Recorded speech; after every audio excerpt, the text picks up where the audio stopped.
It was an ordinary, unremarkable weekday. Everyone was rushing about their business, some to work, some to study. Our hero was no exception. Suddenly, a man passing nearby noticed strange clouds. Other people also looked up at the sky when they noticed that it had become too dark. Suddenly, a girl passing by pointed her finger upward and screamed in surprise, asking what it was. Mark didn't understand what everyone was looking at, so he turned around and looked where the girl pointed. The next moment, he realized what exactly had caused such great surprise and bewilderment among the people around him. The entire sky was covered with black clouds, through which a bright, strange light leaked in one place. Many people got scared and started to run away. Others fell into a daze. They all thought that the end of the world had come. Suddenly, a strange white vapor descended on the city. Mark became wary when a strange blue ball appeared in front of him, gradually increasing in size. A few moments later, it transformed into something similar to the system window in video games, causing the hero to recoil from it in bewilderment. Looking around, Mark realized that not only he alone saw this, but also others. He decided to touch this window and see what would happen. The inscription that appeared there horrified Mark and others. The system reported that a world of chaos would open very soon. All healthy people between the ages of 15 and 50 from all over the world will be transferred to it. And in this world you can also find many fierce giant beasts, monsters, or even demons. Although this place is full of murders and all kinds of disasters, there are also many treasures and various opportunities for increasing strength. Thanks to this, in this world you can acquire simply unprecedented strength and even eternal life. But do not forget that here you can lose your life at any moment if you are not careful enough. The next moment, many strange rays shrouded in lightning discharges fell to the ground. People who did not understand anything were trapped inside these rays, which did not allow them to go outside. Someone desperately knocked on the invisible wall, asking what was happening here. But none of those present knew the answer to this question. Some parents were separated from their young children and were in panic. Mark was no exception, and was also enclosed in one of the beams. Suddenly he felt that he was beginning to be pulled somewhere, when he heard a strange voice. He said that this was the only chance to save this world, after which the teleportation was completed. When the hero suddenly found himself in the sky and began to rapidly fall down, an unknown voice greeted him, informing him that the population of each of the villages in this world was 1,000. Looking down, Mark saw many roofs of houses peeking out from under the lush canopies of trees. A few moments later, he was already flying past these very trees, inevitably approaching the ground. Suddenly a crash was heard below him, and he fell into one of the houses. Lying on the wooden floor, the first thought that came to his mind was that this world was not very friendly to its guests. A couple of minutes later, rubbing his bruised back, the guy got up and sat down, leaning against one of the walls. Immediately after this, many notifications appeared in front of him, from which he learned that he was now in the newcomer's house, which no one could enter without Mark's consent, and resting here doubles the rate of restoration of physical strength and energy. When a notification appeared in front of him saying that from now on the tornado screen was available to the hero, he was surprised and assumed that it looked like a game interface. Turning around, he noticed another window displaying his personal information. From there, he learned that he is now at the first level. His combat rating also has 1 star. There are no awakened abilities. As for his physical indicators, his agility is rated at 9 points, strength and endurance at 8, and energy at 28. Mark studied everything carefully, then decided that he should look into the general chat channel and see what other people were writing there. He clicked on the general chat button at the very bottom, and immediately after that, a dialogue box appeared in front of him, in which people wrote that, like Mark, they found themselves in houses unfamiliar to them, and did not understand at all what was happening. Many were scared to death and were afraid to even move again. Someone panicked, thinking that they had been abducted by aliens in order to carry out various experiments, and that they would all end. Suddenly, someone wrote in the chat that everyone should calm down, reminding them that the voice they heard earlier said that this place is a heavenly world of chaos, after which the stranger advised everyone to log in and look at information about themselves, and then they will decide how to get out of here. When everyone started comparing their fight ratings, it turned out that everyone had 1 star, until John wrote that he had 2 stars. The rest of the indicators were also much higher than others. He explained this by the fact that he is a boxing fan and trains a lot. Based on what was written in the chat, Mark came to the conclusion that the combat rating depends on all 4 indicators. By increasing them, you can increase your combat rating, thereby increasing the chance of survival in this world. After analyzing the performance of others, it also became clear that the average value of each indicator of an ordinary person is no more than 10 points. The hero's own indicators of strength, agility, and endurance did not even reach 10 points, but his energy indicator was higher than that of the others, and no matter what he influenced, it was definitely to the hero's advantage. Suddenly, the dialogue box disappeared, and a notification appeared that Mark would now awaken his innate talent based on his 4 stats. The guy couldn't help but be interested in this. The system told him that in this world, innate talents are divided into 9 ranks: F, E, D, C, B, A, S, SS, SSS, respectively. F rank is the weakest, and SSS rank is the strongest. When a window appeared in front of the hero to choose whether he wanted to awaken his talent, he clicked yes without a doubt. The next moment, the space surrounding him changed again. Only now he was not falling anywhere, but was simply hovering in weightlessness, and around there were many blue balls, from afar similar to stars. He looked around, trying to figure out what these balls were. Based on his many years of experience reading fantasy novels, Mark came to the conclusion that these balls were somehow related to the awakening of talent. When one of the balls almost flew into him, Mark managed to dodge it at the last moment. He was sure that a strong talent must be contained in a ball with a special color, and he needed to find it. As soon as the hero thought about this, many balls surrounded him. The next moment, another ball flew out of its place and rushed towards Mark. When the ball flew into his stomach, it seemed to the guy that all his insides were about to turn into mush. But a few seconds later, the ball disappeared, and the pain disappeared as suddenly as it had appeared. Before the hero had time to realize what had happened, several dozen more balls began to circle around him, and, having come into contact with his body, dissolved into it. When it was over, Mark was breathing heavily. His head was now a complete mess. A system window appeared, congratulating him on awakening the SSS-Rank talent, Endless Extraction. This talent allowed him to use extraction on any target. Receiving a random effect, Mark decided that in the future, he would need to experiment to determine the limits of this talent. A few moments later, the text changed again, and he read that the awakening of the newcomer's talents had been completed. And it also said that 787 people had awakened F-rank talent, and 194 had awakened E-rank talent. After that, the discussion began again in the chat. Mark just read the messages, thinking that most of them had F-rank and E-rank talents, and less than 2% of the people had received a D-rank talent. Only 2 people had awakened a C-rank talent and above, including himself. At that moment, when the hero was thinking about who this second person was and what his rank was, someone named Alexander wrote in the chat that he would awaken a C-rank talent, which was to control magnetic fields. Having learned about this, everyone else began to crowd into Alexander's team, remembering that there must be another person with strong talent. Others suggested that he might even have an S-class, which caused an even more violent reaction in the chat. Mark was sure that if he revealed his rank, not everyone would accept him with open arms or stab him in the back. In this world full of murders, his SSS-rank talent is his main trump card and support, so no one should be allowed to know about it. A window appeared, informing them that from now on they could all leave their homes and enter the newcomer's village, and in exactly 10 seconds their first test would begin, and those who did not meet the necessary requirements would be immediately eliminated.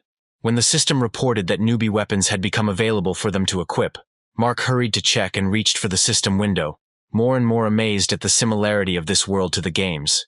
Pulling out the sword, he meticulously examined it. The system reported that this weapon gives 2 additional points to the attack power. The attack power itself is determined by the strength indicator. Mark decided to test the sword in action and waved it a couple of times in front of him. After that, the hero looked at his sword in surprise again, swinging it a couple of times. It seemed to him that he was capable of killing even a bull, and if in the future he was strengthened by 30 units, he could become incredibly strong. Thinking about how to improve the sword, the hero came up with an amazing idea to test his talent on this sword. The hero's energy instantly enveloped the weapon. When he waved it again, a large amount of dust rose into the air. In the next moment, the system reported that the endless extraction was successful. Mark managed to extract the rust and sediment from the sword, so it turned into a refined steel sword that adds 5 points to attack power. The hero carefully examined his updated sword, amazed that just one use of his talent not only increased the level of this sword from 0 to 1, but also increased the attack power. He decided to use his talent again on this sword and see what would happen. For a minute, Mark stood with his sword raised, expecting that something was about to happen. But contrary to his expectations, a miracle did not happen. The system reported that the quality of the target was too low. The extraction limit had been reached. Exhaling in disappointment, the guy thought that he could have guessed that a skill might have a limit. If he could constantly improve an item using his skill, then it would be cheating. Mark gripped his sword tighter, intending to test what he was capable of after the upgrade. After one swing of the sword, a deep cut appeared on the wall opposite which the hero was standing. With a satisfied smile, Mark looked at the sword, confident that his weapon was much better than everyone else's. Voices coming from the street attracted the hero's attention. Turning his head towards the door, he listened carefully to the conversations. After standing like that for a couple of minutes, the guy decided that he should also go outside and look around. The next moment, holding the sword, he took the first step into a new world unknown to him, full of hidden dangers. Once outside, Mark looked warily at the other people. Nearby, someone was complaining that this world was too cruel, since they were given only 7 days to complete the test and increase their level to 10. At some point, the hero realized that all the people were flocking to a large blue portal a couple of 100 meters from their houses. No one dared to go inside. The bravest ones came closer, hoping to hear some sounds from the other side in order to understand how dangerous it was there.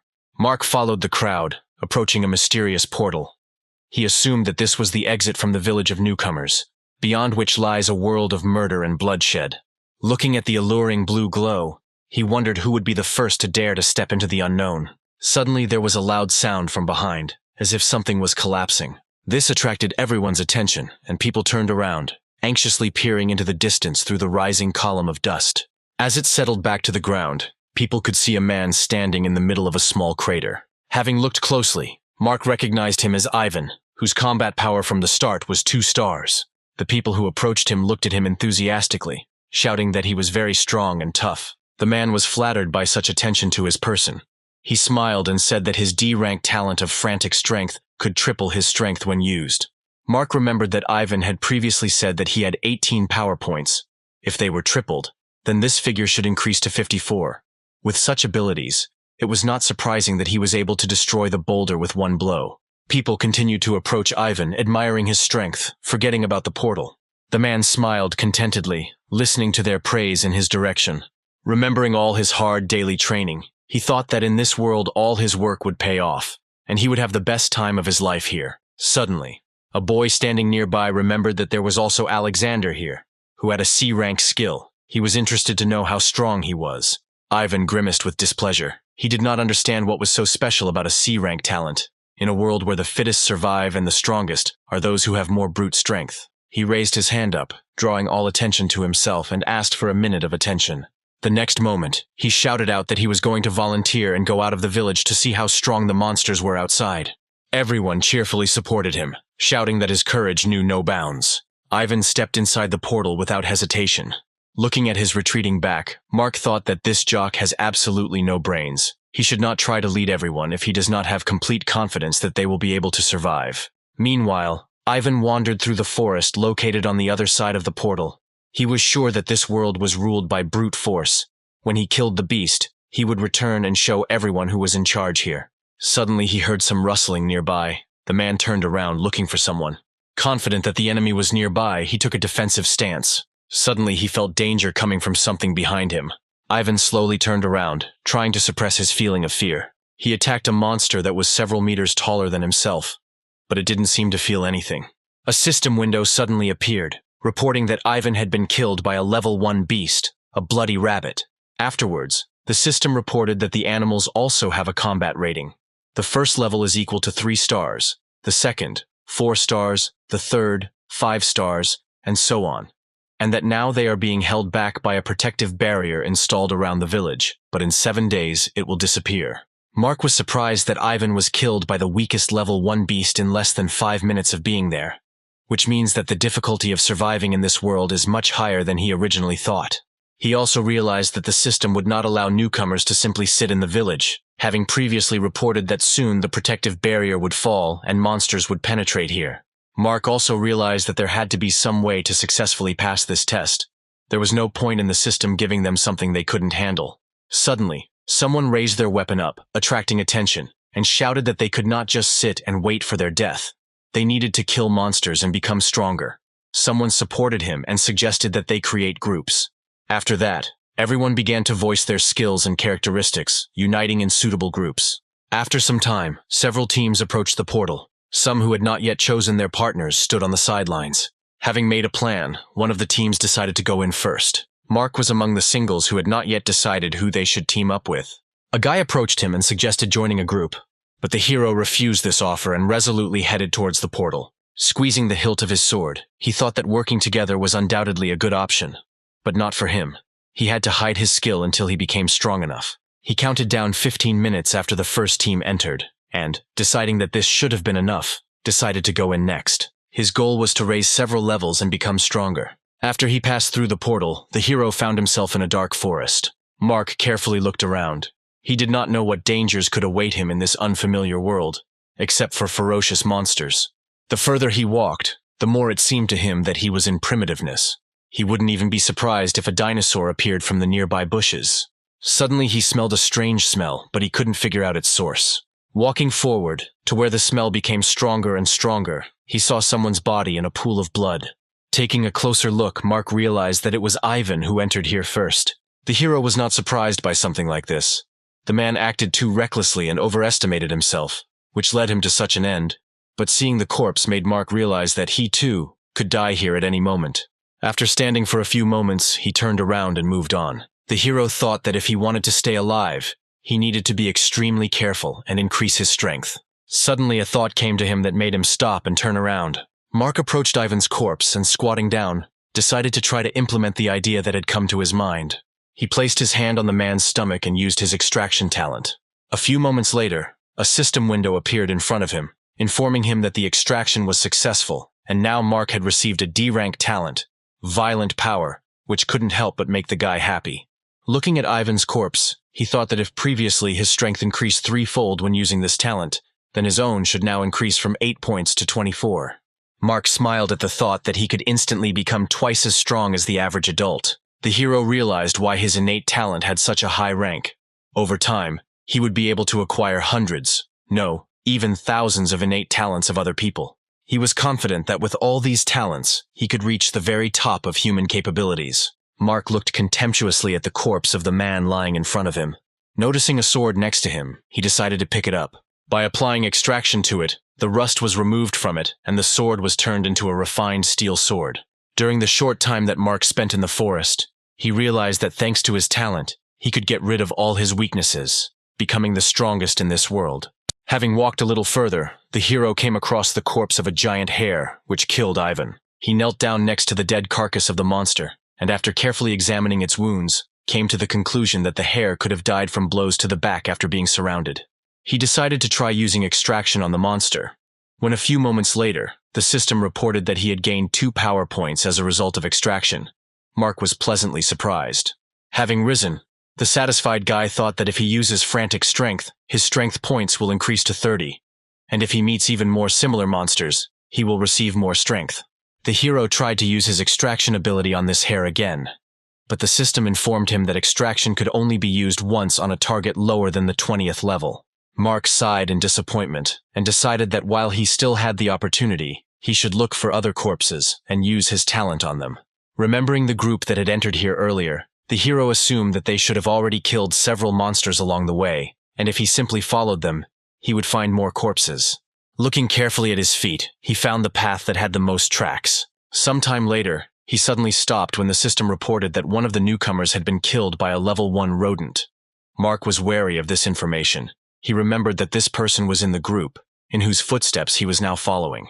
At that moment, he remembered that when he applied the extraction to Ivan's corpse, he received his talent, and the rabbit gave him 2 strength points. This made him think that level 1 beasts were too weak. They had absolutely no innate talents and relied on brute force, so he only managed to gain a few stat points. When he thought that it would be better for him to find the corpse of a murdered person and gain another talent, an idea came to his mind. A couple of moments later, he climbed onto one of the branches of a tall tree. Mark looked around, not entirely sure where exactly the group had gone. After standing like this for several minutes, the hero decided to stick to the path he had walked along earlier. When the system again reported that another member of the group had been killed by a rodent, Mark was perplexed. Despite doubts and fear, he decided to continue his journey. Suddenly, he heard the roar of a beast coming from somewhere ahead. Mark no longer doubted the chosen direction and resolutely jumped down, thinking that if he wants to become stronger and survive in this world, then he should take a risk and look fear in the face. A few seconds later, the hero landed successfully. Soon the forest ended, and Mark was making his way through the thick field grass. He constantly reminded himself that this world was dangerous. If he stumbled even once, he would no longer live. Therefore, he tried to move so as not to attract unnecessary attention from the monster if he was still somewhere nearby. Suddenly he smelled a faint smell of blood. The further he walked, the stronger the smell became. Mark decided that he was almost there and decided that he should stop and take a closer look. A few meters ahead, he saw the body of a dead man and assumed that he was the first victim of the rodent. A little further away, the hero noticed a dead girl. Mark understood that the monster that killed them was still somewhere nearby and it was not worth sticking out of its hiding spot yet. The next moment he noticed something that shocked him. Ahead lay a rodent of the first level, the size of which was in no way inferior to that huge hare. Mark smiled faintly, thinking that this was the right opportunity. Normally, he is no match for a 3-star monster, but now he is seriously injured and his legs are broken. The hero was sure that in this state it would not be difficult to kill him. Approaching a little closer, he jumped out of his hiding place and, activating violent power, raised one of the swords above his head. The rodent heard a rustling behind him and turned towards Mark. The next moment, the monster raised one of its clawed paws towards the approaching guy. Mark quickly reacted and threw one of his swords at him. The rodent was pinned to the ground in the blink of an eye. Having landed on the monster's carcass, the hero forcefully drove the sword blade deeper into its body. The rodent let out a furious roar. However, Mark was not going to stop there. Gathering strength in his fist, he punched the monster in the face. Jumping off his body, the hero exhaled tiredly, noting that he had underestimated this wounded rodent. The idea of sneaking up on him turned out to be much more dangerous than he had imagined. Suddenly, Mark noticed that a strange blue vapor began to emanate from the monster's body. He froze warily, not understanding what was happening.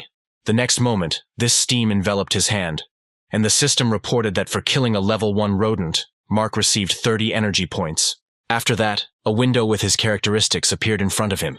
Having carefully studied the information, he noticed that not only his strength indicator had changed, but the status of his first level had changed from 0 out of 100 points to 30 out of 100. When the window disappeared, the hero approached the rodent, taking out his sword from its carcass. He thought that a good start had already been made towards increasing his strength. He then used extraction on the monster. The extraction was successful, and the system reported that the hero received 2 agility points. Mark noticed that the attribute points received from first-level monsters were too small, and he needed to look for monsters at a higher level. Remembering why he came here in the first place, the guy headed towards the dead bodies of the newcomers from his village. After applying the extraction to the man, Mark received an F-rank talent, an enhanced sense of smell. Although it was a low-rank talent, thanks to it the hero would be able to find corpses much faster. After thinking a little, he pulled off the man's apron. To his surprise, the apron slid off the corpse quite easily. Mark spread it on the ground, thinking that the acquired talent would also help him smell monsters in advance and avoid danger. When everything was ready, he placed his swords on the apron folded on the ground. Then he used extraction. The system reported successfully removing rust and sediment from the short sword, causing it to be transformed into a purified steel sword. Mark wrapped his swords in cloth and rose from his knees. Then he threw the weapon behind his back, tying the laces of his apron together to a knot on his chest. After looking around, he activated his sense of smell enhancement talent. Immediately afterwards, his nose was filled with a variety of different smells. At some point, he felt an admixture of something nasty. He took a deeper breath, trying to catch the smell, and he succeeded. A strong stench seemed to fill the entire surrounding space. Mark deactivated this ability and immediately covered his mouth with his hand, fighting the urge to vomit. He stood there for several seconds and then decided that he needed to relax as much as possible and get used to it, learning to distinguish each smell. The hero again used the talent he had received and tried to relax as much as possible, focusing only on the smells around him. At some point, he felt a very light, pleasant aroma. When he tried to understand what it was, this aroma was mixed with another, sharper and stronger one. Mark realized that it was dirt. A few moments later, he managed to catch that pleasant aroma again, and the hero guessed that it was the aroma of flowers. Suddenly, he smelled several other aromas, but the guy could not understand what they were. The next moment, he heard people screaming in the distance. Mark realized that someone was approaching here. At the same time, Nico was trying his best to escape from the angry giant rodent, which was chasing him at incredible speed. Suddenly, the monster jumped straight at the guy, shrouding its claws in electricity. Nico got lucky and the claws landed on his side, digging deep into the ground, causing the guy to fly into the air. The man sitting in ambush shouted for everyone to attack. After that, several people jumped out of the tall grass, raising their swords above their heads. A few moments later, the rodent fell dead, after which the system reported that the group received 30 energy points for killing it.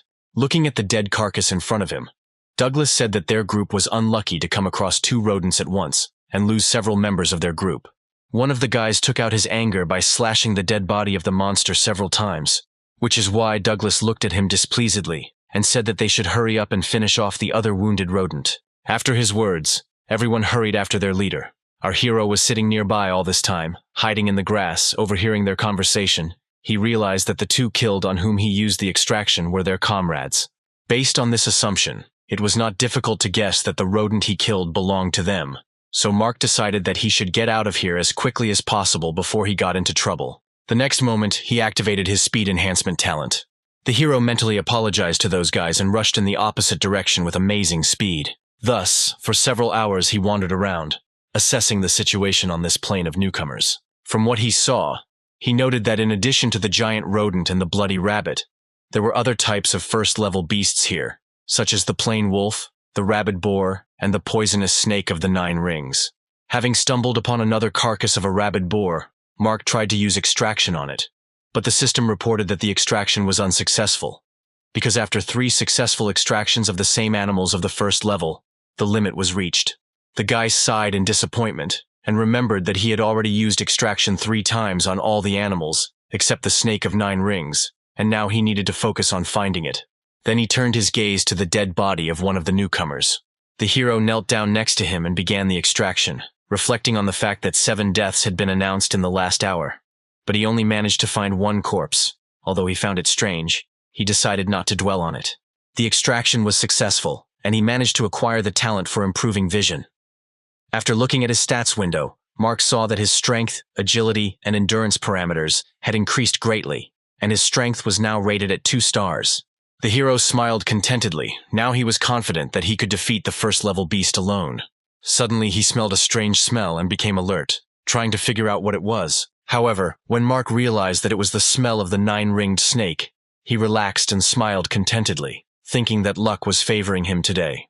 Using his acceleration skill, he ran, following the scent. Along the way, the hero smelled something else, similar to flowers or fruits. A few minutes later, he saw a huge snake on one of the tree trunks, and below there was an unusual flower from which this pleasant aroma emanated. Mark stopped and hid behind a tree at a safe distance from the monster. He suggested that since this snake of 9 rings protects this plant with an unusual aroma, then it is clearly here for a reason. Turning his gaze from the flower to the snake, the hero thought that this was a pretty good opportunity to try his strength on this monster, which is the strongest among other first-level monsters. Mark smiled to himself and reached for the swords behind his back. At the same moment, the snake of 9 rings, who had been peacefully sleeping until then, opened its bright azure eyes, noticing someone else's presence. Rising up on the branches, she began to peer in the direction where our hero was. The next moment she rushed straight at Mark. He managed to jump away when the snake approached him and broke the tree trunk. The hero did not understand what was happening and why it was so slow. After a few seconds of thought, he assumed that this snake was so sluggish because it had recently eaten its prey and was now digesting it. Mark decided not to hesitate and pulled out one of the swords. Using the strength enhancement talent, he turned towards the 9-ringed snake and attacked it. But these blows did not cause her any damage, and she continued to rapidly approach her prey. Mark did not expect this and fell into confusion. When the snake came close to him, opening its mouth, he struck it again. But the scales of the monster were too strong and did not give in to his sword. Suddenly, a powerful tail of a 9-ringed snake appeared behind him, which the hero noticed too late. Mark didn't have time to do anything when he felt a strong blow to his back and fell to the ground. When his back, burning from the impact, collided with a hard surface, the guy let out a short cry of pain. Before he had time to really come to his senses, the snake of 9 rings again opened its wide mouth over him. Mark prevented the snake from devouring himself by plunging the blade of his sword into its roof. Furious with pain, she threw her head high into the sky, pulling the guy along with her. To prevent himself from falling from such a height, he grabbed one of her front fangs, still holding onto his sword. Finding the right moment, he pulled it out and cut the body of the 9-ringed snake. While in the air, he attacked her body several more times, cutting it into many pieces. Lastly, he attacked the snake's head, finally finishing it off. When he was on the ground, the system reported that he had received 40 energy points for killing the 9-ringed snake. Mark looked at the monster's chopped body, thinking that if it weren't for his full stomach, he would not have been able to deal with this snake so easily. He decided to cut open her stomach and see what was there. The next moment, Mark saw a man covered in the monster's gastric juice. Looking at the dead man, the hero was once again convinced that in this world of chaos everyone can die. The only difference is how exactly you die. The predator feeds on prey, and the fittest survives. These are the laws of this world. After standing there for a while, Mark sat down next to the corpse and used extraction on it.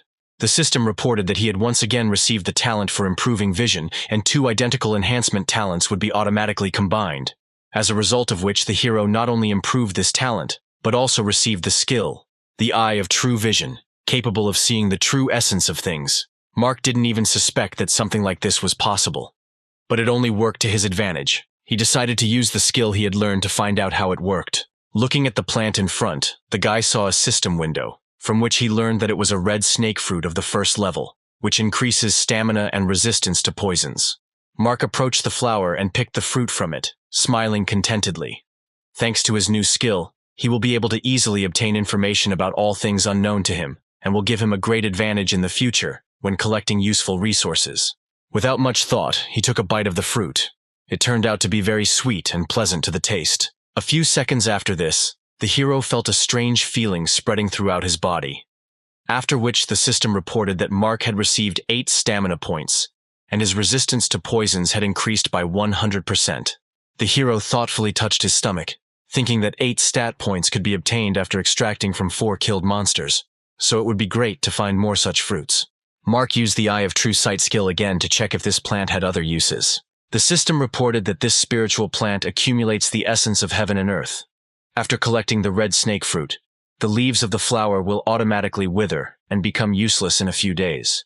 The hero decided that he could not let the spiritual plant disappear just like that, and knelt down next to it, using extraction. The extraction was successful, and a red ball of spiritual plant essence appeared in his palm, the use of which would give Mark 2 stamina points. He smiled. His guess was correct. The plant on which the red snake fruit grows cannot be useless. The hero ate the red essence ball without hesitation, after which his power level was raised to the peak of the 2nd star. Mark was pleased. He did not expect that he would be so lucky and be able to reach the top of the 2nd star in the shortest possible time, and now he could try to fight the 3 monsters of the 1st level alone. He gripped the sword tighter as an idea came to him, which was to use the 9 rings extraction on another snake, and then he could leave the rookie village. Mark decided to head to larger lands to find other monsters and become stronger. Suddenly he noticed several impressively sized stones flying towards him. The hero jumped to the side, leaving the line of attack. He jumped onto a nearby tree, intending to determine who had set up the ambush. However, once he was on the highest branch of the tree and looked ahead, Mark realized that no one had ambushed him. Another 9-ringed snake was fighting someone nearby. On her head was a boy unknown to the hero, holding a sword stuck into the snake's muzzle. At the same time, a man in the air raised his sword above his head, intending to cut the monster's body. His comrades stood below, holding their weapons ready. One of the girls held a beam and tried to aim at the weak point of the snake. Sam, who was their leader, shouted for everyone to attack, and everyone followed his order, plunging the blades of their swords into the body of the 9-ringed snake. Mark watched closely what was happening. He was surprised when he saw Sam here. The hero remembered this guy because he was one of the 17 people with a D rank, and also with the ability to control light. Their combined attack only angered the snake more, and Sam was thrown back as its body flew upward. The girl with the bow hurried to her leader, excitedly asking if he was okay. He replied that she should not worry about him and quickly finish off the snake while there was such an opportunity. After his words, everyone again rushed to attack. Standing aside, Mark came up with the idea of using his eye skill on the living snake of 9 rings. Thus he learned that the only feature other than the fact that this snake was extremely poisonous was the chance of prey equal to 0.1%. Mark was disappointed with the information he received. He expected to find something more useful. A sudden flash of light forced him to cover his face with his hands. A few moments later, everything stopped and Mark was able to see Sam's group standing near the corpse of a huge snake. Some were annoyed that they received too few energy points compared to others. Alicia, who was near her leader, began to bandage his wounds. Mark considered this the right moment and decided to climb down from the tree. His landing was not noticed by any of the guys. At some point, Sam's body was enveloped in a green glow and all his wounds were healed. When his group members asked what happened, he replied that his level had increased. Everyone began to joyfully congratulate their leader, who was finally able to break through to the second level. During this time, Mark managed to get closer to them and hid behind one of the tree trunks, where it would be difficult to notice him. Having used the Eye of True Sight on Sam, he learned that his strength, agility, endurance, and energy parameters had 20 points each. So he assumed that, combined with his D-rank talent, his overall strength barely reached 3 stars. Even though the hero has not yet reached the second level, his combat strength is at the peak of 2 stars, and considering all his talents, his overall strength should be somewhere at the level of 4 stars. Based on this, Mark was confident that he could easily defeat Sam with the second level, being at the first. George, the youngest of them, proposed to avenge their dead comrade, who was still in the stomach of another snake of 9 rings. When Sam asked what exactly happened to Pierre, the boy replied that they were scouting the area together and came across 2 snakes of 9 rings. They immediately rushed to run, but Pierre tripped and fell, because of which he was swallowed by the snake, and George managed to escape for the talent of increasing speed. After listening to his story, Sam changed his face and took a step forward, saying that they would definitely avenge their dead comrade. Mark became wary when he realized that these guys intended to find the snake he had just killed, and decided that it was better for him to sneak out of here on the sly. Walking close to the tree where the hero was hiding, Alicia heard a strange rustling sound, and without hesitation released an arrow. Stunned, Mark froze in place when the arrow pierced the barrel, flying a couple of centimeters from his face. Alicia pointed her bow at the tree she thought someone was behind and shouted for the stranger to come out. Mark had no choice but to howl, because most likely she had the talent of improving hearing. At the sight of the hero, surprise appeared on the girl's face, and she lowered her bow, saying his name. He asked in surprise how she knew his name, if they really knew each other. Sam looked at Alicia, asking if she knew this guy. She was embarrassed and actively waving her hands in a denying gesture. Answered that it was not so, she just saw him in the chat. Mark was suspicious of her answer. There were about 1,000 people in the chat, and you need to have a phenomenal memory for her to remember it. He stood and waited for them to leave so that he could apply the extraction of 9 rings on the corpse of the snake. However, to his displeasure, these guys were in no hurry to leave. Alicia broke the long silence between them, asking the leader if Mark could join them. Since they had lost one of their comrades, it would be good to take him to their team. Sam looked at the hero appraisingly, thinking that the difference in the fighting strength of people and the local monsters was too great, so it was necessary to work together, so he needed as many people as possible to join him. He nodded to his thoughts and asked Mark to show his characteristics and talent. If he turns out to be useful, he will be taken to the team. Alicia looked at the guy with enthusiasm, saying that he was lucky to meet them, because Sam has a D rank and a second level. If you follow him, you don't have to worry about anything. Mark spread his arms to the sides, answering that he preferred being alone. Having said this, he turned around and walked in the opposite direction. When Alicia wanted to follow him, Sam stopped her, saying that they do not force others to join against their will, and if he does not want to, then let him go. When all the members of her team turned around and moved on, the girl lingered for a couple of seconds, sadly looking at the back of the retreating Mark. Even though he doesn't remember her, she hoped that he would survive in this world. When their group approached the place where the other snake was supposed to be, everyone froze in shock. Someone chopped this monster into pieces. Among them, they noticed the body of their dead comrade. The amazed guys began to put forward theories about who was capable of something like that. One of the guys approached one of the stubs of the snake's tail, carefully examining it. After a couple of moments, Pavel called the leader over and said that, judging by the dryness of the bloodstains, it can be assumed that the snake was killed about 15 minutes ago, and not just killed, but with one blow. Sam walked further, looking around and noticed that there were only traces of one person. Although he did not know who it was, he was sure that this person was a loner and simply incredibly strong. Hearing her leader's words, Alicia excitedly asked if it could be Mark, since he was the only one nearby, and he refused to join them. Sam did not have time to answer anything, because at that moment, a system window appeared, informing him that someone had already reached the 3rd level, and the top 100 rating by level was now available. When he saw that Mark had only the 1st level and was in 47th place, he thought disappointedly that they had made a mistake in their assumptions earlier, and he could not kill this monster alone. The hero himself was also disappointed that he was only in 47th place. Stretching, he looked at the leaders in the table and saw that 8 people had already received the 2nd level, and 1/3, he also needed to push. Since the extraction of 1st-level monsters had reached the limit, it was time to go hunting. Suddenly, the system made another announcement, saying that the first one to reach level 10 would receive a gold chest, the second would receive a silver chest, and the one who reaches this level third will receive a bronze chest. Mark was interested in such a reward system. In conclusion, the system added that the first 100 newcomers to reach the 10th level will also receive a chest as a reward, but they have their own ranks from the lowest, dark steel, to the highest, mythical. The hero was sure that the higher the rank of the chest received, the better its contents. Therefore, he set himself the goal of getting first place. Using the acceleration talent, Mark went hunting for monsters. Luckily for him, he didn't have to look for his first opponent for long. On his way, he came across a first-level silver wolf with 4 stars. In battle with him, the hero activated talents for increasing speed and frantic strength, dodging his deadly claws and inflicting equally dangerous attacks on him with his sword. But to his surprise, it didn't help. His skin was too tough, and his attacks had virtually no effect. He urgently needed to figure out how to get out of this situation and defeat him. Many thoughts were spinning in the hero's head, trying to form a shaky plan as the monster slowly approached him.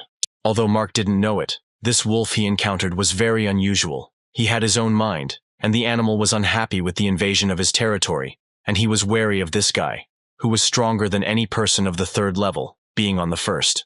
When the wolf jumped on the guy, he assumed that his weak point should be his belly.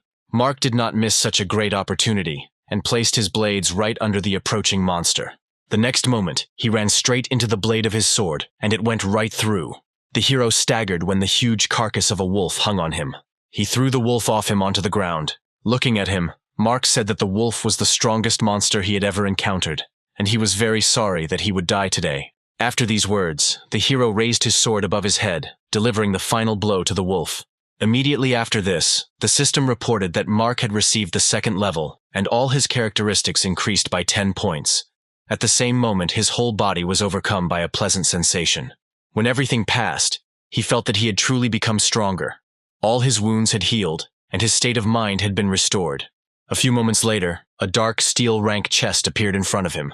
Mark closed his eyes and prayed that he would get a rank 2 weapon. After that, he opened the chest that appeared in front of him. The chest immediately flew up, and a beam of bright light enveloped the hero. A few moments later, a 2nd rank weapon appeared in front of him. A Bloodwolf combat sword, increasing the chance of injury by 100%. Holding his new sword in his hand, Mark was confident that now he was not afraid of meeting other stronger monsters. Just as he thought this, a few moments later he was surrounded by a whole pack of wolves. The wolves approached him, growling angrily. But Mark was not afraid. He just grinned, thinking that these wolves had come very well, and he would be able to try his sword in battle. The next moment, he swung his sword, attacking one of the wolves. At the same time, sneaking up from behind, another attacked Mark. The hero noticed this wolf when he almost overtook him. Quickly turning around, he plunged the blade of his sword into the monster's chest, piercing right through it. Giving the wolves a contemptuous look, Mark said that they were no match for him, after which he launched several lightning attacks when several wolves rushed at him at the same time. Not even a minute had passed before the entire flock was killed, and among the many corpses stood only Mark, who had not received a scratch. He noted that after leveling up, his speed and strength increased significantly. But the guy was annoyed by the fact that he still had not had the opportunity to reveal all the secrets of this place. But this world over and over again never tires of reminding him that this is not a dream, but the real world. Taking one last look at the wolves he had killed, the hero turned around and moved on in search of other monsters. He was determined to gain strength and become the strongest person here in order to find a way out of this nightmare. At the same time, Sam's group came across another monster, but the guy was able to deal with him in a couple of moments, without receiving a single injury. The leader's increased strength was admired by other group members. When the system suddenly announced that Mark was the first to kill a mutated monster and received 1 prestige point, everyone was shocked and did not understand how he did it. Someone suggested that mutated monsters are not that strong. Even their leader can easily deal with one of them. However, a few moments later, several system notifications arrived, reporting the death of 4 newcomers from the clutches of mutated monsters. Sam was amazed that among those killed was a person with level 2. In fact, these monsters are quite strong, and they should be more careful in the future. When the next window appeared, from which they learned that the ranking had changed and Mark was now in 5th place, everyone was even more amazed. But Sam decided not to focus on this strange guy, and told his guys that they needed to continue hunting. If they didn't, they want to fall behind. Meanwhile, the tired hero sat on the mountain of corpses of the wolves he had killed, raising his head up and watching the clouds passing by. the color of which changed from orange to red. Suddenly, a notification came from a group chat. Someone asked for help. All members of the group of the boy unknown to Mark died, and only he managed to escape. The next message described in more detail that a person of the second level and 4 of the first were killed. The strength of the beast that attacked them was simply terrifying. It was much stronger than the beasts of the second level. The message also indicated the location where the survivor was located. Mark imagined a map in his head. The place was not that far from him. If he hurried, he could get there in 5 minutes. He was wondering whether he should go there or wander around here some more.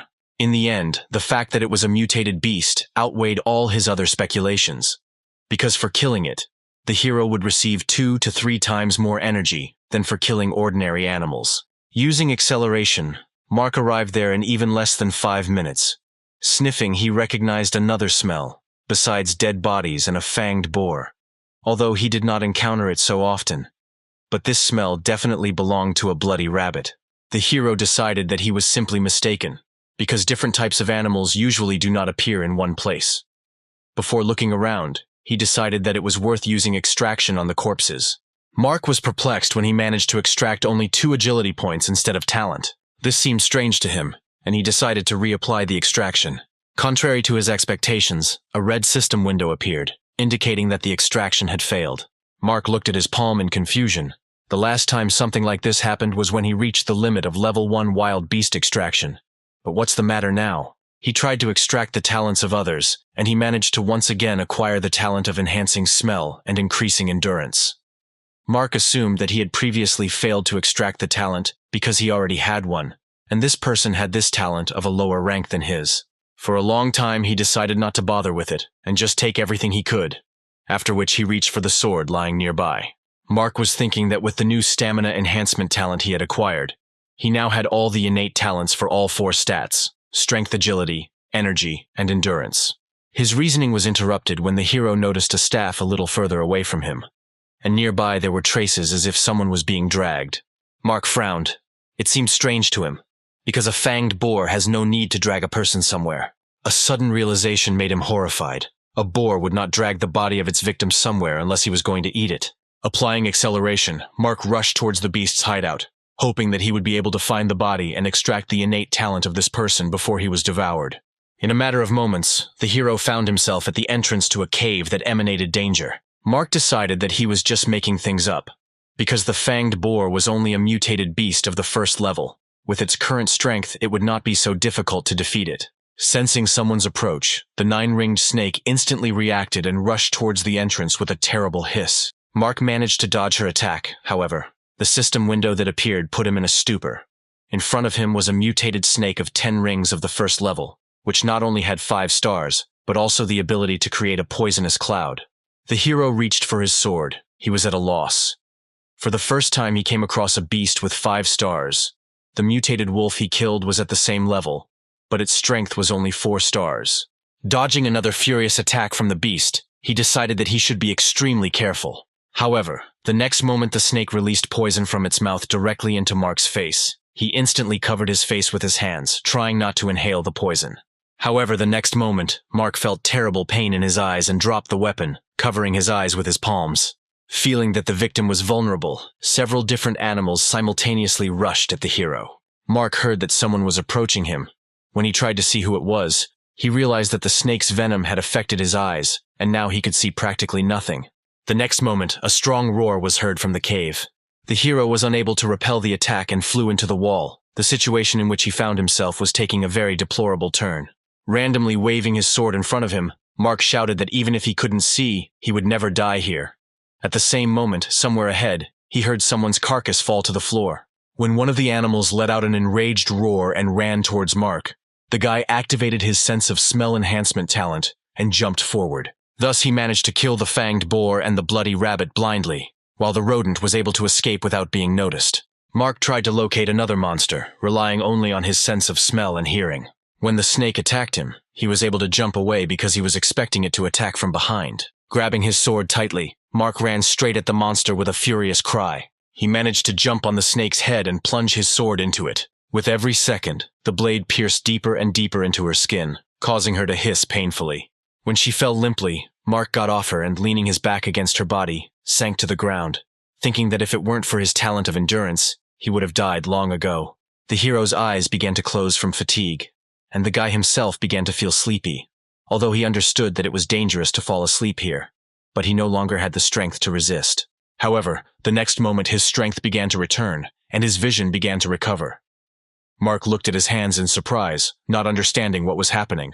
When the hero paid attention to the system window in front of him, he laughed loudly, covering his eyes with his hand. He was incredibly lucky because his level was increased after the death of the snake. Even if he lost his legs and arms, they would be restored with an increase in level. Having laughed off, Mark looked again at the system window, the message on which had already changed. For killing a snake of 10 rings, he received a chest with a reward. He decided not to hesitate and open it immediately, and was very happy when he received something useful. Afterwards, Mark rose to his feet and walked into the depths of the cave, carefully looking around. A few minutes later, he came across a spatial gate. As he approached them, he had a hunch that all those monsters he encountered here came from this portal. After some hesitation, Mark went inside, confident that with his current strength, he no longer needed to fear surprise attacks from the monsters here. As soon as he found himself on the other side of the portal, he saw in front of him many different plants that grew directly from the stone. Using the eye of true sight, Mark learned that these were all first-level spirit plants. Suddenly he felt a terrible pressure. Looking in the other direction, the guy tried to determine the source of this strange force, and saw several monsters and a dead man surrounded by them. The system reported that he had entered another dimension. Mark was attracted by a strange monster sitting on a mountain of bones, using the eye of true vision on it. He saw that this monster was of the 4th level, and had a combat strength of 6 stars. The hero was surprised. He had never met a monster with 6 stars before. If we also take into account the fact that the skills and talents of this monster are hidden, then we can assume that its strength is equal to 7 stars, if not more. Mark couldn't help but pay attention to the strange weapon of this monster, which made him feel uneasy. The scythe emanated too much of an ominous aura. The monster itself also looked very intimidating. The hero decided that it was better for him to leave here as quickly as possible and return when he became a little stronger, because now he definitely would not be able to withstand a battle against him. However, before he had time to take even a step, he again felt this pressure, not allowing him to take even a step. Siegfried noticed Mark and, pointing at him, said that since he had come, he should stay. His body would be used by the monster for rebirth. At the same moment, the animals surrounding him simultaneously rushed at the guy. The hero reached for his sword, realizing that he had no other choice to get out of here alive. When the chains released by the monster attacked Mark, he managed to jump away, avoiding the blow. But the chains continued to pursue the guy. No matter how much he dodged them, the hero assumed that they were the skill of that monster. At some point, attacks from animals also connected to the chains, which made it more difficult to avoid attacks from several sides at once. During one of these moments, Mark was too distracted by the beasts and fell into the grip of the monster's chains. He tried to free himself from the grip, but the chains only tightened on his body, not even allowing him to move again. Siegfried smiled contentedly and said that these animals are too stupid and can only drag him a couple of corpses, but not a living person.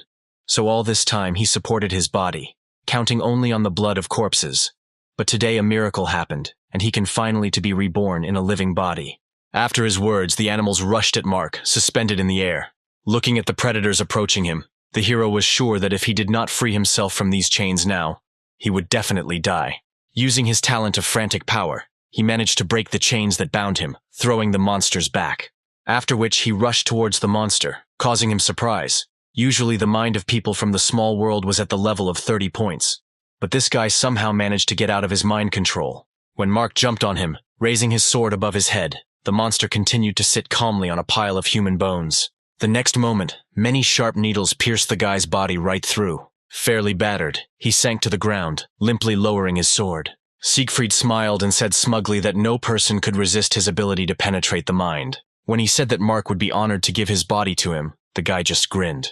Looking up at Siegfried, he replied that this would not happen, after which he told the system to add all his stat points to his mind. The monster's smile became even wider, and he said that he would throw his soul into the flames of hell, tearing it into small pieces and turning it into ashes. Throwing the hero into the wall with all his strength, Siegfried ordered the fanged boar to kill this boy. Although the monster could not see Mark because of the rising clouds of dust, he felt that his mind had become stronger. The hero managed to hold off the attack of the beast with the help of a storage ring. which he received as a reward for defeating the Snake of 10 Rings, from which he can get his weapon. Suddenly, he felt someone else's influence on his own consciousness. Siegfried said that even if Mark was able to temporarily escape from his control earlier, he was still no match for him.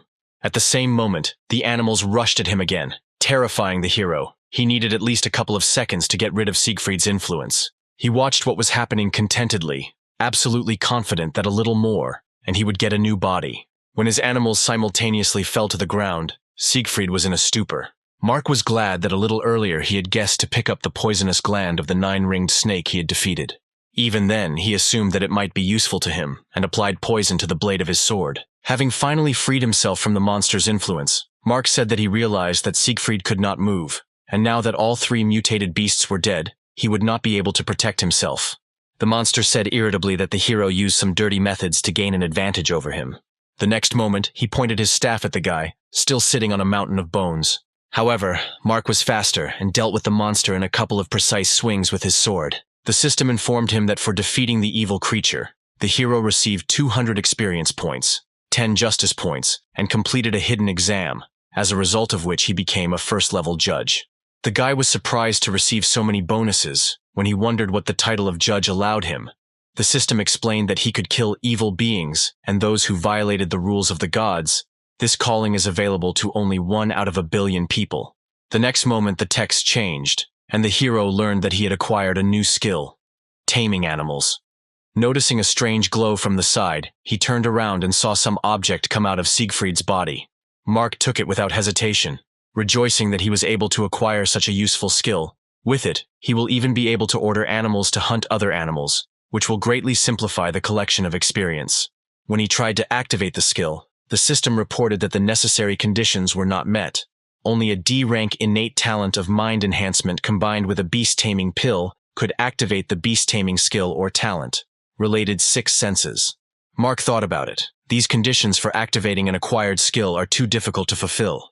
Even the lowest level of this skill will need a mind enhancement talent and a pill. He decided to rummage through the corpse's belongings in the hope of finding this pill, or at least its recipe. After going through all the things, Mark still couldn't find anything, which made him very angry. Sighing heavily, he decided to move on to extraction.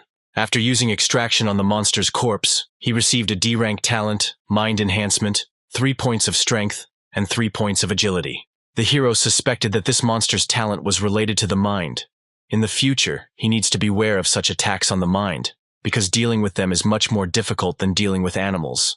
After activating the mind enhancement talent, he moved on to creating a divine seal, and with another new skill, he moved on to creating a divine seal. The system reported that the creation was successful, and he received the 3rd rank skill, taming the beast. But this was not enough. He still needed to acquire the talent associated with the 6 senses, or find a way to create a pill to activate it. Placing his hand on the floor, he applied the property of your ring to the flowers in front. When all the plants were successfully obtained, Mark was delighted. His experiment was successful, and with the strengthening of his mind, he can directly control the storage ring, collecting everything into it at once.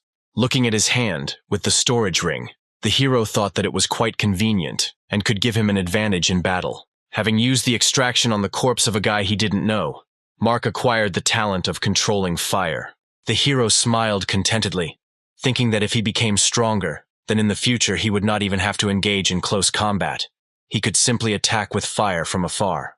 Without calculating the force, the flame in his hand increased in size and spread to Mark's clothes in an instant, spreading throughout his entire body. An hour later, the hero was already sitting by the fire he had made in the same cave and roasting the meat of one of the animals he had defeated, reflecting on the fact that everyone in the chat was too animated, discussing the hanging of levels. It all started when August told everyone that he had become one of the few to reach level 3 and returned to 9th place in the rankings. Other newbies started sending congratulations to the guy and admiring him for being able to overtake Mark.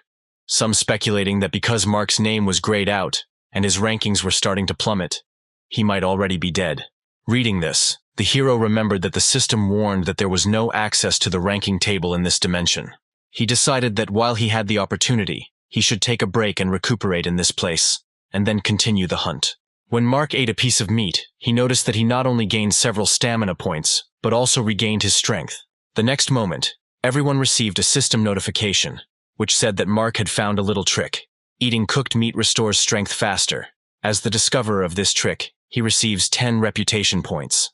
No one had time to recover from the shock that the guy who was considered dead suddenly showed up when the system reported that from that moment, the trading clan became available. Someone began to wonder how they could eat cooked food if they had absolutely no fire. Someone asked for help, those who had the skill of handling fire. While devouring another piece, Mark wondered if he could sell the cooked meat.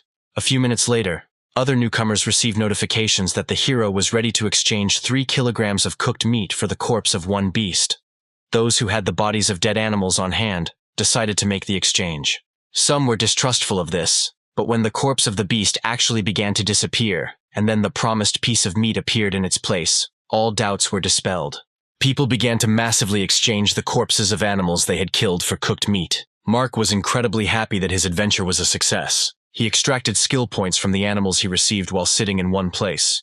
If this continued, he would not even need to hunt the animals himself. Suddenly, August wrote to him, asking him to send him 6 kilograms of cooked meat, because he was several positions higher in rank than Mark. The hero didn't like this guy's brazen request. Smiling, he wrote in the chat that the amount of meat was limited, and whoever had time, ate it. The chat was again bursting with the number of messages. Everyone was surprised. Because for the first time Mark wrote something in the general chat, the hero himself watched this with a satisfied smile on his face. For a couple of moments he felt like a merchant with a hard heart. One of the newcomers decided to borrow Mark's idea, and wrote in the group chat that he would exchange 50 kilograms of cooked meat for first-rank equipment. The hero looked at this message in bewilderment, thinking that he was mistaken, considering himself a merchant with a hard heart. This guy has a much larger appetite. While another argument flared up in the chat, Mark decided that he should try to sell other things. By announcing that he was exchanging a rank 1 rookie's weapon for 3 spirit plants, 1 spirit fruit, or other rank 1 equipment, Mark drew attention to himself again. Many without hesitation decided to make such an exchange with the hero. Mostly everyone offered fruits or plants. But there was one person who offered rank 1 equipment such as a power bracelet in exchange for a sword. Having put it on, Mark received 7 additional strength points, which made the guy very happy, because among all the characteristics, his strength was the lowest. Suddenly, a strong explosion occurred in one of the newcomers' villages, covering a fairly large area. The system reported that village number 137 placed a bet on newcomer village 911, to which Mark belonged, which made it possible to bet on resources. The village whose newcomer would be the first to reach level 5 would be the winner. The hero did not understand what was motivating the guys from another village, because the risk of losing half of their resources and 20 stat points was too high, even if they promised 50 stat points and a chest as a reward. Afterwards, the system announced that the ratings of these villages would be hidden for a while, and the chat channel would be merged into one. Many were unhappy with what the 113th village was doing, because losing half of the resources would lead to a decrease in the rate of leveling up, and they would not be able to pass the test for beginners. Suddenly, one new person joined their chat, introducing himself as Baron Edward. He said that he was on the 4th level, and as a noble member of the Blood Tribe, would lead them to victory. As everyone began to praise his strength, the man grinned, answering that the Blood Tribe was strongest at night, and now he could deal with a level 4 monster alone. Mark's face showed horror when he saw this message. He had no doubt that this man was a vampire. He could not even imagine that there could be other races here. The hero decided to calmly think about everything. He knew that everyone in his village was from the country of the Blue Star Dragon, which means that in this world, residents of certain countries were deliberately gathered in each village. But the reason was unknown. Having created a flame in his hand, Mark was worried that the conflict emerging between the villages could mark the beginning of a conflict between countries or continents in his real world in the future. Clenching his fist, he decided that none of this mattered for now. The most important thing right now was winning the resource bid. He needed to reach level 5 faster than Edward, so he should start killing monsters in the higher level hunting zones. Having escaped from another dimension, Mark used the talents of improving vision, speed, and smell, and went hunting, rejoicing that with the help of his talent, he could see at night as well as in the morning. At the very beginning, the system rewarded everyone with a map showing the places of the highest activity of animals, which allowed the hero until that moment to move faster and more accurately to different zones. Now he decided to head to the 4th level beast zone. Thanks to his high speed of movement, he moved between animals with lightning speed, delivering accurate and deadly blows with his sword. One of the animals that Mark was rushing past was able to notice him and rushed at the guy. The hero looked at him in surprise, not expecting something like that. A couple of quick swings of the sword, and another beast was defeated. Having used the eye on it, Mark learned that it was a 5th-level golden-eyed half-tiger. The guy approached him, carefully examining the dead body of the beast, noting that he was lucky that this half-tiger had only the 5th level, because his heightened sense of smell did not work, and if it had been someone stronger, he could have had problems. Taking the clawed paw and meticulously examining it, Mark thought that for the first time he was meeting an animal that was half-human, and assumed that animals above the 5th level gradually acquire human features and are no longer ordinary animals. While examining the corpse, the hero suddenly felt a familiar smell. Peering into the distance, he tried to remember where he had encountered this smell before, until he remembered that a spiritual fruit guarded by a snake of 9 rings had a similar aroma. If he follows the trail of this smell, he will reach the 6th-level beast zone, although their level will be higher. But this also applies to spiritual fruits, especially since he will be able to test his guess about the half-beasts. A few minutes later, he found himself in the level 6 beast zone, and almost immediately came across a huge 3-headed beast guarding a spiritual flower. Using the eye of true sight, Mark realized that he had serious problems. This beast was the king of bears, whose strength was 12 stars, also had the talents of enhancing endurance, strengthening blood vessels, and an insane thirst for blood. Having studied the information about him, the hero was sure that it would be very difficult to defeat this bear, but he had no other choice but to take risks if he wanted to be the first to get the 5th level. Gathering his strength, Mark attacked the beast. He instantly woke up, sensing a threat, and attacked the hero with his large clawed paw, growling menacingly. The guy, who did not expect this, flew several meters away and fell to the ground, hitting his back hard on a hard surface. The angry Bear King slowly approached Mark. Clearing his throat, the hero realized that he had acted too carelessly, and had not even thought that this beast could be so fast, given its considerable size. Stopping near him, the bear attracted Mark's attention by speaking. All 3 heads simultaneously said that they didn't want to waste time on him and he should just leave. Today they would be generous, and spare the life of the reckless kid. Mark rose to his feet and put his sword in front of him, answering that it was better for the beast to leave if it did not want to die by his hand. After the hero's words, the heads simultaneously let out a furious roar, after which one of them said that he would tear Mark into pieces. The next moment, the bear attacked the hero with its powerful paw. The hero realized that he could not hold back this attack. Therefore, the next moment he jumped up, avoiding the blow. Noticing that its prey had soared upward, the beast raised its head in bewilderment. Mark wanted to use a surprise attack to get rid of one of his opponent's heads. One of the heads realized the hero's plan late. Turning around and snarling furiously, she threw Mark away. He did not have time to evade the paw of the beast and was hit.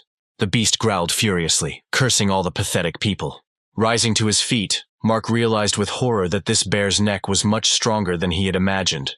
Even if he used all his strength, he could only chop off one head at a time. Suddenly, the beast's heads emitted a long, loud roar, and a strange glow enveloped its body. The system informed Mark that the Bear King had gone into a rage that lasted 10 minutes. The hero decided not to hesitate and jumped into the air before his opponent took active action. At the same moment, the ground under the powerful body of the Bear King began to crack. Mark raised his blade above his head, praying to all the gods that his plan would work. However, his pleas had no effect, because in this state the beast's defense became much stronger, and he could not even scratch it. The bear didn't hesitate either and raised his paw over Mark. Grabbing him by the collar of his shirt, the beast made sure that the guy could not dodge his next attack. When the hero turned around, he was horrified to see a wide-open mouth approaching him. One of the heads shouted that Mark would pay for daring to anger him. Pulling himself together, the hero created fire and wrapped his sword in it, after which he attacked the beast. He was unable to dodge and looked at the flames in horror. A few seconds later, the bear fell to the ground dead. Mark breathed a sigh of relief, glad that it was finally over. As he sheathed his sword, he thought that fighting the Bear King was much more difficult than fighting ordinary mutated beasts. Approaching the body of the bear, the hero suddenly stopped a couple of steps away from it, realizing that the system had not yet announced the death of this beast. The guess that the king of the bears had not yet died instantly came to Mark. Sensing danger from behind, he miraculously dodged. The next moment, he cut off the last of the monster's heads, engulfing his sword in flames. As a reward for killing the Bear King, Mark received 500 experience points and a bronze treasure chest. He decided to immediately open the chest, and the next moment the system reported that he had received a second-level item, the Bear King's battle armor, which adds 25 additional points to defense, 100% resistance to fire and cold, Touching the sword, he moved it inside the ring. When Mark applied the extraction to the slain monster, he received the E-Rank Blood Evolution talent. It awakens the power of blood, increasing strength, speed, and defense by 30%, and it can also be combined with the blood of gods or the blood of demons to facilitate awakening. Mark glanced at the dragon blood spiritual plant growing nearby, thinking that its fruits would also be able to increase his strength. However, when he ate the fruit, his whole body was in pain. When he heard a voice behind him, his eyes widened in surprise. The dragon standing behind him asked how such a weak little man dared to come here. He grabbed Mark in one of his scaly paws and lifted him high off the ground. The hero couldn't help but cry out in pain as the dragon clenched its paw. He was sure that this was just a hallucination caused by the eaten fruit. Mark bit the monster's paw. He couldn't let some hallucination get the better of him. The dragon shouted at the guy to stop because he was a real dragon and could teach him the secrets of dragons. But the hero did not listen to him, continuing to devour the dragon's flesh. A few minutes later, the dragon disappeared, and the system reported that Mark had successfully used the dragon blood fruit, and his 1/10% of his blood had evolved into true dragon blood. Lying near the tree trunk, the satisfied hero studied the information window of his characteristics and abilities. His strength had already reached 115 points, agility 121, and endurance 122. And the number of stars had reached 11. Despite the fact that he really wanted to sleep, the hero could not afford it, because he only had one beast left to kill in order to finally reach the 5th level. As he reviewed the progress of the other participants, a predator snuck up behind him, intent on devouring him. Marcus wrote that his leader had almost reached the 4th level, and their village was one step away from victory. To this message they responded that Edward had just killed a high-level beast and received a lot of points, so there is no point in rejoicing ahead of time. Meanwhile, Edward told his team members that they could relax. Before dawn, he would reach level 5 in no time and lead them to victory. They praised Edward's strength, glad to have someone so strong on their side, while the enemy village could not boast of the same, judging by the fact that the highest level there was 3rd. The system window that suddenly appeared confused everyone. It said that Mark from the 911th village became the first to reach the 5th level, and his village wins this challenge with a bet on resources. The guys from our hero's village could not help but be happy about this message, and breathed a sigh of relief. Others fought the beasts when their stats increased by 20 points, greatly increasing their chances of winning. At the same time, the newcomers of the enemy village began to lose their 20 stat points and turned against Edward, shouting that it was his fault and that he needed to be killed. Mark received a notification that he received a golden treasure chest for winning the bet. He smiled and thanked the monster, who had stuck a sword in his neck, for coming to him at such a timely time. When the beast's carcass fell to the ground, the hero extracted 2 power points from it. Suddenly, he received a message asking him to exchange a resource bid token for a refined level 1 steel sword. Mark considered this a rather lucrative offer, and decided that there was no way he could miss it. He clicked on the button to accept the exchange, having received this token. The system informed that this token appears only once in each newcomer village, and only the strongest have the right to use it. After reading this, Mark understood the reason why Klaus decided to sell him this thing. He simply would not be able to use it. Also, if they lost, then the punishment for losing for him would be increased several times. A couple of minutes later, Klaus asked when the hero planned to start the next bid for resources. Other newcomers also expressed their interest in this matter, offering to use this opportunity and defeat the other villages while they were in a mess. Mark was pleased that everyone believed in their next victory. After contacting everyone via video, he replied that when morning came and everyone was fully recovered, he would begin the next bid for resources. Everyone supported this decision and proclaimed him their leader. After cutting off the connection, the hero sighed, thinking that those guys thought too highly of him. The reason he decided to start the bet in the morning was because he wanted to reach the most dangerous area with the 10th level beasts. The guy threw his sword at a bird flying by. A few seconds later, the system reported that he had successfully killed a level 6 dark night owl. An hour later, the hero found himself in a new zone.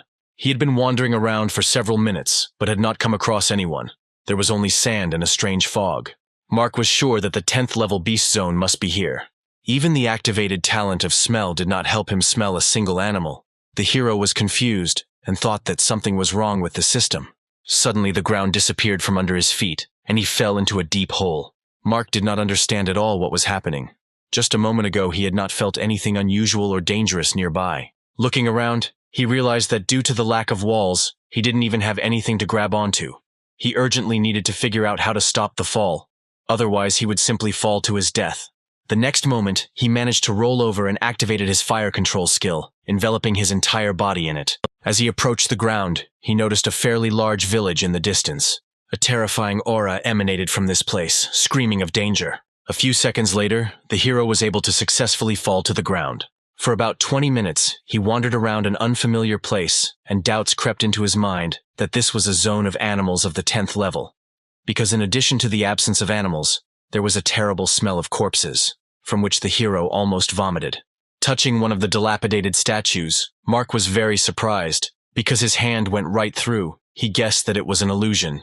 Looking at the village behind the statue, the hero assumed that this was one of the abandoned newcomer villages, because in appearance it was very similar to his village.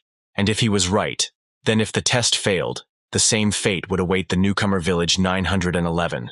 Mark believed that it was too cruel to give every person the opportunity to level up and gain power. But if someone lags behind, then a sad fate awaits them. Suddenly, armed animals walked through the wall of illusion. One of the dogs said that they are soldiers guarding this place, and it doesn't matter whether it's a man or an animal, but whoever comes here will face only one fate: to be killed.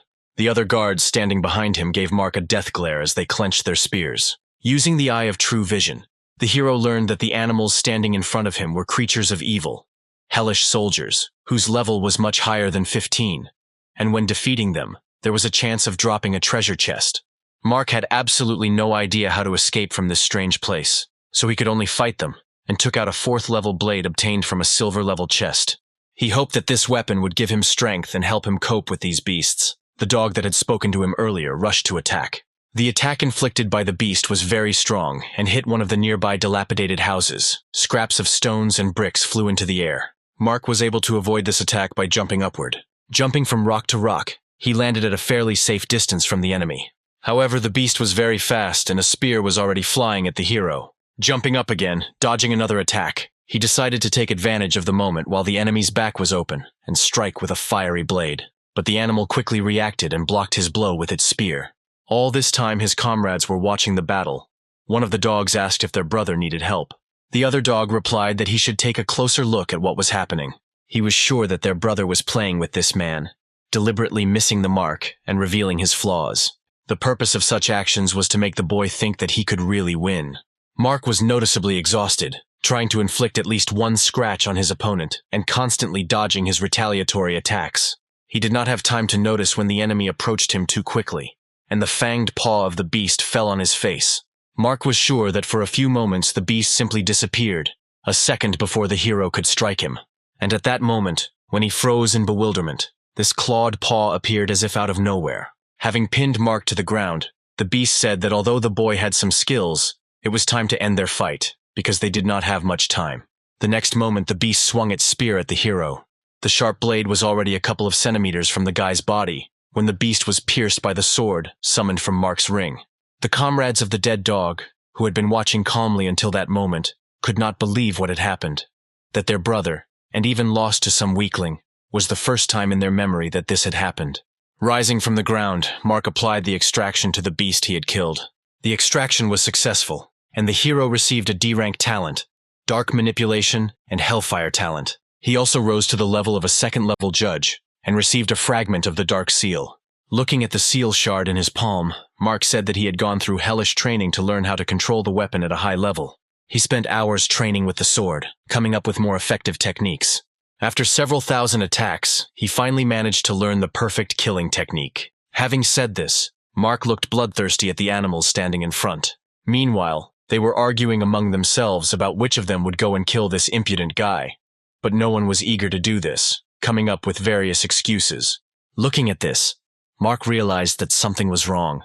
Their comrade had died, and they were acting as if nothing had happened. A sudden guess that the animal he had killed earlier was still alive came to the hero's head. But then he remembered that the system had already informed him about the death of this dog, so this was impossible. Suddenly there was a roar, and Mark felt warm currents of air behind him. His first thought was correct, that beast was still alive. When the animal released a powerful stream of air from its mouth, the hero managed to duck down. Having run a few meters back, he turned to the revived enemy and pointed his sword at him. His comrades who approached him said that his caution had become worse. He, stretching his neck, replied that he had not encountered people for a long time and acted a little carelessly. Mark watched in surprise what was happening. He was sure that he had killed him. Turning his gaze to the guy, the dog said that he must be amazed because he received a notification from the system about his death. But the Eye of True Sight should have shown Mark their true name. The hero was horrified when he realized that this beast knew about the Eye of True Vision. Picking up his spear, he said that they were the guardians of hell, which meant that they came straight from there, and also that they could not be killed. After this, their bodies were covered with a green glow, and their faces changed into a menacing grin. Mark was not at all frightened by these words, and he said that for a bunch of watchdogs they had too much self-confidence. Enveloping the blade of the sword in flames, the hero ran towards the beast, shouting that if he could kill it once, he could do it a second time. The guard also rushed towards the guy. Once at a sufficient distance, he deflected Mark's attack to the side with his spear. A few moments later, he caught the hero off guard by moving behind him as he was about to strike. At the same moment, the first rays of the dawn sun appeared, attracting the attention of the guards. They decided not to linger and headed towards the portal, shouting to their brother, who was engrossed in battle, that their time was up, and it was time for them to leave. He did not finish off the boy and simply threw him towards the tree. After which he turned around and finally said that he was a very interesting person.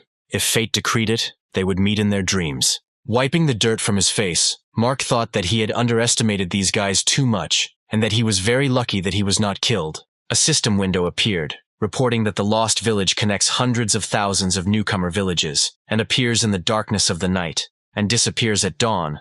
Looking at the seal fragment, Mark assumed that everyone with this seal will be able to enter here. He was distracted from his thoughts by an incomprehensible noise. A huge centipede appeared behind him. Mark used the Eye of True Vision and found out that this was a 12th level animal. Although she was blind, she was extremely poisonous and had unusually good hearing, and the hero cut her massive body with one blow. And when the system reported that 2 newcomers with the 5th level had appeared in the village and they would have access to the regional communication channel, then 3 more equally huge centipedes appeared ahead. As Mark rushed towards them, a huge hand appeared from the sand directly below the hero. At the same time, the regional chat was bursting with messages. Some residents of other villages congratulated the 911th village on their achievement. Someone, on the contrary, wrote that they were too slow and the weakest among them. Less than a couple of minutes later, the residents of the 446th village wrote that their Lord Adam would deal with these weaklings in no time. Many supported this idea, wanting to get rid of their rivals while they were still too weak. When Mark was already killing the 5th stone golem that had emerged from the ground, Adam forcibly joined our hero's village to the resource bet, making reaching the 8th level a condition for winning. As soon as the 5th golem fell motionless to the ground, the system announced that Mark from village 911 was the first to reach level 8 and was the winner of the resource bet. The residents of village 911 were perplexed. All their characteristics increased by 20 as proof of their victory, although not even a couple of minutes had passed since the bet began. Having recovered from the shock, everyone began to write about what an amazing person Mark is. If this continues, they will be able to raise levels very quickly, becoming invincible. At the same time, the residents of the 446th village were in a far from joyful mood. Annoyed, Adam said that he could not allow others to look down on their village. He would certainly take revenge on these upstarts. For this, he decided to contact the area channel and look for help there, because they also hate people from the land of the dragon. A couple of minutes later, he wrote that Village 911 used dirty tricks to win the bid for resources, and now they have become stronger and more dangerous. If they are allowed to grow further, they need to get rid of this village immediately. The team, led by the Saint, received Adam's message. One of the guys suggested that Mark must have an S-rank talent if he was leveling up so quickly. Marcus was sure that talent of this level was their divine gift, and could not believe that someone from the insignificant country of the dragon could gain the patronage of a god. A man and his grandson in the northern part also received this message. The boy was amused by Adam's pitiful behavior after his defeat to the people from the land of the dragon. The man replied with a smile that he was not surprised by what had happened. Nothing else was expected from people from the land of the dragon. Dragging the carcass of a huge monster behind him, he explained that once he had already met people from this country, they were invincible. The group located in the 6th zone contacted their village leader and offered to use the bet token against village 911. Jacob replied that first he needed to find out more information about Mark and asked to find a guy named Roman from village number 5 to complete this task. He would easily agree because he was afraid that the people from the dragon country might surpass him. The residents of our hero's village were outraged that they were up in arms out of simple envy. They hoped that Mark would intervene and answer something, but no messages came from him. At this time, Mark was reading the chat, carrying the carcass of a huge centipede. When he received a golden chest for winning the bet, he hoped that in the near future, he would be able to get a water or ice-type talent, because without it, it would be difficult for him to survive in this hell. By using the chest, the hero received a C-rank token, thanks to which he can receive a C-rank mission without a time limit, upon completion of which an incredible reward will be given, along with a dark gold chest. After analyzing the information received, Mark assumed that this mission would be quite difficult, since such a reward was given for it. Looking at the token, he decided that since the mission had no time limit, why not start doing it slowly? Immediately after this, the system reported that his mission was to open the seal of the 5 elements. To do this, he needed to collect the 5 foundations of the kings of gold, earth, water, fire, and sand. After completing this, you need to go to the Dragon Slope, find the altar of the 5 elements, and open the seal of the Village of Beginners, 911. Once the seal is released, the villagers will be able to enter a more open world. In addition, every newcomer village of the first area will be able to enter the larger world. After studying this message, Mark realized that this mission was related to the opening of the map, and whichever village entered the big world, it would receive a great advantage and more resources. The system recommended that he start from a place called the Abandoned Semicircle and defeat the ferocious mammoth there.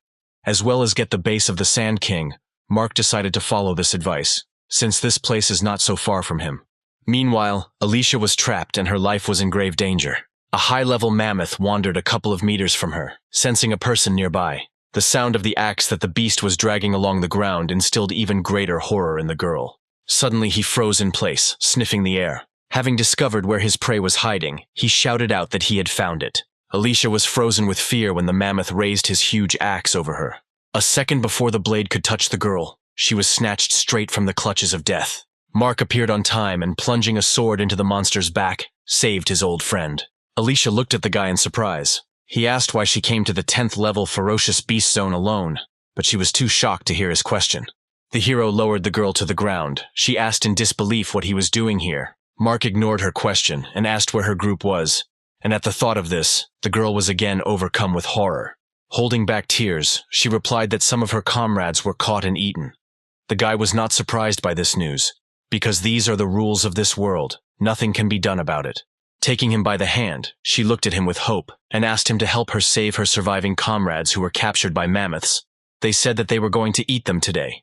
Mark replied that he first needed to assess the current situation in order to decide something, and he advised Alicia to run away from here as far as possible. She objected, saying that there were too many opponents and she would help him. The hero stood his ground, no matter what excuses the girl voiced, and she had to take a risky step, offering herself as bait because those mammoths love human meat. Mark asked with incomprehension whether she was afraid to suggest something like that. Alicia replied that her comrades were there, and he was not obliged to save them. They could not constantly blame everything on Mark, simply because he was strong. She said that her help would definitely not be superfluous in a battle with a large number of enemies. The hero smiled, looking at her persistence. He thought that this girl might not be so useless. At the same time, music was playing in a clearing nearby. Graceful Nagas danced joyfully to a simple tune. At the same time, Sam and his boys were tightly tied to a post and watched everything in horror. Suddenly, the ground under the guys began to shake. When many mammoths joined the dance, their movements were completely out of tune with the music, and some even let out joyful screams. A few minutes later, a group of mammoths surrounded Sam and his comrades. One of them immediately began to make a fire, and the rest sat on the ground calmly watching everything. A mammoth standing a little further away was dissatisfied with the fact that they only managed to grab 6 people. This is too little. Even if divided, they might get nothing at all. A mammoth that approached him said that if these people had not entered the teleport, then there would be nothing to eat at all. Suddenly, the first mammoth noticed that something had slipped behind the boulder in front. Turning to his brother, he said that he had heard rumors that the king had promised to give them an extra leg when dividing the food if the escaped person was brought to him. When he nodded, confirming the veracity of this rumor, the mammoth took the club in his hands, saying that today was an extremely lucky day. At the same time, the pit for the corpses of mammoths, found by the hero, was filled with more and more bodies. Alicia was delighted. Although she served as bait, she also received experience for the animals killed by Mark. Turning to the girl, the hero asked him to step away and close his eyes for a couple of minutes. She agreed to fulfill his request without any questions. Mark waited until Alicia was far enough away. A couple of moments later, he began to extract, from the corpses of the killed mammoths, he obtained several identical E-rank endurance enhancement talents, which evolved to D-rank, furious endurance. Having created a hellish flame, he threw it into a pit to burn the corpses, after which he said that Alicia could already open her eyes. When the girl approached him, Mark gave her a ring of protection that he had just received from a killed mammoth. She looked at the ring in her hand in surprise. Observing her reaction, the guy said, so that she would not misunderstand him, Alicia would still remain bait, and her death would be very unfortunate. The girl thanked the guy and hurried after her savior, joyfully thinking that he had not changed at all. Still tough on the outside, but soft on the inside. When they came across a mammoth, Mark immediately blinded his enemy using the venom of the 9-ringed snake. Thanks to this, it was not difficult for him to finish off this beast. From time to time, the hero gave Alicia the opportunity to level up, allowing her to finish off mammoths. He had already discovered that their weak point was on the back of the neck. Suddenly, at one of these moments, approaching voices were heard from the side. 5 enraged monsters ran towards them, shouting that they would eat them alive. Mark smiled contentedly. New objects for his research came into his hands. Pointing their weapons at the hero, the mammoths decided to get rid of him first. Suddenly, the sand in front of them began to move, taking on a strange shape. A few moments later, the sharp spines of a sand centipede emerged from the sand. The mammoths did not have time to react in time and fell under this sudden attack. Mark watched everything from the side. He assumed that the animals would notice the disappearance of their comrades and come here, so he set traps around in advance. When all the mammoths except one were killed, the hero looked at the last one in surprise. He didn't expect that this mammoth could easily cut through thorns comparable to a second-tier weapon in terms of strength. Having gotten rid of all the thorns, the beast attacked Mark. The hero did not even move and covered his sword with hellish flames. The next moment they crossed their weapons. Mark realized that this mammoth was much stronger than usual, and hastened to retreat. Finding himself behind him, the hero immediately attacked him, and saw that the skin of this beast was also many times stronger, but not so much that he was invulnerable. The beast turned to Mark, saying that all his efforts were in vain. Stretching his shoulder, he said that his body had received the king's blessing, and now all his wounds were instantly healed, so the hero could not win. Mark was happy when he heard these words. If he gains the ability of regeneration, his growth will be even faster. Pointing his sword at the beast, the hero said that this is simply an amazing ability. So he has a question. The next moment he approached the mammoth, asking if she had a limit. When Mark attacked him, the beast took a step back and raised the axe over the guy. The hero managed to avoid the retaliatory attack by jumping up and tried to attack his opponent again, but he covered himself with his hand, holding back the attack. When the beast swung his axe, Mark had to retreat again. After several minutes of battle, the hero learned that it takes up to 2 seconds to regenerate moderate wounds, 3 seconds for serious injuries, and 5 seconds for lethal ones. At some point, the mammoth weakened and dropped to one knee, leaning on his weapon. During the battle, his back was covered with many scars from Mark's sword. The hero himself dropped down behind the monster a couple of meters away from him, and, smiling, asked if the enemy's regeneration had reached its limit. The next moment, he snapped his fingers, creating a hellish flame. A few seconds later, powerful blue flames surrounded the beast, blocking its vision. Mark decided not to hesitate, and finally put an end to this mammoth. With one swing of his sword, he cut off the head of the beast. The Mammoth King's face changed. His advisor noticed this, and excitedly asked what happened. Sighing heavily, the king replied that his faithful guard had been killed. At the same time, Alicia was watching Mark, completely not understanding what was happening. The irritated hero furiously punched the air, creating a powerful shockwave. There was nothing left from the place where the mammoth had been a couple of minutes ago, except for huge pieces of earth that soared into the sky and a rising column of dust. The girl didn't understand why the guy's mood deteriorated so sharply. She had never seen him so angry. The hero was very annoyed that no matter how many times he tried, he could not extract the much-desired ability of regeneration.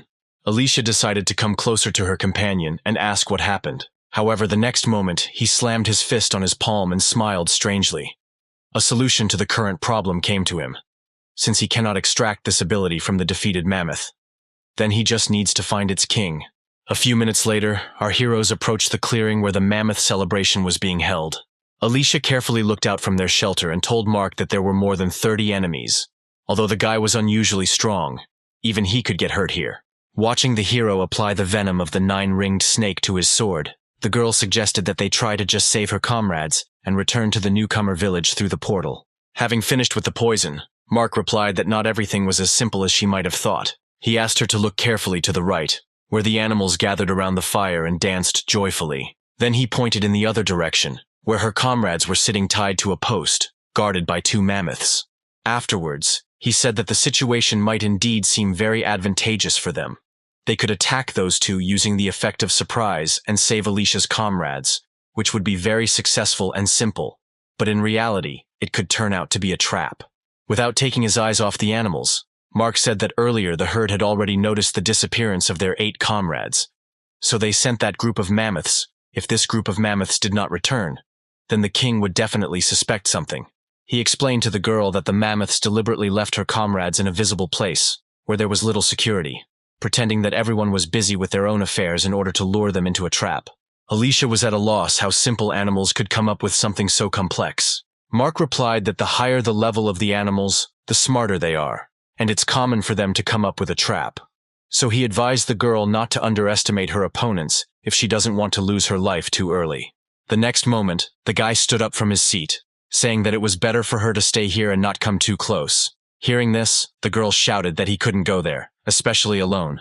Grinning, the guy replied that they had been so diligently preparing this trap for him, and it would be a shame if he didn't come. Having said this, the hero came out of hiding, leaving a confused Alicia behind. Mark moved forward decisively, thinking only about how he could gain the ability to regenerate. His appearance did not go unnoticed by the mammoths. They did not take their red eyes off the approaching guy. The animals rejoiced that their plan worked, and their prey came into their clutches. A few moments later, all the mammoths parted on both sides, opening the way for Mark to reach their king. The hero walked past them, not paying attention to their glances and whispers behind him. He was able to count 67 mammoths and 3 guards. The mammoths began discussing the fact that it was this boy who killed their brother, who received the support of the king. Their voices became louder, and a lot of insults rained down towards Mark. He could not simply ignore this, so he released his aura and looked at the mammoths with a murderous look. The animals standing nearby fell silent and recoiled, feeling the strength of the boy standing in front of them. The king of the mammoths, sitting surrounded by 2 graceful beauties clinging to him, drew the hero's attention to himself, saying that he was very glad that Mark was finally here. Mark replied that he was glad to finally meet the Mammoth King, known for his fierce temper and strength. While saying this, he activated the Eye of True Sight and discovered that the king's strength was only 6 stars higher than his own. The king was amused by the guy's words. He laughed and replied that Mark was an excellent flatterer. The next moment, the former amusement was gone and his gaze became more serious. He said that the words he had spoken would not change the fact that Mark had killed 14 of his subordinates, including 1 loyal guard. He could not tolerate such humiliation from a simple man. Looking at the king, the hero assumed that since they even set a trap for him to lure him out, then a simple murder would not suit the king to avenge those killed. The king nodded, saying that this was indeed the case. When the advisor wanted to intervene, he stopped him with one gesture of his hand, after which he said that Mark was much more useful than all the rabble he had killed. Therefore, he invited the hero to join him. Mark was amazed by the king's words. He expected anything, but not this. Meanwhile, the king continued, saying that he would forget about the guy's crime and give him the title of guard, animals, medicine, women. He could give him anything Mark wanted. The hero was in no hurry to answer and asked if he could ask one question before making such an important decision for him. Having received the king's approval, he said that he had previously heard that in another world everyone is unusually strong, capable of flying on the clouds like the wind, moving mountains, and even destroying half the world with just a wave of his hand. The king had not heard of such a world before, and asked if his advisor knew anything about it. He replied that he also knew nothing. He could only assume that this man was talking about ordinary rumors. The red-haired beauty, clinging to the king, laughed, saying that only heaven is capable of moving mountains and destroying the world. But the king himself replied that in this meadow the world ends, and the world that Mark speaks about does not exist. The hero folded his arms across his chest, thinking that this king could not recognize the Eye of True Vision, and also knew nothing about the other world. He was simply stuck in his own little world. This disappointed Mark. He hoped that he could learn a little more from this king. Apparently he will have to try his luck elsewhere. The next moment, a sword shrouded in hellish flames appeared in his hand. Looking at this, the king displeasedly asked whether this decision of Mark was final. He replied that if he agreed to serve the mammoths, he would have to turn away from all of humanity, and he was not going to become a traitor. Smiling, he added that he might change his mind if the king could defeat him. The beast gave Mark a hard look, and the next moment his body began to be enveloped in yellow energy. At the same time, Roman was hunting animals with his guys when he was contacted. Adam managed to contact the man via video link. Roman asked what happened, that they needed to look for him. Adam replied that a newcomer from Village 911 with a C-rank talent is increasing levels at an incredible speed. He is also a resident of the Dragon Country, and can become #1 in an instant. If this happens, then the R country will have difficulties. Suddenly, Roman cut the system window with a swing of his sword, saying that this was the 5th person to contact him through a direct call. Michael said that he heard that Adam recently lost to Mark and is now seeking revenge. So Roman should be careful. Those people do not have good intentions. The man replied that he didn't care. They could do whatever they wanted, and activated the resource bet token. The system immediately announced the start of the bet, the winner of which would be the one who prevailed in the battle of the first numbers in the ranking of both teams. At the same time, a fierce battle between the Mammoth King and Mark took place in the meadow in the 10th zone. The king's attacks were strong, and the hero could only dodge them. By striking, he tried to discover the weak points of his opponent, but everything was unsuccessful because the king's defense was too strong. Dodging the king's next attack, the hero thought that he needed to come up with something to find out if this mammoth had the ability to heal. The king did not give Mark time to formulate a plan and attacked again, creating a strong shockwave by swinging his scythes. The hero managed to create a physical barrier, shielding himself from the attack. The king did not stop there and struck another blow directly at the guy's shield. The shield could not stand it and cracked, and Mark flew into a huge stone, causing it to become covered with deep cracks. When the hero fell to the ground, he barely managed to rise to his knees, leaning on his sword. As soon as he did this, he was pierced by severe pain in the chest area, and he coughed up blood. Looking at the guy, the Mammoth King said that he has very high potential, and his skills suit their clan. So he will give Mark one last chance to change his mind. The hero was well aware of his deplorable condition, but he was not going to give up so easily. So he prepared a backup plan in advance if something went wrong. Slowly rising to his feet, Mark said that if his opponent wanted him to join his clan, then he would have to give up the post of King of the Mammoths to him.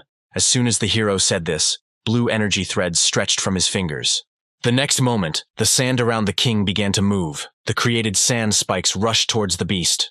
When the sharp thorns of sand centipedes appeared from them, the king quickly got rid of them, not allowing them to touch his body. Such an act of the guy greatly angered him, and he shouted that Mark should prepare for death. A second after he said this, the hero was horrified when he felt the ground begin to pull him down. He remembered too late that the king had the ability to control the earth. The quicksand sucked him deeper and deeper, enveloping his arms and legs, making it impossible for Mark to even move. As the sand swirled around his neck, he realized that the king was now truly determined to kill him. Using all his strength, he tried to break free, but the sand did not want to let him go.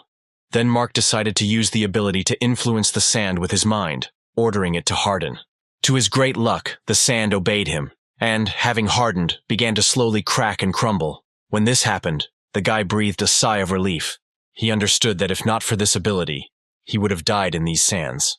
Mark was not allowed to relax for a long time. Noticing that his technique was interrupted, the Mammoth King rushed at the guy. Hearing the whistle created by the weapon cutting through powerful gusts of wind, the hero turned around. Mark managed to dodge the attack, jumping high into the air a couple of seconds before the beast plunged its scythes deep into the ground where the hero had previously been. Taking advantage of the moment, he created many sand centipede spines and threw them straight at the king. He didn't dodge or fight them off. The spikes rushed past him, some breaking when they collided with his armor. Mark's face became more gloomy as he realized that this attack did absolutely no damage to the king. He had no choice but to try to break through his shield with his sword. However, before he could take a step, his opponent knocked him down again. Mark was not happy about the prospect of once again flying into stone, so he plunged his sword into the ground, slowing himself down. When the guy froze in place, the king said that all his attempts to inflict damage on him were too pathetic. Mark shouted that sooner or later he would be able to win, and then a powerful hellish flame appeared in his hand. As soon as he pointed his palm at the Mammoth King, a huge ball of blue flames flew towards him. The beast put his hands in front of him, protecting himself from the hellish flames. Suddenly, he heard his armor begin to crack. The next moment, his eyes widened in surprise. He was left without protection, and the first wound appeared on his left arm. Mark was pleased that he finally managed to break through the king's defense, and he also noticed that his regeneration rate was much lower than that of the defender. The king decided to use his ability to control the earth again, and within a few moments the earth began to crack, and large pieces slowly rose into the air. Mark watched in amazement as a huge stone fist, created from many fragments, appeared high in the sky. Once the fist was complete, the king brought it down on the annoying boy. The hero did not have time to escape, and had to hold back the huge stone fist with his own strength. He tried to use his mind on the sand again, causing it to harden and crumble. A system window appeared, informing that due to the fact that the hero's stamina is currently too low, the use of the talent is impossible. The king of the mammoths approached him and said that he admired Mark, but because of the kindness shown to him earlier, he imagined too much about himself. At that same moment, the stone fist stopped putting pressure on the guy, simply hanging in the air. As soon as this happened, the hero's hands dropped powerlessly. He tried to come up with at least something, but almost all the talents that can be used in battle spend too many stamina points. A few moments later, many sand fists appeared and rushed towards Mark, striking one after another. Alicia watched what was happening from behind a stone. She was afraid that a little more, and the guy would simply be beaten to death if she didn't urgently come up with something. Tears appeared in her eyes when she realized that it was her fault. If she had been a little stronger, then Mark's life would not be in danger now. When heavy thoughts began to weigh on the girl's head, a suddenly heard voice said that, if she doesn't calm down and pull herself together, then only death awaits her. At that moment, she remembered Mark showing her one of the spiritual plants, saying that if the stats dropped too low during the battle, they could be restored by eating a spiritual plant or a spiritual fruit. The memory of this helped the girl to come to her senses and regain her cool mind. She turned to the residents of her newcomer village for help, saying that she was now with Mark and the situation was extremely difficult, so he now needed spiritual plants and fruits. The hero tried to somehow resist the sandfists. While a heated discussion began in the chat, someone was ready to immediately rush to the rescue.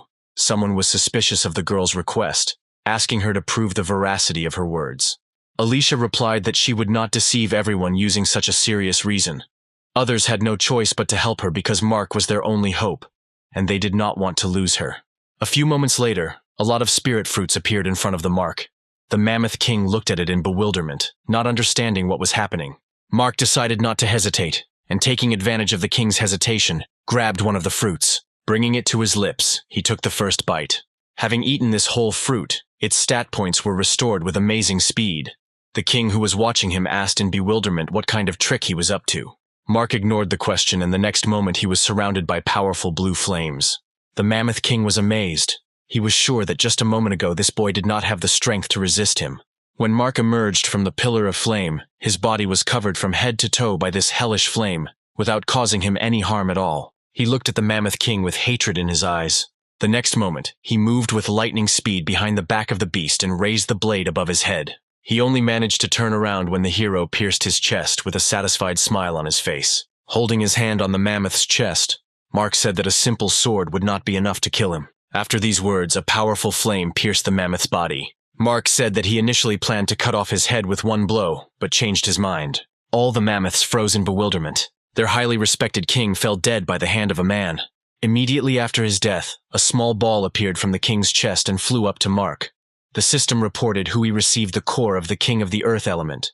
System notifications that appeared in front of the hero reported that for killing the Mammoth King, he received 4,000 points and moved to the 9th level, and also won the bet on resources, being the first to receive the 9th level.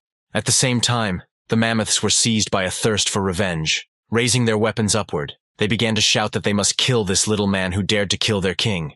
Enraged animals began to approach Mark, surrounding him on all sides. When the hero tried to escape, he was thrown back.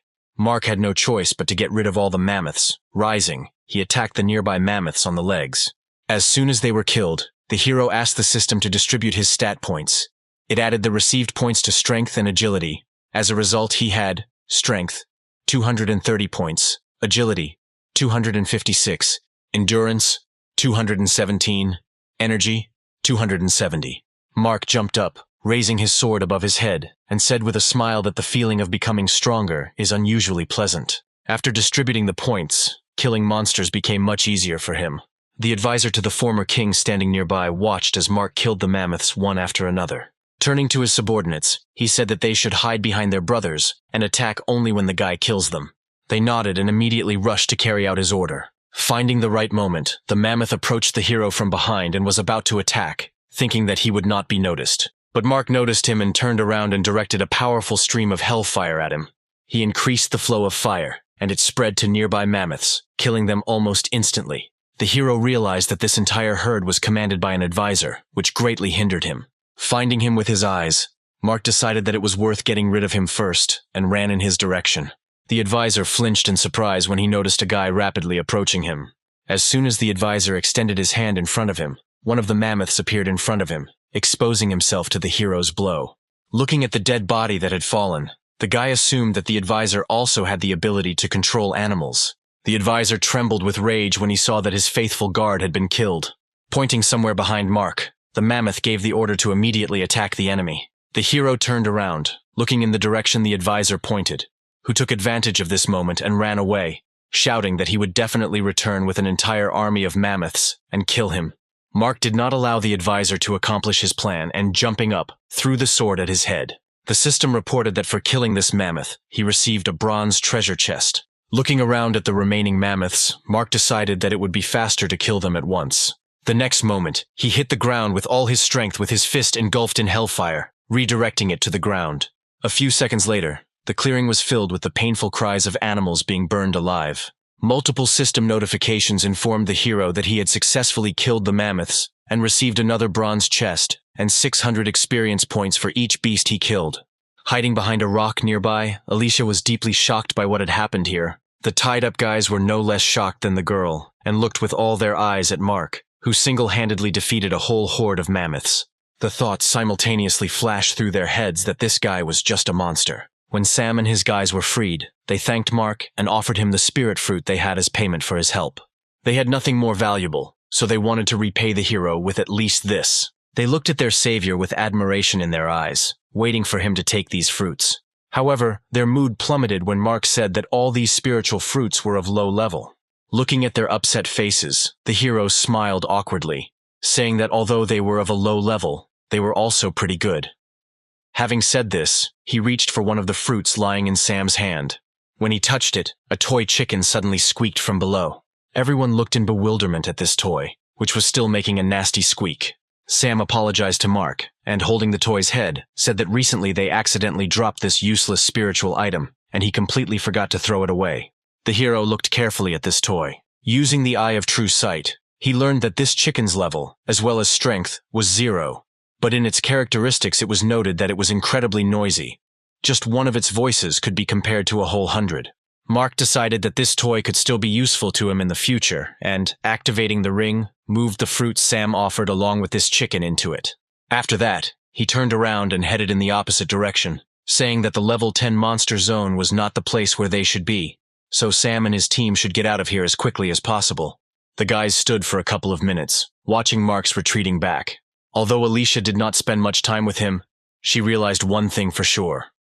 Mark is the one who decided to become stronger than anyone in this world. She was also aware of the fact that the place where he would go next would be inaccessible to ordinary people like her. But it will be enough for her to simply watch Mark from afar and pray for his health. Approaching the tent where the king of the mammoths had sat an hour earlier, the hero with steel in his voice asked the Naga what he should do with them now. The girls shuddered in fear when they heard his voice behind them. Having embraced, they answered with a trembling voice and hesitation that they were ordinary dancers and had never harmed people, so they begged the guy to let them go. Using the eye of true sight, he saw that their combat strength was at 0, and there were absolutely no abilities other than dancing. He drew attention to the hair of the blonde Naga, or rather to the plant woven into it. Having applied the extraction to it, Mark became convinced that it was not his imagination, and that this plant was indeed from the ground.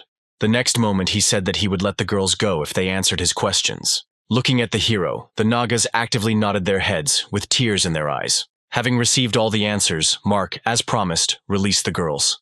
Looking at the window with the characteristics, the hero thought that there was absolutely no point in killing these Nagas, because their dancing abilities would be of no use to him. He tried to imagine how he would use their enchanting dance ability in battle. A shudder of horror immediately ran through him, and he pushed these thoughts away. Having applied the extraction to the mammoth corpses, Mark decided that he should head further to complete the mission of the 5 elements, and along the way he would look at all the awards received in battle. Suddenly a message came into the chat, making the hero frown. The guys from his village reported that other villages began accusing Mark of cheating. Mark smiled predatorily after reading this message. He couldn't allow those losers who couldn't admit defeat to slander him. So he decided to personally teach them a lesson by activating the resource bid token. As soon as the token was activated, Mark was transported into system space.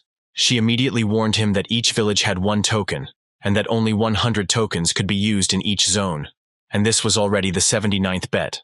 Mark was surprised that there were restrictions on the bet. Taking another closer look at the message, he surmised that it was meant to spur people into action by making the cowards hungry. He immediately remembered his past opponents who dared to activate the tokens. According to his observations, those who receive the resource bid token are usually weak and do not dare to activate the token out of fear, so they give them to the strongest in the village. Mark smiled, glad that he had used the bet token at the right time, otherwise they might have missed such a good opportunity. When the system asked him to choose a team or single bet method, he was happy to learn that in a team bet, you can select many villages as enemies, and you can also enter into an alliance with other villages. Mark's smile became even wider. He simply had to teach a lesson that his haters could never forget. The hero chose the team bet. He chose villages number 34 and 77 as allies, and villages number 5, 446 and 21 as his first opponents. As soon as he covered all the villages, thunderclouds thickened in the sky and lightning appeared. All the villagers raised their heads in surprise when the system reported that Mark had used the resource bid token. Also the first time a command bid would be held in this area. Afterwards, it was announced that the resources of the losing side would be reduced by 70%, and 50 stat points would also be taken away, while the resources of the winners, on the contrary, would double, and each would receive 50 stat points. At the very end, the system announced that the winner will be the camp that is the first to score 1,000 points by killing animals alone. A team kill will not give anything. For killing a beast of the 5th level, 1 point will be awarded. For the 6th level, 2, for the 7th, 3, and etc. The inhabitants of our hero's village were delighted when they learned about the new rate. They were sure that Mark would instantly crush the inhabitants of the countries M, R, and U. When one of the guys expressed his concern that in their village there are those who are still at the 1st level, and if they lose they can simply be killed by the system, his comrades advised him to relax, because Mark is on their side, and he will definitely win. The next moment, 2 windows appeared in front of them, through which the guys saw that there were only 3 villages in their red camp, while as many as 24 villages had entered the enemy blue camp. When they saw this, the guys were dumbfounded with horror. At the same time, Roman and his guys were discussing strategy. One of the guys said that they had 12 people of the 5th level, 4 of the 4th, and 6 of the 2nd. When Liam said that due to the previous loss, their strength had decreased significantly, and among them only 5 people were able to defeat the beast alone, the man interrupted him, saying that last time Mark cheated, but this time victory was guaranteed for them, with only 3 allies' villages. That kid won't be able to do anything. The next moment he took his sword out of its sheath, saying that it was time to make him pay for what he had done. Looking at Liam, Roman said that if he were defeated again, he would pay with his life. Then he patted the guy on the shoulder, saying that he was the only one he could trust with the future of their country. Mark was still in the system space, retrieving all the rewards he had received from the chests during the battle, when the system announced that the bet would begin in 10 minutes. The first thing he got was mammoth cuffs, 20 defense points, 5 stamina points, and 100% sand resistance. He also received a ring of enormous power, adding 25 points to strength. From the next chest he received a mammoth belt, which gives 70 points to defense, 5 points of stamina, and the armor of the Mammoth King, which adds another 110 points to defense, 10 points to stamina, and 100% resistance to sand. Finally, he received Spiritual Fire Liquid, which provides 100% fire resistance. Now Mark's talent for controlling flames has evolved to C rank into True Flame. The hero smiled contentedly, feeling that his combat strength had increased significantly after the equipment. Looking through the window with his data, he saw that his strength, agility, and endurance indicators had increased to 300 points, and his strength had reached 28 stars. Satisfied, Mark decided that he could now challenge the next king. The system advised him to head to the Ant Mountain and kill the gold-eating Ant Queen to obtain the king's golden core. When the system reported that this gold-eating Ant Queen was level 13, and that a team of at least 10 level 10 people was needed to kill her, Mark realized that his future enemy was twice as strong as the Mammoth King. Looking at the timer, he saw that there were still 5 minutes left before the start of the bet, which he decided to spend on preparation. Mark decided to resort to poison in the upcoming battle. Poisons were one of the greatest equalizers in the history of people in his hero. With its help, even a weak girl can kill a strong man. One single person is able to get rid of an entire group only by using strong poison. One of the most powerful poisons Mark knew was ricin, which is 6,000 times more toxic than arsenic. 1 milligram is enough to kill someone. In his world, centuries ago, the ricin-using assassin first appeared, an international spy using the tip of an umbrella coated with poison to quietly and undetectably hit his target's shoes with it. When Mark saw hemp seeds on the blonde Naga's hair, a plan immediately matured in his head. Thanks to the information received from those girls, it was not difficult for him to discover the place where the hemp grew. Using his innate talent, he began to extract the poison.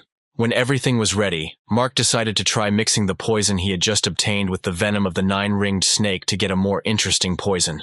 The mixing of poisons was successful, and the system reported that the result was an unknown poisonous object. Mark looked thoughtfully at the resulting mixture and thought that it would be nice if there was an animal nearby on which to test this poison.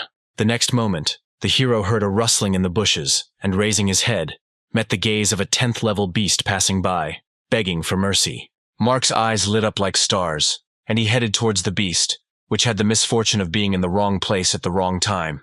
As soon as the hero used poison on it, the beast immediately fell dead to the ground. Mark smiled contentedly, rejoicing that one drop of his poison could instantly kill a strong beast. He decided that he needed to prepare as much of this poison as possible, and only then go to the mountain of ants and kill them all. As soon as he completed creating the required amount of poison, he left that meadow and moved into the territory of the ants. Once there, the hero almost immediately came across a large amount of iron ore. He decided that this resource could be useful to him in the future, so he moved some ore to the ring. Quiet sounds nearby attracted Mark. The next moment, the hero realized that these sounds were made by ants dragging ore. Hundreds of ants dragged stone ore into their houses, which were powerful tree trunks dotted with many small holes. Some particularly zealous individuals carried 2 stones at once. Using the eye of true sight, Mark learned that the combat power of these ants is at the level of 16 stars. In particular, it was noted that they are able to devour any metals and have absolute protection. The hero decided not to attack all the ants at once, but aimed at single targets. Finding the right moment, Mark attacked the ant using iron spikes. When the ant deftly dodged them, the hero threw several stones at him, but they flew past. The ant looked around, trying to understand what was happening. Taking advantage of the fact that the ant was distracted, Mark repeated the attack with iron spikes. This time the ant was unable to dodge, and one of the thorns pierced him through. The hero noted that although his strength had increased, more energy was now required. Looking at the corpses of the animals he killed, although they are not particularly intelligent, they have a strong will to live. Having created a sword, he pierced the head of the ant he had just killed, because if the brain of these animals is not killed, they will continue to attack, even though they are missing half of their body.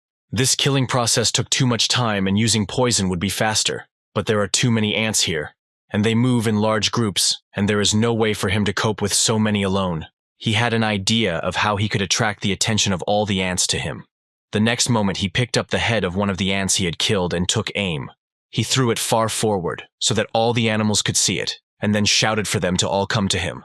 As soon as they saw the head of a relative that had fallen nearby, they lowered the stones, and their gazes were filled with bloodthirstiness, making furious squeals, which were accompanied by a militant raising of the front paws. Mark smiled contentedly. He managed to attract their attention, although he did not understand what these ants were talking about. But one could definitely say that they were angry. All the ants, quickly moving their paws, crawled towards the hero. He extracted the poison he had created from the ring. The next moment, he dropped a ball of poisonous liquid down, right on the ants. Before reaching the ground, the ball exploded, and like rain, a lot of splashes fell on the animals. The ants climbing up the stone began to fall down, succumbing to the action of the poison.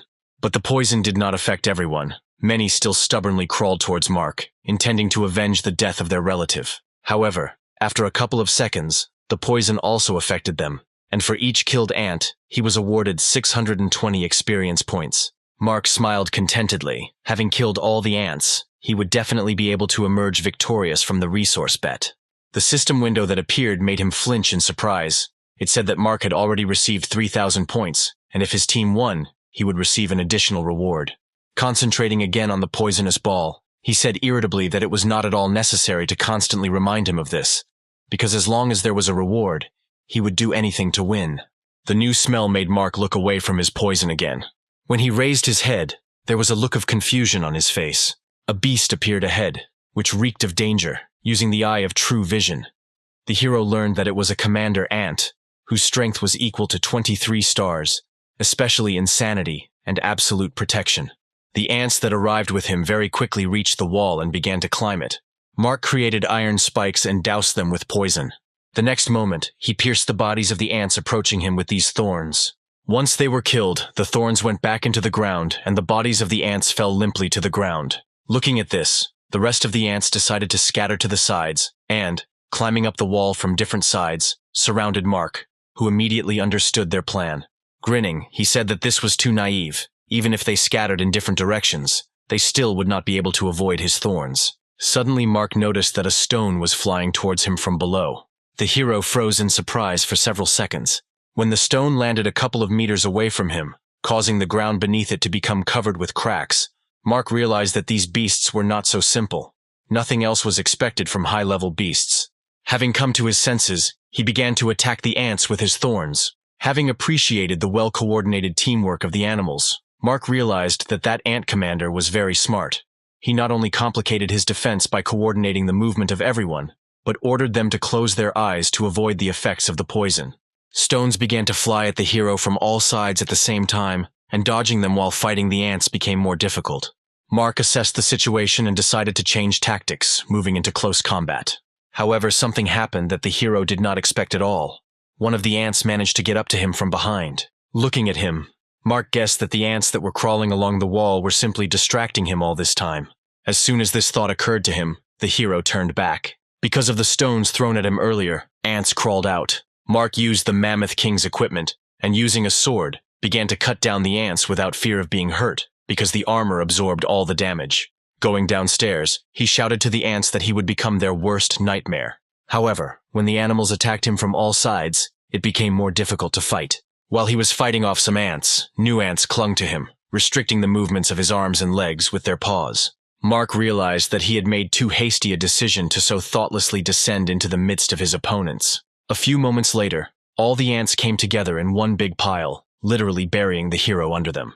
Mark couldn't let some ants get the better of him, and the next moment he created a hellish fire that enveloped this whole bunch of ants. The commander ant did not expect that this man would destroy his entire plan by destroying his relatives. Mark emerged from the blue flames with a satisfied smile.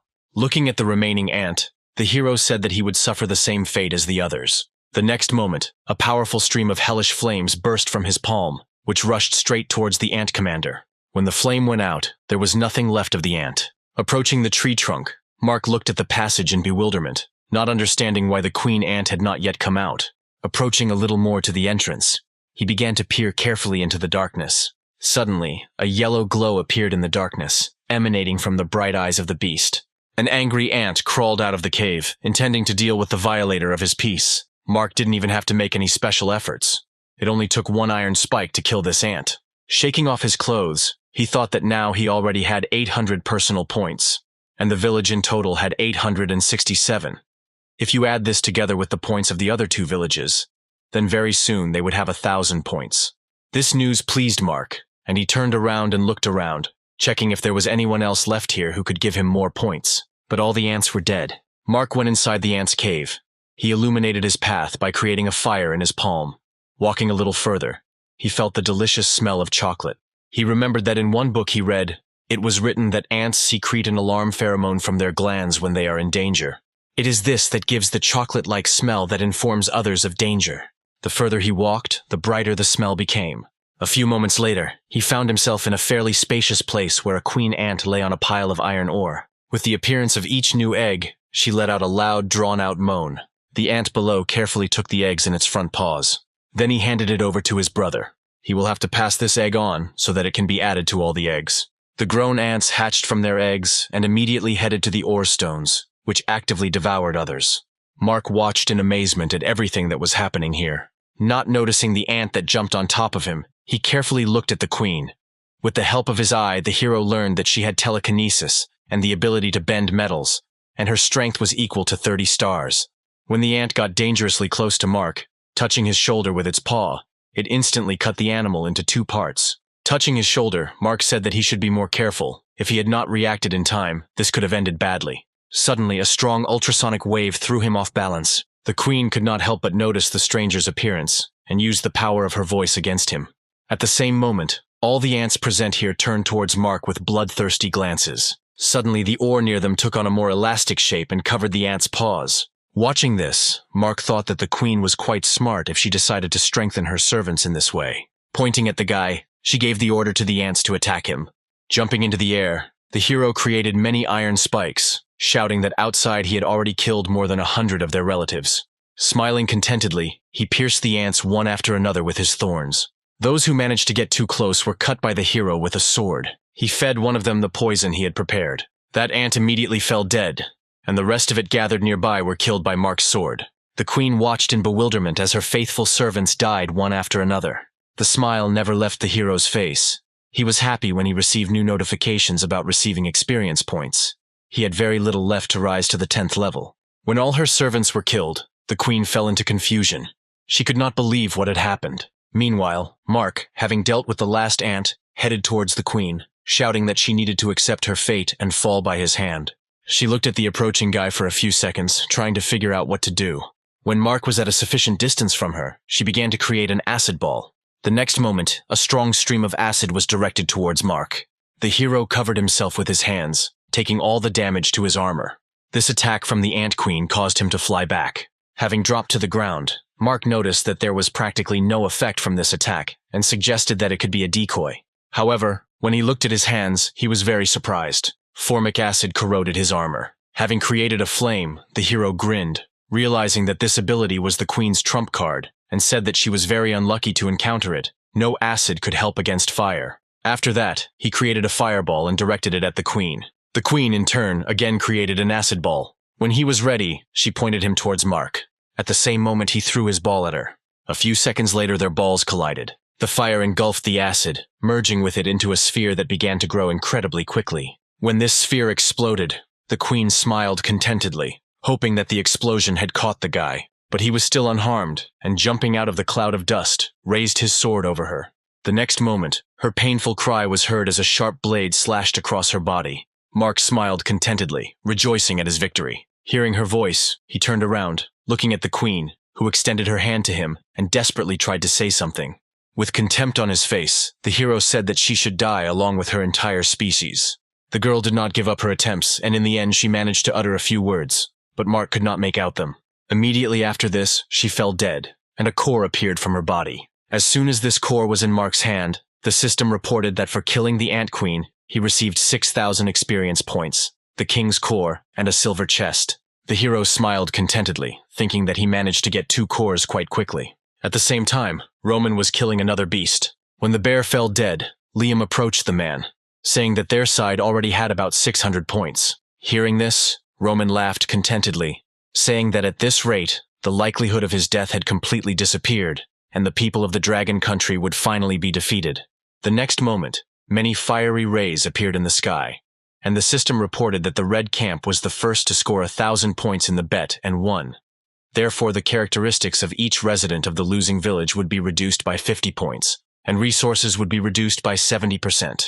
A few seconds later, these rays descended to the ground, where multiple explosions began to be heard. The system explained that if the sum of the 4 characteristics was less than 10, then these people would be killed as punishment. Roman had a high level, so the punishment of death did not affect him, and the deduction of allotted points only weakened him slightly. However, the same cannot be said about the others. Exhausted, Liam fell to the ground and could not get up. He reached out to his leader, asking for help. Looking in the other direction, Roman was numb with horror. Dropping his sword, many were already dead, and those who had not yet been punished begged him for help, holding out their hands. Of the entire 5th village, only Roman managed to stay on his feet, avoiding the cruel punishment of the system. For the man himself, the real punishment was watching his comrades die one after another, relying on him to the last. He fell to his knees, realizing that they had truly lost.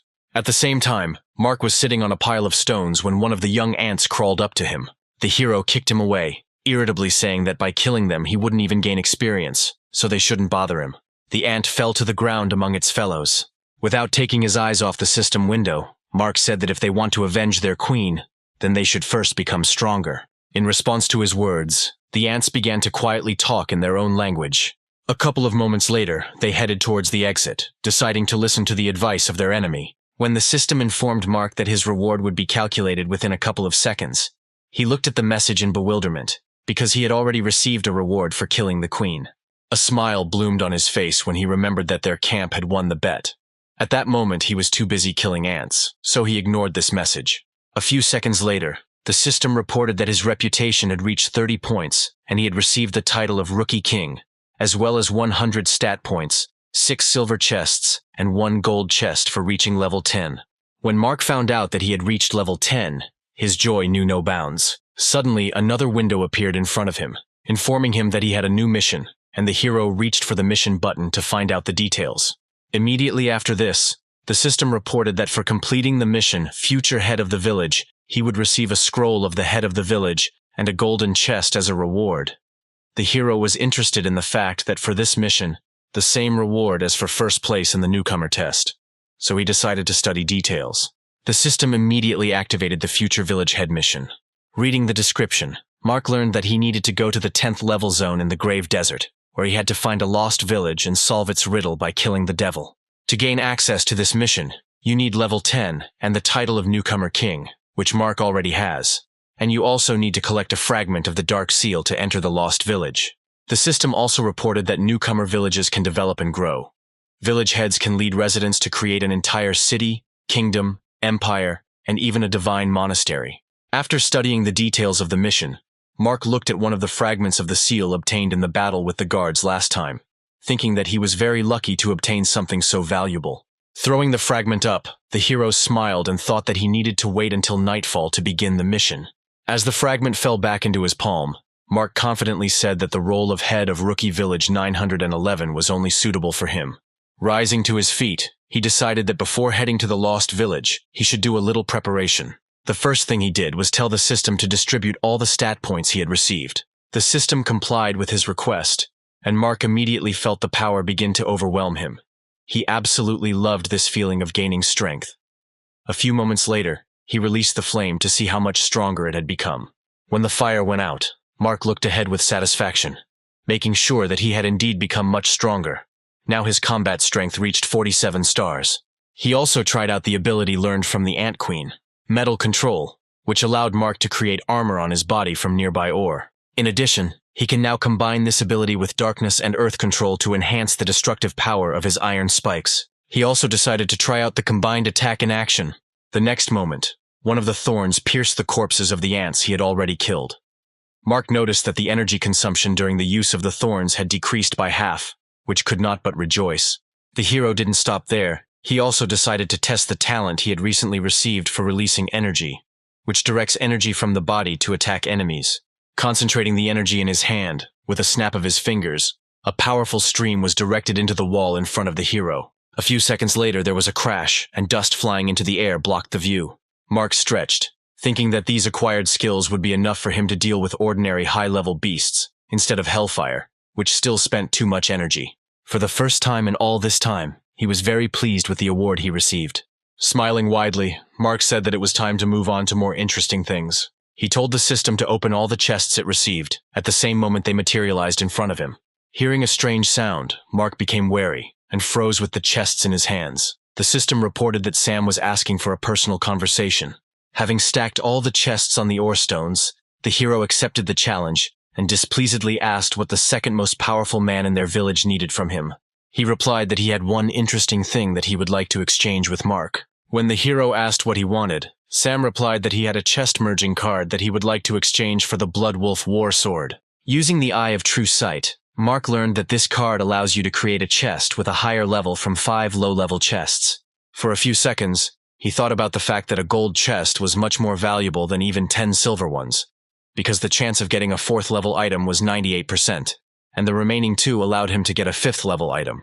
Deciding that this opportunity should not be missed, Mark agreed to the exchange, accepting the card offered to him. Having finished the conversation, he looked at Kara with a smile and said that it was time to start. Using this card, the hero created another golden chest, from which he received a 4th-level item, Boots of the Wind God, which increased his agility by 50 points and his movement speed by 100%. Upon opening the second chest, Mark received another 4th-level item, a necklace of shadow illusion, which allowed him to create a clone with combat power equal to half the hero's power. Mark smiled contentedly, holding the pendant in his hand, thinking that he still had 8 silver chests left, the combination of which would give him gold chests, so he needed to post a message about the exchange in the chat.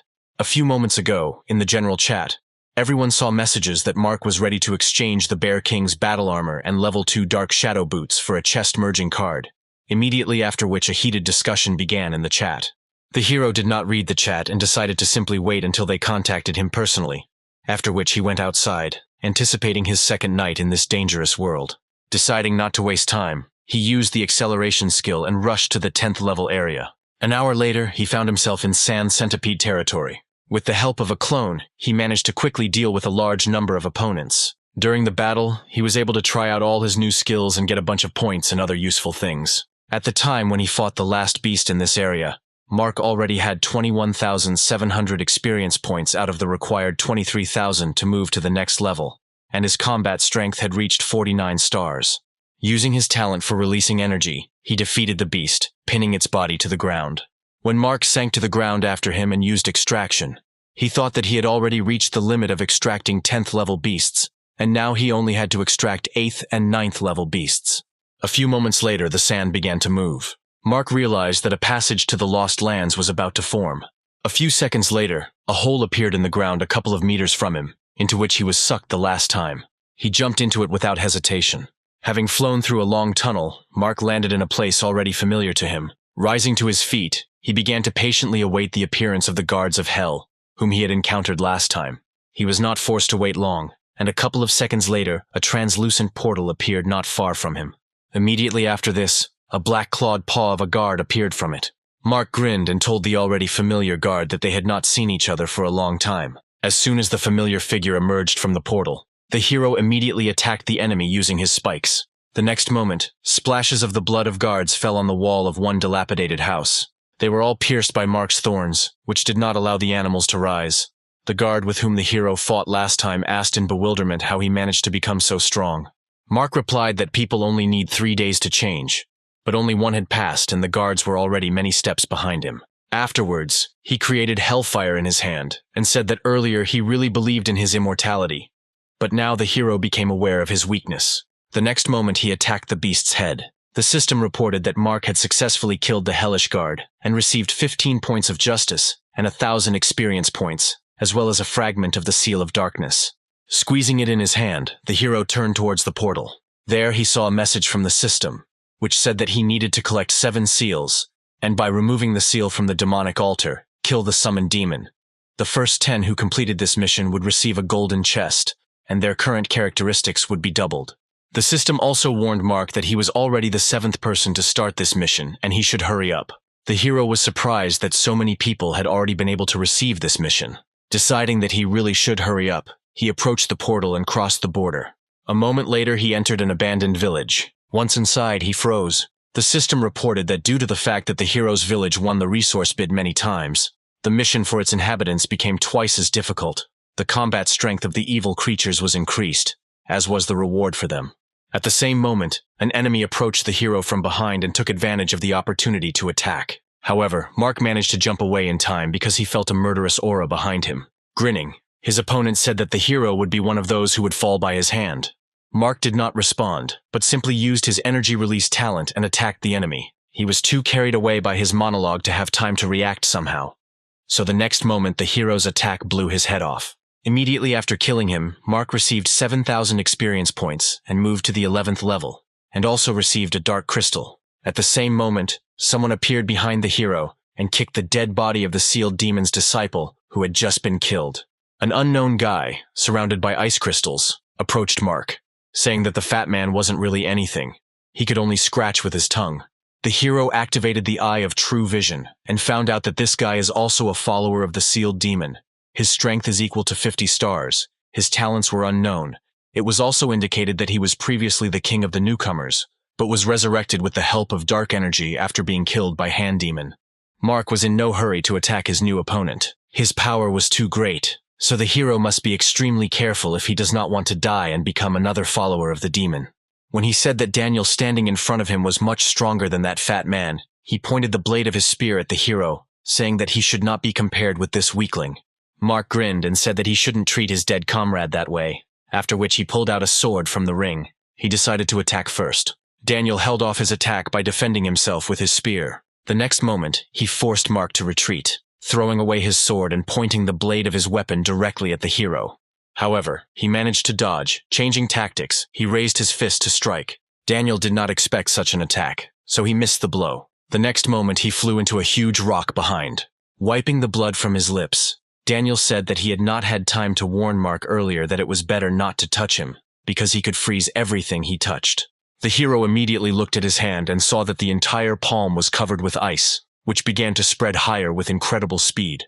A few seconds later, ice covered Mark's entire body. Approaching him, Daniel said that in retaliation for that blow, he would smash Mark into 1,000 pieces. When the sharp blade of the spear pierced the ice and almost overtook our hero, he managed to use his powers at the last moment. He pierced Daniel with his iron spikes, and the system reported that Mark had killed the demon's follower and received 8,000 experience points, as well as 120 justice points and another crystal. Looking at the body of the dead guy, the hero said that you shouldn't approach him either, because anyone who does this will immediately gain experience to level up. The next moment, he dispelled the thorns and Daniel's corpse fell limply to the ground. Immediately as this happened, the entire village began to be enveloped in a dark fog, and clots of black energy stretched upward. A few moments later, this energy transformed into a demon that let out a terrifying roar. Hidden behind the walls of one of the houses, Mark noticed that the fog had become much denser after the demon's roar. At some point, footsteps were heard simultaneously from several directions. Mark watched in surprise as several people emerged from the fog. Using the eye of true sight, he learned that these were all demon followers. Their strength was at the level of 54 stars. They, like Daniel, were previously rookie kings, but are now under the control of the Demon King. Mark guessed that since he needed to collect 7 dark crystals, then there would be 7 followers of the demon. Looking around, he counted only 4 in front of him, and with a grin on his face asked where the last one was. In response to his question, a quiet laugh was heard behind him. Turning around, he saw a young girl there. The hero was surprised, because he did not even feel her approach. Still smiling, the girl clasped her hands and activated her ability. At the same moment, he felt as if he began to lose touch with reality. His head was spinning too much, and the hero could no longer understand where he was and what was happening. Watching how Mark, like a broken doll, fell to the ground, they began to smile.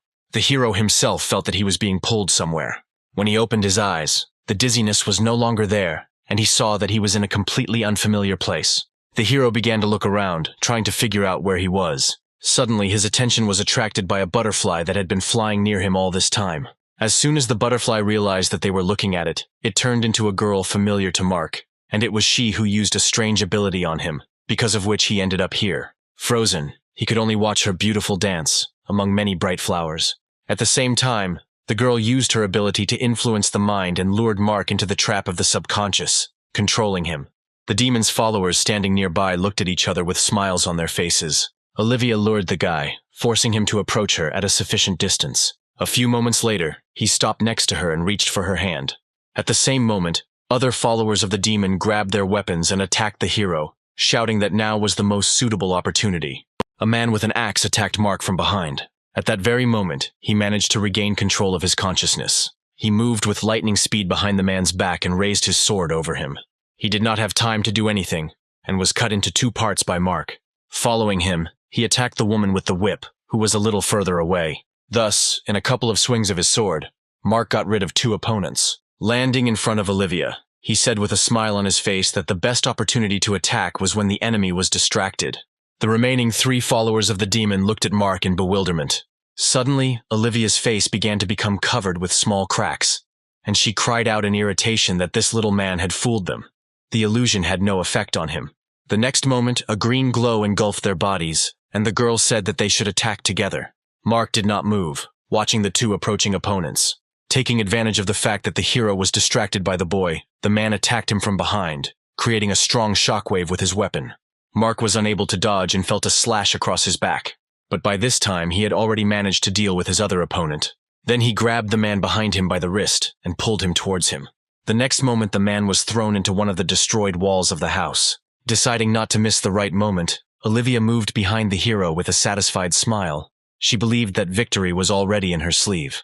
However, this time Mark sensed her appearance and turned around, irritably saying that the same trick twice would not work on him. The next moment, a sword appeared in his hands, and he attacked the girl standing in front of him, not allowing her time to realize what had happened. Mark put all his strength into this blow, expecting it to kill her. When he smelled the sweet scent of flowers, he raised his head and his eyes widened in surprise. The girl was not here, only a lot of scarlet petals. Mac's first thought was that he was in an illusion again, but he quickly dismissed it because he definitely felt how he cut Olivia. Looking around, the hero assumed that she had simply disappeared somewhere among these petals. Suddenly, from the petals surrounding him, something sharp rushed past Mark and scratched his cheek. The hero noticed that there was definitely something wrong with these petals, and he needed to get out of here. The next moment he jumped up, freeing himself from the swirl of petals. The petals did not want to free him so easily and reached out for him. A few moments later, they once again enveloped his entire body and began to transform into a strong vine. Due to the fact that she shackled his entire body, Mark was immobilized and fell to the ground, hitting the hard surface painfully. Olivia appeared with a satisfied smile and said that she possessed not only illusion, but also earth magic. Despite the pain caused by the vines pressing too hard on his body, Mark activated the Mammoth King's protective armor. Approaching him, the girl said with a smile that he was quite an interesting person. She was surprised that being only at the 11th level, he was able to kill the 15th level spirits without much difficulty. Without taking her eyes off Mark, Olivia said that she would kill him so that the King of Spirits would read his memories and find out what secrets he was hiding. First, before this, she decided to teach the hero a lesson because he dared to deceive her. The next moment, she swung her hand down, and the vines pressed Mark into the ground with all their might. Then she waved to the side and the hero was pulled to the side. With his body he broke through the walls of dilapidated houses one after another. Flying through another house, Mark thought that Olivia was just damn strong. To free himself or gain the opportunity to carry out an attack, Mark decided to get rid of the armor to free up space between his body and the vine. As soon as he removed the armor, he created hellfire in his freed hand. The hero created a fireball and turned to face Olivia. The next moment, he combined fire with the release of energy and sent an increased stream of flame towards the girl. Olivia did not have time to dodge, and the hellish flames overtook her. Only her painful screams could be heard from Mark. A few moments later, the fire dissipated, and the hero sank to the ground right in front of the girl, who was shaking in pain. Looking at the guy standing in front of her, she said in a trembling voice that it was too inhumane for him to try to burn his opponent alive. When the pain dulled a little, she looked at Mark with caution, asking where he got so many talents, because one person cannot have more than 3 of them. He looked at her with contempt when she said that what he had done to acquire all these talents was blasphemy and God should have gotten rid of him long ago. Having created a flame in his hand, Mark grinned and replied that it was not for her to tell him something like that. Having finished off the last follower of the demon, level 16, he received the last crystal, 10,000 experience points, and 140 points of justice. At the same moment, an altar appeared in the center of the village. Mark placed all 7 crystals in special recesses on the altar to remove the seal. As soon as he did this, the entire sky became clouded, and the 7 pillars that had the recesses began to become covered with electric discharges. A few seconds later, electrical lightning simultaneously shot from the pillars and struck the center, creating an electrical sphere that hovered directly above the seal. As soon as the sphere was formed, a pop was heard, followed by a bright beam of light shooting into the sky. Mark, who had moved away to a safe distance, tried to stay on his feet so as not to be blown away by strong gusts of wind, when a system window appeared in front of him, informing him that he had successfully freed the demon. As soon as the emerging monster took the first step into freedom, a terrible roar was heard, and the ground began to tremble weakly. Mark looked at the demon in front of him in horror. This was the first time he had met such a powerful creature. The eye of true sight showed him that this demon of hatred was level 17, and his combat strength was equal to 71 stars. Noticing the hero, the demon let out a deafening roar. Mark himself was afraid to even move under the gaze of this monster. The next moment, the demon raised his huge paw at our hero, shouting angrily that it was his fault that all his loyal followers were killed, and everything that he had worked on for 100 years was destroyed. Mark, who defended himself with a sword, was amazed at the strength of this demon. Just one blow from him, and he literally no longer felt his hand. Suddenly the hero felt the tension disappear. The demon slowly removed his paw. With his free hand, the monster swung at the guy. With his eyes widened in horror, Mark saw the demon's mouth open, and he again let out that terrible roar. The next moment, the demon's strong paw hit the ground where Mark should have been. Looking down, the demon saw a pool of blood. He said in disappointment that earlier it seemed to him that Mark was strong enough, since he managed to kill his 7 followers. But apparently he was simply mistaken. At the same moment, the weak voice of the hero was heard from under the powerful paw of the monster. The demon's face fell in surprise when he heard the voice of a little man, who he thought a moment earlier was dead. Mark managed to survive thanks to the fact that he created iron spikes, which turned out to be strong enough. They took on half the damage caused. When the monster put in more force and crushed the thorns, the hero had already managed to get out of there. The demon noted with surprise that this boy not only did not die after his attack, but was also able to move quite quickly. Having created iron spikes again, Mark rushed towards the monster, holding his sword raised above his head. He tried to force the enemy to fall by attacking his legs, but neither the sword nor the spikes could penetrate the demon's defense. He simply threw the hero aside with one of his paws at an impressive distance. Having flown several tens of meters along the ground, Mark finally managed to stop, and he jumped out of the cloud of dust he had raised. The hero decided to try using energy release, since other methods did not work on this monster. He stood in one place all this time, calmly watching the pathetic, in his opinion, attempts of this little man. He covered himself from Mark's attack with his hands. To his surprise, this blow was stronger than the demon expected, and he had to take a couple of steps back. As the hero sank back to the ground, never taking his eyes off the demon, he stood as if nothing had happened and said with a grin in his voice that people have quite a lot of strange tricks in stock. Mark was trying to figure out how to inflict significant damage on this monster, because everything he had tried before had no effect at all. The demon did not allow our hero to relax for a long time, deciding that now it was his turn to attack. Mark jumped back in time, carefully studying the enemy's powerful body and looking for weak spots on it. A couple of seconds later, he fixed his gaze on the demon's legs, or rather on his knees. Mark smiled contentedly, thinking that he had overlooked this place earlier. The next moment, he strengthened his sword by using the energy release talent and ran towards the enemy. Mark managed to successfully move behind the monster and strike him in the popliteal area. The hero's idea was successful, and the next moment the demon fell to the ground. Mark, standing next to the demon, said with a smile on his face that the movable joints of the bones are quite difficult to protect, and they have become a weak point. Rising up, the demon furiously shouted that he would tear him into small pieces. The next moment, the sand near Mark began to move.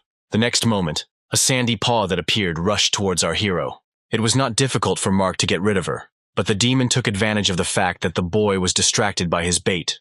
The hero noticed the monster's huge fist behind his back too late. The next moment, the demon hit Mark with all his might. Due to the enormous force of the blow, the hero was thrown an impressive distance. A few moments later, he fell onto the rocks, at which point a sharp pain pierced his entire body, merging with the pain from the blow he received. Just as Mark was on the verge of losing consciousness, his body began to heal. A minute later, he slowly rose to his feet, leaning on his sword. Wiping the blood from his face, the hero thought that he was very lucky that he managed to get Olivia's healing ability. Looking at Mark, the demon asked in bewilderment how he managed to survive. Smiling, the hero answered the monster that today only one of them will die, and it definitely won't be him. Suddenly, the system reported that a newcomer in another district had killed the demon of hatred and taken first place. After reading this message, Mark remembered that he needed to hurry up. The next moment, the hero rushed towards the demon, intending to defeat him as quickly as possible. The demon was not going to lie peacefully and watch how this impudent guy was about to attack him. He let out a terrifyingly loud roar, dispelling Mark's attack. Despite the strong gusts of air that blew him off his feet from the demon's roar, the hero managed to climb onto his powerful body. The sandy paws followed him, trying to throw the guy to the ground. Mark decided not to waste time on this and created his clone. Immediately after this, the clones ran in different directions, causing the paws to slow down for a split second. But after that, they separated and followed their targets. A few moments later, Mark and his clone simultaneously jumped off the monster's body right in front of his eyes. The demon hesitated when, instead of one boy, two appeared in front of him. He randomly aimed at the one who seemed real to him, and not an illusion. However, the next moment, the second Mark attacked his other hand, cutting it off. As soon as the demon's limb was separated from its body, it threw its head up and let out a painful roar. Mark immediately jumped to a safe distance. With his remaining hand, he furiously began to punch his fist on the ground in front of him, wondering why this kid was so strong. When the stones and dust flew into the air, the hero covered his face with his hands. At the same time, the demon continued to lament, thinking that all this time he had been carefully watching him since he entered this village. Even then, he noticed that Mark had fairly good strength, speed, and fortitude. But this could not be called something outstanding. However, he somehow managed to kill Olivia. It did not escape the demon's attentive gaze that immediately as soon as he killed the girl, he uttered incomprehensible words, after which Mark's body was enveloped in a strange radiance. But he couldn't see anything else, which angered the demon even more. Having created a clone again, Mark ran towards the enraged enemy. His clone attracted the demon's attention by attacking him with iron spikes. At the same time, Mark himself cut off the monster's second hand. Meanwhile, Sam and his team were excitedly reading another message from the system, informing them that 4 people had already killed the demon of hatred and passed the test. The guys were worried about Mark, because there were only 7 places left. Suddenly Alexandra admitted that everything that was happening seemed too strange to her. As soon as the victory of the first participant was announced, the others, one by one, also began to win. Her comrade replied that this was all because the difference in the strength of the masters was not too great. Antonio said excitedly that the task of their village was notable for its complexity. So entering the top 10 would be too difficult even for Mark. So the most important thing is that he returns to them alive. Without taking his eyes off the system window, Sam confidently said that their leader would definitely cope no matter what. At the same time, Mark sat down exhaustedly on the dead body of the demon, who held on until the last. The system immediately announced that the hero took 5th place. Exhaling a sigh of relief, he lay down on his back, thinking that this had been a rather tiring battle. The next moment, the system reported that as a reward for entering the volume, 2 golden chests, 400 points, and the heart of the demon of hatred were received. When the system asked if Mark wanted to know about the true state of affairs, he replied that yes. The next moment the system told him the story of the demon he had killed. The final testing of newbies is in fact far from the final. There is absolute hell ahead. As soon as the protective barrier surrounding the village was removed, heavenly punishment descended on the village. The creature soaring high in the sky could not even match the strength of hundreds of people. It instantly destroyed their village and its inhabitants along with them. John, being the head of the village, felt horror that everything happened through his fault. It was through his fault that all his comrades and loved ones were killed. Until the last, he tried to somehow resist that creature, but a fiery ray pierced his body, once again proving that his pathetic attempts were worthless. Having completed his mission, the divine messenger flew away. Still conscious, John felt a strong feeling of hatred for this creature, and this world overcome him. At some point, an unfamiliar voice was heard in his head, which said with satisfaction that such a strong accumulation of all-consuming hatred was simply an amazing find.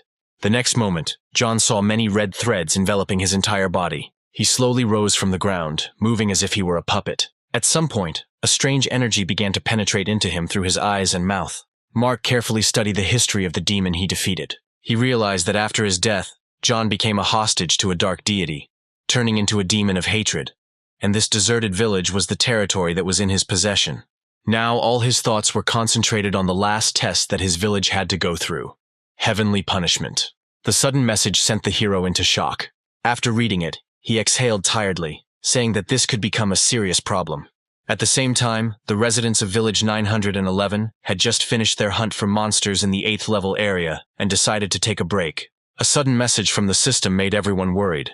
The 74th village confirmed the official creation of its village and changed its name to Polar Night. Some began to discuss that if the mission had not been complicated for them, they would have been the first to announce the official creation of the village. One of the girls in charge of preparing the food suggested calling their leader, Mark.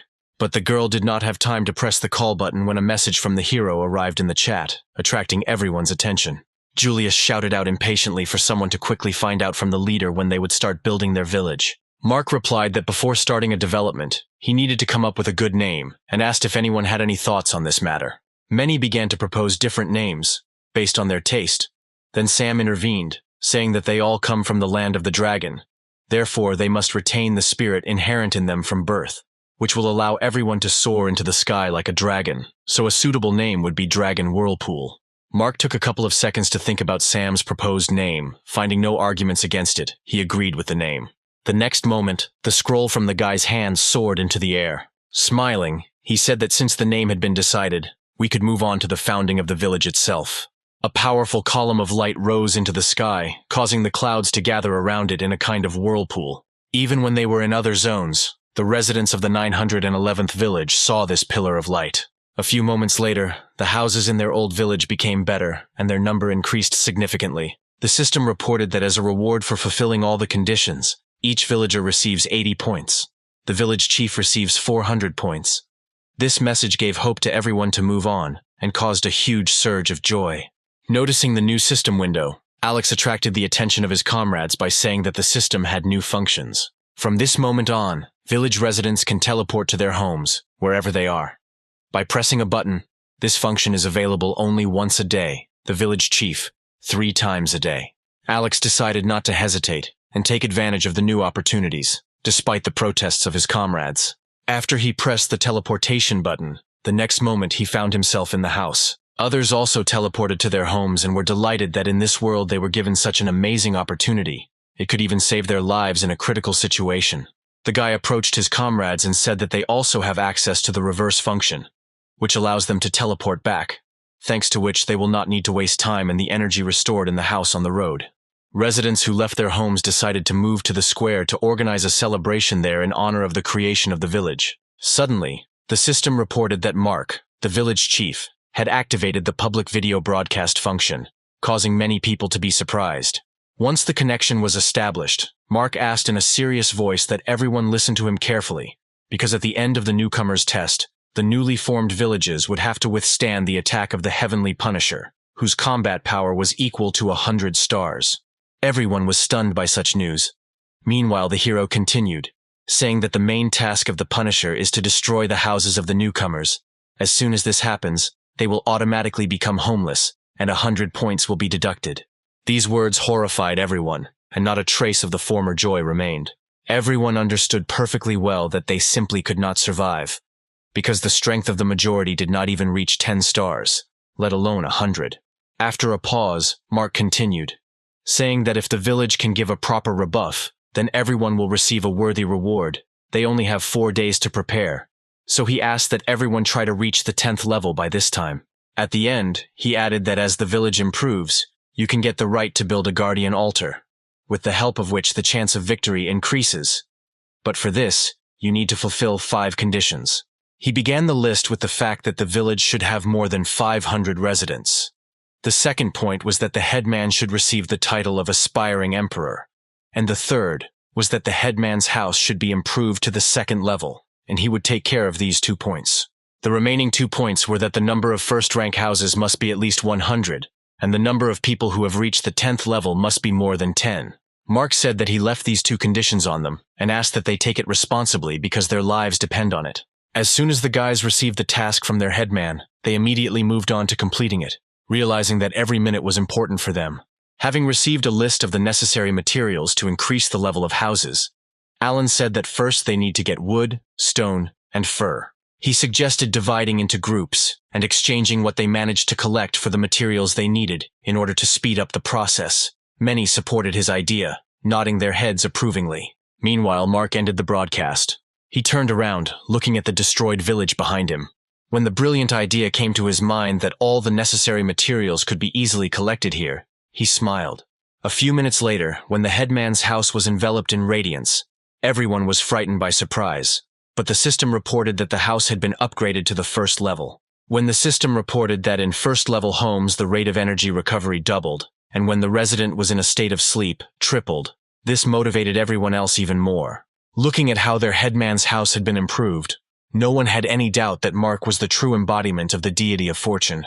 The residents were ready not only to follow him, but also to follow their leader everywhere if he ordered. The next system message attracted everyone's attention. It said that the number of new villages had reached 100, so from now on the competition to improve them begins. At the same time, the situation in the village of Polar Night was completely different. Rivers of blood flowed there. The vampire, who had the title of Marquis, enjoyed the blood of his next victim. Having drained the man to the last drop, he threw the blunt on the ground, wiping the blood from his lips. All this time, Bishop was watched by Prince Albert of the vampires, standing aside with a glass of blood. Turning to Albert, Bishop said that all the residents of this village had already become members of their vampire clan. This news brought a satisfied smile on the prince's face. Looking at the corpse of the just-killed man, he said that a little more, and they would become the strongest village on this planet.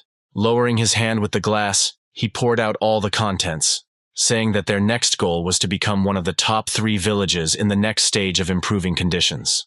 When drops of Albert's blood spilled onto the man's face, the process of his conversion was already completed, and he winced, feeling the sweet aroma of the liquid intoxicating all vampires. The next moment he opened his eyes, emitting a red glow. The standing vampires continued to discuss their plans, watching as the newly turned vampire jumped up and ran to where the smell of blood was strongest. A moment later he joined the girl, who latched onto the dead body of the wolf and drank its blood, trying to quench her thirst. When Bishop expressed his concern that it would be difficult to achieve their goal in 4 days, Albert replied that he should not worry so much. Only 3 villages could compete with them at the moment. However, when it came to Dragonpool Village, his face frowned, and he said that even if someone outstanding appeared there, it would not change the general state of affairs. Then he looked down, where the newly converted vampires attacked the dead carcasses of animals scattered throughout the village. He was confident that with the army he managed to acquire, they would easily break through to the leading position. At the same time, work was in full swing in the Forgotten Village. With the help of his iron spikes, Mark found the materials he needed and sorted them. That night, he used all the rewards he had received, and after the stat points were distributed, his strength was 83 stars, and he also managed to obtain the title of Aspiring Emperor. Having looked around contentedly, Mark thought that to improve his house to the 2nd level, he only had to get 1 ice stone of the 1st level. After he sent all the materials he had mined to the system, he began to think about where he could get this stone. The first thing that came to his mind was the lake where horned turtles live. He sighed tiredly, deciding that he had no other choice, and began to stretch his body. When the system informed everyone that the village chief had donated 700 units of wood and 320 units of stone, gratitude poured into the chat. Mark smiled contentedly as he continued his warm-up. He was pleased to receive praise from others.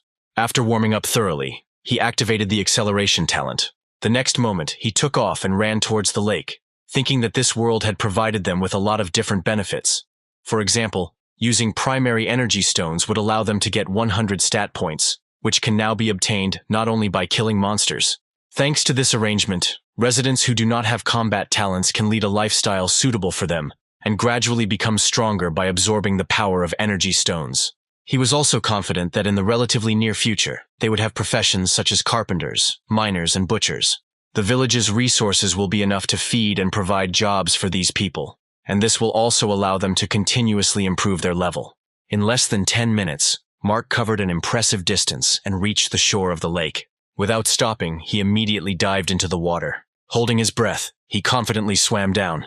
However, a few seconds later he realized with horror that he was running out of air. The hero turned around and swam to the surface with all his might, trying to make it before he had time to suffocate. The appearance of an uninvited guest did not escape the attentive eyes of the predator lurking at the bottom. After several painfully long moments for Mark, he finally managed to emerge from under the water. He realized that he had gotten too carried away and almost died because of such stupidity. Suddenly he heard a loud splash of water below him. The next moment, he saw that the wide-open mouth of an aquatic predator was under him, and his body, finding itself in weightlessness, began to rapidly fall down. The beast immediately closed its mouth and rushed back to the bottom. However, Mark ruined his plans by cutting his belly from the inside and getting out to freedom. Holding his breath, the hero applied an extraction to the animal and received a new C-rank talent, the Spirit of Water. He noticed how the next moment gills began to appear on his face. Mark exhaled with relief and smiled contentedly, touching his cheek. The ability to breathe underwater would make his task much easier.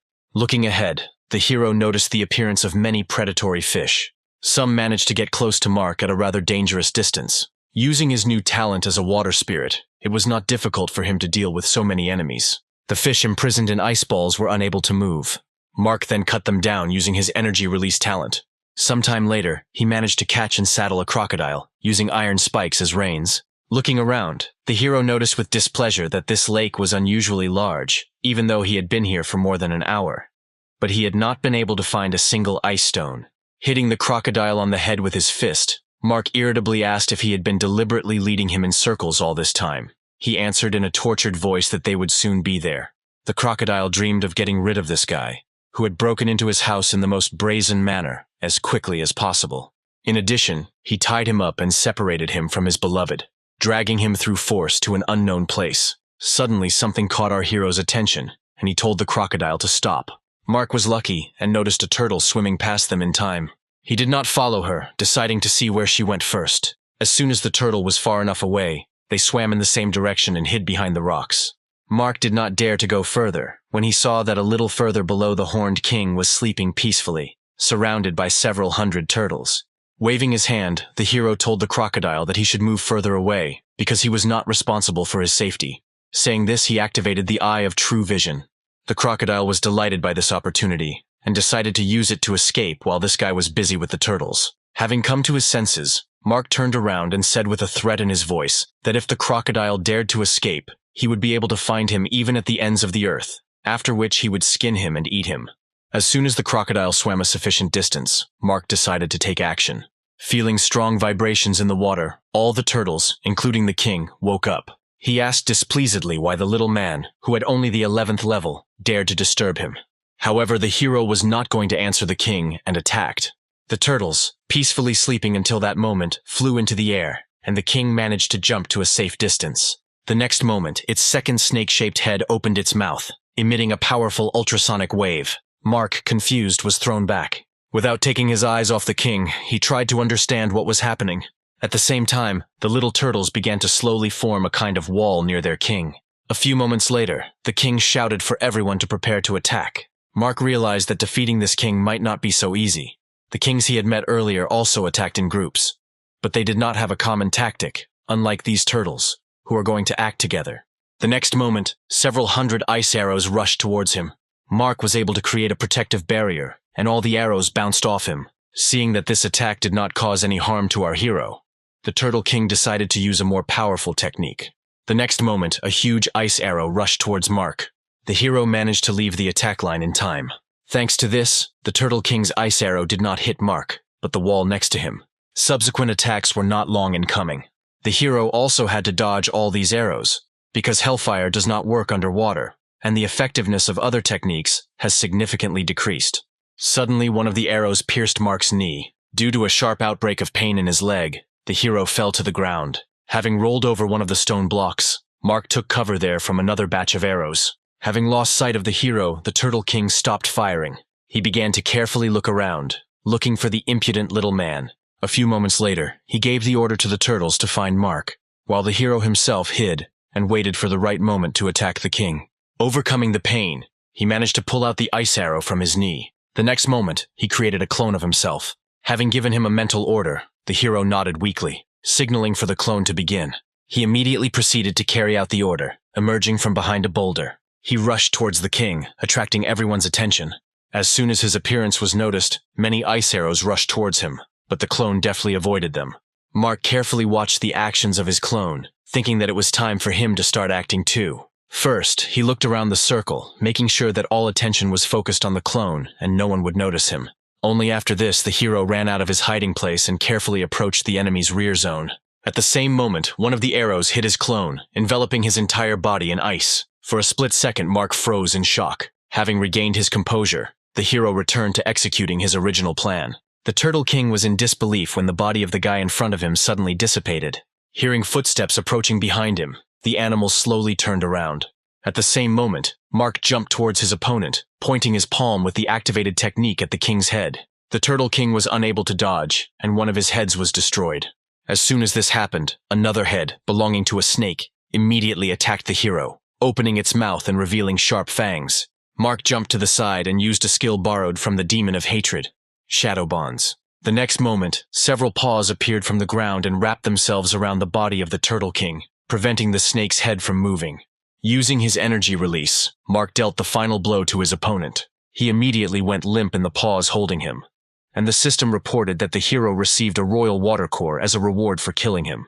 Mark also finally managed to reach level 12. All this time, the turtles watched the battle, and as soon as their king was defeated, they turned around and began to swim as far away from here as possible. Having created a clone, Mark said with a smile on his face that now is the time to get rid of the little things. Immediately after this, he and his clone went hunting for turtles. While the hero was catching up with the sailing turtles, the system reported that he had received several skills of the Turtle King. control of water and ice, as well as an ice storm that shoots arrows, creating a tornado of ice and snow. Thanks to this skill, which not only created arrows, but also a tornado of ice and snow, Mark managed to quickly defeat the remaining turtles. Looking at the dead bodies of turtles that floated above his head, the guy smiled contentedly, saying that this game was worth the candle, because he managed to acquire a rather rare and deadly skill. While Mark was distracted by his thoughts, a crocodile, which he had previously forcibly tamed, swam up to him from behind. When the hero drew attention to him, he smiled conspiratorially and said that the ice stones were not far from here. He sincerely hoped that if he served this guy, he would simply let him go back to his wife. Deciding not to waste any more time here, Mark sat on the crocodile and headed for the stones. All this time, our hero's actions were actively monitored. He managed to attract the attention of supporter observers with his unusual strength. The blonde girl was holding a tablet in her hands, and a slight smile was on her face, as she thought that Mark looked very courageous during battles, and it would be great if they started an affair. At that moment, her friend looked up from watching the other newcomers, and said that Lillian had better not think about something like that, because people are too weak, and they do not have any special innate abilities. The girl was sure that even if this guy reached the perfect level, he still would not be able to survive the Great War of 10,000 Worlds, much less meet them. Turning her attention back to the big screen, Mina noticed that the resources of Mark's village had increased significantly, which meant that the difficulty had increased proportionately, so it would be quite difficult for this guy to complete the mission. Taking the tablet from Lillian's hands, she said that the most difficult thing was not to collect all the cores of the kings, but in the final battle on the Dragon Slope. Meanwhile, Mark obtained the ice crystal he needed and, leaving the lake, moved to another zone. There he managed to subdue a huge eagle and climb onto its back. Moving on the back of the bird, Mark looked through the rating of the residents of his village. The first place still belonged to him, who had the 12th level, while the majority of others had reached only the 8th level. Having studied the list of people included in the top, he noticed that new names had appeared there. He was immediately interested in what they had to do to rise so quickly. When a message came into the chat that someone was ready to exchange 10 pieces of a newcomer's weapon for 1 energy crystal, Mark was overcome with bewilderment. He did not even suspect that these crystals would become so in demand. A sudden realization struck him. Mark figured out the reason why those guys from the top managed to rise so quickly. He knew that if he donated a newbie's weapon, he could get 2 contribution points. The cost of 1 energy crystal is equal to 10 points. The two immediately realized what was what, and began selling these crystals at the price of 10 units of beginner weapons each. Thus, by carrying out such an adventure, they remain in the black by 10 contribution points, and then exchange them for energy crystals and absorb them. Thinking about this, Mark came to the conclusion that beginner weapons are the most common resource here, so it will be quite easy for residents to get crystals and level up, in which case their chances of defeating the Punisher will increase significantly. A suddenly frightened scream heard nearby attracted the attention of our hero. A group of guys, engaged in theft, attacked a lonely girl, taking all her things. When one of the guys pushed her to the ground, Erica screamed and reminded them that they had promised to let her go if she gave them all her things. But she was told that it was too naive of her to believe the words of strangers, after which the guy's hands slowly reached out to her. However, in the next moment, the girl's eyes widened in surprise. There was no trace left of the guy hanging over her a moment earlier. Giving the group of thieves a murderous look, he said with contempt in his voice that they did not deserve to live in this world. Mark realized that this kind of thing could not be avoided, because in this cruel world, everyone is in a constant race that has no end. Some people follow the established rules and move on. However, there are those who are just waiting for the opportunity to deceive or harm others. So Mark decided to become stronger in order to prevent this from happening in the Dragon Pool. Mark dealt with those thieves and helped the girl by giving her a lift to the village, helping her down from the eagle.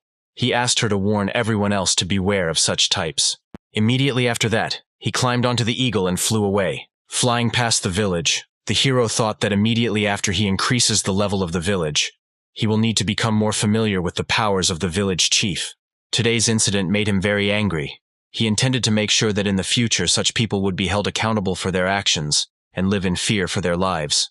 As soon as Mark reached the place he needed, he jumped off the eagle. It took him a couple of seconds to reach the solid surface of the ground, landing neatly. Rising to his feet, he immediately activated the Eye of True Vision.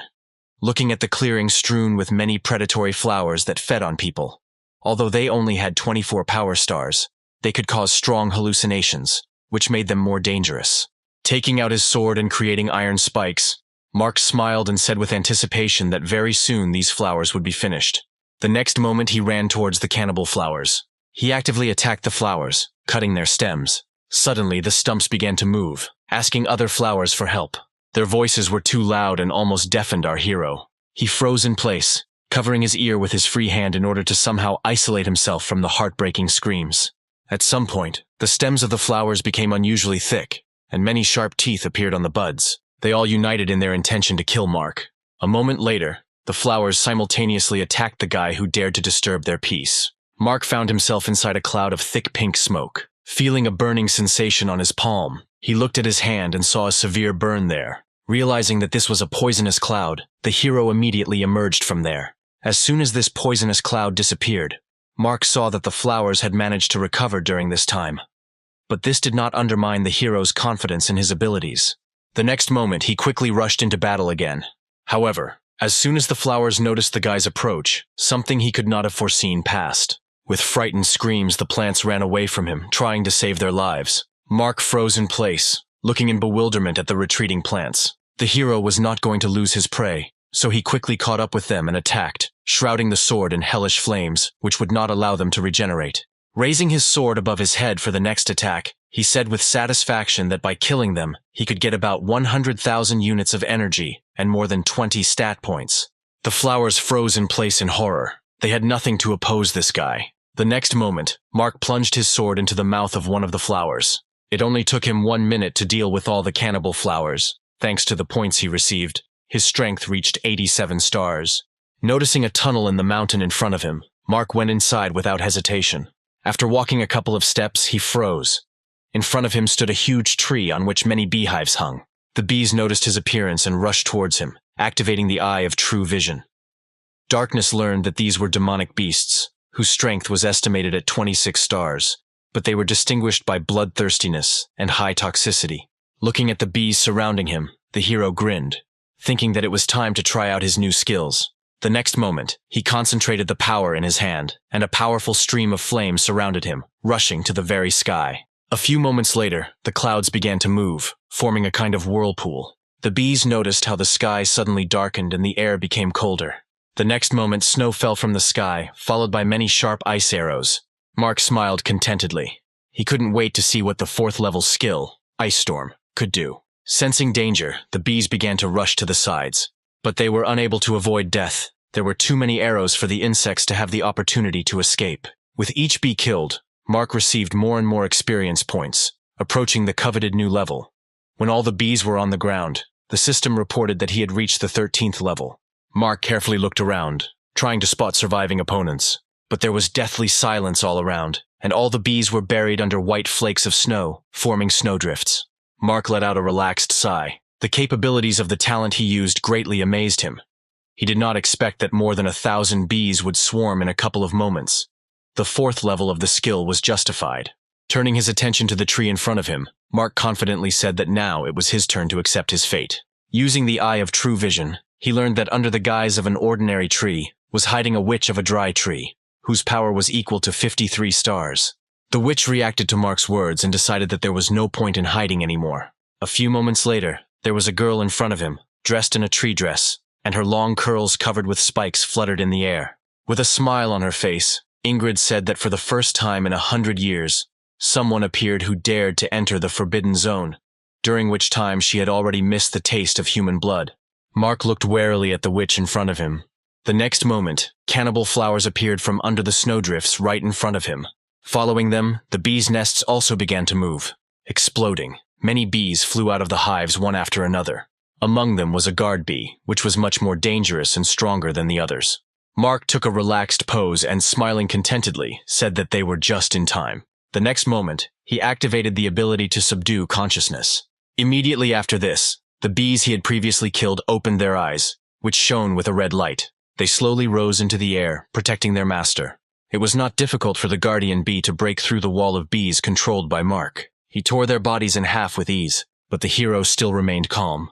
Rushing towards the guy at high speed, the guard late noticed small bees creeping up to him from the side. They instantly clung to his body. The next moment there was an explosion, and the system informed the joyful Mark that he had successfully killed a rank 15 demonic animal and received golden bee royal jelly. Without opening his gaze from the sky, from which the dead bodies of bees were falling, he said with a satisfied smile on his face that he had cheated a little, because a bunch of ordinary bees would never be able to resist the queen bees. Several more explosions were heard in the sky. Turning to Ingrid, Mark explained that he used the skill of controlling beasts to activate the hellfire placed in their bodies and force them to fight on his side. The witch asked in bewilderment how he managed to master two completely opposite skills, fire and ice. Mark ignored the question, continuing to explain that once the bee reaches its target, he activates the hellfire and the bee explodes. He slowly began to approach the witch, shrouding his sword in blue flames. At some point, he simply disappeared from Ingrid's sight. She jumped in surprise when the hero appeared in front of her with a sword raised above his head. The witch instantly took cover behind her hair, which was strong enough to withstand Mark's blow. But she underestimated our hero too much, and only one swing of his sword was enough for him to cut through her defense. The witch screamed in horror. She could not believe that this was really possible. Quickly regaining her composure, Ingrid glared at Mark approaching her again. The witch tried to attack him with her hair, but he again easily cut it. She suddenly realized that her regeneration wasn't working because her hair should have grown back by now. But it wasn't happening. Ingrid decided she had no choice but to use the forbidden technique to survive, even if it cost her dearly. The next moment, purple vines began to emerge from the surface. They immediately rushed towards Mark, surrounding him. The hero became wary and tightened his grip on the hilt of his sword. Suddenly, the vines closed together, forming a cocoon around Mark. He looked around in bewilderment, completely not understanding what was happening here. A few moments later, he felt weak throughout his body, and looking at his hands, realized with horror that he was aging at an incredible rate. Mark immediately covered his mouth and nose with his palm, trying to inhale less of the toxic air. He perfectly understood the witch's plan.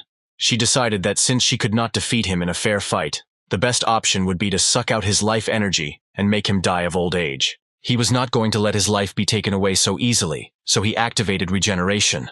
When his body was only halfway back to normal, Mark realized that due to the toxic fumes surrounding him, regeneration could not fully cope with the poison. He came up with the idea of using fire because tree monsters are less resistant to them. Suddenly, the fire he created entered Mark's body through his ears. Having penetrated the blood, the flame immediately revealed places where the accumulation of poison was too great. As fire and poison began to fight, Mark fell to his knees, feeling the blood begin to boil in his veins. It took the hero's flame a few moments to absorb the poison. Mark immediately felt relief and coughed up the poisonous blood that came out of his body. Wasting no time, Mark destroyed the cocoon that surrounded him. Ingrid watched in horror as the hero escaped from her death trap. Wiping the blood from his lips, Mark grinned, saying that a little more, and he really would have died there. The next moment, a blue flame appeared in his fist. Ingrid realized that she had nothing left to oppose this guy and fell to her knees in front of him. Mark looked at the witch in front of him in bewilderment. She began to beg him for mercy, saying that she was just a young, unfortunate tree who had spent 100 years alone, and therefore was too ignorant towards him.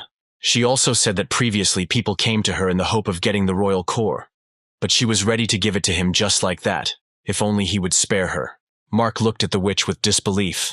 Something was alarming him, but he could not understand what. A few moments later, the core she spoke of earlier materialized in her hand. Ingrid desperately hoped that she would be able to lull this guy's vigilance in order to gain time and resurrect her children. Besides, according to her calculations, Mark should no longer have the strength to be able to resist her. Extending her open palm, she said that she also had a rank 5 fire phoenix egg. As soon as the witch said this, her core disappeared. The next moment, a huge phoenix egg appeared in its place. She bowed low to our hero, presenting this egg as her gift. Ingrid did not forget to mention that this beast hatched from this egg will be a descendant of the sacred patron spirit of the South, and will have incredible power. The witch's face contorted in horror when Mark asked if she was taking him for a fool. He pointed behind him, where the green trunks of man-eating flowers were slowly moving across the snow. These flowers came almost close to him. Looking at them, the hero admitted that at first he did not understand what the witch was up to, but over time the sound behind him became so loud that it was difficult for him to pretend that he did not hear it. The next moment, Mark's powerful flame burst out, filling most of the surrounding space. The man-eater flower was destroyed in an instant. Pointing the blade of his sword at the witch, the hero said in disappointment that he had hoped that, being at level 16, Ingrid would have more special skills, but he was mistaken. When she wanted to object, Mark cut off her head without the slightest hesitation. Immediately after this, a system window appeared. informing him that for killing the Witch of the Withered Tree, he received 1,000 experience points and a silver treasure chest. He also managed to acquire a new C-rank talent, the Synergy of Six Senses. Immediately after this, the system reported that due to the presence of 2 identical talents, he was upgraded to B rank. Due to this, Mark can now create 2 clones, not 1, and the skill of controlling animals was also improved to the 4th level. Mark looked at the phoenix egg with a satisfied smile, thinking that a comrade in arms would not disturb him. A couple of minutes later, the hero plunged into meditation, feeding the egg with his life force so that it would hatch faster. When Mark felt the egg's absorption of energy slow down, he decided that was enough. Coming out of meditation, the hero smiled contentedly. The next moment, a golden glow surrounded the egg, after which a quiet cracking of the shell was heard. As soon as the glow stopped, a cute phoenix chick looked out of the egg. Mark couldn't resist cuddling such a cute little animal. However, the chick himself found the guy's actions unpleasant and began to irritate him quite a bit. The next moment, he destroyed the remains of his egg, releasing his power. Due to a powerful flow of energy, Mark was thrown aside, and a projection of an adult phoenix ascended into the sky, emitting a deafening cry. The amazed hero grinned, thinking that the saying that he was small and brave was very appropriate now. With the help of his eye, he learned that the chick's combat power was 50 stars, and he also had such talents as Fiery Law, Divine Blood of Ancestors, Golden Flame of Fiery Heavens. Looking at the chick in front of him, Mark guessed that if he also used the Six Senses Synergy skill, Spiritualism, then the Phoenix's combat power would increase by 60% and the strength would be equal to 80 stars. Rising to his feet, the hero began to shake off his clothes. Suddenly the chick approached him and sat on his shoulder. Smiling, Mark said that from now on he would be called Faye. The chick liked the name and chirped happily, allowing the guy to stroke him. The next moment, the hero used the skill of Spiritualism, establishing a deep connection between him and the chick. Thanks to the fact that he was raised by spirit and blood ties were established, the system reported that everything went well, and now the chick became his spiritual beast protector. Mark watched the joyful phoenix circling around him with a smile on his face. Suddenly, Faye stopped and called his master. Thanks to the synergy, the hero could easily understand what the chick was telling him. Still smiling, Mark asked what happened. When Faye replied that he was very hungry, the hero was in a stupor. Only now did he realize that from now on, he needed to take care of the food of his pet. Regaining his composure, he asked whether Faye eats animal or human meat. Having found out everything, they left that area, heading to a more dangerous place. Mark managed to subjugate the dragon, on which he and the chick traveled. Sighing heavily, Mark was wondering what to feed his pet. To his great happiness, he did not eat human meat, like other animals of this world. Due to the fact that the hero was thinking out loud, Faye heard everything perfectly and proudly sticking his chest forward. He said that he was not an ordinary wild animal, but a sacred animal. Therefore, other animals were no match for him. The hero had no choice but to agree with his words. When one of the volcanoes they were flying over suddenly flared up, the dragon flinched. Mark frowned. Looking down, he realized that they had arrived at Hellfire Mountain. He looked carefully at the erupting volcano with lava flowing down it. Below, almost at the foot of the volcano, fiery spirits appeared from the lava. Mark looked at the spirits in surprise, because he had never encountered them before. Lost in thought, he noticed Faye's disappearance too late. At the same time, the joyful chick, seeing the spirit, immediately rushed down to feast on such prey. Flying at high speed between the fire spirits, Faye easily pierced their bodies with his carcass. A few moments later, he stopped, shouting contentedly that it was delicious.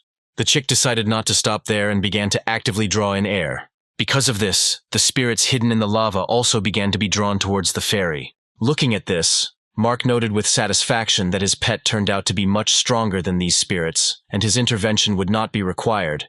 He was also pleased by the fact that for the spirits killed by the chick, he receives experience points.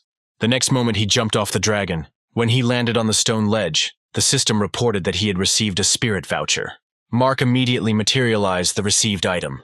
Once he had a few spirit cards in his hand, the system explained that they could be used to gain prestige points. Mark was glad that he was able to get such an item, because if you reach a certain number of prestige points, you can get a title, which in turn can be exchanged for stat points. He immediately used the cards he received, and he also assumed that thanks to Fairy, he could get more of these cards. The hero planned to use them to help the residents of his village level up as quickly as possible. A sound heard from the side distracted Mark from his thoughts and brought him back to reality.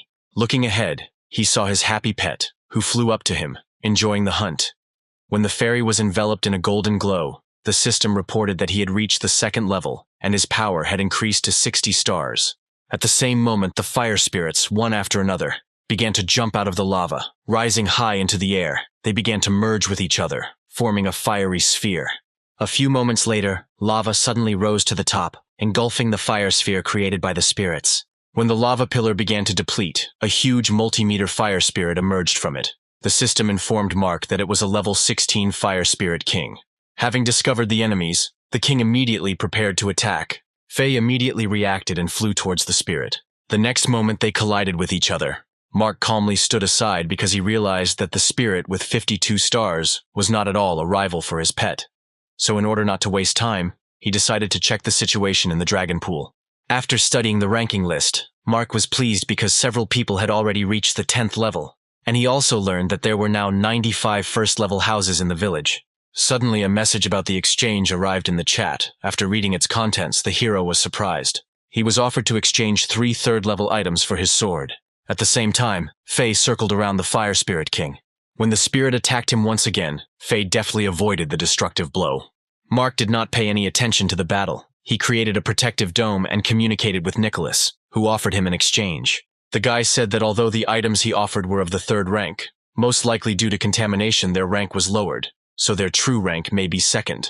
Mark thought about his words. Having looked at the features of the items offered to him, he saw that each bracelet, like the bracers, added 30 points to strength and 10 points to agility, and also gave 100% resistance to darkness.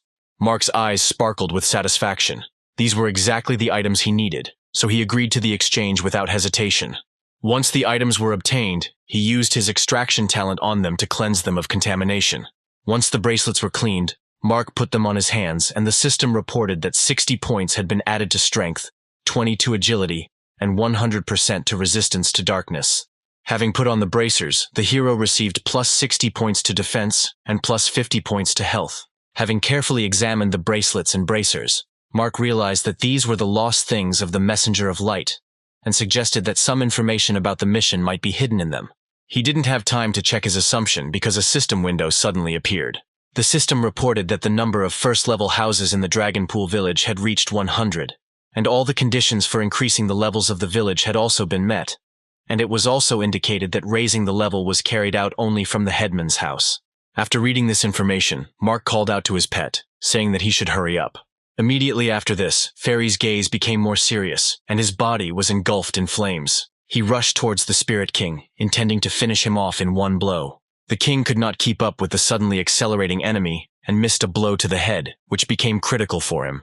Having defeated the enemy, Faye changed his trajectory and headed towards Mark. He completely ignored the small fire spirits falling back into the lava, the fusion of which was destroyed. Noticing his master ahead, calmly waiting for him, Faye smiled contentedly. His attack could not destroy the Spirit King completely. He closely monitored Fairy's movements. Finding the right moment, the king's huge hand rose up. She rushed straight after the phoenix, trying to catch it. Mark noticed the appearance of a huge hand behind his pet, and shouted to the fairy, warning of danger. He realized that the enemy was not so simple, so he decided to intervene and help.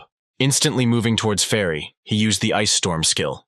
Although this attack could not destroy the enemy, Mark managed to gain time. When the attack stopped, the Spirit King discovered that the hero and his pet were no longer here.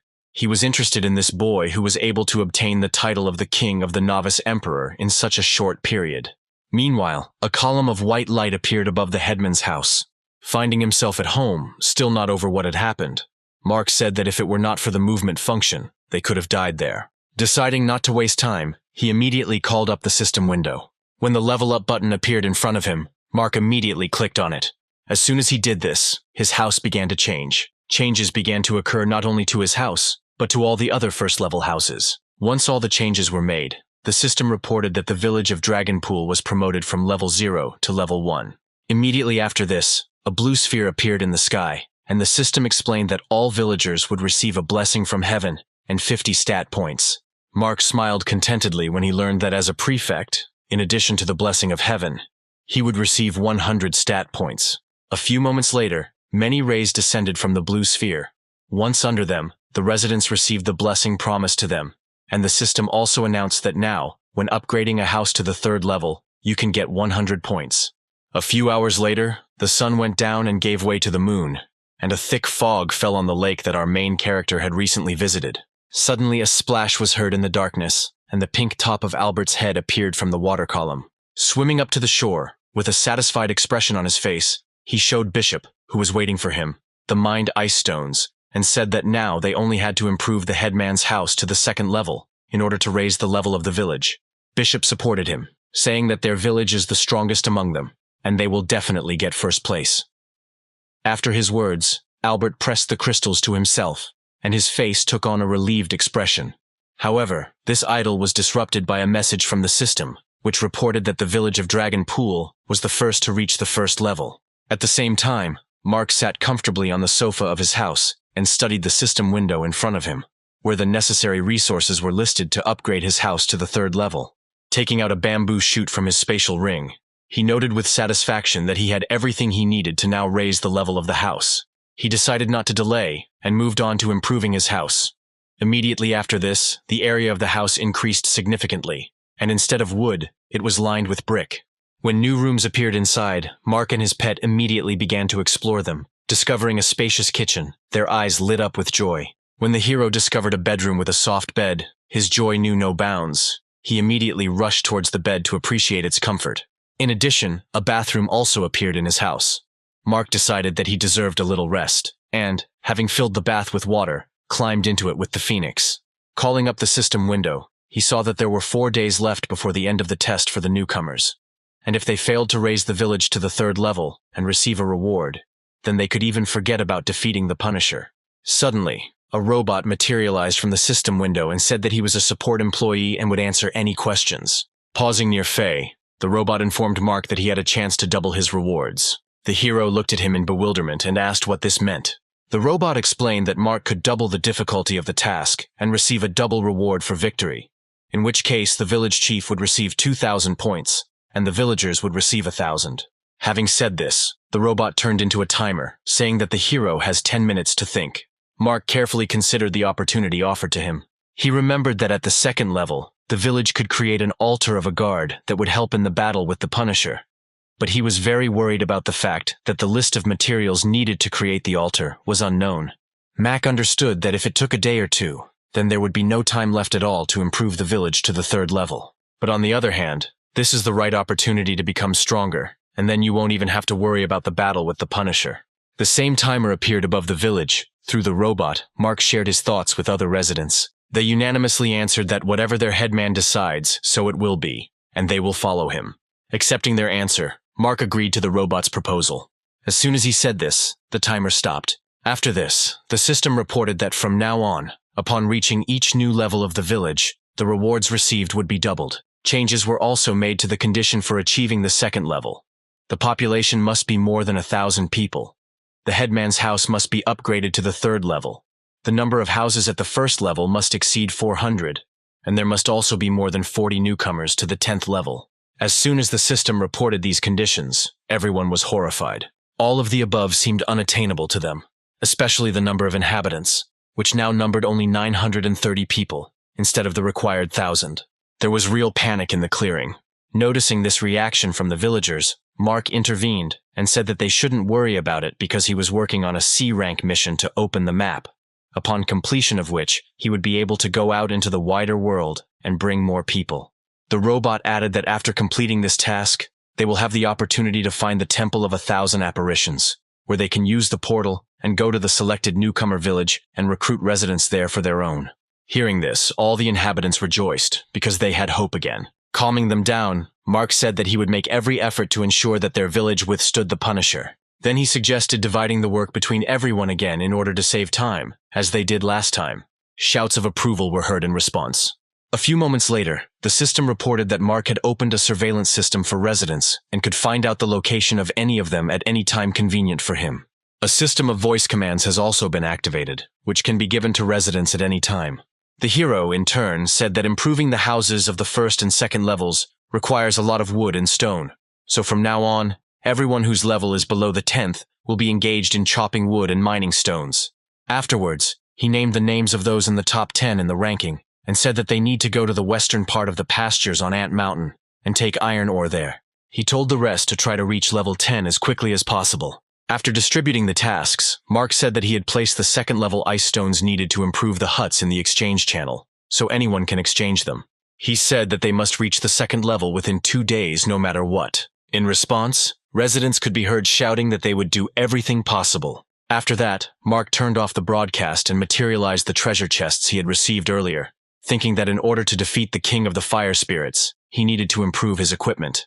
With the accumulated transformation cards and a large number of chests, he will be able to combine them and obtain higher-level items. When he activated the cards, Mark's entire house was filled with a bright blue glow. The system reported that the transformation was successful, and the hero received 2 golden treasure chests, using the transformation card on them and receiving a white gold chest. Having opened it, Mark received a first-level item, a Blade of Deep Night, which adds plus 300 points to attack, plus 100 to strength, plus 130% to attack speed, plus 100 to defense, and plus 100% to the chance of a critical hit. Taking the sword in his hands, the hero was sure that this blade would become an excellent assistant for him.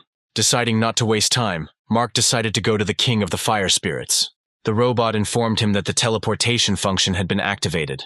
The teleportation was supposed to move Mark to the same place where he was before, or rather, to the Mountain of Hellfire. Suddenly, a bright glow from a portal appeared in the air. Mark took a step forward, and his foot touched the hard surface of the volcano's mouth. When he looked down, his face showed bewilderment, but Faye, on the contrary, seemed interested. In the crater of the volcano, right after the lava, an unusual flower bloomed. Using the eye of true vision, the hero learned that this is the lotus of the raging flame, which appears after the death of the phoenix, whose blood and spirit are melted. Suddenly, screams heard from the side attracted Mark's attention. He turned around and saw a little boy on the crater of a nearby volcano, who attracted his attention. Without taking his eyes off him, the hero asked the boy who he was. With the help of his eye, he already saw that this child had the 18th level and 99 stars. It was also determined that he had an immortal body. The boy seemed surprised by Mark's question. The next moment, surprise gave way to a satisfied smile, and walking along the vent, Nathan said that the chick was too fragile. You just had to pinch it, and it died. So the clan members accused him of not being able to raise a worthy chick. Then, with a terribly pleased face, he added that when other members of the clan decided to execute him, it came to him to make the first move and kill them all. The next moment the boy turned around, saying that later the heavens told him that it was no good to just wander around the world and allowed him to stay here, and also named him the Fire King. Having said this, he crossed the distance separating him and Mark in one leap, approaching him closely. In surprise, the hero recoiled from Nathan. Mark was amazed at the monstrous speed of the Fire King standing in front of him. Having regained his composure, the hero swung his blade, attacking Nathan, but he easily jumped back. Moving away from Mark, Nathan apologized and mockingly admitted that he had not thought that he could frighten a person from the small chiliacosm so much. Mark asked with confusion what his words meant. He remembered that he had previously met one opponent who was from the middle world, and suggested that the universe was divided into large, medium, and small worlds. Waiting for Nathan's answer, he took a defensive stance. But he was in no hurry to reveal all his cards, and replied that Mark had nothing to know yet. After that, he decided to take action and created fire in his palm. Immediately after this, dragons emerged from the volcanoes behind him. Thanks to the Eye of True Sight, Mark learned that these were mutated glass dragons, whose power was equal to 18 stars. By order of Nathan, they rushed towards our hero. Mark also did not hesitate and created ice arrows, after which he said with a grin that the King of the Fire Spirits greatly underestimated him. The next moment, he waved his hand. Arrows immediately rained down in a hail towards the dragons. Faye also decided not to remain on the sidelines and rushed forward through the wall of arrows. Noticing him, the dragons let out a terrifying roar. The next moment, their bodies were pierced by ice arrows. Faye flew between the dragons at high speed and, avoiding arrows, cut their bodies in half. One of the dragons managed to get close to Mark and attack him, releasing a powerful stream of flame from its mouth.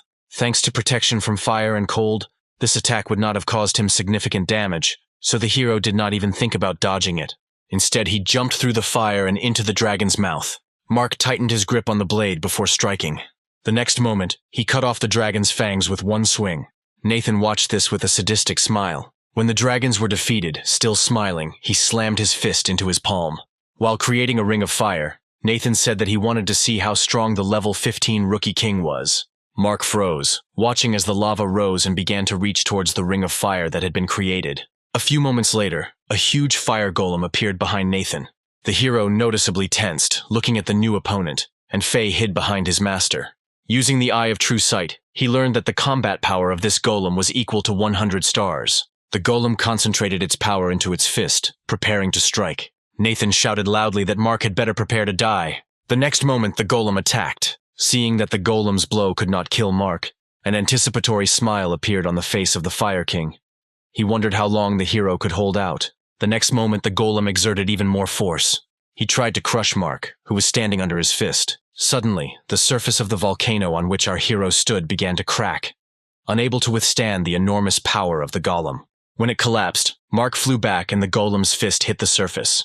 Having reached the ground, leaning on his hands, the hero was able to land safely. He immediately jumped away as far as possible. Mark shouted to Fairy that it was too dangerous here and he had better find a place to hide. But the hero himself decided that it was necessary to stop Nathan. Then the golem under his control would cease to be a threat. The next moment he rushed towards the golem. When Mark approached him, he immediately attacked him. But the hero avoided the blow and slashed his arm with the blade of his blade. The fire golem immediately grabbed the wounded one with its good hand, echoing Nathan's movements. The damage caused was transmitted to the Fire King, blocking the wound with his palm and trying to hold back the heavy bleeding. Noticing that Mark had disappeared from his field of vision, he turned around sharply. The hero moved behind the golem, raising his blade to strike. However, acting on Nathan's orders, the golem was faster and attacked Mark first. He was thrown into the lava. The hero managed to create a protective barrier in the form of a bubble, so the lava did not cause him any harm. When Faye flew up to him, he said that everything was fine and he should quickly fly to a safe place. Mark grinned when he realized that the golem and the Fire King were connected, so if you hurt one, it would spread to the other. The next moment, he used the Shadow Shackles skill. Numerous arms suddenly appeared from under Nathan's feet and surrounded him. He didn't have time to do anything before his whole body was shackled by them. As Mark had predicted, the fire golem was also immobilized. The hero instantly approached his opponent, pointing the blade of his blade at him. He just grinned, looking straight at Mark. The next moment, an explosion was heard from the volcano, and lava splashed in all directions. Nathan managed to free himself from the shadow bonds, and with irritation in his voice, he said that he was already beginning to hate Mark. Faye anxiously rushed from side to side in search of his master. Taking advantage of the moment before he was noticed, the hero crept up to Nathan and attacked. Analyzing their fight, Mark realized that his opponent's body was incredibly strong, because he was able to hold back his attack with his blade with his bare hands. He was also incredibly strong in hand-to-hand combat. No matter how hard Mark tried, he couldn't find Nathan's weak points. Instead, the Fire King seemed increasingly invincible, and now, Nathan again grabbed the blade of the blade aimed at him with his bare hand. Mark's eyes widened in surprise as he pulled the blade towards himself. Without taking his eyes off the hero, Nathan said that he would also like the same weapon. The next moment, their foreheads collided. From a strong blow, Mark was thrown to the side and crashed into his back against a stone wall. Smiling, Nathan said that he had already played enough, and it was time for them to call it a day, after which he raised his hand up. At the same moment, the sky became clouded, changing its color to red. Not even a couple of seconds had passed before a spear appeared from there. Nathan caught the spear, holding it by the hilt. Waving his weapon over his head, he jumped from the crater of the volcano. With a malicious smile on his face, the Fire King said that Mark would now experience real hell. After these words, he rushed towards our hero. Mark managed to jump to the side when he was attacked. He decided to take advantage of the moment while his opponent was hanging in the air and attack. When Nathan turned around, his eyes widened in horror because he saw many arrows flying at him. One of them pierced him through. Upon landing, Nathan clutched the wound on his chest. Preparing for a new attack, Mark asked if this was the entire strength of a creature with 100 Imperial rank stars in combat power. Nathan was able to dodge the hero's next attack. Grinning, he said that Mark was too naive. The next moment, hundreds of meteorites rained down from the sky. Jumping from the crater of the volcano, Nathan said that Mark was mistaken in assessing his combat power at 100 stars of the earthly level. If the combat power reaches 100, but did not pass the test of martial arts, then this is regarded only as the peak of the human level. Mark thought about his words. He had not heard of the Earth level and peak human level before, and assumed that his words about the Imperial rank were misinterpreted by Nathan. As he watched the approaching enemy, he thought that he had the opportunity to extract more information from him. When the blade of Nathan's spear almost overtook our hero, he covered himself with his blade. The Fire King shouted that a true Earth-level master would be able to crush him with one hand even if his combat power was equal to 100 stars. As the battle progressed, Mark tried in various ways to extract answers to his questions from Nathan, but he quickly saw through our hero's plan and said that he should not even dream of getting some information from him. Striking another blow with his spear, the Fire King said with a smile on his face that judging by the current state of the Dragon Pool village, even if the hero managed to build a guardian altar and become an Earth-level master, he still would not be able to save anyone. When Mark missed another blow and Nathan inflicted a serious wound on him, he grinned and said that you don't even have to wait for the Punisher to appear. He himself will destroy the hero right now. Mark knelt down, leaning on his blade. The enemy's words reminded him that he needed to complete this task as quickly as possible in order to get the card opening. Meanwhile, Nathan, who approached him, said that the master is going through a serious transformation, moving to the earthly level. But this does not mean that a human-level master cannot defeat an earthly-level master. When the power reaches 130 stars, then a human master can defeat an earthly one with 100 stars. Remembering the arrow attack he had come under, Nathan guessed that Mark's power had not yet reached 130 stars. But even so, his strength is comparable to that of a half-Earth-level master. He decided not to delay any longer and finish off the hero with one blow, putting all his strength into him. The next moment, the fire golem appeared in front of Mark again. With a smile on his face, Nathan ordered him to kill the hero. He immediately attacked, hitting the place where Mark was standing with his fist. The hero was able to avoid the blow by jumping to the side and shouted that this technique would not work on him twice. At the same moment, Nathan's spear rushed towards him. It was too sudden an attack and Mark did not have time to dodge. As the blade pierced his stomach, intense pain spread through his body in waves. Still smiling, Nathan said that the golem does not have to repeat all his actions. Due to the fact that the golem has no brains and can simply swing its fists left and right, it is quite problematic to control it. But fortunately for him, after their long coexistence, the golem learned to understand him and sometimes can attack the enemy on its own. Grabbing the blade of the spear, Mark thought that his carelessness and excessive self-confidence were to blame. In this world, one must always be on the alert. He began to slowly pull the blade out of his body, hoping that the regeneration would have time to restore his body before he was attacked again. Nathan noticed that Mark was not listening to him at all and said that he would now start to get angry, because he was telling all this especially for him. The next moment, the golem attacked again. The ground under his fists began to crack into huge cracks. Faye rushed off, hoping to help his master. As the golem raised its fist to attack again, Faye was sweating right at it. He slammed into the golem's chin with all his might, causing him to stagger back. After that, Faye began to circle around him, completely turning his attention to himself.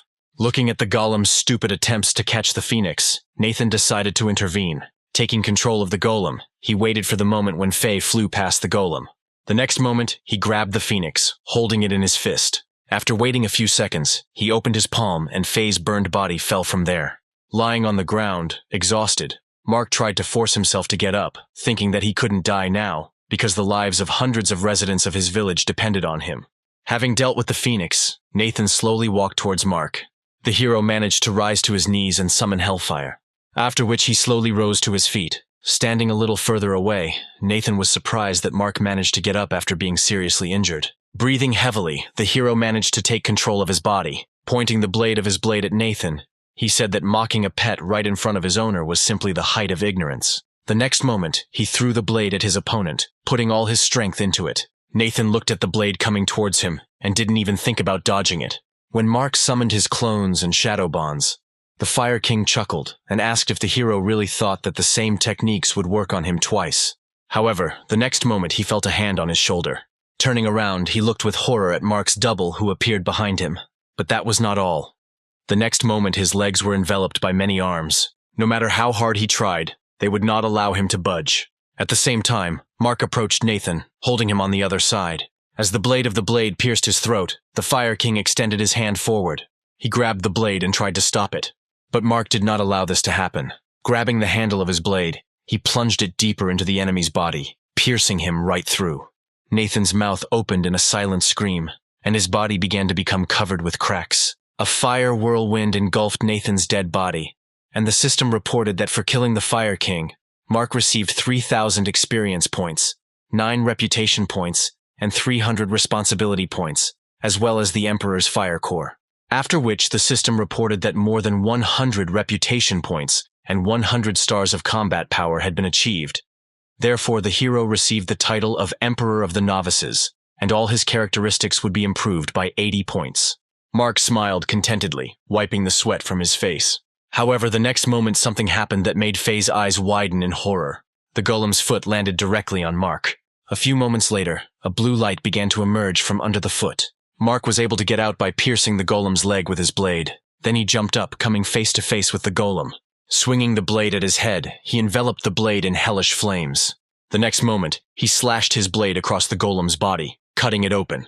The fire golem could not survive this blow, and fell limply to the ground, turning back into lava. The system reported that Mark received 900 experience points for killing him. Faye happily exclaimed that his master was simply amazing.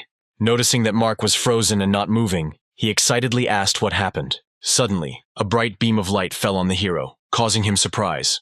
The robot appeared and said that Mark was now skilled enough to pass the martial arts test. The hero remembered that the Fire King mentioned this during the battle. Looking at the robot, he asked how to take part in this test. The robot said that for this, he needs to go to the temple of thousands of phenomena in the big world. During the test, the body of the test subject will be transformed by the power of the divine path, and he will receive the title of an earthly level master. The robot also said that during the test subject's success would be assessed. The higher this score, the greater the transformation power would become, and the more benefits the test subject could receive.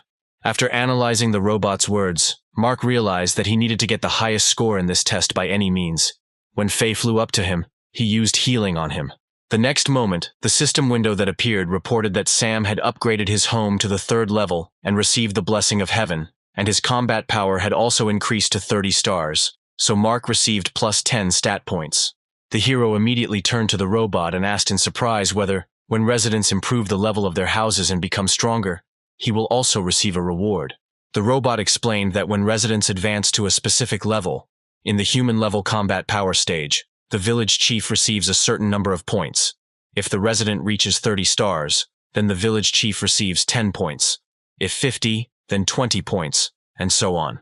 Mark smiled contentedly, saying that the headman was quite profitable. Thinking about this, he happily thought that if the village now has 937 residents, when they reach 30 stars, he will receive 9,370 points. He liked the prospect, and thought it would be great if the number of people in his village increased to several hundred. In that case, he could become a god in this world. The robot hastened to intervene and bring Mark down to earth, telling him that he should not have such unimaginable hopes. The hero's face showed dissatisfaction with the robot's words. Sighing, Mark said that in any case he must contribute to the development of his residence if he wants to get a return as soon as possible. Previously, he had already donated the 500 spirit vouchers he received here. He also donated a huge amount of ice stones, and now residents can improve their homes. If you improve your house, you can also get additional points and improve your abilities faster. Mark also noted that after receiving the Fire Core, he was able to upgrade the Hellfire to B rank. Finally, he laid out all the resources that you can sell it in the hope of getting something useful. He gave that fiery lotus to his pet in the hope that it would help him become stronger. Sometimes he wonders if he really needed a pet. Looking forward from him, Mark thought about the fact that he applied extraction to almost all the animals in the zones available to him. So this skill becomes practically useless, which the hero really didn't like, because this is his main support, thanks to which he becomes stronger. Therefore, at any cost, he needs to quickly open the map to find new animals. Meanwhile, Turgenev fought a fierce battle in a lost village. The demon's follower was too strong and struck him again and again. The man fell to the ground, rolling along it for several meters. A few moments later, he slowly rose from the ground. Using his ability, he lifted a nearby boulder above his head. Then he threw it towards the enemy. The stone hit the follower directly, crushing him with its weight. Breathing heavily, Turgenev said that no one could stop the warriors of the state of the Northern Bear. Suddenly, something sharp flashed in the sky. The man was distracted by chat messages and did not notice the threat approaching him. A few moments later, he fell to the ground, and the girl who approached him from behind was convinced that her opponent was indeed dead. From the chat, Mark learned that Turgenev also went on a mission for the elders, entering an abandoned village. Although this man was strong, he understood that he could not cope with the spirit of resentment and the demon of hatred so easily. Suddenly an arrow came from behind him, but he was able to dodge it. Turning around, he told the enemy hiding in the wall of dust that attacking from behind was too low. Gloom immediately activated the Eye of True Sight to see the enemy's strength. A few moments later, the dust cleared, and he saw in front of him a man with a bow, who was the guardian of the Forbidden Lands. His power was equal to 52 stars. Pavel did not intend to conduct a dialogue with his enemy, and fired another arrow at the hero. He watched the approaching arrow, not even thinking about dodging it. Putting his hand out in front of him, he stopped the arrow with his palm. Pavel asked in bewilderment how a man from the small Chiliacosm could stop his arrow with his bare hands. With one movement of his fingers, Mark sent the arrow back, thinking that the more people he meets, the more questions he has, and if he wants to find out the answers to them, he needs to become stronger. The arrow pierced Pavel's head, after which the system reported that for killing the Guardian, the hero received 5,000 experience points and 100 stat points. Pavel's body fell limply onto the sand. Suddenly a huge cloud of dust rose again. The fossilized body of a man unfamiliar to Mark began to slowly emerge from the sand. Every moment there were more and more such steelies. The hero did not understand what was happening. Sometime later, the dust cleared, and Mark saw in front of him an altar similar to the one he had seen in the abandoned village, surrounded by many petrified people on their knees. As he got closer, he noticed a man in the center. He looked at the hero carefully, not taking his eyes off him. When Mark came close enough, he waved and greeted the hero. The eye of true sight revealed that the man sitting in front of him was also the guardian of the Forbidden Lands, whose power was estimated at 109 stars. Mark warily asked if they knew each other when the keeper addressed him by name. Taking a quick glance at the petrified people around him, he thought that if they attacked all at once, then he would not be able to finish this battle quickly, given that the strength of the main enemy was more than 100 stars. Suddenly the man said that he had been carefully watching Mark all this time. From the very first day, when in the forest he secretly attacked a giant rat and killed a mummy that was several times stronger than himself. The man said that the hero's strength and abilities, which he shows every time he gets into trouble, are truly amazing. Pointing at him, he said that in this world, Mark is the strongest warrior he had met in the last 1,000 years, so he decided to destroy it. Having said this, Jacob slowly rose to his feet. The next moment, with a sword in his hands, he rushed at Mark. The hero immediately took a defensive stance, holding his blade at the ready. It enveloped him in hellish fire. As he approached, the man swung his sword, enhanced by his light ability. Mark carefully watched every new swing of the enemy's sword. He took a few steps back as rings of light surrounded him. Noticing the danger behind him, the man immediately turned around. Jacob saw blue flames and easily recognized the dazzling hellfire technique, capable of burning everything in its path. Suddenly, one of the fireballs flying towards him exploded. The man was able to dodge, looking at the balls exploding in the air. He said that Mark's abilities were really impressive. He was able to not only dodge his attack, but also sneak up behind him unnoticed. As soon as he turned back to the hero, his body was cut into 2 halves. At the last moment, Jacob's face showed surprise. Immediately after this, he fell dead. Looking at the corpse of the guardian in front of him, Mark said that he talked too much. This was the reason for his death. Due to the lack of a system notification, the hero realized that he would soon be resurrected. A few moments later, the man actually came to life. Rising up, he began to stretch his neck, saying that with age he had lost his fighting skills, which is why he did not even notice the blade pointed at him. Smiling, Jacob said that if he were really alive now, he would show Mark what a real battle was. The hero raised his blade again to strike, irritably saying that he had no time to waste on idle chatter. The sudden glow in Jacob's hands made Mark stop and tense up. The man smiled good-naturedly and offered friendship to the hero. In confirmation of his intentions, he offered many spiritual hearths. Mark hesitantly asked if Jacob really wanted to buy him for a couple of dragon blood fruits. Sometime later, the hero actively absorbed spiritual fruits that awaken blood talent. The more of them he eats, the higher the concentration of true dragon blood in his body. Jacob watched the guy, saying that he still had a lot of these fruits, and he might not be in such a hurry, after which he added that he could answer his questions. Mark asked if the guardian knew anything about the martial arts test. He replied that it is a gift from the heavenly path. Those who take part in this test can receive the highest blessing and transformation. He also knows that when grading, results are divided into 5 levels: low, medium, high, special, and divine. Although there are only 5 of them, 99% of people belong to the low level. Only the remaining percentage can be classified as middle class. When Mark asked about the high level, Jacob replied that the possibility of achieving it was 1/1000,000,000. Remembering his past, the man said that then 1 billion people came with him from the middle Chiliacosm, but only a few managed to reach a high level. Not even all the geniuses who received the title of Rookie Emperor during the rookie evaluation stage managed to reach a high level. Mark was surprised by what he heard and asked about the special level. Jacob frowned as he said that young people these days are very ambitious. After which he said that the possibility of obtaining a special level is equal to 1 in 100 billion. If we talk about masters of the divine level, then no one has ever met them. He also said that once he had the chance to meet a high-level master, he took part in a martial arts test. Then he was at the 20th level, and the strength was estimated at 280 stars. But everything did not end well. So he suggested that Mark needs to achieve at least 300 stars.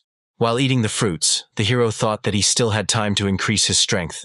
Calling on the system window, he learned that the concentration of dragon blood in his body had almost reached the 3% required to awaken the blood skill. Looking at Jacob, he asked what the Great Battle of 10,000 Worlds was. The man replied that this is a battle that happens every 1,000 years in the world in which they live. Everyone comes to this world with the goal of destroying a large, medium, or small chiliocosm.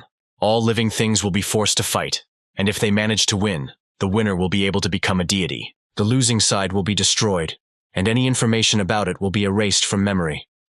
There are races that manage to survive, but they are forced to eke out a miserable existence. Jacob ended his story here, saying that this is all he knows, and also added that if Mark manages to break the seal and go to the Great Chiliocosm, then perhaps he will be able to meet the losing races. Mark listened attentively to his interlocutor, absorbing the spiritual fruits. A robot suddenly appeared and reported that the concentration of the dragon's blood had reached 3%. Therefore, the blood talent was raised to D rank, and 100 points were also added to strength, agility, and energy. A blue glow enveloped Mark's entire body. Watching this, the man thought that this boy would definitely reach heights. Looking back at the altar, he thought about the monster sealed there, which he had been keeping sealed for 1,000 years. Jacob realized that he no longer had the strength to restrain him, so he hopes that Mark will be the one to cope with the dragon.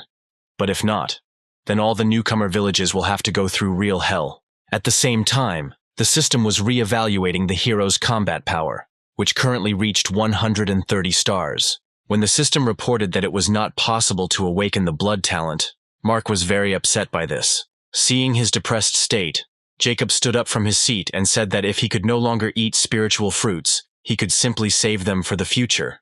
Gradually accumulating blood would naturally awaken the dragon's soul power and blood talent. This made Mark very happy. The next moment, the joy turned to seriousness on his face, and he asked what Jacob wanted from him, because he did not believe that a man would do all this for free. Jacob materializes a golden figurine of a baby, saying that it is a golden spirit that can enhance the power of the weapon, and the man hopes that Mark will be able to free him. Mark's face contorted in bewilderment. The next moment, the man pointed towards the altar. He said that the hero must kill the water dragon sealed there. As the ground began to shake beneath them, the man said that the dragon could wait no longer and would soon break out. So Mark must free Jacob as soon as possible. Otherwise, it would be too late. Mark looked at the golden spirit with the eye of true sight, and learned that if it was fused with a weapon, its power would truly increase. The next moment, he activated his extraction talent. By using it on Jacob, he gained a D-rank wind control skill, a B-rank earth control skill, and a D-rank light control skill, and a B-rank metal control skill. After this, the system reported that Mark had mastered the skills of all 5 elements, and the fusion process would now begin. A few seconds later, the system reported that the fusion had been successfully completed, resulting in an A-rank skill, the hidden mystery of the 5 elements. Mark exclaimed happily that he had finally managed to obtain an A-rank combat talent and his strength would increase. However, the joy on his face quickly turned to shock as he looked at the man in front of him. His body turned to stone and he could no longer hear Mark, turning into an ordinary statue. Turning around, the hero said that he would definitely stop the dragon, no matter what the cost. Having risen to the altar, he began to place the cores of the kings in turn into the necessary holes. He began with the core of the Mammoth King, the core of the earth. Next, he put in the core of the Spider Queen, the metal core. After it came water, the core of the Turtle King. After which came the turn of the tree core, obtained from the witch of the withered tree. The very last thing Mark put in was the Fire King's fire core. As soon as the last core was inserted, colored rays rose into the sky from all the cores. The hero raised his head, watching this beautiful sight. When the seal broke and the dragon burst out of it, Mark jumped to the side. He landed a few meters from the altar, which was covered in a dense cloud of dust. Holding his sword at the ready, Mark looked up at the creature freed from captivity. Although the dragon was free from captivity, his body was still wrapped in chains. Thanks to the eye of true vision, the hero learned that the strength of this dragon was equal to 143 stars. The beast looked carefully at the field below him. he immediately noticed the familiar figure of the Guardian. The dragon let out a furious roar. He perfectly remembered the day when he was sealed for many centuries. All this time, he patiently waited for the day when he could get out and take revenge on those pathetic people. And now that day has come. The dragon intended to destroy all living things in this world. As soon as he roared his wish, a system window appeared in front of Mark, with a message that he must kill the water dragon and sacrifice it to the heavens. At this time, the dragon slashed its clawed paw through the air, creating ice needles. They rushed straight towards Mark. Noticing this, Faye immediately tried to melt them, exhaling a powerful stream of fire. But the dragon's power turned out to be stronger, and the phoenix had to retreat. The needles passed further, but Mark managed to block them with the edge of his blade. He tried to push them back, but he failed. The needles began to press on him with renewed force. Then he enveloped the blade in hellish flames. The needles began to melt instantly, and he managed to throw their remains aside. Seeing this, the dragon again let out a furious cry, after which he said that now Mark would experience his strongest technique. Immediately after he said this, the dragon threw his head up, opened his mouth, and roared deafeningly. Mark watched as the fire raging around him slowly began to reach towards the dragon. It seemed that all the energy was flowing towards the dragon. Activating the eye of true vision, Mark saw that every moment the beast's power was growing at a terrifying speed. Watching this, Mark thought that this was what the Guardian had told him about. Earth-level masters were able to use the power of the earth and heaven for their own purposes. Having absorbed enough energy, the dragon released a huge amount of fire into the sky. At this moment, its combat power was equal to 200 stars. Suddenly, there were many fireballs falling from the sky. Mark was terrified. He could only dodge these countless fireballs. A few moments later, he decisively headed towards the dragon, simultaneously creating 2 clones. When Mark jumped onto the dragon's body, it roared furiously and tried to grab one of the clones. The hero was able to climb higher and attack the beast. When one of his clones was nevertheless crushed by the dragon's paw, Mark slashed at it with a blade shrouded in hellfire. There was a fairly deep cut on his paw from this blow. Immediately after this attack, Mark jumped back to the ground, thinking that such a wound would not be scary for the dragon at all. He needed to find the enemy's weak points in order to win. The next moment, the dragon opened its mouth and released many tongues of flame. Everything within a radius of the nearest kilometers began to be engulfed in flames, and explosions were heard somewhere. Mark ran as fast as he could as far as possible. One of the clones was unable to escape the attack of the enraged dragon. The dragon himself flew over the land engulfed in flames. Having reached safe territory, Mark watched this from the side, amazed at the strength of his opponent. He was not sure that his hellfire would be able to cope with something like that. He realized that he needed something more powerful. Therefore, he decided to use his new A-rank talent. In the next instant, his body was covered in a thin layer of ice as he used a 5-fold ice storm. Many ice arrows shot towards the dragon at high speed. He, in turn, emitted a powerful stream of flame. Moments later, their forces collided with each other, and a massive explosion occurred. Dense clouds of smoke and dust rose into the air after their collision. Seeing that the dragon was safe and sound, Mark decided to change tactics. He jumped towards the enemy.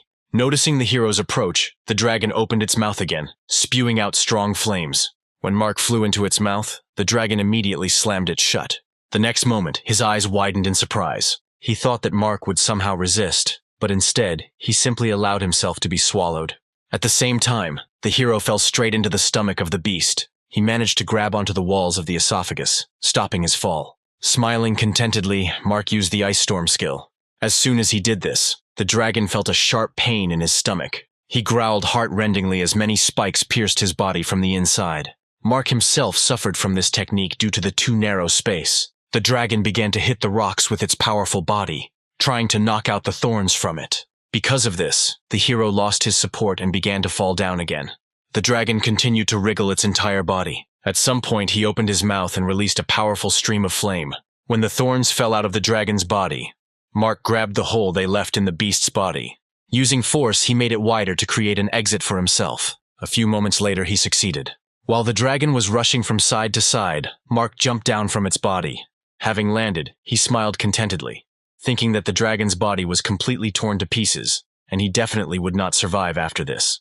Within a couple of minutes, the dragon stopped wriggling in the air, after which it began to rapidly fall down. A couple of moments later, with a loud crash, the dead body of the dragon landed near Mark. The system reported that for killing the dragon he received 100,000 experience points, 10 reputation points, and 1,000 stat points. Also, the task of removing the seal was successfully completed, and Mark received another 1,000 stat points. In addition, his reward for completing the mission included 2 dark gold chests. Wiping the blood from his face, Mark said that he had won. Suddenly he felt the ground beneath his feet begin to shake. In an instant, the sky became covered with deep cracks. The next moment, the barrier limiting the hero from the big world was destroyed, and Mark saw an azure blue sky. The system reported that after the hero removed the restrictive seal, the village of Dragonpool became directly connected to the larger world. Mark smiled contentedly, thinking that now he would have more opportunities to pump up his strength and get more resources. Suddenly, the dragon's dead body was enveloped in a bright light. Mark looked at him in bewilderment, not understanding what was happening. The next moment, powerful lightning struck his body. A couple of moments later, only bones remained of the dragon, and a red ball appeared in front of Mark. The system said that it was the essence of the soul of the water dragon, a fourth-order miracle of heaven and earth. Suddenly, the ball lit up and rushed towards the hero. Mark's eyes widened in surprise as the essence was absorbed into his body. The system reported that the hero had absorbed enough power from the dragon soul, and the dragon soul had been awakened, and he also received plus 300 points in energy, plus 50 in strength and agility. He also received a new skill, the greatness of the dragon, which produces incorporeal spiritual energy, scares away all living things, and can suppress the will of others. This skill immediately activated, and a projection of a golden dragon burst out of Mark's body and let out a deafening roar. A few minutes later, the joyful hero applied the extraction to the remains of the dragon. He could not believe that in such a short period of time, he would be able to reach 155 stars.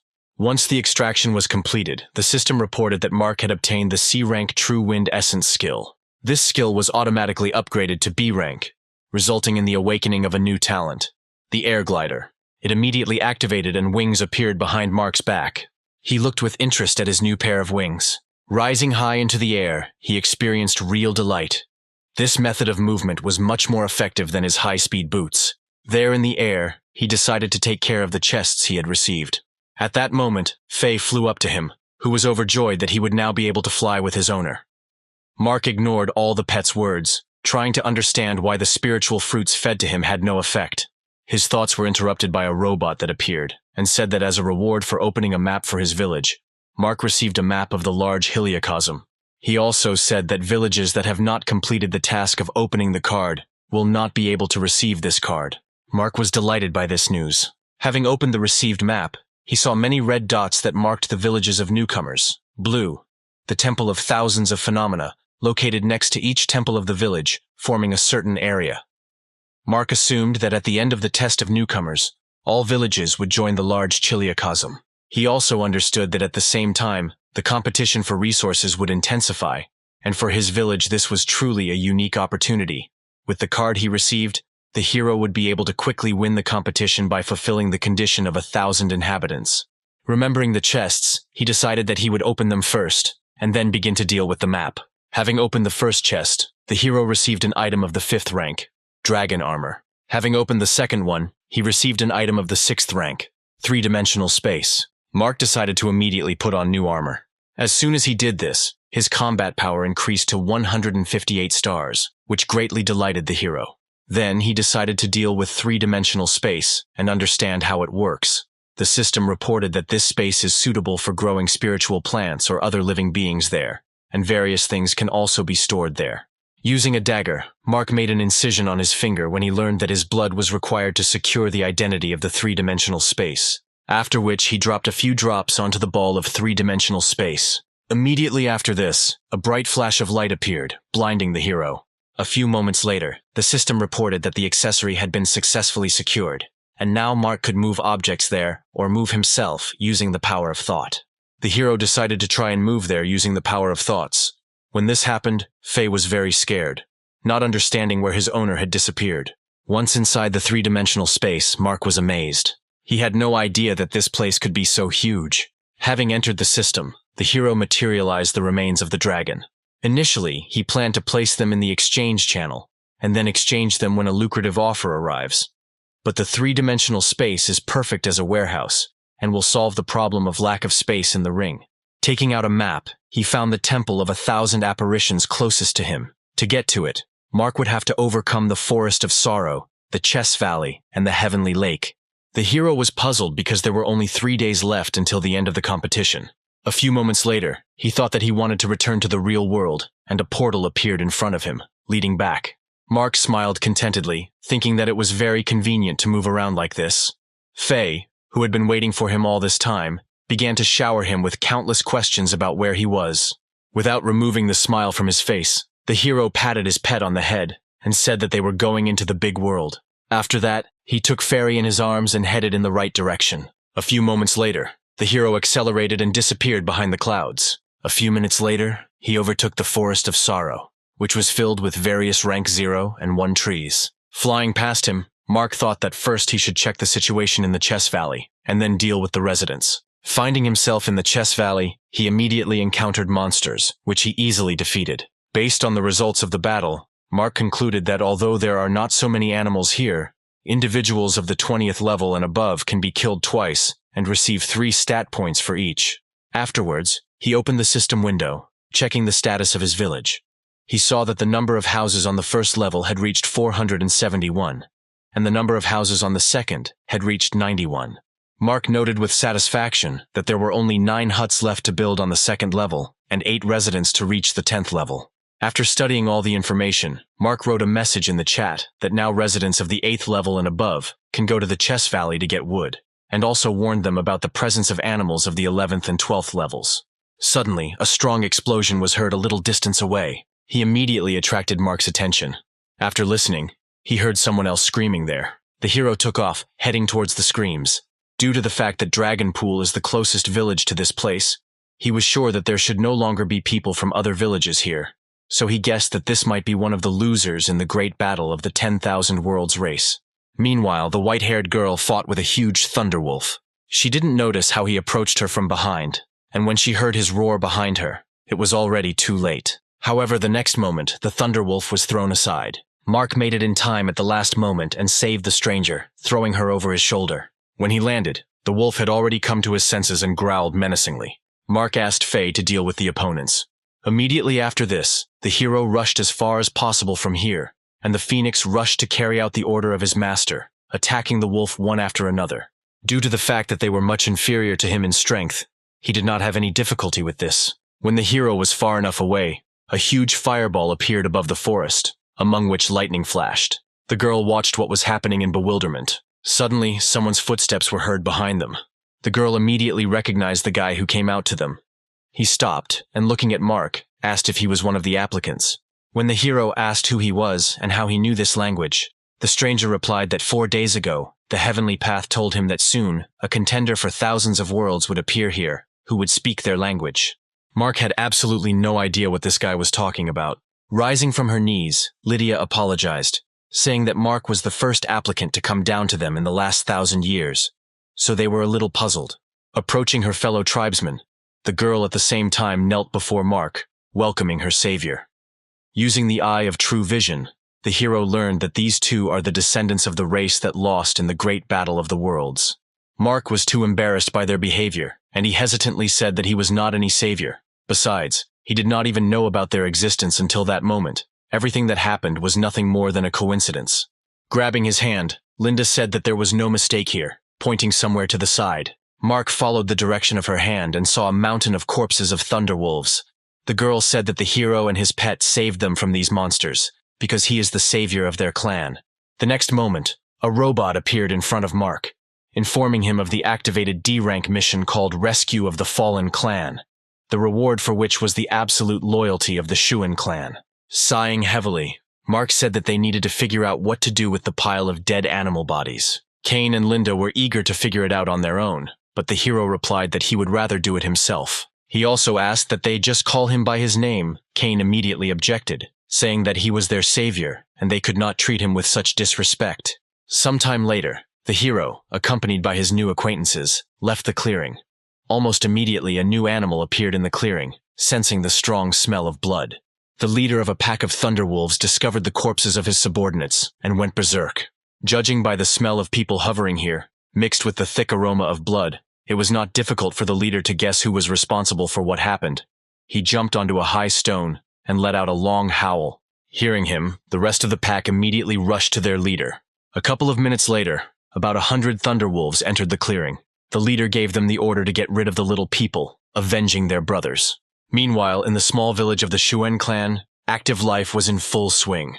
Noticing the approaching figures of his comrades, the guard shouted that Kane and Linda were returning. This news delighted the settlers. A few moments later, the grandmother holding the bucket of apples let go of it in shock. Mark's new acquaintances stopped at the entrance to the village, not daring to go inside. Granny ran out to meet them and with excitement in her voice, asked why only the two of them returned. Linda, with a depressed expression on her face, replied that on the way they were attacked by thunderwolves, and except for her and Kane, no one managed to survive. Then she looked at Mark uncertainly. He took out the bodies of the dead from three-dimensional space, saying that this was all he managed to take. All the rest were eaten by animals. From Linda, Mark was able to learn that the ancestors of their clan were originally from the Middle Chiliocosm, but were defeated in the Great Battle of 10,000 Worlds, and as punishment, millions of people were scattered throughout the world, without the opportunity to awaken talents or skills. And they could only develop up to the 15th level. And now there are only 300 people left in their clan. The head of the village came forward and thanked Mark for returning the bodies of their comrades and family members to them. Kane immediately joined the conversation, saying that the hero is the new challenger of the 1,000 Worlds and is their savior, whom they have been waiting for all this time. The man was wary of the guy's words. Something alarmed him in the current situation, but he could not understand what it was. Turning to Mark, Sean asked if the two of them could talk somewhere else. The hero agreed, and they moved to another clearing, settling near a branchy oak tree. Sighing, the man admitted that the legend about the salvation of their clan after the appearance of a new contender was just a fiction. Mark looked at the head of the clan with confusion.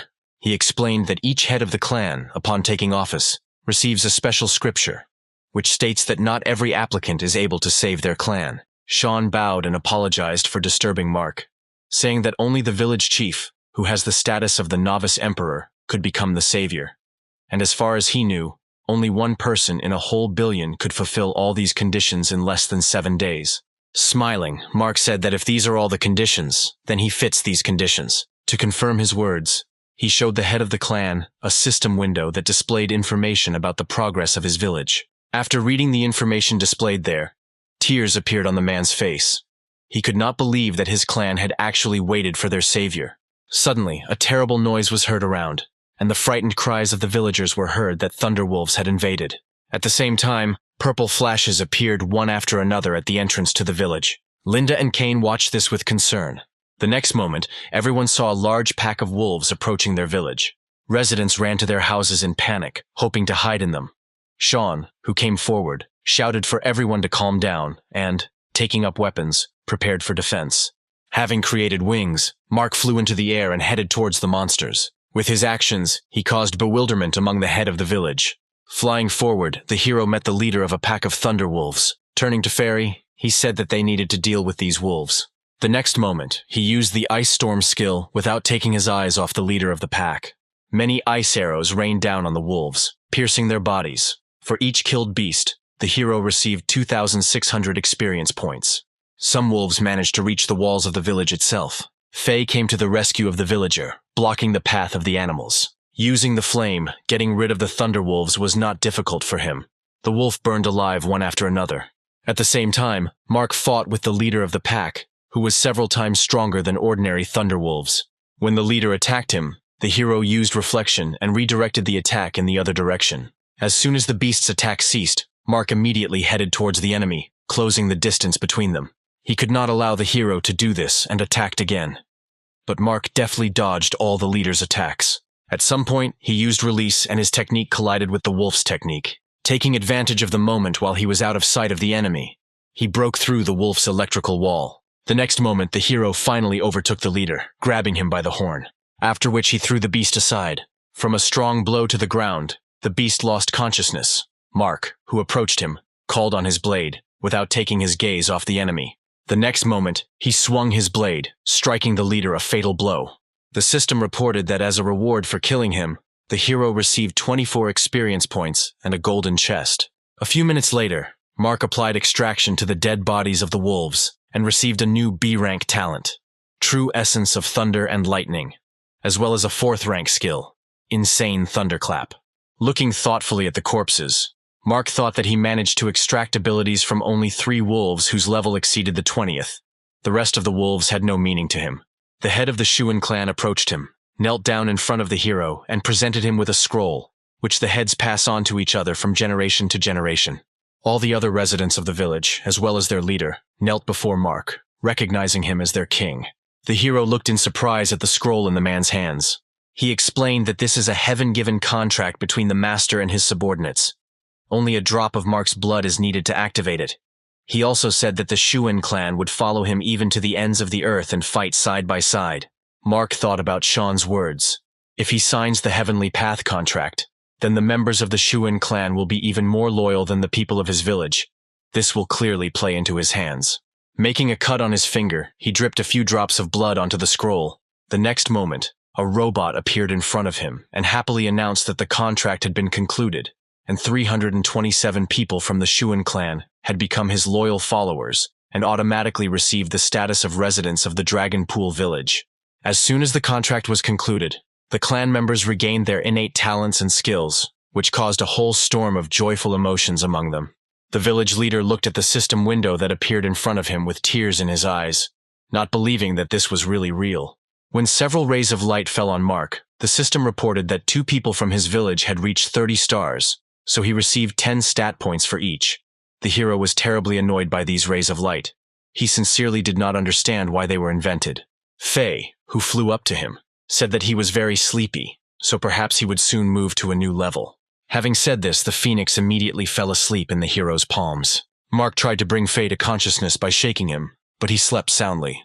The robot that appeared said that the phoenix was currently in the process of leveling up and needed to be provided with a safe environment so that it could complete the transition to the next level. Mark decided to move him into 3-dimensional space, where his pet would definitely not be in danger. Afterwards, the robot asked the hero to choose the location of new houses for his followers. Mark thought that the Shuan clan had been living in this place for many years, so changing the location would be inappropriate, and he decided to build new houses right here. A few moments later, everyone saw renovated houses in place of their old huts. Soon the robot reported that the construction was completed, as well as the task of saving the fallen clan. As a reward, Mark received 300 stat points and the right to build a teleportation array. After which he reported that the village of Dragon Pool had fulfilled all the conditions for moving to the second level, and the possibility of building a guardian altar had also been unlocked. After reviewing the details, Mark learned that the teleport allows you to travel within 1,000 miles in an instant. Its construction requires 30 units of stone, 5 units of iron ore, 2 units of processed wood, and 1 unit of animal bones. For the altar, 100 units of stone, 20 units of iron ore, 100 units of wood, and 10 units of animal bones were needed. Mark already had all the necessary materials, and he told the system to start building both objects. A few moments later, the system notified the villagers that their village chief had installed a guardian altar in the village, as well as a teleport connecting them and the village of the Shuan clan. Once everything was ready, the robot announced that now all the conditions were met, and the village could move to the second level with just 1 click. All this time, Mark received endless notifications that the inhabitants of his village had reached certain heights, accompanied by light rays. At some point, the hero could no longer stand it, and with irritation asked the robot how long this would continue. He ignored Mark's question, and said that he received 400 points for building a teleport, 500 points for building an altar, 400 for moving the village to a new level, and 3,400 stat points for achieving the combat power of the villagers to 30 stars. To summarize, he said that the hero received a total of 4,700 stat points. Mark immediately called up the system window with his personal information and distributed the points he received, after which his combat power reached 196 stars. Now he was only 1 step away from the earthly level. He was confident that with his current strength, he could easily pass the battle test arts. The next moment, another system window appeared, informing that permission had been received to master the profession of a blacksmith, pharmacist, and tailor. Mark thought happily that since he had mastered all 5 elements, he would be able to master all these professions. Considering that they are connected with the requirements for improving his house to the 4th level, the hero decided that these skills would definitely not hinder him. When he received a message with the conditions for raising the village to the 3rd level, Mark immediately opened it. After reviewing the information, he sent the requirements to the chat. The following were listed there. The population must be more than 1,800 people. The headman's house must be of the 4th level. The number of people who have reached the 10th level is more than 100. The number of public buildings is more than 3. and the number of third-level houses is more than 30. Everyone was surprised by the significantly increased list of conditions for the new level. Mark wrote that they only had 3.5 days left, and they needed to try hard to meet the deadline. Calling out to the head, he said that it was time for him to leave, but he was absorbed in the system and did not hear the hero at all. Mark realized this and decided to leave the man alone, after which he looked around. Everyone else was also so engrossed in the system that they did not notice anything around them. They were absolutely delighted with the possibilities open to them. Deciding that they would not even notice his absence, Mark soared into the sky. He thought that today was already the 4th day, and in most villages the residents had only reached the 4th or 5th level. He understood that at this rate nothing good would come of it. Therefore, the sooner the hero gets to the villages, the more likely it is that he will be able to save them. No matter how rich his village is, he will not be able to help the others when the time allotted to them is over. Having marked his next target on the map, he headed there. Mark realized that if he could not get the highest mark on the martial arts exam, then he could even forget about defeating the Punisher. All this time, an attentive pair of eyes watched the flying hero. Appearing behind Mark, the stranger intended to launch a surprise attack from behind. When he pointed his blade at the hero, he sensed danger and turned around, blocking his blow with his blade. Klaus jumped back. The next moment, instead of blades, an earthen ball appeared in his palm, and he said with a grin that Mark had a pretty good reaction. Having said this, he put his palms in front of him, and a strong stream of sand rushed towards the hero. Mark's body was enveloped in many electrical discharges, and he annoyedly asked the stranger who he was that he dared to provoke him. The next moment, he easily cut apart a lump of earth thrown at him. As soon as this happened, the sand exploded, and Mark found himself at the epicenter of the explosion. Klaus smiled contentedly when he saw an unharmed enemy in front of him. He said that Mark was lucky this time, but next time it won't be the same. The hero said wearily that he didn't have time for these stupid games and waved his palm. The next moment, 2 of his clones appeared near Klaus and attacked him at the same time. He was taken by surprise. The next moment, one of the clones cut him in half. When Mark received the system message that he had received 1 million experience points and 327 stat points for killing an Earth-level guard, his eyes widened in surprise. He looked at the robot in bewilderment, asking if this was a joke, because this boy was too weak for such a high reward. The robot replied that this guardian was a descendant of one of the clans that participated, but lost in the great battle. The challengers and guardians are rivals who can receive excellent rewards for killing each other. The more experienced the enemy, the greater the reward. Hearing this, Mark grabbed his head, thinking that if he killed a few of them, then he wouldn't have to worry about the martial arts test at all. The robot warned him that the hero should take the guardians more seriously, because they are incredibly dangerous. The next moment, a sudden attack knocked Mark off his feet. The new guardian did not have to wait long. After examining the corpse of his brother, he was surprised that an ordinary person was able to kill Klaus, who was on a semi-earthly level, in just a couple of moments. Mark managed to hold the guardian's spear with his hands, preventing the blade from piercing through his head. Using force, the hero broke the weapon in half and said with a grin that luck really doesn't come alone. Rising into the air, Ash said that Mark overestimates himself too much. He is too weak to put himself on the same level as them. The next moment, he began to quickly form seals with his hands. Once all the seals were completed, a stone chain materialized in front of Ash. She instantly strove towards the hero. Mark didn't even have time to notice how his legs were firmly tied to wooden trunks that had grown out of the ground. Ash was not going to stop there, and the next moment he lowered his hand. Noticing a huge shadow above him, the immobilized Mark raised his head. He saw that a huge boulder was falling directly on him.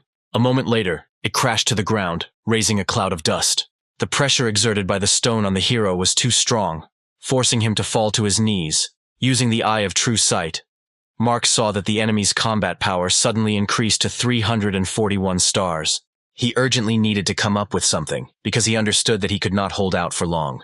The only thing that came to his mind was to create clones that immediately rushed into battle. But even so, Mark understood that the clones, possessing only half of his strength, could only delay the guard for a while, so he needed to take advantage of this time and figure out how to get rid of the enemy. Ash was a fairly experienced warrior, and without much difficulty fought with 2 opponents at the same time, blocking and delivering attacks. Not even a couple of minutes had passed before the first clone was killed. When one of the other was open, he took this opportunity and attacked him. The clone flew into the nearest tree, upon collision with which it began to rapidly disappear. Having dealt with the clones, Ash turned on one leg towards the hero. After that, pointing the blade at him, he rushed towards Mark. His face contorted in horror, realizing that he was about to be killed. Suddenly, his 3D space artifact sparkled. A small red-haired girl emerged from it and fearlessly rushed towards the enemy. When Ash attacked her, the girl managed to hold off his attack by using a fire shield. Mark looked at her in bewilderment. Suddenly, she shouted that there was no time for explanations now, and simply asked him to grab her tail. The hero's eyes widened in surprise even more when he noticed a yellow ponytail sticking out of her dress, which he mistook for a bow. The next moment, he hesitantly said that his hands were tied. Then the girl replied that Mark should use his teeth. The hero was dumbfounded by her proposal. When Ash struck again, she shouted that he should hurry up because she wouldn't last long. Her words brought Mark back to reality. He turned his gaze to the Guardian, who was striking at the shield more and more actively, trying to break through it. Realizing that he had no choice, the hero followed the girl's request. The next moment, he lightly bit her tail. As soon as he did this, they were sucked into a spatial vortex. Realizing that he was falling from the sky, Mark screamed in surprise. The girl flying next to him said that she could not move long distances, so they needed to hide as soon as possible. Looking at her, he extended his palm towards her. The next moment, he grabbed the tip of a strand of her hair. After that, they teleported again, but into Mark's three-dimensional space. Explosions were heard from the place where they teleported earlier. Meanwhile, a small blue bead, which is an anchor for a return portal from three-dimensional space, landed near one of the mighty oak trees in the thick grass. Ash carefully examined the battlefield, looking for the enemy who had eluded him. He couldn't understand why he no longer felt Mark's presence. Rushing through the entire forest, he did not stop his search. In a clearing not far from him, steps and the rustling of grass were heard. The deer slowly enjoyed the nutritious vegetation of the forest. Sensing someone's presence, Ash immediately moved to this clearing. But he didn't find his opponent there. He thought that that girl couldn't have moved them too far for him to stop feeling their aura, so he assumed that they used some kind of heavenly path artifact to hide. Even so, Ash was simply obliged to find them at all costs, so he decided to simply wait until they crawled out of their hiding place. Meanwhile, in three-dimensional space, Mark was in deep shock from the girl's words. She proudly announced that she was Fae. Having moved to a new level, she was able to get a human body. The robot that appeared said that the flaming red lotus could help Mark's pet take on the form of a human. But now the hero was wondering another question. All this time he thought that Faye was a boy. Thinking about this, he was lost in memories. His subconscious immediately gave him a picture of how they were taking a bath together in his house, and he said that from now on they would wash separately. Now knowing that his pet was a girl, he decided to give her a different name, Rio. And having received her consent, he plunged into thoughts about the guardians he had recently encountered. He thought that if they had come across someone other than him, that person would have died immediately. Deciding that it was too dangerous to return now, he decided to increase his combat power by eating spiritual fruits. Along the way, he moved on to spiritual plants, using extraction on them. All the weapons he obtained suffered the same fate. As a result, the dragon's blood concentration reached 10%, and his blood talent was upgraded to C-rank, and his attack power increased by 200, and the dragon's greatness skill was improved tenfold. While eating spiritual fruits with Rio, Mark looked through their stat windows. The hero was already at level 17, and his combat power was 299 stars. Rio was able to reach the 10th level, and her strength was equal to 120 stars, and she also managed to master several new talents: A-rank Flame Law, A-rank Space Mastery, B-rank Blood Inheritance talent. When Mark realized that his shadow clones would now be endowed with the power of 150 stars, he became confident that he would now be able to cope with that guardian. Jumping up from his seat, he shouted that this time they would win no matter what. A few moments later, the bead, lost in the grass near the oak tree, began to shine, and a portal formed above it. As soon as Mark and Rio returned to the real world, they were immediately attacked. The hero assumed that something like this would happen, so he was able to easily dodge. Hovering in the air, Mark looked down and his face frowned. He saw a whole group of guardians who were actively reciting some kind of spell in a language incomprehensible to the hero. And in front of them stood a man, whom Mark easily recognized as Ash. He also read a strange spell, creating an earthen ball. Watching as he actively began to form seals, increasing the ball to enormous sizes, Mark thought that putting so much effort just to defeat him was too much. At some point, the voices of the guardians reading the spell became louder. Ash raised the earth ball they had created together above his head. The next moment, the technique he had completed rushed towards Mark. He carefully watched the approaching ball, without moving from his spot. When the ball touched the surface of the earth, a terrifying roar was heard, and a huge wall of sand rose up. The ball rotated at high speed around its axis, screwing into the ground. Klaus was the one who could completely control their collective technology, and only he could stop it. In order for the divine spirit of the earth to fill the bodies of clan members, several people need to work together. Passing through the body of vessels, the divine energy of the earth is completely purified. After this, the earthly level master collects the divine energy contained in the bodies of others, and forms a spiritual ball in which the collected energy increases tenfold. Ash smiled contentedly, thinking that although the power of this attack is incredibly destructive, it has a significant drawback. The one who used this technique loses his strength and ability to move for 10 seconds. But he was sure that this attack would kill Mark, so he did not worry about the consequences. The ball in which the hero was imprisoned was supposed to explode in 9 seconds. However, in the next moment, the ball was destroyed from the inside in an instant. Having escaped from captivity, Mark and his clones ran towards their opponents. Rio decided to attack from above using powerful flames. Enemies caught in the affected area were burned alive. Mark and the clones also easily dealt with the guards, receiving 136,000 experience points and 42 stat points for each. Ash did not move from his place, looking in bewilderment at Mark approaching him. He could not understand how he managed to get out of that technique. When the hero found himself dangerously close to him with his fist raised to strike, shrouded in lightning discharges, the man thought that if he didn't run away now, this guy would definitely kill him. Noticing the frightened expression on his opponent's face, Mark grinned contentedly, saying that now it was his turn to show a devastating technique. The next moment, a thick column of dust rose into the air, along with fragments of stones. Ash's ability to move returned literally at the last moment, and he managed to escape. Mark was confused when he moved his gaze to where Ash should have been and found no one there. The next moment, a long swarm formed on the surface. The hero realized that his enemy had hidden underground and was trying to escape. Turning to Rio, he asked her to deal with the remaining guards and search their corpses. He himself hurried to catch up with Ash, although he followed the sky, which gave him considerable speed. Even so, he could not keep up with the man moving in the ground.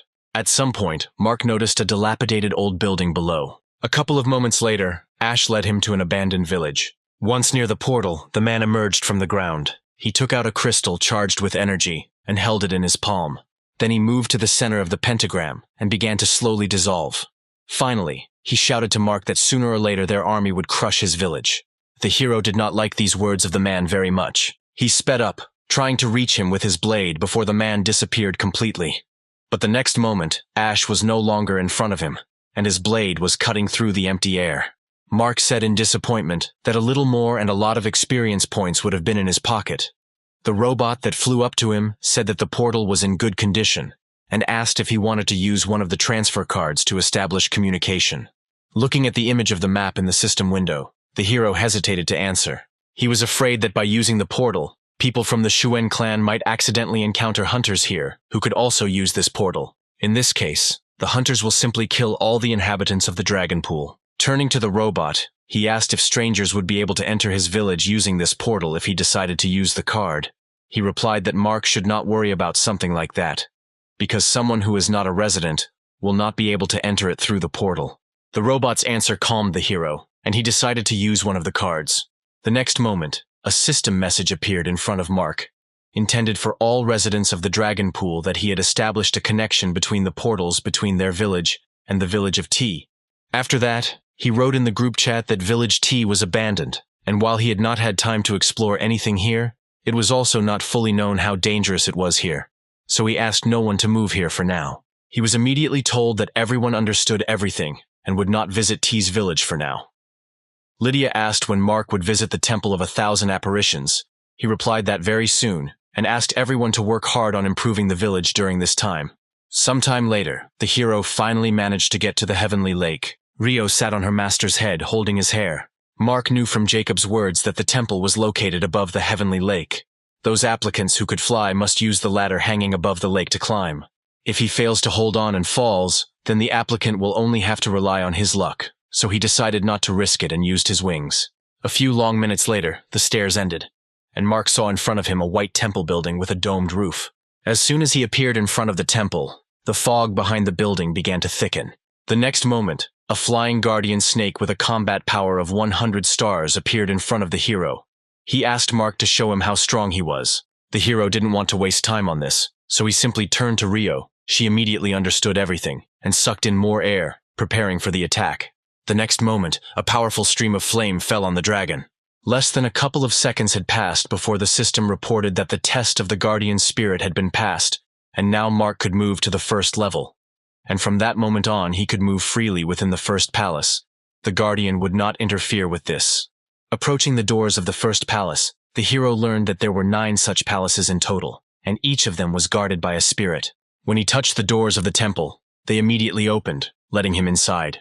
As soon as he took one step, the system reported that he had entered the Palace of the Secrets of Nature. Here he can accept various missions, but murder is prohibited. But Mark did not immediately read this message. His eyes widened in surprise as soon as the doors opened in front of him.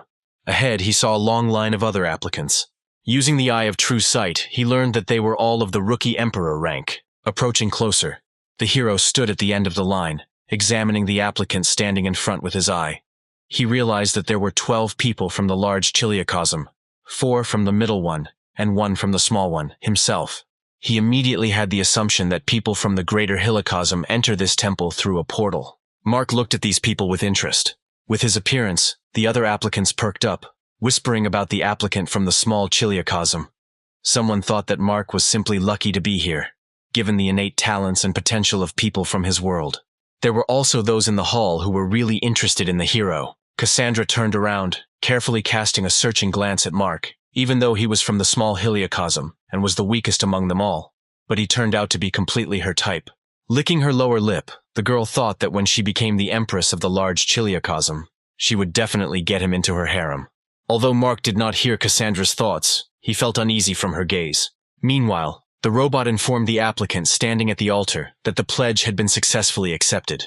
The next moment, a B-rank token materialized in the air, after which the robot announced that the applicant had received the opportunity to complete a B-rank mission. Everyone looked in surprise at the token of such a high rank. Few of those present managed to get a mission higher than C rank. When the old man stepped aside, Cassandra, waiting for her turn, stepped forward. Mark looked puzzled when he realized that some kind of deposit was required to get the token, but he didn't have anything suitable for this. As someone walked past him, disappointed that he had received a C-rank token, the item in his hand caught the hero's attention. He was sure that he had seen her before, but he could not remember where exactly. Mark was pulled out of his thoughts by cheers of admiration when another contender managed to get his hands on a B-rank token. Mina squealed with joy as she received a high-ranking mission. An old man approached her and asked what she offered as collateral. The girl replied that she had donated the core of hatred. When the old man asked if she received this core for killing the demon of hatred, she nodded her head, after which the old man thoughtfully said that he also completed this task, but he failed to get the core. Mina explained that the difficulty of her task had been doubled, and therefore the demon was twice as strong as usual. The next moment, she winked at the people around her and said that even so, defeating the demon was not difficult. At this moment, the applicant who received the token stepped aside, giving way to the next one. Mark stepped forward confidently. The other applicants noticed that it was the turn of the man from the small Chiliocosm, and watched him carefully, waiting with interest for the moment when he would receive the token. Someone suggested that Mark would not be able to get a token of a higher rank than E. The hero ignored the snickers of the others in his direction as he raised his palm to the altar, his spatial ring glowing. He managed to remember what was in the hands of that monk, the bracers of light, which he had once managed to exchange. But after applying the extraction, their appearance changed greatly, so he did not immediately recognize them. Therefore, he decided to leave the artifacts received from the demon of hatred, luminous bracers and rings as collateral. As soon as these objects touched the altar, they were engulfed in a blue light. Suddenly it intensified, rising high towards the ceiling. A few moments later, it became so strong that it practically filled the entire area around the altar. Everyone was shocked by what happened. When the glow disappeared, the robot happily announced that the pledge had been successfully accepted, and Mark was able to complete the C-rank mission. But that was not all. After this, he announced that he also had the opportunity to perform D and S-rank missions.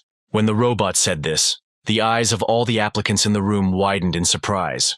Mark smiled contentedly and turned around and headed towards the exit. Everyone turned after him, following him with glances full of surprise and bewilderment. No one could understand how a person from the small Heliocosm managed to get as many as 3 tokens at once, and even one of them was S-rank. When Marco, who was standing on the side, said that an S-rank task was not so easy to complete, so they should not overestimate this boy, who was just lucky, Cassandra, with a smile on her face, replied that he was simply jealous of him because of what he had received. Tokens of a lower rank than Mark. As soon as the hero left the temple, wings immediately appeared behind his back. Looking at the stairs leading even higher, thinking that probably all missions of rank C and above are a series of quests, and if there will be a time limit, then this will be very problematic. The next moment he flew into the air. As soon as he approached the stairs, they began to rush from side to side. In the next moment, both the stairs and the temple disappeared right before Mark's eyes. The hero was in great bewilderment. The robot that appeared said that when the sun sets, the temple immediately disappears, and at dawn it appears again. At the same time, Ash managed to return to his clan's base, where an urgent meeting was held regarding Mark. He said that the hero was one of the challengers. Ash was sure of this because he saw with his own eyes how a white glow enveloped his body when Mark killed another guard. This only happens when a challenger kills a guard. Many did not believe his words, because the test for newcomers was not yet over, and there was simply nowhere to find such a strong person in the small Chiliocosm. Ash slammed his fist on the table, saying that he had no reason to lie about such serious things. One of the men approached the elder, saying that after using their collective technique, Mark not only managed to survive, but also had enough strength left to fight and destroy the majority of their squad. The man was sure that this guy had at least the earthly level of strength. Realizing the seriousness of the situation, some suggested getting rid of Mark as soon as possible before he could become even stronger. Remembering his battle with the hero, Ash felt that Mark was using the power of heaven and earth. Only Earth Masters could use such power. But as far as he understood, this guy had not yet reached that level, and was already so strong. Suddenly, the elder slammed his palms on the table, asking everyone to shut up, after which he said that there are more and more new applicants, so they need to use this opportunity and kill as many of them as possible in order to receive a generous reward. As for Mark, he said to use the village of T as a starting point for his search. Rising from his seat, the man reasoned that no matter how strong this boy was, he would not be able to withstand the entire clan alone. Perhaps they would be able to find out where he gets his strength from, and deal with him in one fell swoop. Ivan said that at any cost, they needed to raise the strength of their clan to a new level, in order to be able to participate in the next great battle. Turning to his advisors, he said that 300 people needed to be sent from each department, and 500 from the head office, and tomorrow morning an army of 3,000 soldiers would be sent to the village of T. When the meeting ended, the village chief's grandson was waiting for Ash at the exit, saying that it would be better to go to T village not tomorrow morning, but tonight. Ash sighed tiredly and looked up at the full moon, after which he said that a mysterious monster lives in the heavenly lake near this village. Every time night falls, it summons the ghosts of people who did not die a natural death on these lands, and they kill all living things on their way, which is why the village of T has been abandoned for many years. Even Earth-level masters do not dare to approach this place at night. When Mark returned to village T, he saw that it had changed significantly and became more like one of the prosperous cities. Courtesans tried to lure passing men into entertainment venues with their beauty and drink. One of them noticed Mark passing nearby and decided to try her luck with him. The beauty instantly approached the guy, grabbing his arm. Slowly touching his chest, she asked in a soft voice if he would like to have a snack and rest, or would prefer to lose himself in her arms. Mark immediately activated the Eye of True Vision, so he saw that the transformation of the city was only a well-made illusion. In fact, all the people here were living corpses. The girl in front of him was no exception. Mark immediately pulled away from her, telling her not to dare to play these games with him. He realized at first glance that she was not a person. The girl's eyes widened in surprise at the hero's words. The next moment, all the people on the street began to return to their original forms, realizing that they had been exposed. They couldn't let Mark leave the city so easily after he found out their secret, so they decided to eat him.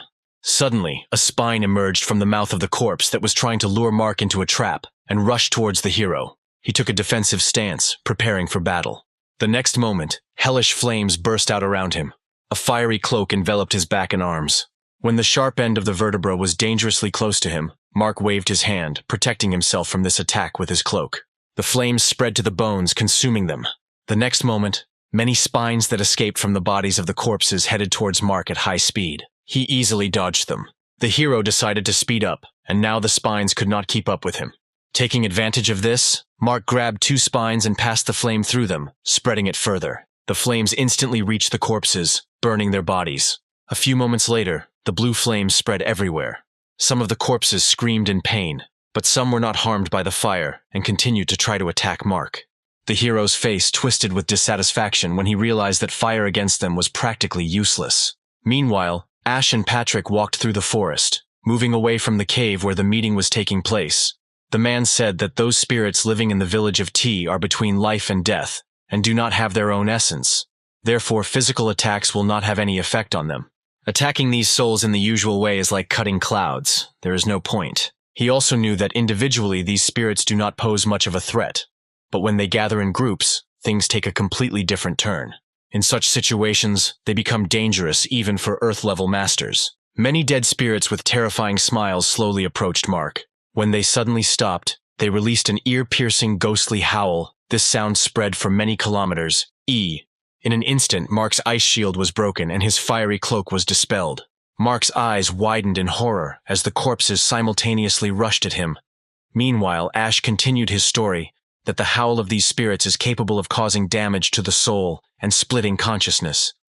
When the soul of the attacked person is separated from the body, they fly together in attempts to absorb it. Pulling himself together, Mark activated his acoustic protection and began to concentrate power in his right hand. The next moment, he used the Furious Thunder skill. The sky immediately became clouded, and powerful lightning appeared from the resulting funnel. She struck all the spirits at once, causing them to scream in terrible pain. A few moments later, the system reported that several level 30 spirits had been killed, for which the hero received 30 justice points and 12,000 experience points, after which it added that Mark had reached the 7th level of the Arbiter of Justice and received 80 stat points. The spirits died one after another, subjected to continuous lightning strikes. Mark watched this, thinking that their death was as pathetic as their life. He even felt a little sorry for these souls who did not even have the opportunity to be reborn. In the next moment, he strengthened the technique, getting rid of the remaining spirits, after the death of which red stones appeared with the same symbol engraved on them. Picking up one of the stones, he carefully examined it, hoping that the power of thunder and lightning had freed these souls, and they could find peace. The next moment, a system window appeared, informing that Mark had reached the 18th level, and his combat power had reached 320 stars. Before he could really rejoice at the increase in level, he felt a simply terrifying aura of evil behind him.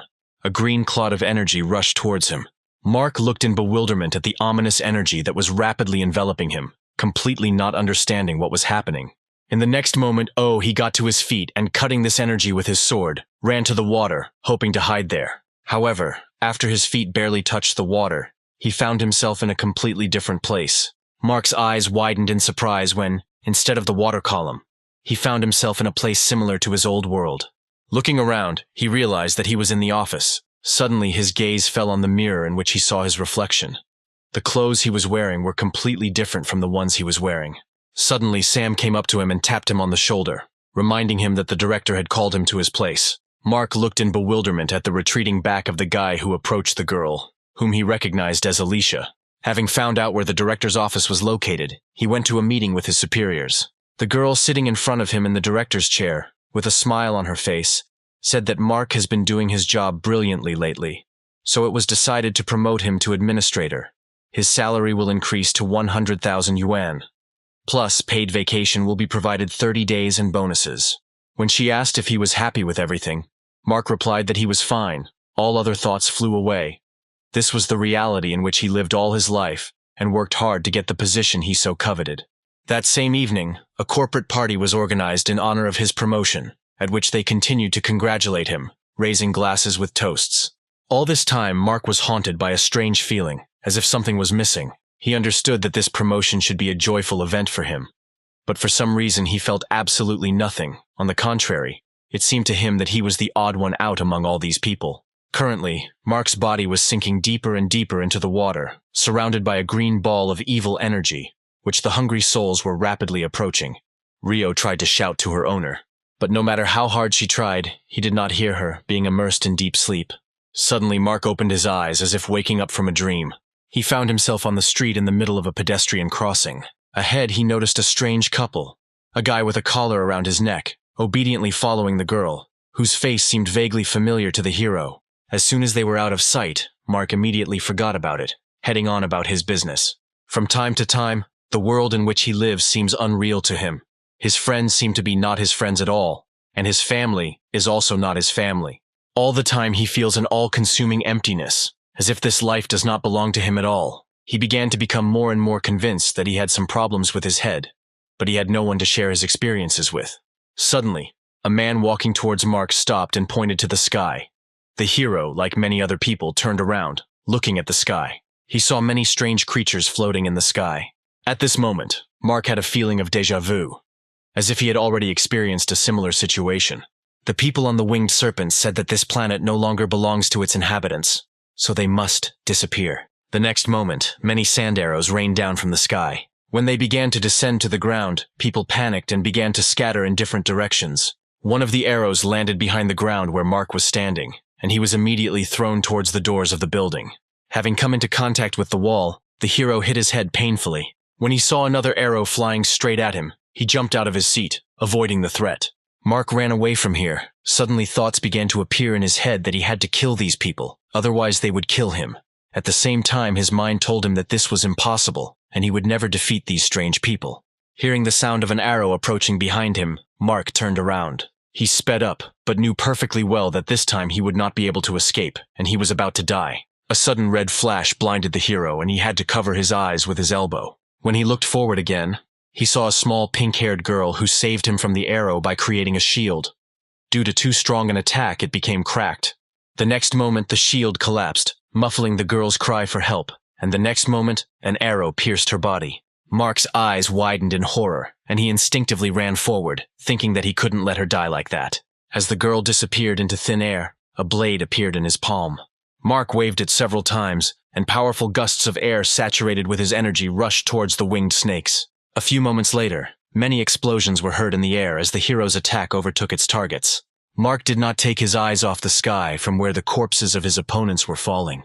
Suddenly, the location in front of him changed. From the window, he had a beautiful view of the city below. The phone lying on the table nearby was bursting with calls. But Mark ignored him, not taking his eyes off the window. He was thinking about what happened to him recently. He managed to remember the identity of the girl who saved him, and he realized that thanks to her he managed to escape from the first illusion. But now he was thrown into a new one. It was not difficult for him to understand that the one who controls this illusion wants him dead. Therefore, the hero also understood perfectly well that the next attempt to kill him would not take long. Having guessed the right moment, the shooter, aiming at Mark, pulled the trigger. The bullet instantly flew into the window of the hero's apartment, breaking it into pieces. At the same moment, an explosion was heard from the front door.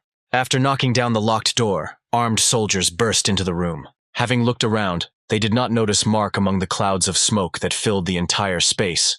The leader of the group informed his superiors that their target had been destroyed. At the same moment, the hero's chuckle was heard from the side. He managed to use sand, which took the entire blow from himself, so there was not even a scratch on Mark. He grinned, thinking that the creator of the illusion decided to change methods, abandoning heavenly powers and trying to kill him with earthly weapons. The shocked squad leader immediately radioed his superiors, asking for reinforcements because their target was alive and unharmed. At the same moment, many shadow bonds appeared from Mark's shadow, and the room instantly filled with darkness. The leader of the squad began to shoot at the hero with a machine gun in order to stall for time for his guys. Others rushed towards the exit, saving their lives. However, the shadow bonds were much faster and overtook the men faster than they could reach the exit, grabbing them by the necks. Although the chains wrapped around the leader, squeezing his body in a strong vice, he did not stop shooting at Mark, trying to kill him. However, the bullets did him absolutely no harm. As he recalled the shadow bonds back, a grenade rolled at his feet. Looking at the man in front of him, he noticed a pulled pin in his palm. The next moment there was a deafening explosion. But even he could not cause any harm to Mark, who created a transparent shield from his energy. By this moment, reinforcements had arrived, requested by the dead man, and the hero was informed over the loudspeaker that he was surrounded, and he should immediately drop his weapon and not resist. Otherwise, they would shoot to kill. At the time of this announcement, the snipers had already taken their positions and were awaiting the order to shoot. Mark turned towards the destroyed wall, and several dozen laser beams from weapons immediately appeared on his back. Suddenly, he thought that he must have some kind of armor, and at the same moment wings appeared behind his back. Turning around, he walked to the edge and jumped down. He fell straight onto the tanks surrounding his house. As soon as the tank under Mark was in the reach zone, he gathered all his strength in his fist and gave them each a tank. At the same moment, the guns on the military vehicles aimed at the hero. Mark looked around. A moment later, the military began shelling. Having created a shield from his energy, Mark sat down on his knees and grabbed the cannon of the tank whose roof he was on. He managed to pull it out of the machine structure without much difficulty. A look of bewilderment appeared on his face when a blurry picture appeared in the place of the cannon he had pulled out. He realized that the illusion could not be so detailed, because he had never understood the armored vehicles that existed in his previous world. Then he threw the gun aside. Raising his palm upward, he summoned an ice storm. In an instant, the sky was covered with dark clouds. Many ice arrows rained down. The snipers watched what was happening in bewilderment. The shock that enveloped them did not allow them to pull themselves together and force them to rise from their seats and dodge the arrows flying at them. Looking around, Mark noticed that more and more holes were appearing in this illusion, making it unstable. Suddenly, military planes appeared in the sky. Flying over the area in which Mark was located, they dropped missiles. They crashed into buildings, bringing down their impressive structures to the ground with powerful explosions. When Mark rose into the sky and caught up with the planes, the face of one of the pilots showed bewilderment mixed with shock. He contacted the remaining pilots and ordered everyone to attack the target. A few moments later, many missiles were launched towards Mark. He did not hesitate and used furious thunder, causing the missiles to explode in the air. Lightning then struck the military aircraft themselves, putting them out of action. Mark watched them fall while remaining in the air. He thought about the fact that he was previously an ordinary person, but now even armored vehicles do not pose any threat to him. His combat power of 300 stars will be more than enough to conquer the small Chilicosm. So he thought about what would happen if he will reach 1,000 or even 10,000 stars. He was brought out of his thoughts when he noticed that his fingers began to disappear. Mark realized that the illusion was finally about to disappear. He was even a little sorry that it would all end so quickly, because he never waited for the nuclear bomb to appear. When he opened his eyes a few moments later, he found himself underwater. Exhausted, Rio immediately collapsed into his palm. Mark praised her for her excellent job and said that he would sort out the rest. The next, streams of water rushed towards him.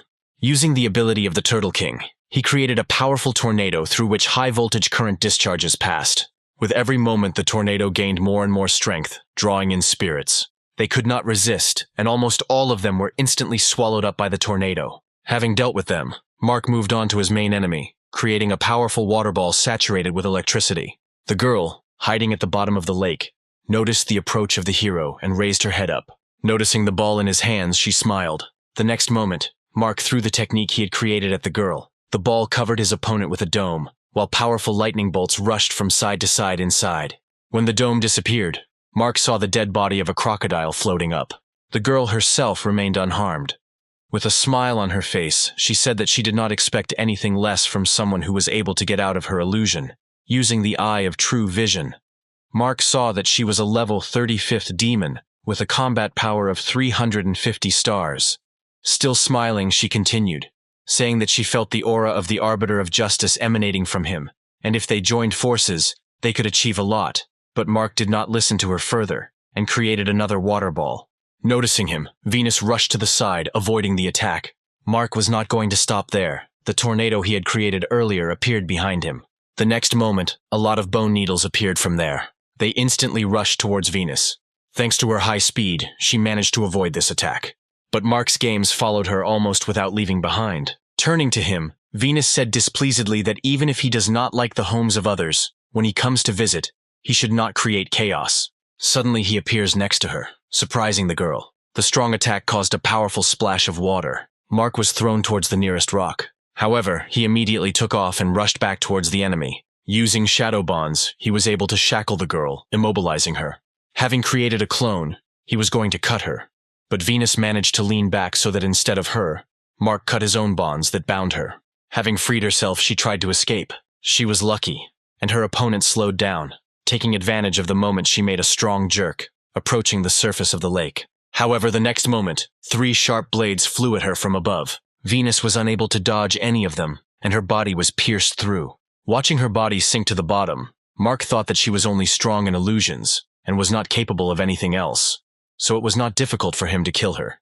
The next moment, the system reported that for killing her, he received 1 million experience points, a core of darkness, and 3 golden treasure chests, as well as 5,000 justice points and a special item, a dark seal. Reflecting on what happened, Mark suggested that Venus felt the power of the Arbiter of Justice circulating in his body and decided to get it. Therefore, Using her abilities, she imprisoned him in an illusion, trying to exhaust him and ultimately absorb him. When he applied the extraction to all the killed opponents at once, the system reported that he had received a new A-rank talent, Dark Law, and a new 5th-level skill, Dark Dispersion, was also automatically awakened. After analyzing the illusion he experienced today, Mark was able to understand what he really wants. Before, he was the most ordinary person living his day according to the same scenario. But in this world, everything has changed. He has the power to protect those who dear to him. Therefore, Mark decided to gain even more power in order to become a truly outstanding being. Suddenly, small glowing crystals began to appear from the sand, forming a path. Following with his eyes where they led, he noticed in the distance a building covered with a dome. It took him a couple of minutes to get there. When he was inside, he felt an aura similar to that of Venus everywhere, and assumed that this was her abode.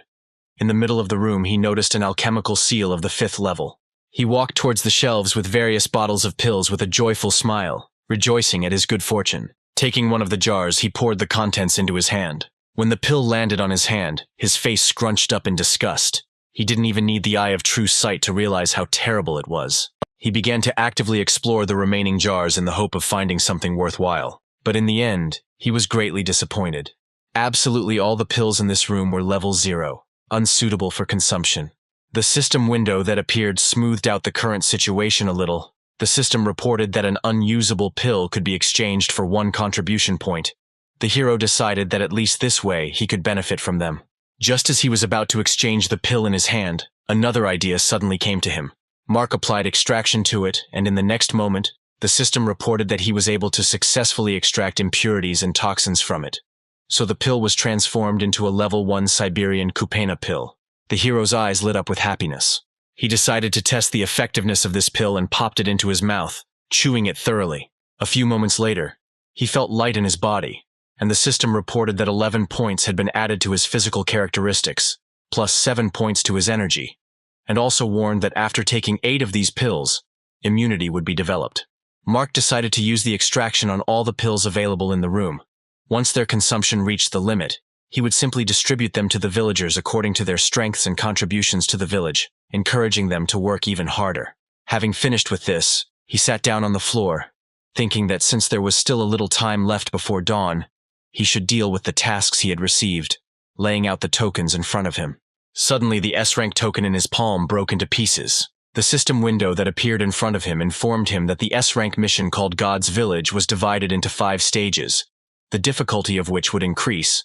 The first stage was to destroy all the spirits of the T-village, and the second was to cleanse the heavenly lake by killing the demon living there. Mark smiled contentedly, rubbing his palms together when he realized that he had accidentally completed the first 2 stages of the mission.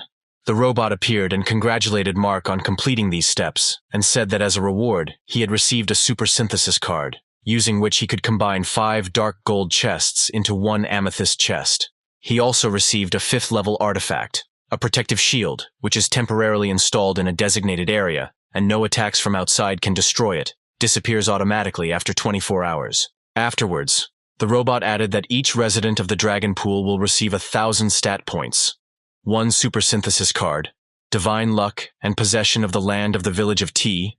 The divine luck card increases the user's luck within 5 minutes by 100 times, and the land ownership card allows you to become the owner of the village and control all public buildings. Mark looked at the cards he received in surprise, thinking that the rewards for an S-rank mission were quite generous. Initially, he was worried that those guardians might attack his village, but now with the land deed, he can break their connection with the portal in T's village. Even if they arrived at the village by another route, he would simply use the protective dome to protect its inhabitants. The robot's voice brought Mark back to reality, informing him that as a reward for completing the second stage of the mission, he received an X ability status control card. The hero looked at it with confusion, asking the robot what it was used for. He replied that she determines the target's ability and randomly selects 2 skills with a certain compatibility, the intensity of which changes after the fusion. To make it clearer, the robot decided to explain with an example. He said that when fighting the dragon, he could use this card at any time. Immediately after using it, he will be able to use a randomly selected EX quality skill. In his case of fighting the dragon, it will be a baked pig intestines card. If it hits a dragon, it will not be able to help but eat this dish and appreciate it. After this, it becomes possible to use a second skill, from which the enemy cannot escape. Thus, you can quite easily defeat your enemy by using the EX card. Mark, of course, was glad that this would significantly reduce the battle time, but the skills that he could gain randomly alarmed him, especially after the example of the robot. Turning to him, the hero was about to ask the robot for something when he suddenly received a call. When he accepted the challenge, an image of Linda appeared in front of him, who, with a confused expression on her face, asked if Mark was free now. Frowning, he asked what happened. The girl replied that her awakened A-rank skill, temporary position, can cover an area with a radius of 5 meters in a non-combat state. And while 2 days have already passed inside, only 1 has passed outside. When she said that her grandfather thought that her talent was quite rare and could be useful to Mark, he replied that it was so, and asked her to wait a little and not give up the challenge. Immediately after that, with a satisfied smile on his face, he called up the system window to install the portal. Having chosen the location, he clicked on the install button. The next moment, a portal appeared in front of him. The system reported that the entry-level teleporter had been successfully installed at the bottom of the Sky Lake. Looking at him, Mark thought that if he really wants to get the divine level, he needs more time, because in addition to the martial arts test, he needs to deal with the Guardians and the Punisher. All this time, Linda did not take her excited gaze off the image of the hero. She was very worried about today's conversation with her grandfather, the head of the clan. He was worried that although they became Mark's followers, they were different from the people of the Dragon Pool. So he thought that if Linda became Mark's concubine, he would always remember them. The girl was dumbfounded by his proposal and said that the headman of the village, their savior, and he was completely different from that kind of person. The head of the clan replied that he could not help but think about the future of their clan. Turning again to his granddaughter, he said that if such a talented young man with a great future as Mark were inflamed with feelings for her, then this would be a real blessing for the clan. The hero's voice pulled Linda out of her memories. He told her to use the teleporter to get to the Sky Lake, where he would be waiting for her. The girl immediately headed to the teleporter and moved. When she saw Mark in front of her, she joyfully ran up to him. The hero extended his hand to her, smiling charmingly. Linda immediately put her palm in his. The next moment, they disappeared into the 3-dimensional dimension. Once inside, Linda gasped in surprise as she looked around. Having reached a freer space, Mark stopped and turned to the girl, saying that it was safe here, so she could activate her ability. Linda smiled and clasped her hands on her chest, immediately after which a bright glow began to emanate from her palms. A few moments later, the space around them became distorted. Mark looked with admiration at the dome that covered everything within a radius of the nearest kilometers. When Linda said that everything was ready, Mark thanked her and sat down on the ground, said that he was going to start practicing, after which he gave her a bottle of pills, saying that it would help Linda become stronger. Looking at the bottle she received with interest, she thanked the hero. He, without wasting any time, immediately began extracting the essences of the spiritual plants he had previously collected, absorbing which he received additional stat points. While Mark was busy, Linda studied with interest all the bottles of pills in the hero's supply, sorting through and sorting them.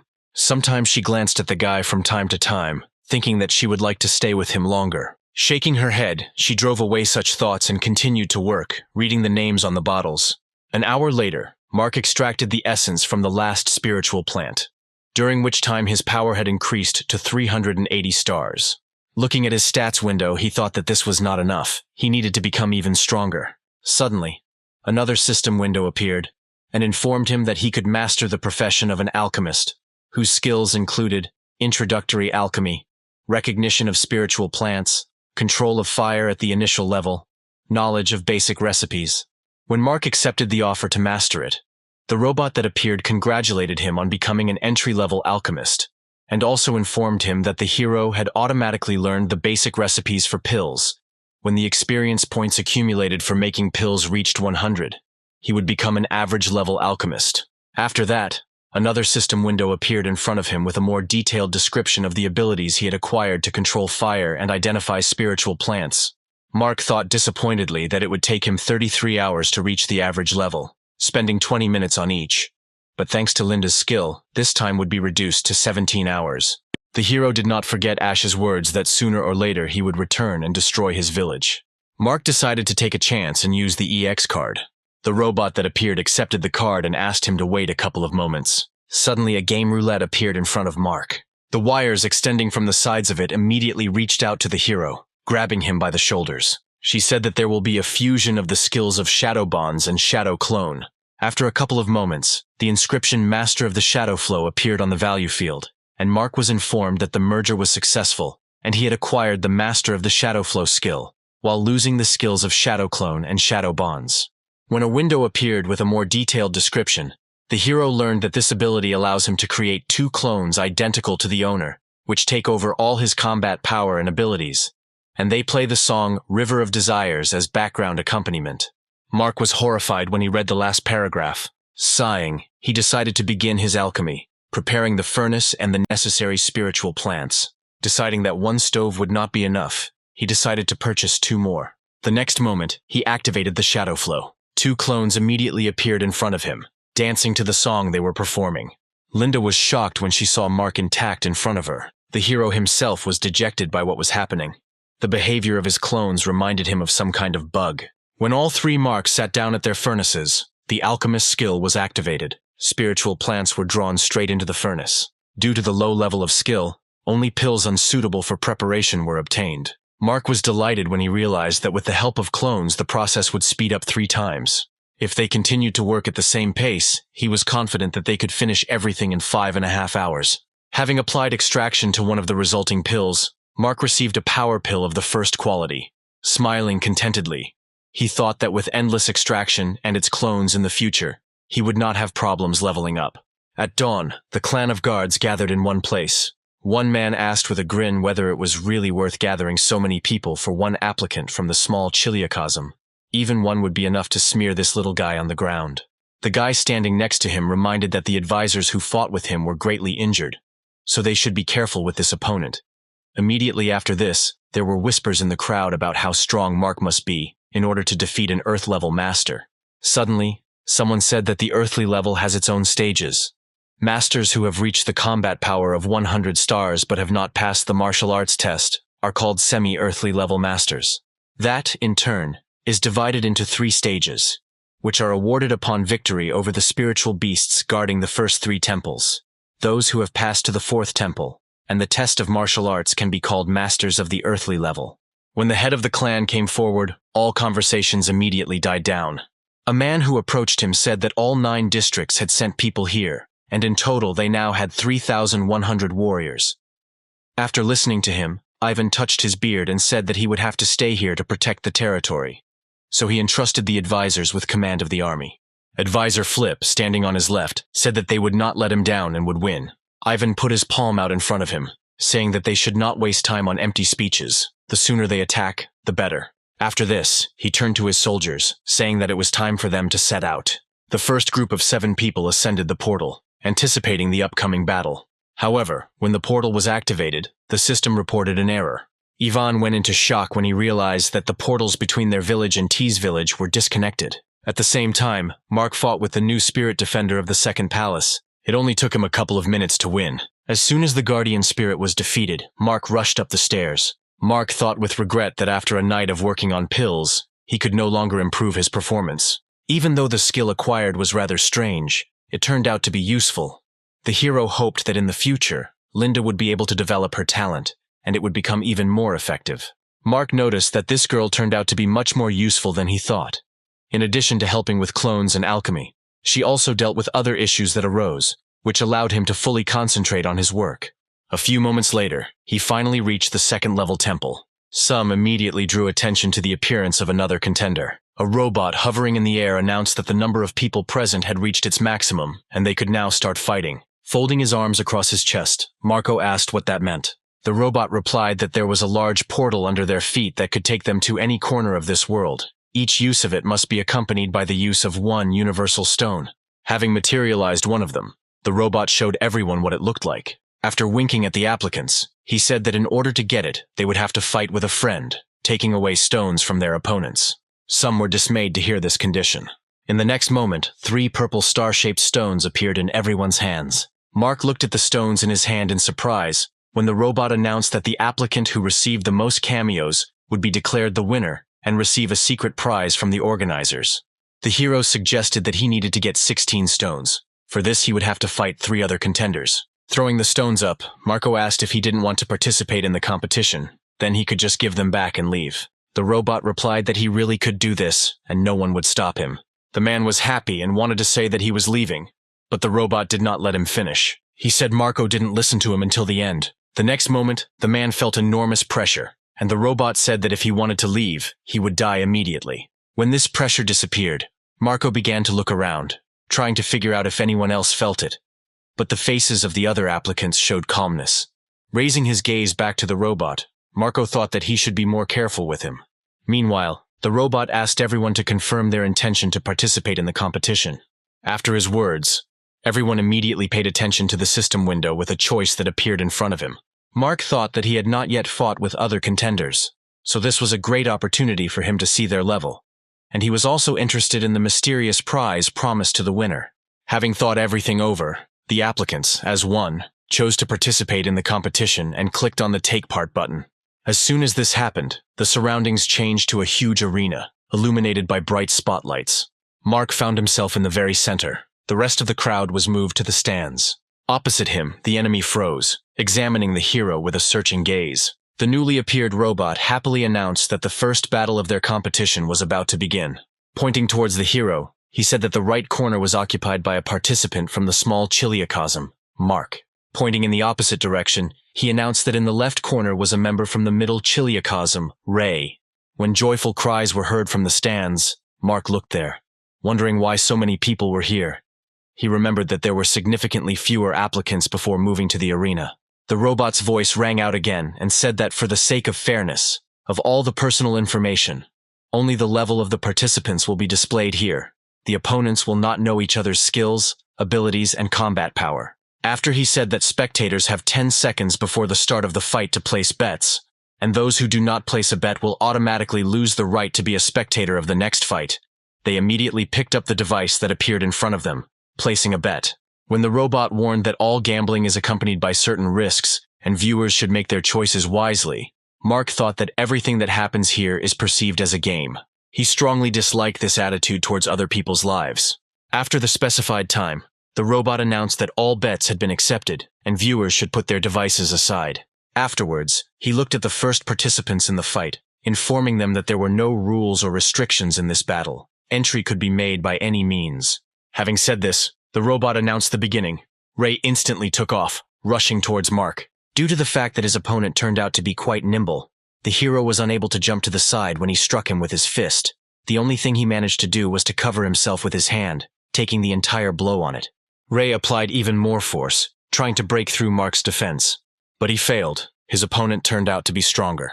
Ray was instantly thrown aside. He noted that Mark was not as simple as it might seem. Although he hit him with a force of 30 tons, it was only enough to move his arm a couple of millimeters. Landing on his feet, Ray took a defensive stance. The next moment, the mechanism behind him began to move. Ray decided that if he could not suppress the enemy with physical force, he would do it with weapons. When he put his hands in front of him, 4 shells flew from the rocket launchers on his shoulders towards our hero. Mark did not dodge them, but simply cut them all at once. The next moment, a strong explosion was heard in the arena. When the clouds of smoke cleared a little, the guys were no longer in their original places. Everyone looked at the arena in bewilderment, not understanding where the participants were. Meanwhile, in another part of the arena, a lively battle was going on. When Ray released a stream of fire from his hands, Mark covered himself with his sword. At some point, he felt the presence of an enemy behind him. He instantly turned around, holding his sword in front of him. The blade immediately dug into Ray's palm. He looked at his hand in bewilderment, surprised that Mark was able to detect it so quickly. Deciding to sacrifice his arm, Ray jumped back. In the next moment, the armor on his stomach and ribs separated from his body, exposing his ribs, and turned into a weapon that instantly rushed towards Mark. The hero easily cut one of the mechanisms with his sword. Then he moved on to the next one. Seeing this, Ray released several more mechanisms he controlled, and increasing speed, directed them at Mark from different directions. He successfully dodged every attack. Everyone watched in surprise as a man from the small chiliocosm confronted a stronger opponent. Suddenly, Ray caught Mark off guard, striking him several times. The guy said that although the hero's speed and defense impressed him, if he were invulnerable, then he would not have the need to dodge. Trying to fight off the enemy's sharp-edged mechanisms, Mark replied that this was quite enough to win. The next moment, he dropped the blade from his palm. Mark intercepted the mechanisms, attacking him with both hands. Suddenly, 2 more mechanisms burst out from behind Ray's back and grabbed our hero's legs. Immediately after this, they began to rapidly spread his legs apart. The spectators in the stands opened their mouths in surprise, realizing what cruelty Ray had planned. Mark decided to use shadow bonds to keep his legs in place. However, he understood that if Ray did not stop, his mechanisms would simply break his legs. Looking ahead, Mark grinned, saying that Ray was indeed a worthy opponent. When the hero called out to him, the guy's eyebrows furrowed. Using a little more force, Mark managed to destroy the mechanisms he was holding, after which he said that he had previously heard that fire was perfectly suppressed by steel. Immediately after these words, he created a huge wall of hellfire, deciding to test these words in practice. The next moment, a powerful stream of flame nailed Ray to the floor. A couple of seconds later, the fire died down, and he managed to land on the ground. He looked at his remaining melting hand in horror. He was distracted by noticing movement in his direction. Ray didn't even have time to get to his feet when a purple hand grabbed him. The next moment, she lifted him high into the air. After which, Ray was again nailed to the ground with such force that the surface beneath him was destroyed. When the guy was already on the verge of losing consciousness, the hand again dragged him somewhere. Once again lifting him high into the air, she froze in one place and began to circle him at high speed. Mark approached Ray in one leap and, raising his fist to strike, said that now everything would end. The next moment, his fist landed on his opponent's head. Blood gushed from Ray's mouth after the hero's blow. The hand holding him disappeared and he fell back to the ground. Following him, Mar also landed on his feet, dispersing the remaining smoke and dust around him with powerful gusts of wind. Pointing to Ray lying on the ground, he addressed the robot, saying that apparently his opponent was no longer able to move, so victory was his. The robot looked at Ray, asking him if he could continue the battle. He hesitated to answer, thinking that it took him a lot of work to get here, and if he died now fighting this guy, then everything he managed to achieve would lose meaning. Meanwhile, Mark raised his head towards the stands, feeling many searing gazes on him. Having looked around the audience, it seemed to him that the atmosphere that reigned there now was significantly different from what it was before. When Ray finally admitted defeat, the robot's face broke into a terrifying smile. The next moment he announced that Mark was the winner of the first competition. When the robot said that from now on the restriction would be lifted and asked to place a bet so that the winner would receive his reward, Mark looked at him in bewilderment, not understanding what restriction he was talking about. However, the next moment, black shadows began to appear across the entire surface of the arena, from which monsters slowly crawled out. They immediately surrounded Ray, who was lying on the ground. When the monster's hands reached out to him, he stood up, looking at what was happening in bewilderment. Not even a couple of seconds had passed, when alien hands were all over his body. Ray asked with horror in his voice what they were going to do to him. Instead of answering, several monsters bit him hard, causing the guy to cry out in pain. Dragging Ray further underground, the monsters said that only death awaited him. More and more monsters flocked towards the poor guy, who was almost completely swallowed up by other monsters, pushing the others aside in order to be the first to get to the victim. Mark was numb with horror watching this scene.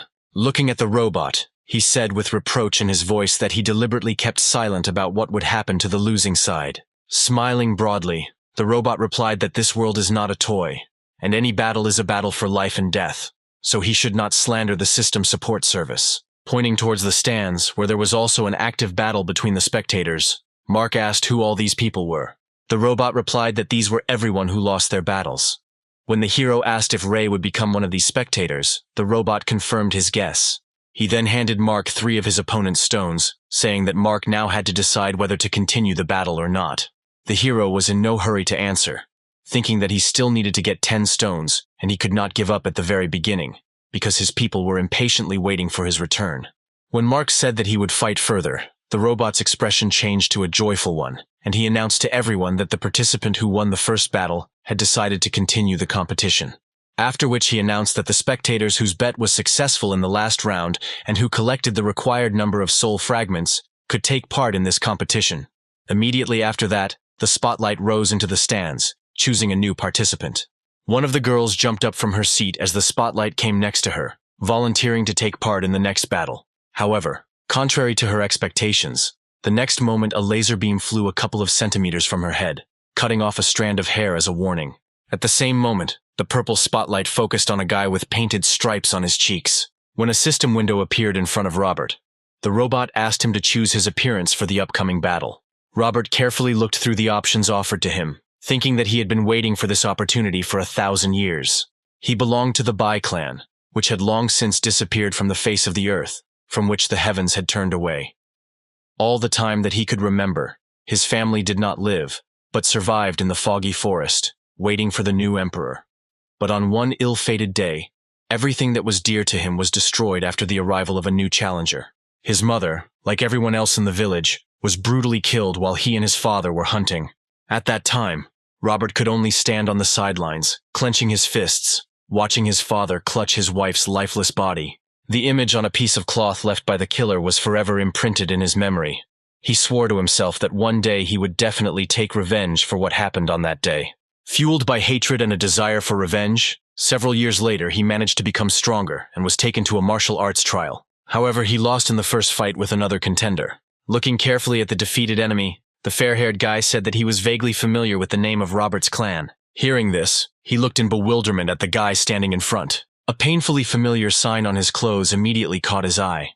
Recognizing in his opponent the killer of his clan, he shouted that one day he would definitely kill him. Although the hands of the monsters diligently held him back, pulling him towards themselves, Robert, overcome with rage, rushed forward. Looking at this, David said that now he remembers. With disgust in his voice, he admitted that he was surprised that anyone from that clan of scum had managed to survive, but now that was over.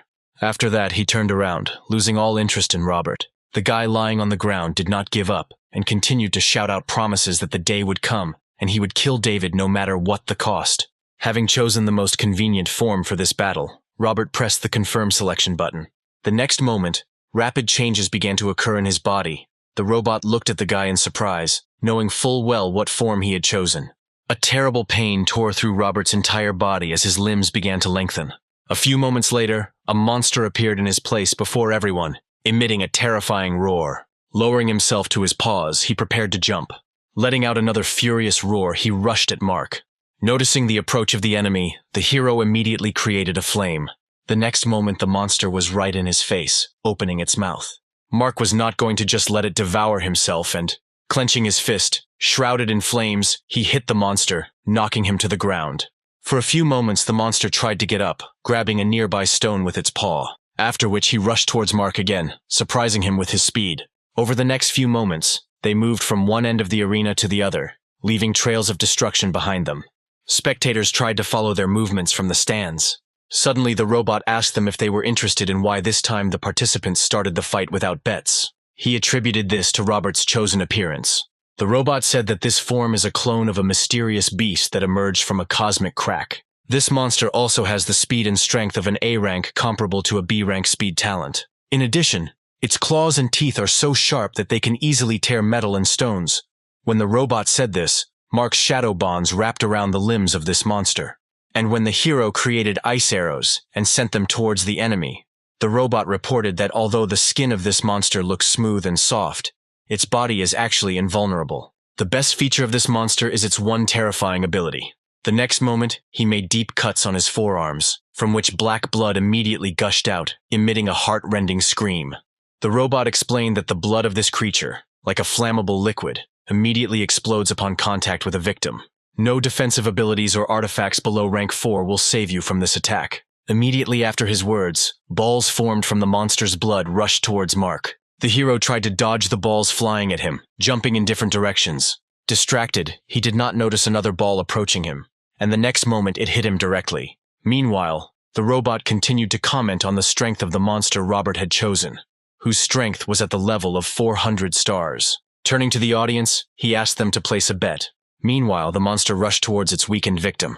Mark, who had sunk to his knee, was holding the hand that had suffered the most. He was unable to dodge as his opponent landed, falling on top of him, causing the ground beneath the hero to crumble. Mark could not move because the monster held him tightly, not allowing him to move. When the monster's mouth opened and began to approach his face, Mark was horrified. He urgently needed to do something, so he summoned his blade, rushing into the back of his opponent. Captivated by its prey, the monster did not notice this. However, in the next moment, with one swing of his tail, he threw the blade to the side.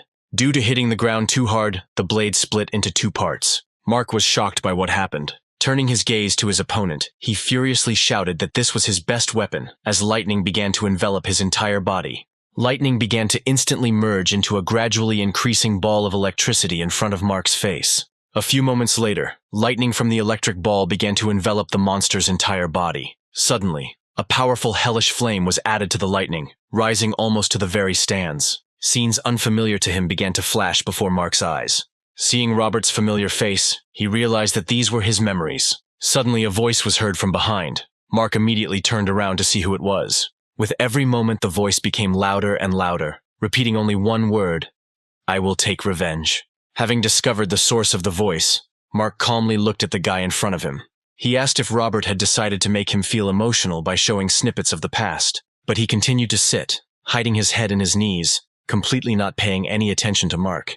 The hero simply looked at the guy in front of him for several moments. After sighing heavily, he created a flame in his palm, saying that what Robert had to go through would not be wished on even an enemy, but he also has those whom he must save.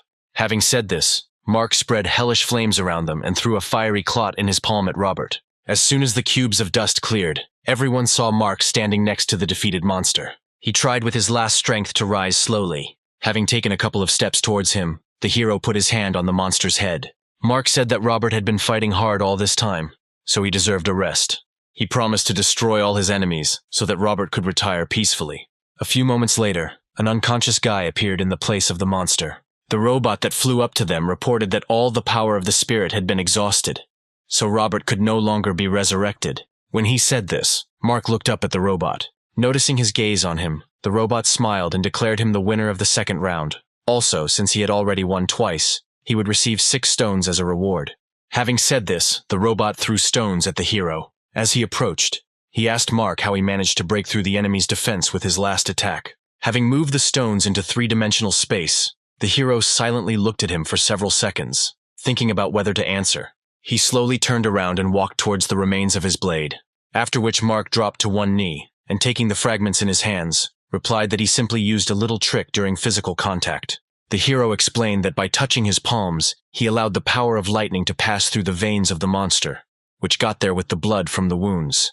When thunder and lightning reach a certain level, only a small discharge needs to be released so that it covers the entire area. The fact that his blood is easily flammable only played into Mark's hands. He only needed to use lightning to make the monster explode from the inside. Looking at the robot, Mark said that the more blood, the stronger the explosion. The robot looked with horror at the guy in front of him, thinking that for a man from the small Chiliacosm, he not only had terrifying strength, but also simply inhuman methods of dealing with opponents. Having moved the fragments of his blade, Mark said that he wanted to continue the competition. The robot's expression changed to a joyful one, and he announced to the audience that their participant wanted to continue the competition, and asked who wanted to become the next participant and try their luck. All voices immediately fell silent. No one dared to risk their lives and enter the arena, thinking that there were still many contenders, so they could wait for the next one. The robot watched the situation below in bewilderment. A few moments later, he turned to Mark again, saying that since there were no people willing to become his opponents, they would not be able to continue the competition. Mark looked at him with a silent question in his eyes. However, he didn't have time to say anything, because the next moment the robot's hologram began to distort. When he completely disappeared, Mark was perplexed. Meanwhile, Charlie moved to the doors of the Punisher's chambers. A few moments later, the doors opened to let her inside. Lying on the bed, the Punisher immediately noticed her appearance and, smiling, said that Charlie was beautiful, as always. The girl was in no hurry to go inside the Punisher's chambers, glaring at her with a dissatisfied look. Sighing, she took a couple of steps forward and asked why she was called so urgently. Rising from bed and putting on a robe, the Punisher replied that she only wanted to relieve Charlie's boredom. Misunderstanding flashed across the girl's face, and she asked the Punisher what she meant. With a snap of the Punisher's fingers, a large system window appeared, and she said that they would not be able to continue the battle further, so she had one great suggestion. Looking at the perplexed Mark on the other side of the screen, Charlie said that the Punisher has no right to interfere during the assessment of newcomers. She took a couple of steps towards the girl. Smiling, she touched a strand of Charlie's hair and said that she was not going to interfere, but was simply suggesting. Then she leaned towards the girl's ear, whispering that in this world full of murders, risk, and opportunity are synonymous words. Immediately after these words, she sent Charlotte back. The Punisher was confident that this boy would make the right choice. The girl who approached her from behind excitedly asked if he could kill the alien body that the Punisher had returned from the Great Void. In addition, Anna was worried about another question. What had happened, since she decided to interfere in the affairs of the big world? The woman replied that Mark reminded her of an old friend. Meanwhile, Charlie, who had returned, again took on the appearance of a robot and informed the hero about the Hunter's game. The robot explained that all viewers would receive the same appearance, and Mark would enter the sacred ruins for 1 hour. The role of the hunters will be given to the audience, while Mark will be the hunted. The robot said that the hunter's goal would be to capture the hero. If they succeed, they will be resurrected again. The prey must avoid attack and its capture. If after an hour the prey remains safe and sound, then it wins. If the prey kills all the hunters, then Mark will be able to get 500,000 points for changing roles. The hero looked at the robot in surprise, listening to the conditions of the game. Having finished his explanations, the robot said that Mark could refuse if he wanted, but he confidently replied that he would take part. Flexing his fists, he said that he was ready to start right now. A few moments later, the robot transported him to the sacred ruins. As soon as Mark was there, he immediately activated the synergy of the 6 senses. At the same moment, 5 hunters attacked him. The hero, without turning around, waited until they got close enough. As soon as this happened, he used the energy release skill and jumped up, scattering the opponents to the sides with one blow. When he landed back on the ground, the unconscious opponents were still in the air, rapidly approaching the ground. Rising to his feet, Mark said that with a combat power of 200 stars, they were too weak for him. When the bodies of the hunters touched the ground, he noticed that they immediately disappeared, and he did not even have time to apply extraction to them. Suddenly, his attention was drawn to a bright ball of light ahead. Recognizing the threat, Mark immediately put up an energy shield around himself, on which a ball of light approaching him crashed. On the roof of the house where this ball came from, Mark noticed another hunter with a machine gun. As he shot upward, a moment later, many fireworks exploded in the sky. However, Mark was not going to give in to the moment and watch the fireworks. He instantly got rid of this hunter. At the same time, other hunters were running through the ruins, tracking down Mark. Suddenly, fireworks began to explode in the next block, attracting the attention of the hunters. One of them stopped and shouted that Mark was where the fireworks were. He suggested dividing into 3 teams, 2 of which would go around. Dividing into groups, the hunters immediately rushed to where Mark was. Approaching the target, the hunters developed a strategy of attacking in waves so as not to allow the hero to escape so easily. The hunter with a mace in his hand thought that there were too many hunters, while there was only one prey, and the hunter's chance of victory was much higher. They suddenly stopped when they spotted their target. Surrounded by flashes of lightning, the hero rose into the sky in a thunderstorm, preparing for battle. With a triumphant smile on his face, he said that the hunters were very late. They looked at him in bewilderment, trying to understand what was happening. The next moment, a sudden explosion shakes the building near them, and a huge cloud of smoke and dust rises around them. The hunters threw their weapons at Mark, giving chase as he dropped to the ground and ran forward. The hero had no difficulty dodging the weapons flying at him. Another group of hunters arrived in time, and the man in front pointed at Mark, shouting that their target was there. The hunter standing next to him noticed that there was not one guy in front of them, but 2, and suggested that Mark was capable of creating clones, and decided to check this by using the Eye of Truth. Looking at the guy approaching him with the help of his eye, he learned that this man was from the small Chiliacosm. His combat power was 420 stars. The hunter assumed that this Mark was real, since the Eye of Truth did not reveal anything unusual. The next moment, one of the hunters caught up with the hero and raised his sword to attack, but Mark disappeared, disappearing into thin air. Douglas, who was using the eye, watched this scene in bewilderment. A skirmish immediately broke out between the hunters, each team blaming the other for missing their target. Meanwhile, Douglas carefully looked around, suggesting that most likely Mark has the ability to move in space. But if he really used such a technique, distortions in space would appear. But there were none. Suddenly, one of the hunters asked if everyone had heard that strange sound. Hearing his question, Douglas instantly turned around. Approaching him, he asked the hunter to tell him more about this. He said that when they were chasing Mark, he made some strange sounds like singing. With these words, he confused the others. Looking at their perplexed faces, the hunters said that in that song something was sung about love, tearful parting, and the bitterness of loss. Of course, none of the hunters took these words seriously.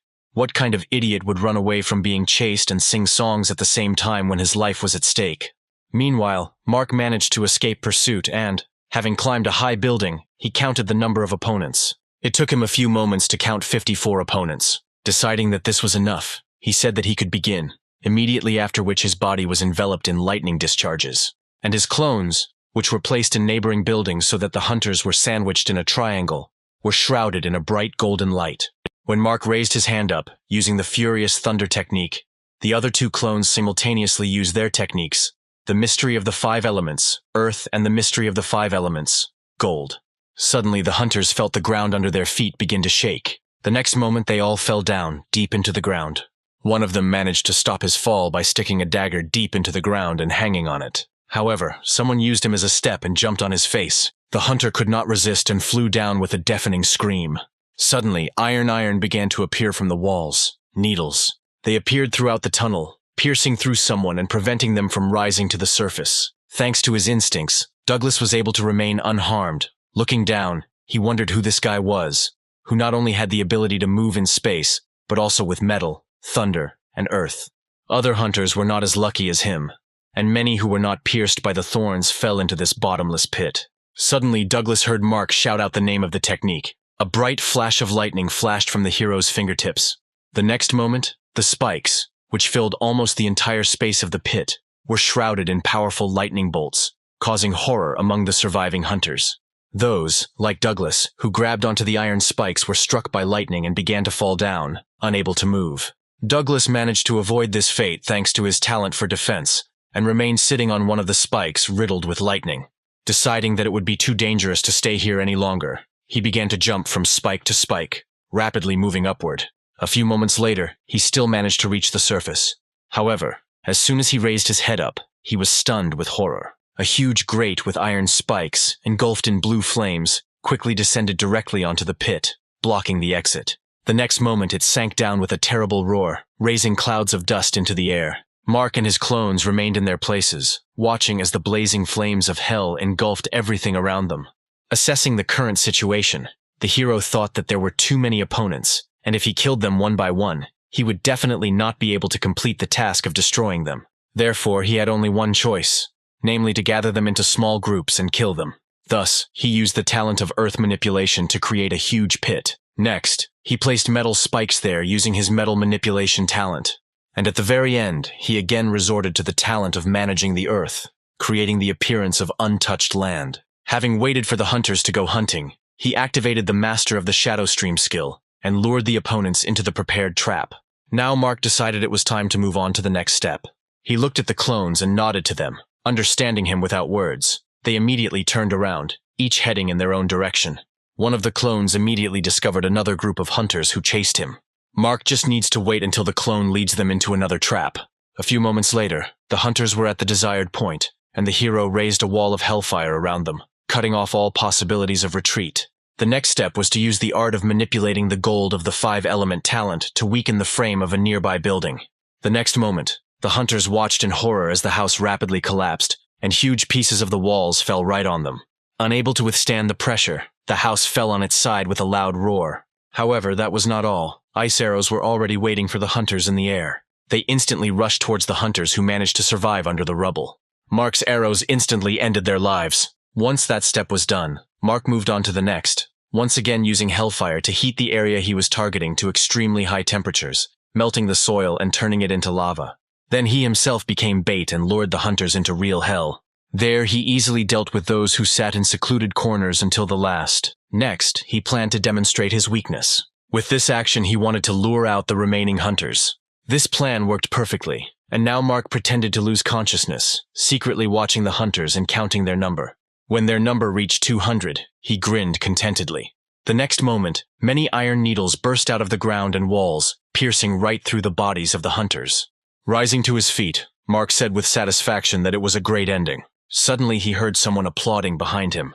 Mark turned around instantly. Behind him, he saw a fair-haired girl in battle armor, who said with a smile on her face that his strength was truly impressive. Charlotte, watching the progress of the battle, became furious. Having contacted Violetta through the system window, she told her with a threat in her voice that she should not dare touch the applicant without permission. The Punisher turned around, saying she had everything under control, and ended the call. After that, she turned back to Mark. Wary, he asked who she was. Folding her arms across her chest and tilting her head to the side, she replied that her name was Violetta. She was also the Punisher of Heaven, and it was she who offered 500,000 points as a reward for winning this game. Wary of the woman in front, Mark said that in this case he should thank her for this opportunity. Violetta replied that his gratitude was of no use to her, because it was not done out of the kindness of his heart. Heaven has its own rules, and the Punisher cannot interfere in the affairs of applicants during the testing period for newcomers. However, this place is an exception, because the territory is not controlled by Heaven.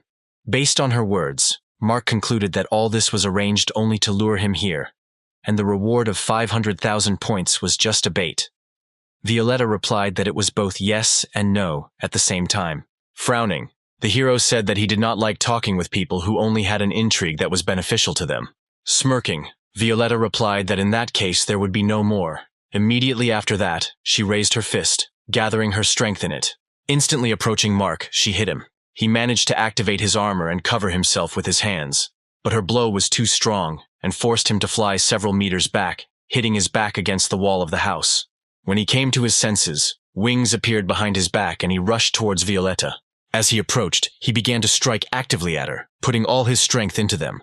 Violetta smiled, saying that his blows were so weak that he would not be able to leave even scratches on her. The next moment, she again took the leading role in their duel, showing Mark how to properly attack the enemy. From the force with which her blows were applied to him, blood gushed from the hero's mouth. As soon as Violetta's series of blows was interrupted, the hero used this opportunity to kick her, but she deftly dodged. Mark looked at his opponent in bewilderment. Grabbing his leg, Violetta said that there were too many flaws in his fighting style. After that, she threw the guy over her back, slamming his face into the ground. Without letting go of his leg, Violetta continued to throw Mark from side to side, not sparing him at all. The enemy's actions were so fast and abrupt that it was incredibly difficult for the hero to concentrate and do anything. Suddenly, Violet threw him high into the sky. The next moment, she was near him in one leap, saying that his end would come right here. Mark looked at her, actively thinking about what he could do in this situation. Swinging her leg, Violetta hit him with all her might. Mark was unable to dodge such a swift blow. He flew even further, matching the full moon. Violetta watched this, contentedly humming the simple tune of her favorite song. When Mark began to rapidly fall down, he managed to turn over and then wings appeared behind his back. While suspended in the air, he decided to use the talent of all 5 elements, creating 5 balls around himself that corresponded to each of the 5 elements. A few moments later, the balls were created, and with a wave of his hand, he sent them towards the enemy. She calmly watched the balls of the 5 elements approaching her. When they reached the place where Violetta was, 5 deafening explosions thundered. This attack took a good half of Mark's strength. He hoped that the destructive power of these balls, not inferior to a nuclear bomb, was enough to hit Violetta. He peered carefully into the rising column of dust, trying to make out her silhouette. Suddenly, all the columns of smoke sharply dispersed to the sides, revealing to Mark's gaze Violetta standing confidently in the center. Raising her head, she asked the hero with a grin in her voice if this was really his best move. It was only enough to slightly stain her armor. Mark, frowning, noted that the power of the elements against her was useless. Then he decided to turn to Rio for help, releasing her from 3-dimensional space. The next moment, he said that he was using shadow bonds to restrain the enemy, and he asked her to use the golden flame. At Mark's command, Rio took off and rushed towards Violetta. Rio created a powerful flame around herself, preparing to attack the enemy in front with it. However, the next moment something unexpected happened. Violet grabbed it with her bare hands, ignoring the flames covering Rio's body. Without taking her eyes off Mark under her helmet, Violetta said that she had been waiting for Vincent for 1,000 years to take revenge, because it was his fault that she had to become the Punisher and endure the ridicule and bullying of others. So she had been watching new challengers for thousands of years. Immediately after these words, Violetta clenched her fist, trying to crush Rio, adding that now the moment has come when she can finally take her revenge. Mark was horrified as he watched her being killed. He used his thunder control talent and attacked the woman holding Rio in his palm. She was surprised that he had such an ability. Taking advantage of the fact that Violetta was distracted and loosened her grip, Rio managed to slip out of her hands. She flew up to Mark in an instant, hiding in his arms. The hero looked at Violet in bewilderment. He suggested that perhaps the elemental talents did not hurt her, but they definitely had some effect. The next moment, with a tense expression on his face, he connected his fingers in the desired seal, using the earth control skill of the 5-element talent. Violetta's legs were immediately sucked into the sand whirlwinds, not allowing her to move from her place. The next moment, everything around her was engulfed in powerful flames. Looking up at Mark, she asked if this was all he could do. If so, then she was truly disappointed. Meanwhile, the hero was concentrating on creating an ice ball using the ice storm skill. Suddenly, the sand, which turned into lava, began to rapidly rise upward, enveloping Violetta's body. As ice arrows rained down, she scooped up the lava with her palm and splashed it upward, shouting that Mark would never be able to defeat her. A few moments later, the lava she spewed upward collided with an arrow flying straight towards Violet. When the opposing forces collided, a strong explosion occurred. When the ice arrows rained down on her even more actively, She asked with a grin on her face why Mark had not yet given up his pathetic attempts. Ignoring her words, the hero moved on to the next stage of the plan. Suddenly the lava froze in an instant, shackling Violetta's torso to the waist. After that, Mark gathered strength in his fist and quickly approached the enemy. When she was within reach, he hit her in the face. The hero dealt blow after blow, saying that she was trapped, and now she would not be able to do anything. As he was about to strike again, Violetta leaned forward a little, exposing her helmet to the blow. She only had to use a little force to make Mark fly away. The hero could not have foreseen such a turn of events. Having flown a sufficient distance, he fell to the ground with a roar, rolling across it. A few moments later, he flew into a rock, hitting the back of his head hard, and his blood slowly began to spread on the rock behind him. Looking at this picture, Violetta laughed like crazy, shouting that all his vain attempts looked too stupid. The next moment, the ground beneath her began to shake. Mark's eyes widened in horror. The entire surface of the earth, covered with ice, soared into the air in an instant. A huge earthen ball slowly rose higher and higher above the buildings of the ruined city. Looking down at Mark, Violetta said that now she would show him the power of the Punisher of Heaven, with whom he dared to put himself on the same level. Immediately after her words, the huge ball shifted to the side and began to rapidly descend to the ground. Mark looked in horror as this ball approached him. He understood that now he could do practically nothing due to the amount of energy he had, and besides, his regeneration rate was too low. The next moment, the many-kilogram ball fell to the ground with a roar. Violetta, floating in the air, was confused. Turning around, she said with a grin to the guy who appeared behind her that he had a very interesting pet, possessing not only fire, but also spatial skills.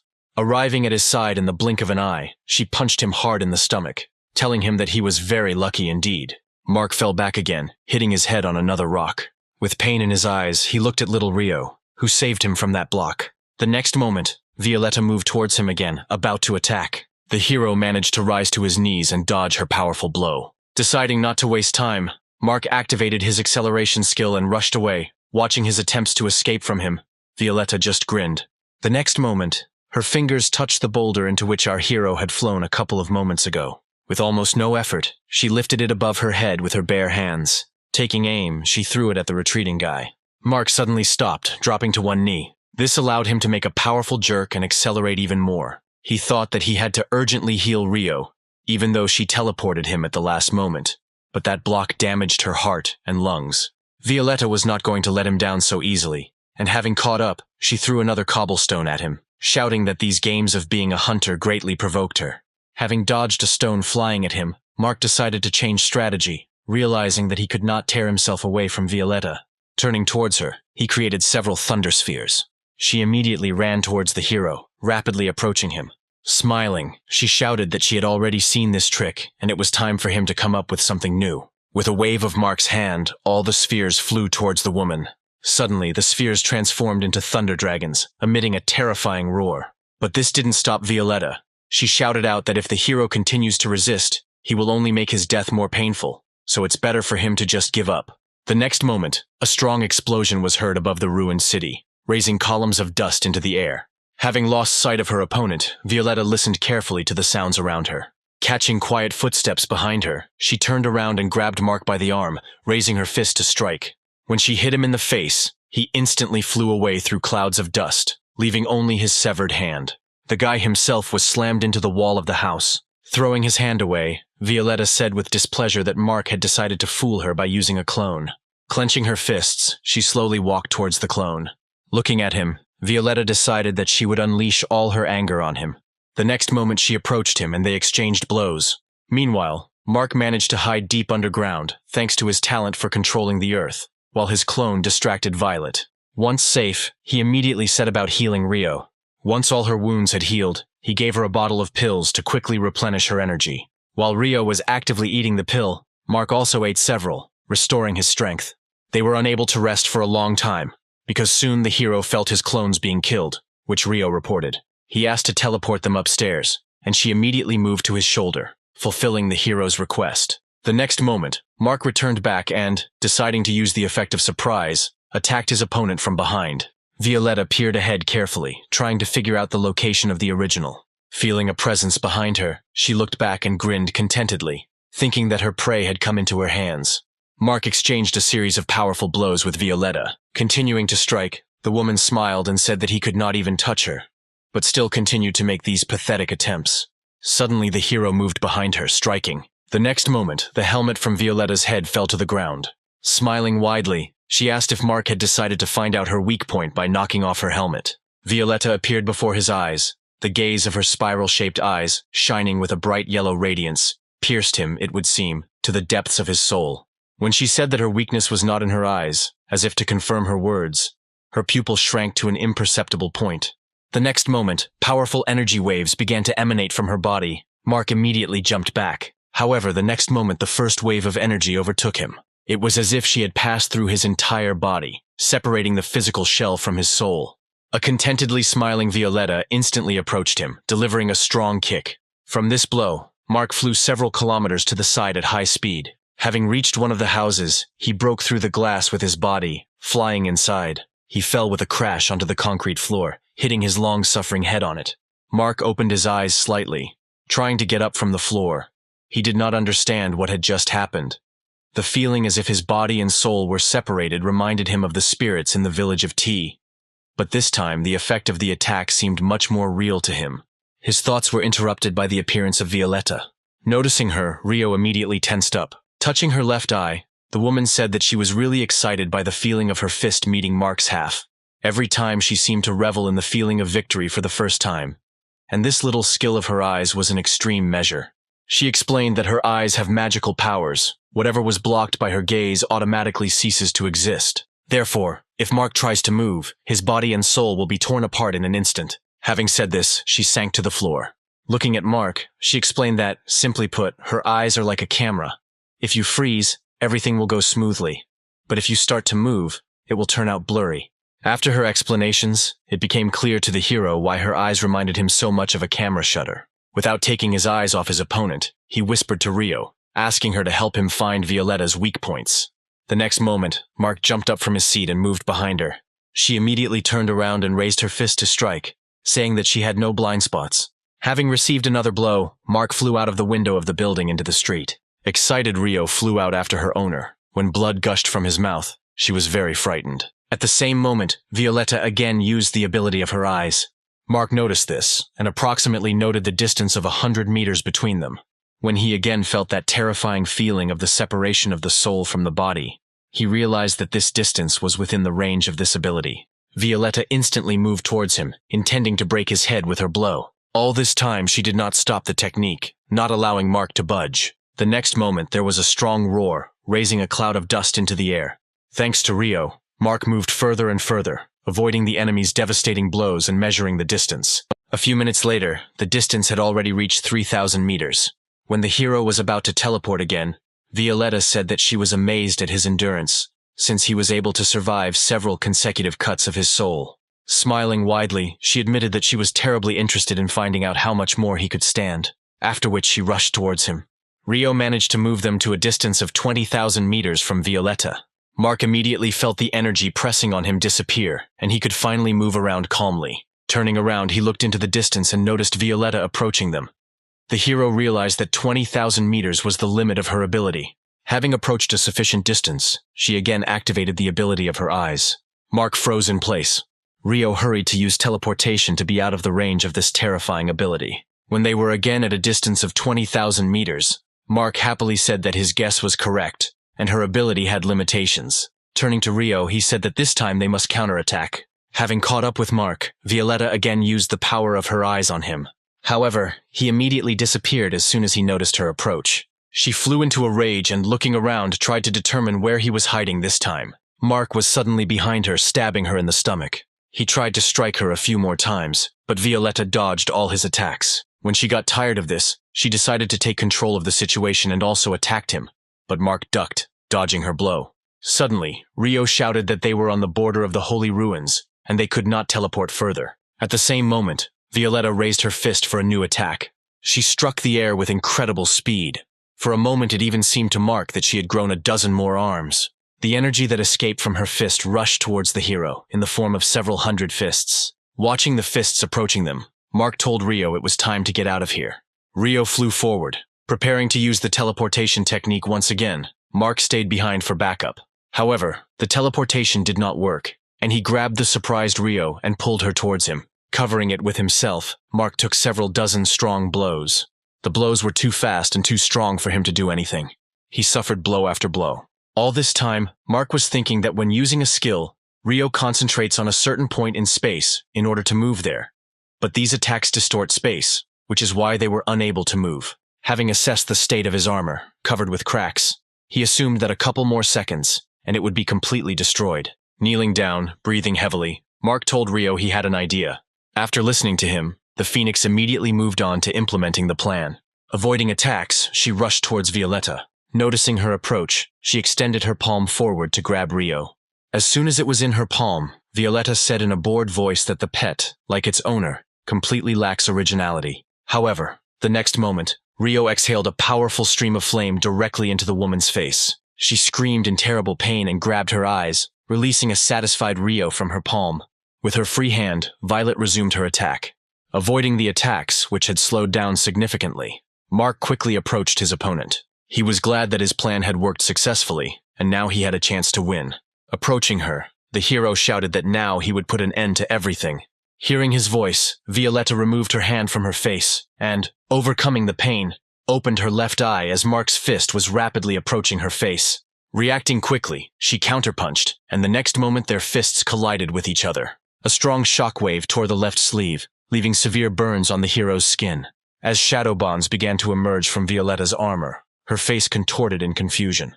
They quickly enveloped her entire body, rendering her unable to move. However, Violetta had enough strength to throw Mark aside and break these bonds. Looking at him with contempt, she said that he was a real idiot for trying to defeat her using such childish methods. The next moment, she raised her head up, concentrating her power. As she let out a piercing scream, the armor on her body disintegrated, flying in all directions. Mark rose to his feet and ran to a safe distance.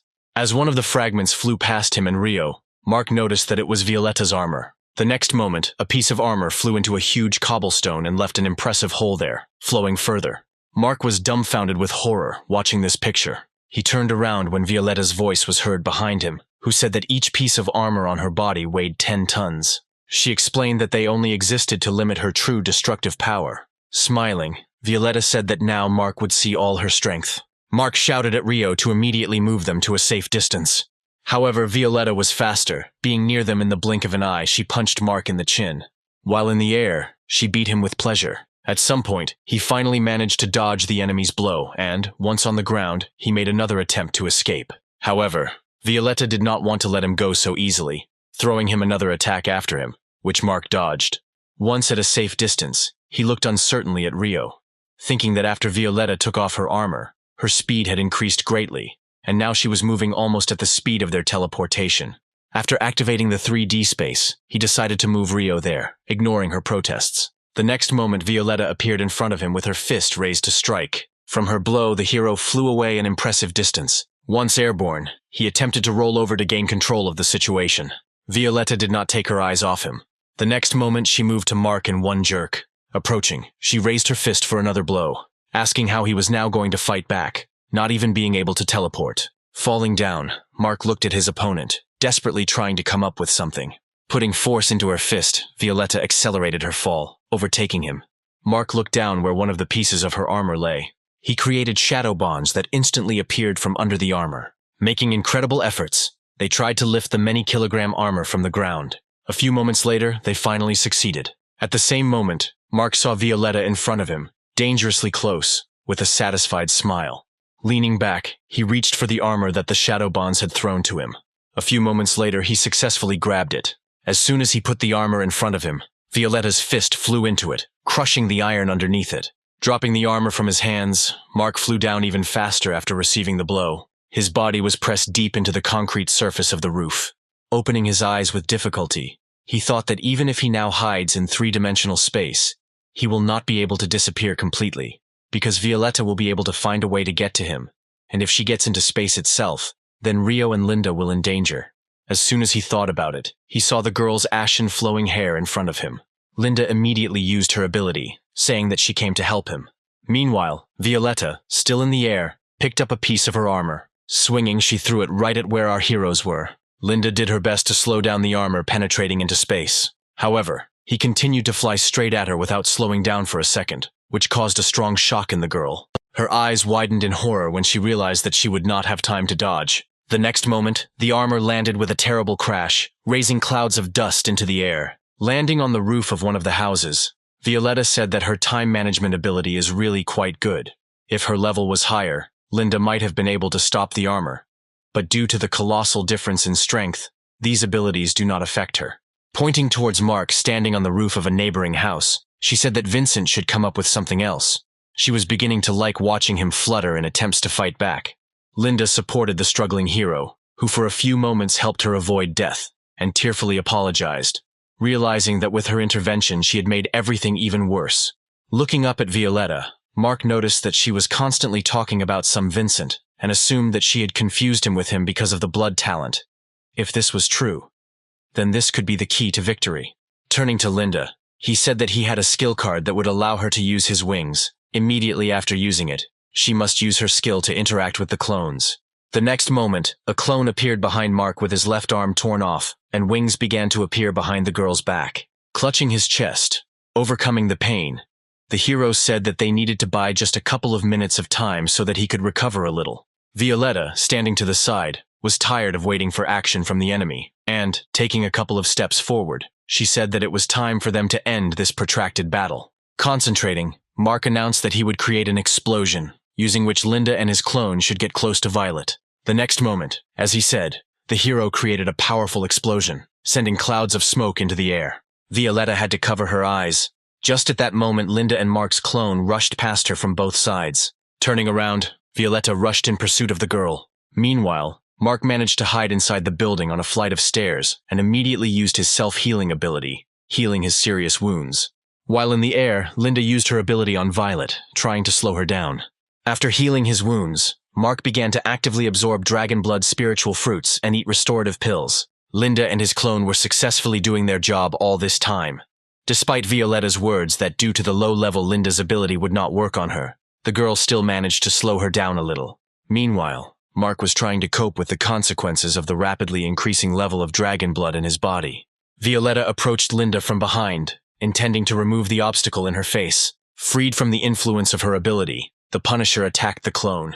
He was unable to dodge and was hit. Linda tried to intervene to save the situation. However, Violetta prevented her. Grabbing her face painfully, she smiled contentedly.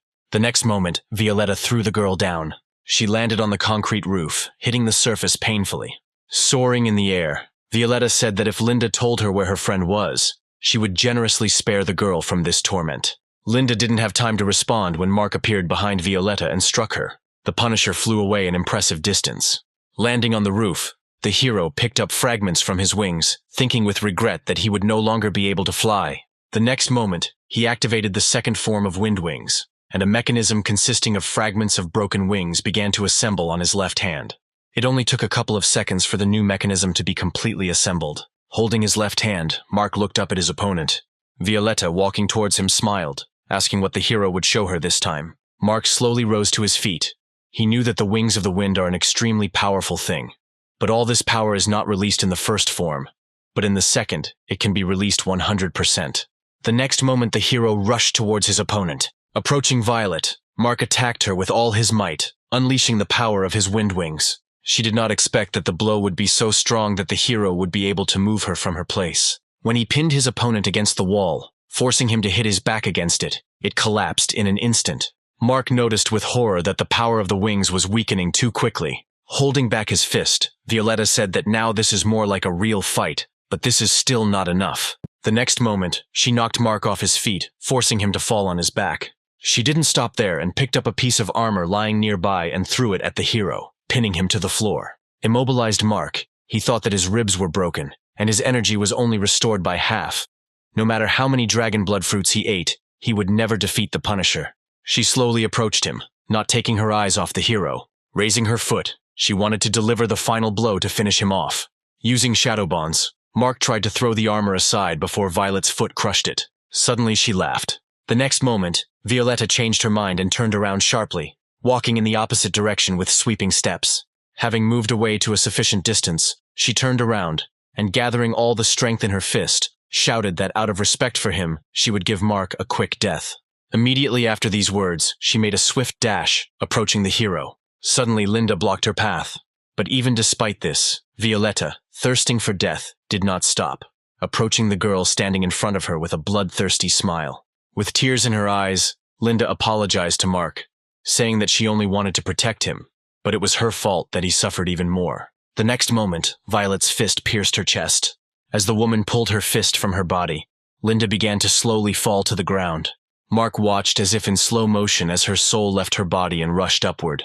He could hardly believe what was happening. When the image of the girl disappeared, and Mark saw only her lifeless body, a furious cry burst from his chest. Violetta took a few steps back, watching as the hero's body was enveloped by a suddenly appearing golden whirlwind. She smiled contentedly, thinking that her labors had not been in vain, and the spirit of the dragon had finally manifested itself.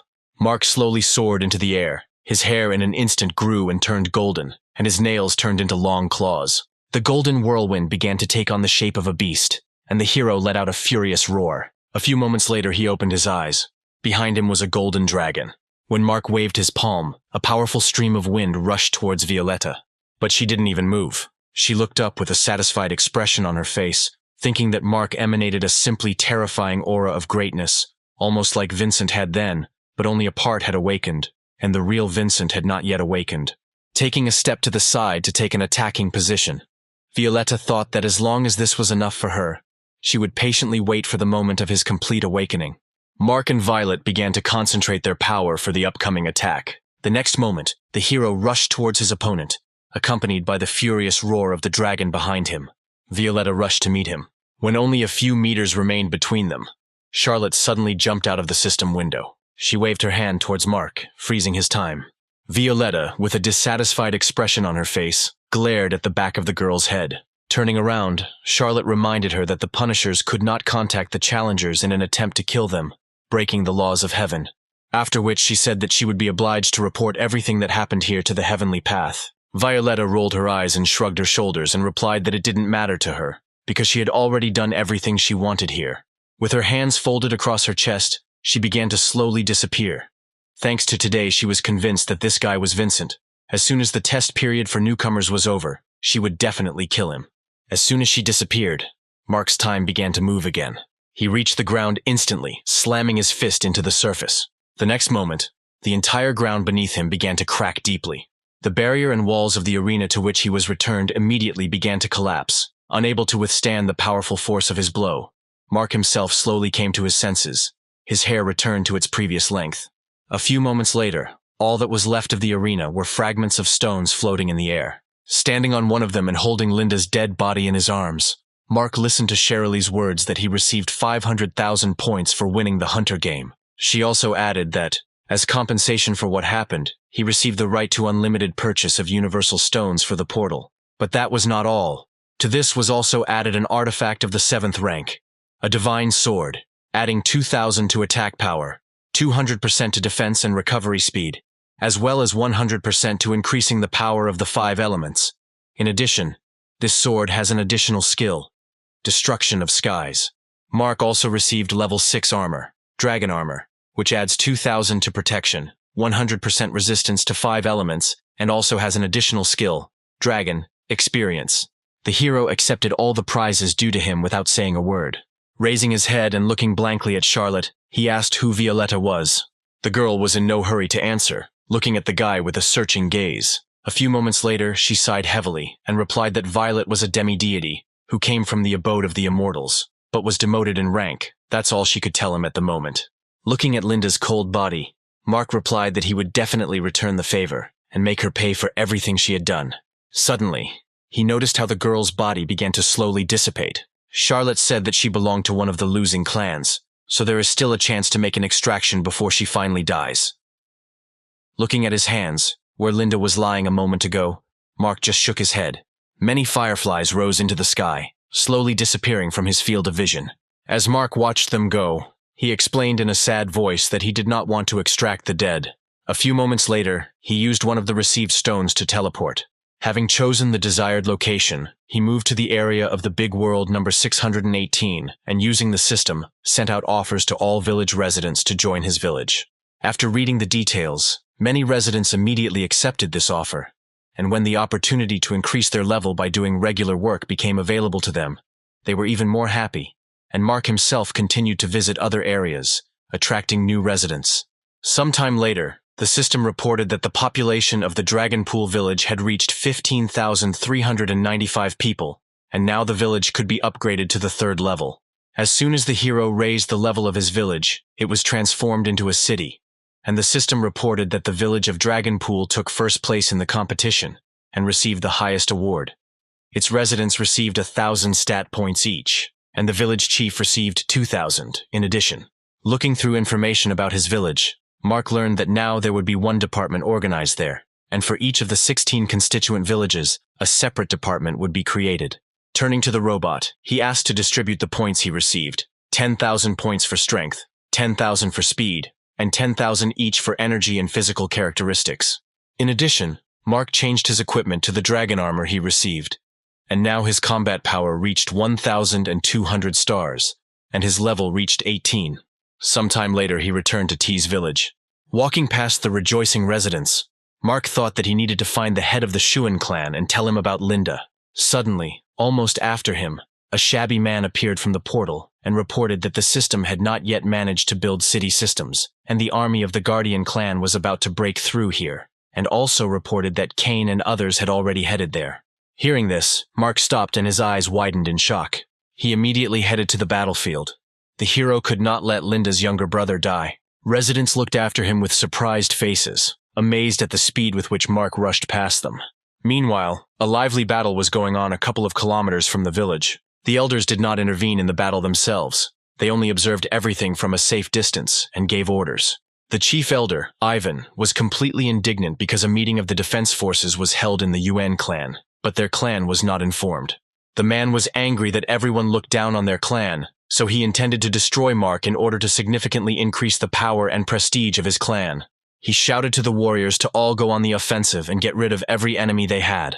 The armed warriors followed the order of their master and rushed forward with furious cries. They were all intent on killing their opponent and bringing honor and glory to their clan. Kane, who led a group of volunteers from the Dragonpool, also rushed forward, leading the others with him. Although they were in the minority, he was not afraid for a moment. Rapidly approaching the enemies, Kane was obliged to get rid of them and prevent them from entering the village. The next moment, 2 guardians rushed at him, raising their swords above their heads. Kane was not taken aback, and crouching on the ground, he attacked their legs and they immediately fell, losing their balance. Looking at this, the guy smiled contentedly. However, the next moment, a sudden kick attack flew at his head, which he was unable to dodge. At the same time, other residents also fought bravely, using various methods, weapons, hand-to-hand combat, and even various skills. Suddenly, the quicksand began to actively suck in all the inhabitants of the Dragonpool village, causing bewilderment and horror in everyone. The guardian who used the earth control skill smiled contentedly, and then created many sand snakes that rushed towards the immobilized opponents. They immediately wrapped themselves around the necks of the residents and began to choke them. But they could not resist this in any way. In another part of the battlefield, dragons appeared in the sky, incinerating everything with their fire. Now the residents had to not only repel the attacks of the advancing enemy, but also make sure not to fall under the dragon's attack. Suddenly, out of nowhere, a huge gorilla appeared, growling furiously and randomly striking with its powerful paws. Just as the villagers thought that they urgently needed reinforcements, a purple lasso suddenly appeared and scattered a bunch of guardians, throwing them high into the air. At the same time, shadow bonds that appeared from the ground pulled the inhabitants out of the sand, saving them from death. Mark rushed across the field at incredible speed, using shadow bonds to attack a large number of enemies at once at several points. Looking around, he tried to find Kane, but could not find him anywhere. The next moment, he created several ice arrows in his palm, after which he threw them behind the back of the guy standing opposite him. Noticing the arrows flying at him, he immediately dodged, not understanding what was happening. When he looked behind him, he saw that one of the guardians had sneaked up behind him, but Mark had killed him. While fighting with 2 guardians, the hero asked the guy where Kane was now. Mark immediately froze one of the opponents, after which he fought one-on-one with the remaining giant. At the same moment, Greg shouted out that Kane immediately rushed into the thick of it, and now it is not even known whether he is still alive. Having heard this, the hero shouted out for Greg to immediately tell everyone to get out of here, leaving everything to him. Having fought with the enemy, Greg was perplexed. He said that the enemy army numbered about 3,000 people, and the hero could not cope alone. Having dealt with the enemy, Mark immediately rushed further, looking after him. The shocked Greg was confused. Many guardians began to die one after another at the hands of his elder. Using shadow bonds and iron spikes, Mark managed to quickly get rid of his opponents, while simultaneously searching for Kane. Suddenly, the guardian ran straight at him, raising his fist, shrouded in a golden aura, to strike. With one movement, Mark turned the man into a frozen block of ice. Throwing another guardian aside, the hero called Rio, deciding that the search for Kane would take too much time. Using the face of one of his opponents as a springboard, Mark jumped up. Summoning Hellfire, he shouted at Rio to fly further and try to find Kane. The guardians below were immediately engulfed in flames, burning them alive. Noticing him, some hunters also took to the air and began to attack. Meanwhile, Rio flew forward, carefully looking around. She saw how Greg and the rest of the guys fought with their opponents, successfully destroying them. Having flown a little further, the people from the Shuan clan, Kane was also there. They were in serious danger. Returning to Mark, Rio told him that she had found Kane, who immediately asked to be taken to him. Kane, fighting back with all his strength, thought that there were too many opponents, and he would not hold out for long. The hero who suddenly appeared behind him cut down the man standing opposite him, surprising Kane. When he turned around, he saw the village chief behind him and his face lit up with a happy smile. Looking at the smiling Kane, the face of a sadly smiling Linda with tears in her eyes involuntarily appeared before the hero's eyes. Turning away, he asked Rio to send everyone back to T-Village. The next moment, everyone was in disbelief when the battlefield suddenly changed to a village they knew. Meanwhile, Mark was left alone with the army of guardians. Ivan immediately gave the order to his men to kill the headman of the Dragonpool village standing in front of them, who was the contender. The guardians immediately rushed forward. Mark remained in his place, watching the army approaching him. Flexing his fists, he said that since all his people were now safe, there was no need to hold back. Immediately after that, a golden dragon appeared behind him. As he rose into the sky, he let out a deafening roar. From this roar, the entire large army of guardians was thrown back. The elders' faces contorted in horror. Ivan could not even move because of this terrifying oppressive aura. Casting his gaze to the side, he noticed that even their main trump card, a beast with a combat power of 600 stars, was trembling with fear. When he looked forward again, his eyes widened in fear. The dragon behind Mark opened its mouth, forming a golden sphere of light that rapidly increased in size. A few moments later, along with the dragon's breath, this sphere flew to where the elders were. All the guardians froze in place with their eyes wide open in horror, not believing in the reality of what was happening. However, the next moment, the sphere flew right over their heads, leaving a golden trail behind it. Ivan ordered his men to use combined skills to defend themselves. Fear showed on his face when he realized that the sphere was approaching him too quickly, and he would not have time to do anything. When the golden sphere sank to the ground where the man stood, he was burned alive, leaving no trace behind. Meanwhile, the dragon released several more spheres, destroying the remnants of the enemy army. Terrifying explosions were heard where the spheres landed, drowning out many of the heartbreaking cries of pain of the guardians. Some managed to escape only due to their speed. When the columns of dust cleared, there was no one else in front of Mark, and the system reported that he had killed the ruler of the Kui clan and received a token for the lands of the defeated clan. Afterwards, the system reported that the hero had killed 3,486 people, so he received 256,800 stat points and 4,252 experience points and reached level 20. Looking at the token in his hand, Mark thought that in the future, he would need to establish a portal between T-Village and the Kui clan, so that all the residents could collect the spoils of war. Calling up the system window, he selected a location and clicked on button to return to the village. The next moment, he teleported back. As soon as he appeared, a smile began to appear on the faces of the residents. One of the guys raised the sword in his hands above his head, shouting that this was a weapon of the 5th rank, and offered it to Mark. Other residents also brought various gifts for their headman. Looking at all this, the hero was confused. Turning around, he noticed the head of the Shuan clan standing to the side. Mark realized that Sean had already guessed what happened to his granddaughter. The surviving guardians reached the alliance of clans allied with them and reported what had happened, but they were not believed, answering that this was a very implausible joke. Frank objected that this was the absolute truth and said that the challenger used some special skill to kill everyone in a matter of moments. Everyone in the room listened carefully to the man when he said that their clan wanted to deal with Mark even earlier, before he reached the peak of his power. But in just one night he became incredibly strong. Ye clan elder Han, who was at the first stage of the heavenly level, turned to the other elders, saying that if this is all really true, then the strength of this applicant is already comparable to that of a feather-level master of the heavenly level. The Mo clan elder, Flip, sitting next to him, objected that only 5 days had passed, and even a person from the large Chiliocosm could not achieve something like that.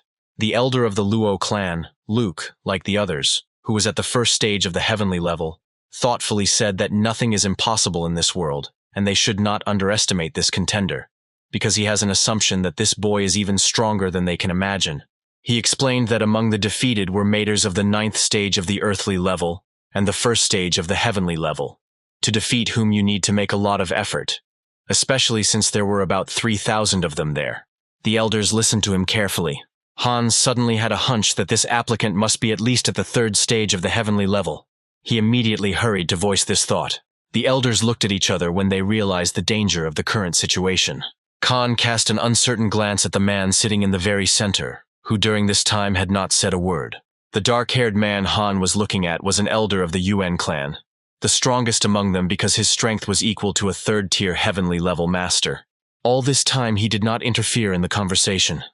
However, when the other elders started talking about how they needed to join forces and destroy this pretender, he grinned.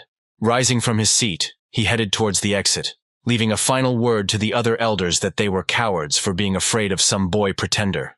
Under the puzzled looks of the elders, Killian approached the door and said that the Yuan clan would never unite with weaklings. When Han wanted to go after him, Luke intervened, saying that they shouldn't worry about it. It was normal for the Yuan clan to look down on everyone else, and they wouldn't be able to convince Killian. The reason for this was that he had the support of that being, which is why this clan became so arrogant. Sometime later, the long day gave way to evening. In the village of T, joyful laughter was heard everywhere. People rejoiced at the victory over their enemies and organized a real holiday in honor of this event. However, the atmosphere in Sean's house was not at all festive. A depressed darkness told the man about what had happened and how Linda gave her life protecting him. Sean was not surprised by this news. He immediately assumed something similar. He said that what happened was not Mark's fault. Linda was a warrior of the Shuan clan and died honorably defending her master, so he is proud of her. The hero understood perfectly well that not only Linda, but all members of the clan were ready to die for him. But this thought did not please him. Initially, he planned to take them to himself only to increase the number of the village, but now he is responsible for them. Thinking about this, he remembered how weak he was in the battle with the Punisher. Then he could only dodge and get hit. With his current strength, he is simply not able to protect his inhabitants. Sean suddenly approached him and asked if he knew the name Vincent. Hearing this name, Mark looked at the man in surprise. He handed him an old book, saying that in his clan this ancient book, Records of an Ancient Deity, is passed down from generation to generation, which he remembered after listening to the hero's story. This book told about the history of the appearance of the Golden Dragon, which is the progenitor dragon spewing golden flames, which managed to change the state of things with its own forces and drive away all the evil spirits from this world. It also said that after thousands of years, the Golden Dragon will return again and will dominate heaven and earth, and evil forces will again be defeated. Mark quickly studied the text of the book. Sean assumed that Violet was demoted and became the Punisher because of the progenitor dragon, although the fragments of the true spirit of the dragon were scattered after his death. But the possibility of his revival exists. The man made another assumption that due to the fact that Mark has skills similar to the progenitor dragon, Violetta mistook the hero for his reincarnation. She wants revenge, and therefore, using the identity of the Punisher, she controls the entire world. As soon as a strong contender appears, she immediately gets rid of him. Taking a deep breath, Sean said that what happened could not have been predicted. Mark closed the book, thinking that in the sacred ruins, Violet's combat power was about 1,000 stars. Recalling Charlotte's words that the Punisher's combat power was reduced to 1/10 during the rookie evaluation period, he guessed that Violet's true power should be equal to 10,000 stars. This meant that she must be at least at the 4th stage of the heavenly level, and if Mark could not reach the same level in 2 days, then the dragon pool would be destroyed. A tense silence hung in the room, each of them thinking about his own. Suddenly someone knocked on the door. This instantly attracted the hero's attention, tearing him out of the stream of his thoughts. Greg, who went inside, said in an excited voice that an enemy army was again approaching their village. Shadows could be seen rapidly approaching from afar. When they approached the walls of the village, the guards saw a large enemy army. Those who stood guard were horrified when they saw the numbers of their new enemy. Luke, who was walking ahead, stopped, signaling to his men by raising his palm up. They followed his example and also stopped, looking at the wall protecting the village. Smiling, Luke introduced himself and asked if the headman of the Dragonpool village was here. Mark, who appeared on the wall, carefully studied the enemy for several moments. Ignoring Luke's question, he asked what he needed. He immediately realized that the boy in front of him was the one he was looking for, and replied that he had come to take revenge for the previously destroyed clan. Opening his fan, Luke said that he was well aware of Mark's strength, so he prepared in advance, bringing with him an army of 10,000, which he definitely could not cope with. After a pause, the head of the Luo clan added that if they do start a war, then neither side will survive without losses, so he has a proposal. But Mark tensed. He didn't like it when someone tries to stall for time with empty talk. Meanwhile, Luke said that he was inviting Mark to fight only his 3 best people, and if the hero wins, he will take his people, and, forgetting about revenge, go home. Luke remained a winner in any of the options, even if his people lost, during which time he would be able to learn Mark's fighting style, which would then help him conduct a team battle more effectively. After thinking about this proposal, the hero replied that he did not want to waste time, and told the 3 to come forward. Folding his fan, Luke replied that he did not even doubt his choice. The next moment, he spoke the names of those who should come out and fight Mark. Hearing his name, Marat just grinned contentedly, throwing the machine gun over his shoulder. When Luke took a few steps back, all 3 rushed towards the enemy. Mark also jumped off the wall, approaching his enemies. The girl began to create a magic circle as she walked. The next moment, a powerful stream of flame rushed towards the hero, but he was able to easily jump away. He had no time to counterattack because a second enemy attacked him, jumping into the air toward him. Mark ran his foot into the exposed fist of a man with brass knuckles on. The next moment, Rob flew to the side. Marat was watching Mark through the sight all this time, waiting for the right moment. When he was distracted by Rob, Marat pulled the trigger. However, the shadow bonds that appeared acted faster and disrupted the aim. That's why the bullet flew past. Mark grinned contentedly as he watched his opponent's reaction. The next moment, several more purple arms appeared and began to wrap around his body, immobilizing him. Rob attacked Mark again, turning his attention from Carl to himself. He was able to notice the enemy's fist flying at him in time, and clenched his fist, delivering a counterblow, from which the spikes on Rob's brass knuckles broke in an instant. The man's eyes widened in horror. The next moment, the brass knuckles collapsed and Rob was thrown back. Alina, standing to the side, was desperately trying to figure out how she could stall for time. Just before departure, the 3 of them were called by the elders. They reported that the surviving members of the clan attacked this afternoon shared with them very interesting information that would be useful in battle. Khan said that Mark has at least 3 skills: flight, elemental control, and dragon attack. He said that he was telling them all this because the 3 of them had been found worthy to defeat this challenger. Looking at Marshall, Khan said that his skill could limit Mark's ability to fly. Turning his gaze to Alina, he said that her skill is very similar to the skill of controlling the applicant's elements, which strengthen each other when interacting, even if she cannot kill him. But Alina will definitely be able to detain him. The elder told Rob that he needed to wait for the moment when Marshall and Alina limited the movement of their enemy and strike the final decisive blow. Khan also warned them that the greatest threat to them is the dragon's attack, because they do not know how to resist it, so they must surpass him in strength and get rid of him before he summons the dragon. The next moment, he held out his palm with 3 golden pills and said that they would instantly double their strength twice if they ate these pills before the fight. Smiling, Khan said that the great clans would not forget their efforts. Once everything was completed, the 3 of them would become the youngest prefects in history. Hearing these words, a light lit up in the eyes of the guys. It was quite obvious that they would do anything to defeat their enemy. Rob attacked Mark again. He jumped back, and the ground under the man's fist began to crack deeply. Alice, who watched this, realized that the pills she had taken had finally begun to work. Having freed himself from the bonds, Marat again aimed at Mark, waiting for the right moment. He saw the guy having fun with Rob, beating him with a satisfied smile on his face. Throwing the robot aside, Mark disappeared from Marat's field of vision. The next moment, something flashed through his sight at high speed. Before he could understand what had happened, Marat fell to the ground with a sword blade stuck in his right eye. Alice shouted to Rob that she could detain Mark, and he should take the opportunity to attack. However, the next moment the hero found himself behind her, and with a mockery in his voice said that they were too weak. This was not even enough for him to warm up. Alice's face showed animal horror, and she began to slowly back away. The next moment, Mark raised his hand up and clouds thickened in the sky, among which thunder was heard. The girl turned towards her comrades, shouting for help. However, no one had time to take a single step when she was struck by a powerful lightning strike. Mark immediately applied absorption to her and received a B-rank elemental control talent. The system tried to combine the elemental control talents, but it failed due to the absorbed talent being too low.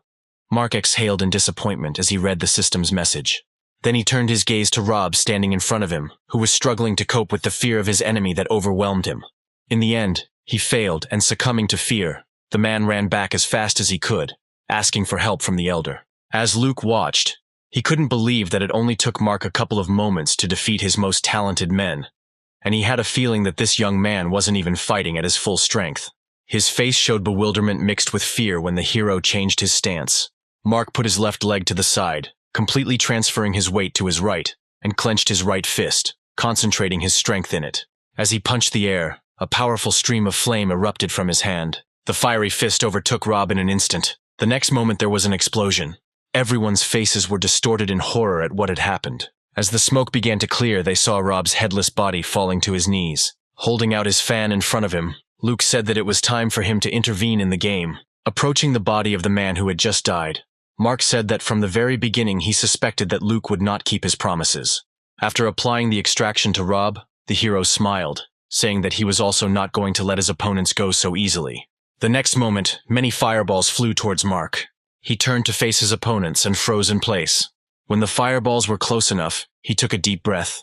After that, he began hitting each of the balls with his bare hands at an incredibly high speed. The fireballs quickly flew back. No one could have expected something like this. So many fell from the balls that were returned to them. Watching his warriors die one after another, Luke thought that these were the necessary sacrifices to capture the village of Dragonpool. He decided to use his trump card, a skill that can be attributed to the divine. Only thanks to him, Luke remains on par with the strongest. Mark, who was fighting off the remaining fireballs, suddenly felt as if his body was paralyzed. The next moment, a terrifying explosion was heard. Having created a shield from his energy, the hero tried to move, but realized with horror that he could only move his head. The rest of his body was pierced by strange threads paralyzing him. Mark grinned when he realized that these threads cling not to the flesh, but to the soul. This already reminded him of something.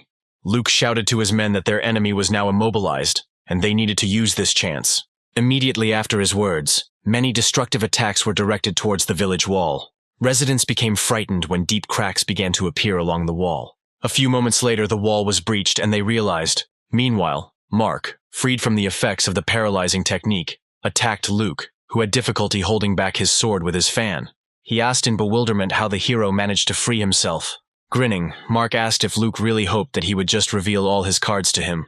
After the battle with Violetta and her eye technique, the hero's soul has significantly hardened, and a couple of strings there will not be able to hold him back for long. Hearing explosions behind him, Luke noticed that his village was in full swing. The three leading clans had been planning this attack for a long time. According to the plan, while the pawns distract the village chief, his men use the Luo clan's stealth skill to destroy the wall from the rear and infiltrate the village. This way, the warriors will be able to mix with the locals, which will stop Mark from summoning the dragon. Mark swung his sword, intending to finish off his enemy. However, in the next moment, his sword sank to the ground under his feet, destroying the surface in the next couple of kilometers around. Immediately after this, Mark rushed towards his village. A malicious smile played on Luke's face. Everything went exactly as he thought. This guy is a responsible leader who immediately rushed to the aid of his subordinates as soon as their lives were in danger. Luke thought contentedly that all he had to do was wait until the challenger reached the village, then victory would be guaranteed to him. Watching Mark's retreating back, he looked forward to the moment when he would receive all the laurels and awards. Suddenly, the hero appeared in front of him, and putting the blade of his sword to his throat, said that Luke was just a terrible actor. The next moment, a blue flame flashed behind the collapsed wall of the village. Mark said that he had sent two creatures equal in strength to him to have fun with Luke's friends. The headman of the Luo clan was confused. He had not been informed that there were three beings with such monstrous power in this village. If this was really true, then he would never win. The next moment, he activated his skill again, and one of the threads stuck into Mark's bow holding the sword. Thinking that this would delay the hero, Luke turned around and ran as fast as he could from here, saving his life. Mark looked at the thread in his hand with interest, noticing that it was much stronger than the previous ones. However, this was not enough to stop him. Creating a hellish flame, he sent a powerful stream towards the fleeing Luke. He could not avoid this attack and fell dead. Approaching his corpse, Mark used extraction and received a new skill of the 8th level, the release of divine consciousness, the effect of which depended on the target. Mark looked at his hands in surprise, trying to understand what it meant when he said that the effect depended on the target. He decided not to rack his brains over it, but simply activated the skill by selecting a certain area. And the next moment the weapon in that area immediately flew up.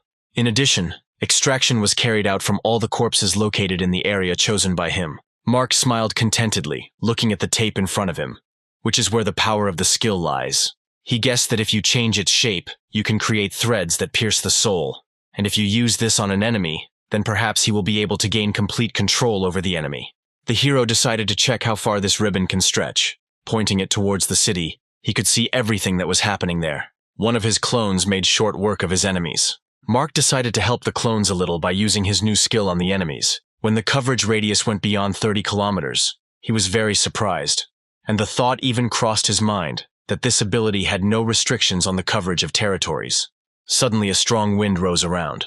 The next moment the sound of approaching waves was heard. Residents did not understand what was happening when they felt the ground shaking under their feet. Mark stood opposite a giant wave, rapidly approaching him, towards which silhouettes of amazingly sized crabs could be seen. On the crest of the wave, he noticed a stranger with a small octopus on his shoulder. The next moment, the wave hit a wall that appeared from the ground. Killian looked down with interest. A high stone wall surrounded the village on all sides, preventing the water from flowing further.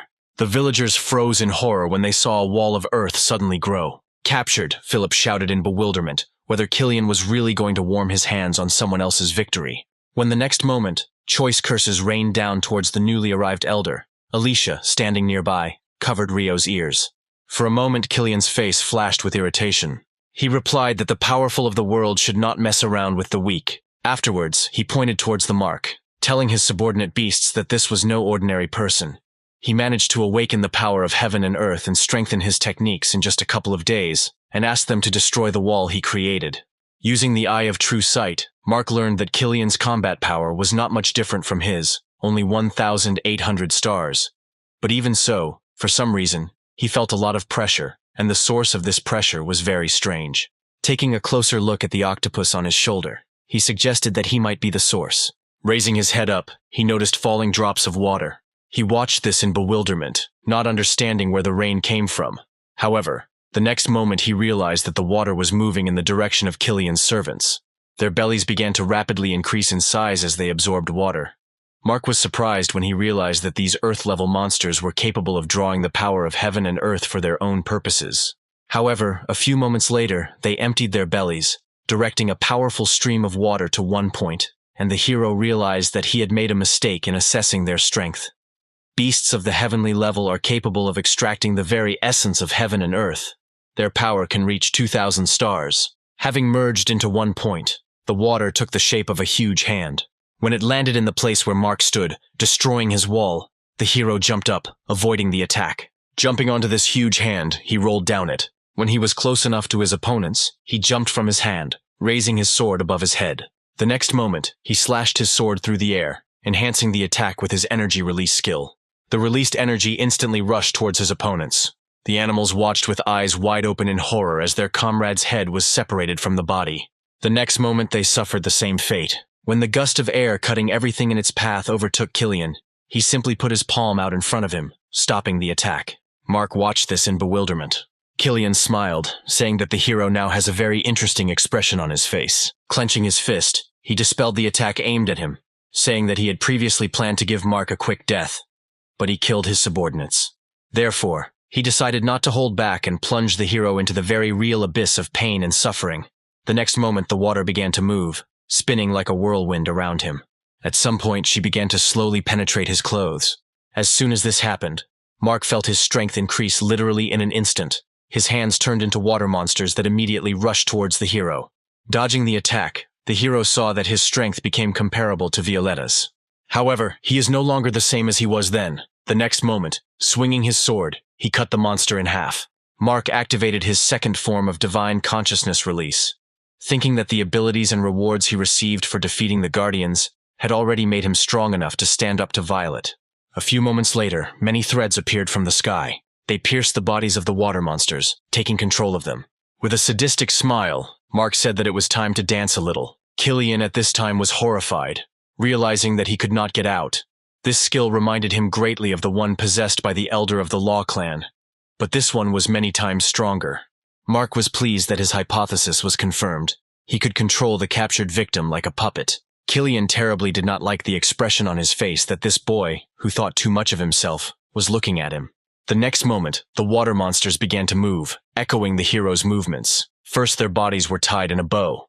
Afterwards, this bow was replaced by a tight knot. Killian was furious that he was dared to be controlled by some pathetic pretender who had not even been in this world for a week. He decided to release all his power, and the next moment the small octopus latched onto the guy's neck, absorbing his strength. As he absorbed his power, the octopus increased in size. Mark watched this with disgust, trying to understand what was happening now, the fusion skill, or this was the true essence of his opponent. A few moments later, a huge octopus tentacle emerged from the water. Then he himself appeared, completely consuming Killian's body. Looking up at us, he said that now he could destroy Mark and his village with just one movement. After which he asked if the hero had anything final to say. The hero looked attentively at the octopus. He felt that the pressure he exerted was many times stronger than that of Killian, but something about it did not give him peace.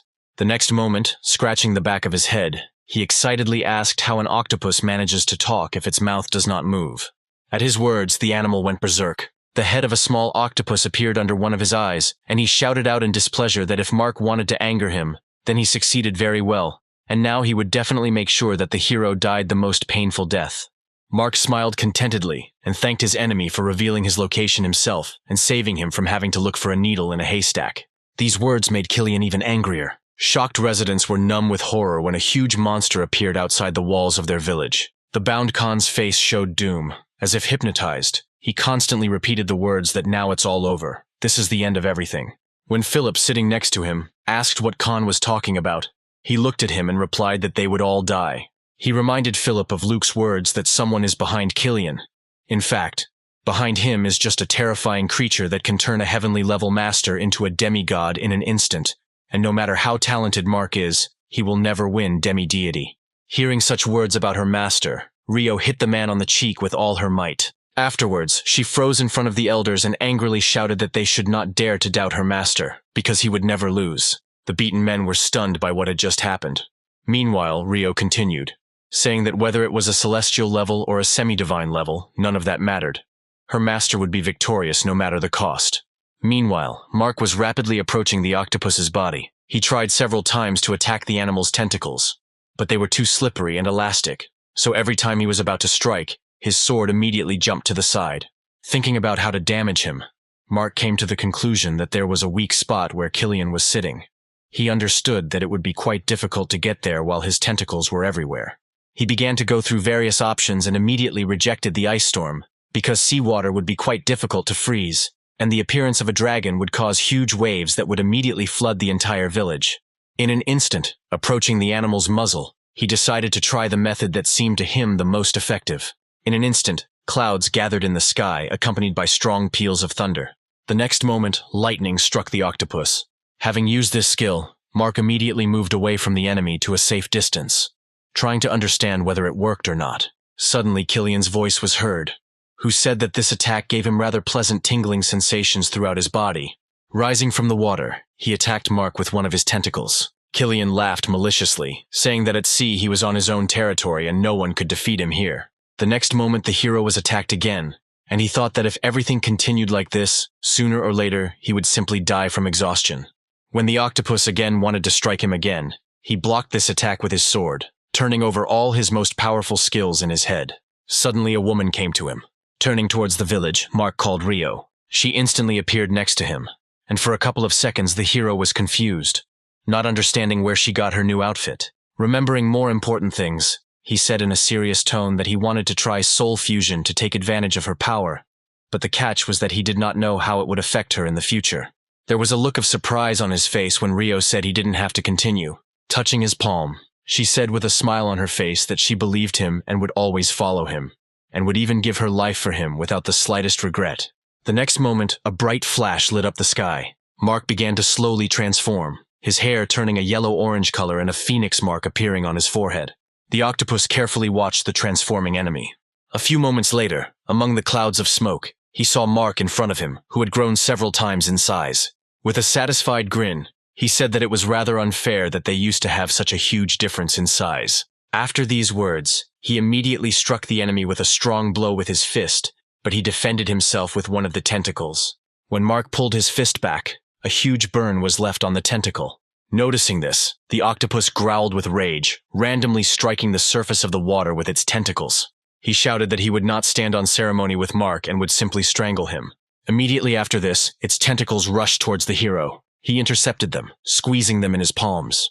Smiling contentedly, Mark thanked his enemy for the opportunity he had been given, which he had no right not to use. The next moment, the flames surrounding him spread to the octopus's tentacles held by the hero. The animal's eyes widened in surprise and horror. He did not understand what kind of flame it was that had deprived him of 2 tentacles. However, it was not difficult for him to restore his lost limbs in a couple of moments. Mark wasn't surprised by this because he assumed that as long as the octopus was in the water, it could regenerate indefinitely. Therefore, he decided to simply dry up the sea by summoning hellfire. It quickly filled almost the entire space with lightning speed.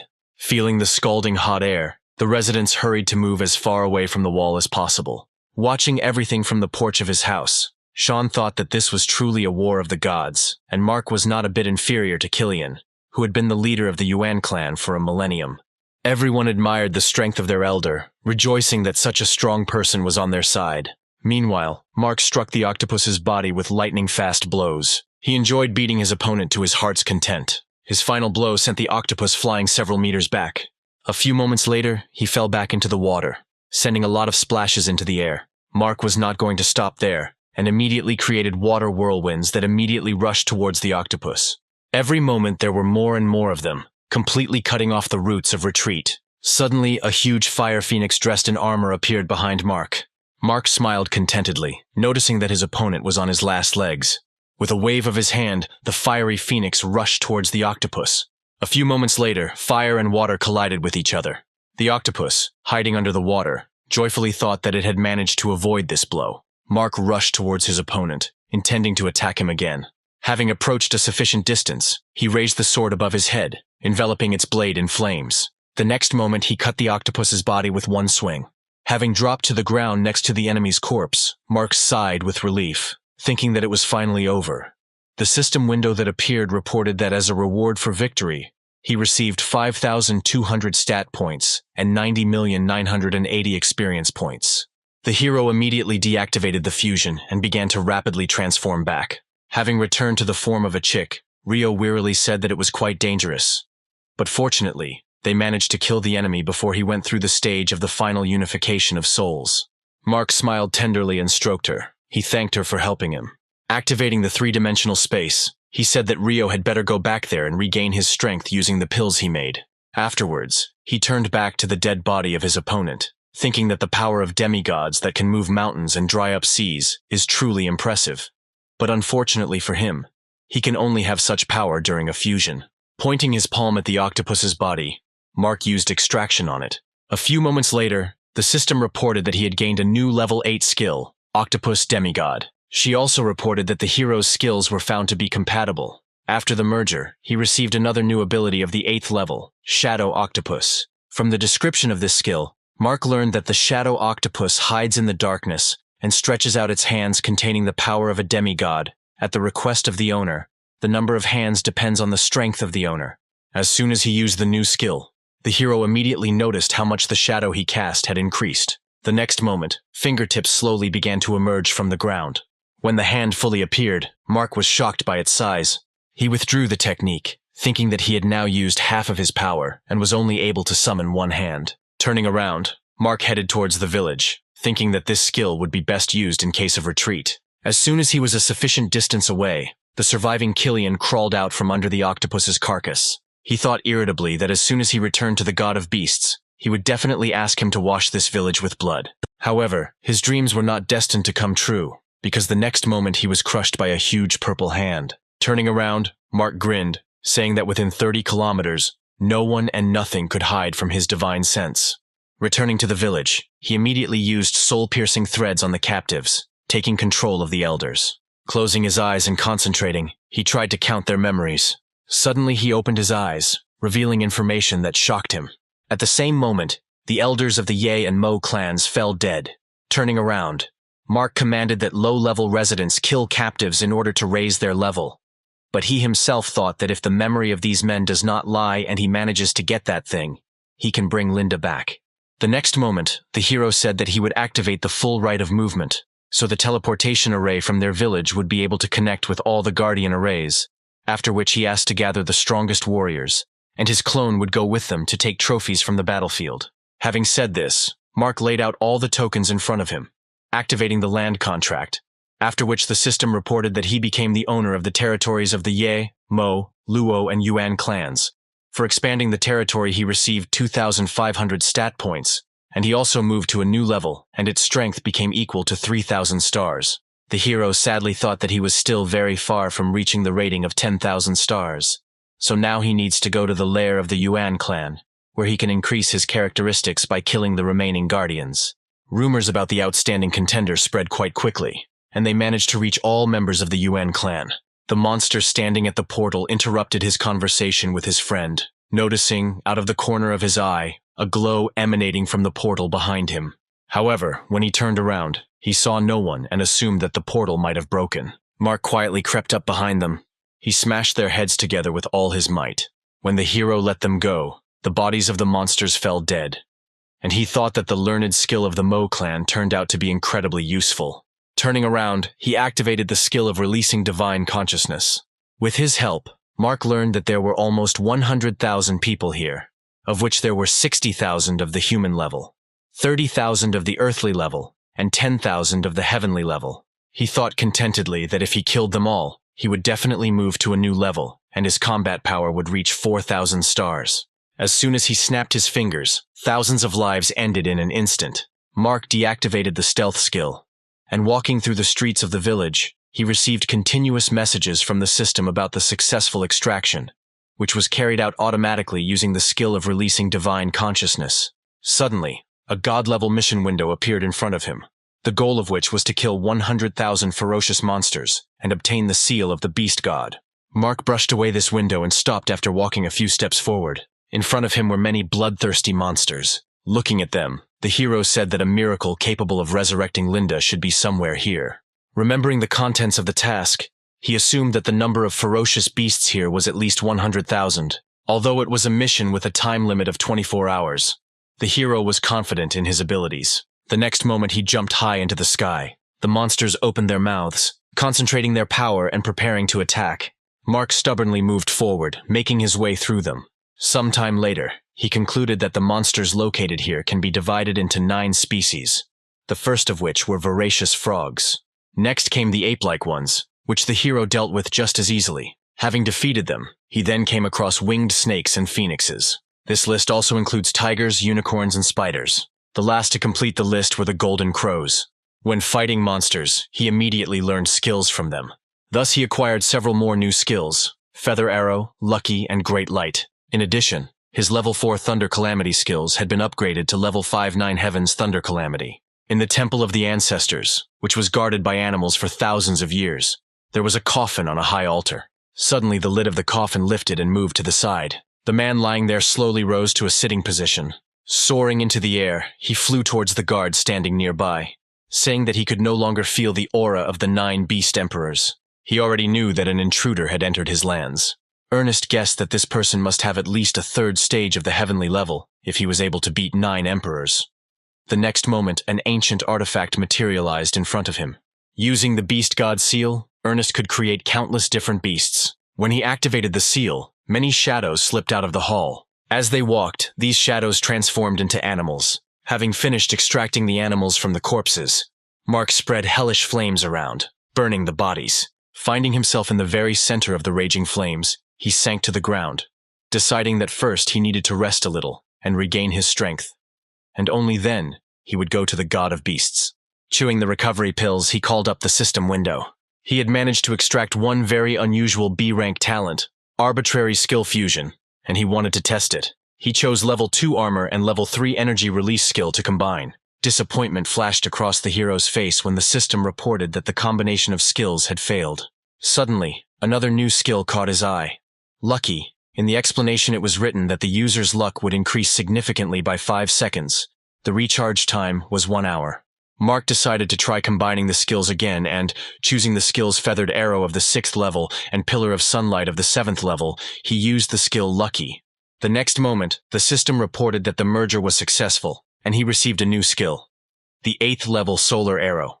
Mark was very happy about this. Checking the system's information window about himself, he smiled contentedly. At the same moment, several animals jumped out from behind him. Mark managed to jump away in time, avoiding the surprise attack. Feeling strong energy from a tower nearby, he realized that the god of beasts had already woken up. Smiling contentedly, he looked at the monster attacking him. The next moment, he used the lightning disaster skill on him. When several more monsters appeared from behind the wall of fire, the hero decided to use the release of divine consciousness. He directed this skill towards the tower. Mark was going to use it to attack the god of beasts. However, this invasion did not go unnoticed by Ernest. Blood gushed from the hero's mouth as he felt that the god of beasts had interrupted his ability with his intervention. After analyzing what he saw, he assumed that that seal controls all these animals, in which case there is no point in him dealing with all of them. When 3 beasts simultaneously attacked Mark, he jumped into the air, avoiding the attack. He managed to cover the distance to the tower in one jump and fly into one of the windows, breaking the glass with his body. Thus, he entered the abode of the god of beasts. Using the Eye of True Sight, the hero saw that his opponent had a combat power of 6,500 stars. In addition, he had many A-rank elemental talents and a true dragon rank talent. The next moment, the walls of the tower began to become covered with deep cracks. Mark took decisive steps towards Ernest, not paying attention to the stones falling down. All his thoughts were occupied with the fact that if his opponent was on the divine level, whose masters are capable of setting fire to the skies, boiling the sea and changing the essence of things, then he would be difficult to deal with. But fortunately for him, the opponent was at a heavenly level. Watching the challenger approaching him, the god of beasts said that he felt from him the energy of many laws that control all the elements, and now he understands why the 9 kings could not cope with the hero. The next moment, new animals appeared from the slipping shadows. They immediately surrounded Mark. Without moving, the hero used his new skill, Solar Arrows. A seal began to appear under his feet, emitting a dazzling radiance. It spread around in an instant. As soon as all the animals were in the seal's area of effect, a wall of light began to form around them, not allowing anyone to escape from this trap. A few moments later, numerous shots were heard inside the resulting dome. With a wry smile on his face, Mark asked if the god of animals really didn't care if all his pets were dead. He answered in a calm voice that broken tools were useless to him. Ernest didn't take his eyes off Mark. In order to return back to the kingdom of the gods, he spent centuries conducting continuous experiments on people and animals, as a result of one of which he got an octopus with the power of a demigod. However, all this was not enough. If he really wanted to return, then he needed to get the body of the 9, and if he managed to get the body of this challenger, then he would finally be able to return. Mark tensed and took a defensive stance, watching the actions of the god of beasts. Suddenly, the seal in front of him glowed red. Behind the enemy, Mark noticed 3 spheres floating in the air. With the help of the Eye of True Vision, he learned that these were the essences of the patron spirits of the south, the white tiger and the unicorn.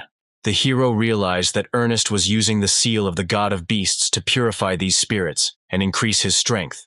And if their fusion was successful, his strength would increase to incredible proportions.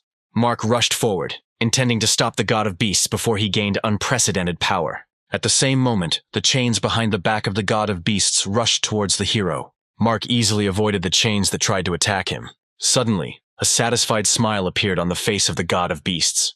2 shadows appeared behind the hero, black and white. Feeling the terrifying power behind him, Mark's face showed horror. He immediately turned around and at the last moment could stop the blade of the sword aimed at him. When he jumped back to a safe distance, the chains reminded of themselves and attacked again. Mark lost sight of them and received a scratch on his cheek. Using the Eye of True Sight, he saw that his new opponents were at the 3rd stage of the heavenly level. Wiping the blood from his cheek, Mark did not take his eyes off them, thinking that these 2 were strikingly different from those monsters that were summoned by the god of beasts earlier. The next moment, the White Knight attacked him with his sword again. Dodging the devastating attack, the hero assumed that the king of beasts had raised the dead to fight for him. While fighting off the attacks of his opponents, he continued to reason that the probability of successfully resurrecting the dead, using the seal of the god of beasts, was 90%. While Mark's attention was returned by the Black Knight, the White One decided to attack. However, the hero quickly turned around and got ahead of him, striking first. He jumped above the White Knight's head, pointing his sword at him. The next moment, the Knight's body was cut into pieces. Having dealt with him, Mark turned to the remaining Black Knight. He was rapidly approaching our hero along with the chains. Dodging the chains, Mark activated his Shadow Octopus skill. The next moment, strong tentacles wrapped around the Knight's entire body, immobilizing him. Without wasting time, the hero approached him and dealt the decisive blow. When the blade of his sword pierced the enemy's body, he evaporated, leaving behind clouds of smoke. The God of Beasts smiled contentedly, saying that Mark's abilities were worthy of admiration, since he was able to deal with the White and Dark Knights so quickly. Licking his lower lip predatorily, he said that he was looking forward to the moment when he got this body for himself. The next moment, a unicorn appeared from the sphere and landed at the side of the God of Beasts. A white tiger appeared behind him, uttering a deafening roar. When the fiery phoenix appeared, Ernest said that the synergy of spirits was completed. The tiger slowly walked towards Mark, emitting a roar that generated unusually powerful gusts of wind. Mark barely managed to stay on his feet, shielding his face from the stones and dust flying in his direction. The next moment, all three animals rushed towards him.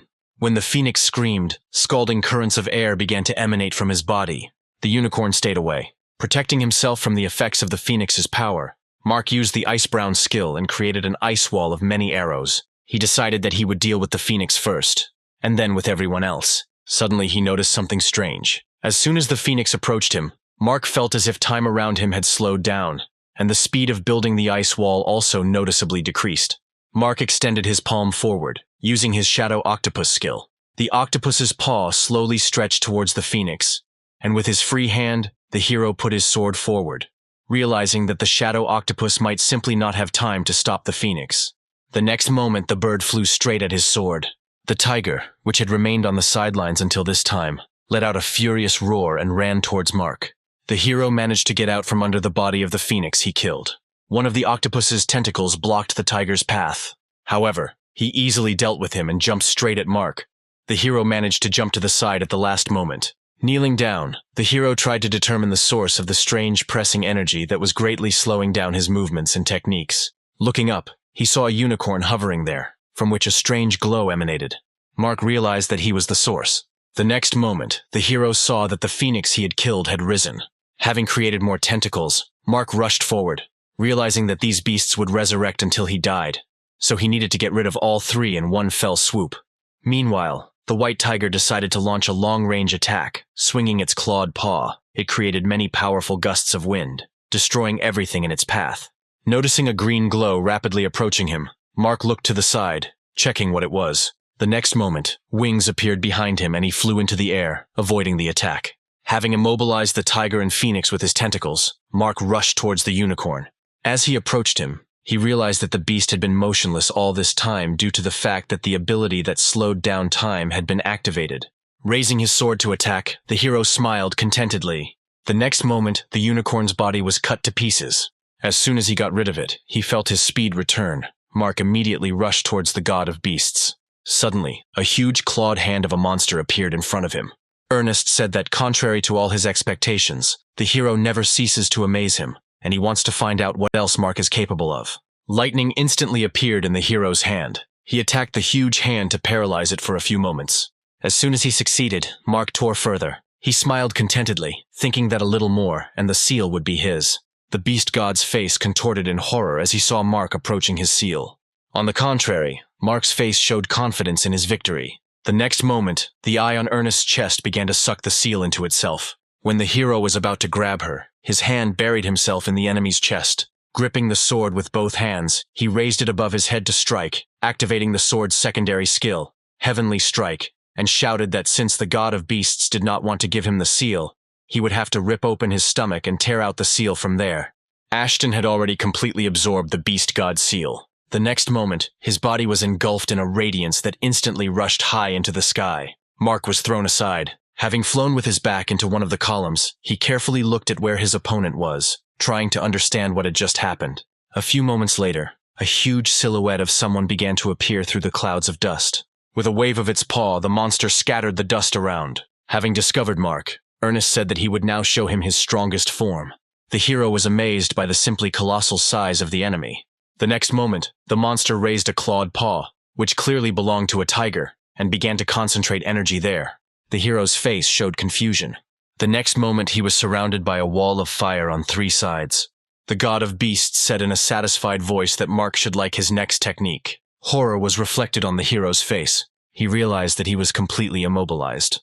The next moment Ernest waved his paw down. Immediately after this, clouds gathered in the sky, and a silver chain with a sharp tip appeared from there. Mark immediately looked up. He realized with horror that he could not dodge this attack due to the fact that he was completely immobilized. The next moment the chain rushed near him, tearing off one of his wings. The god of beasts smiled contentedly as he watched what was happening. Having regained the ability to move, Mark immediately activated regeneration, thinking with regret that his glider was now completely disabled. He realized that if he wanted to take control of the course of this battle, he could no longer be in a dangerous position and needed to go on the offensive. Looking at Mark approaching him, Ernest asked with mockery in his voice if he really wanted to play some more. The next moment, he swung the tiger's clawed paw, creating several powerful gusts of wind. Mark avoided all enemy attacks by jumping from side to side. Once close enough, he held the blade of his sword between his teeth and summoned a shadow octopus. The tentacles that appeared pulled 2 huge boulders out of the ground. Immediately after that, they rushed towards the beast god, attacking him. Mark covered his eyes with his hands from the dust flying towards him. Unfortunately for him, this attack had no effect, and the tentacles disappeared. But Mark did not give up, and the next moment he used the Ice Storm skill. A huge block of ice, created from many ice arrows, instantly appeared in front of him. Still holding his sword in his teeth, he jumped onto the ice block. The next moment, several powerful streams of fire burst out of the ground, thanks to which Mark instantly managed to be on the same level with the enemy. He rose to his feet and swung his sword, preparing to deliver the finishing blow. However, the god of beasts disappeared as soon as he took a step towards him. Mark froze in place with a look of bewilderment on his face. Moving behind the hero, Ernest raised his fist to attack. The unsuspecting Mark was unable to dodge such a sudden blow. He was immediately thrown down, lying on the ground on the verge of losing consciousness. Mark wondered if this was where he would meet his end. Looking at this, the god of beasts displeasedly shouted for the hero to stand up, because this was not all. The next moment, clouds thickened in the sky again, and a golden chain appeared from there. Mark began to actively think about how he could avoid this attack. At the last moment, he wrapped a tentacle around someone standing nearby and pulled himself to the side, saving his life. Once safe, the hero immediately activated regeneration, holding his previously wounded left hand. The paw of the god of beasts rushed towards Mark, who was hiding behind a column.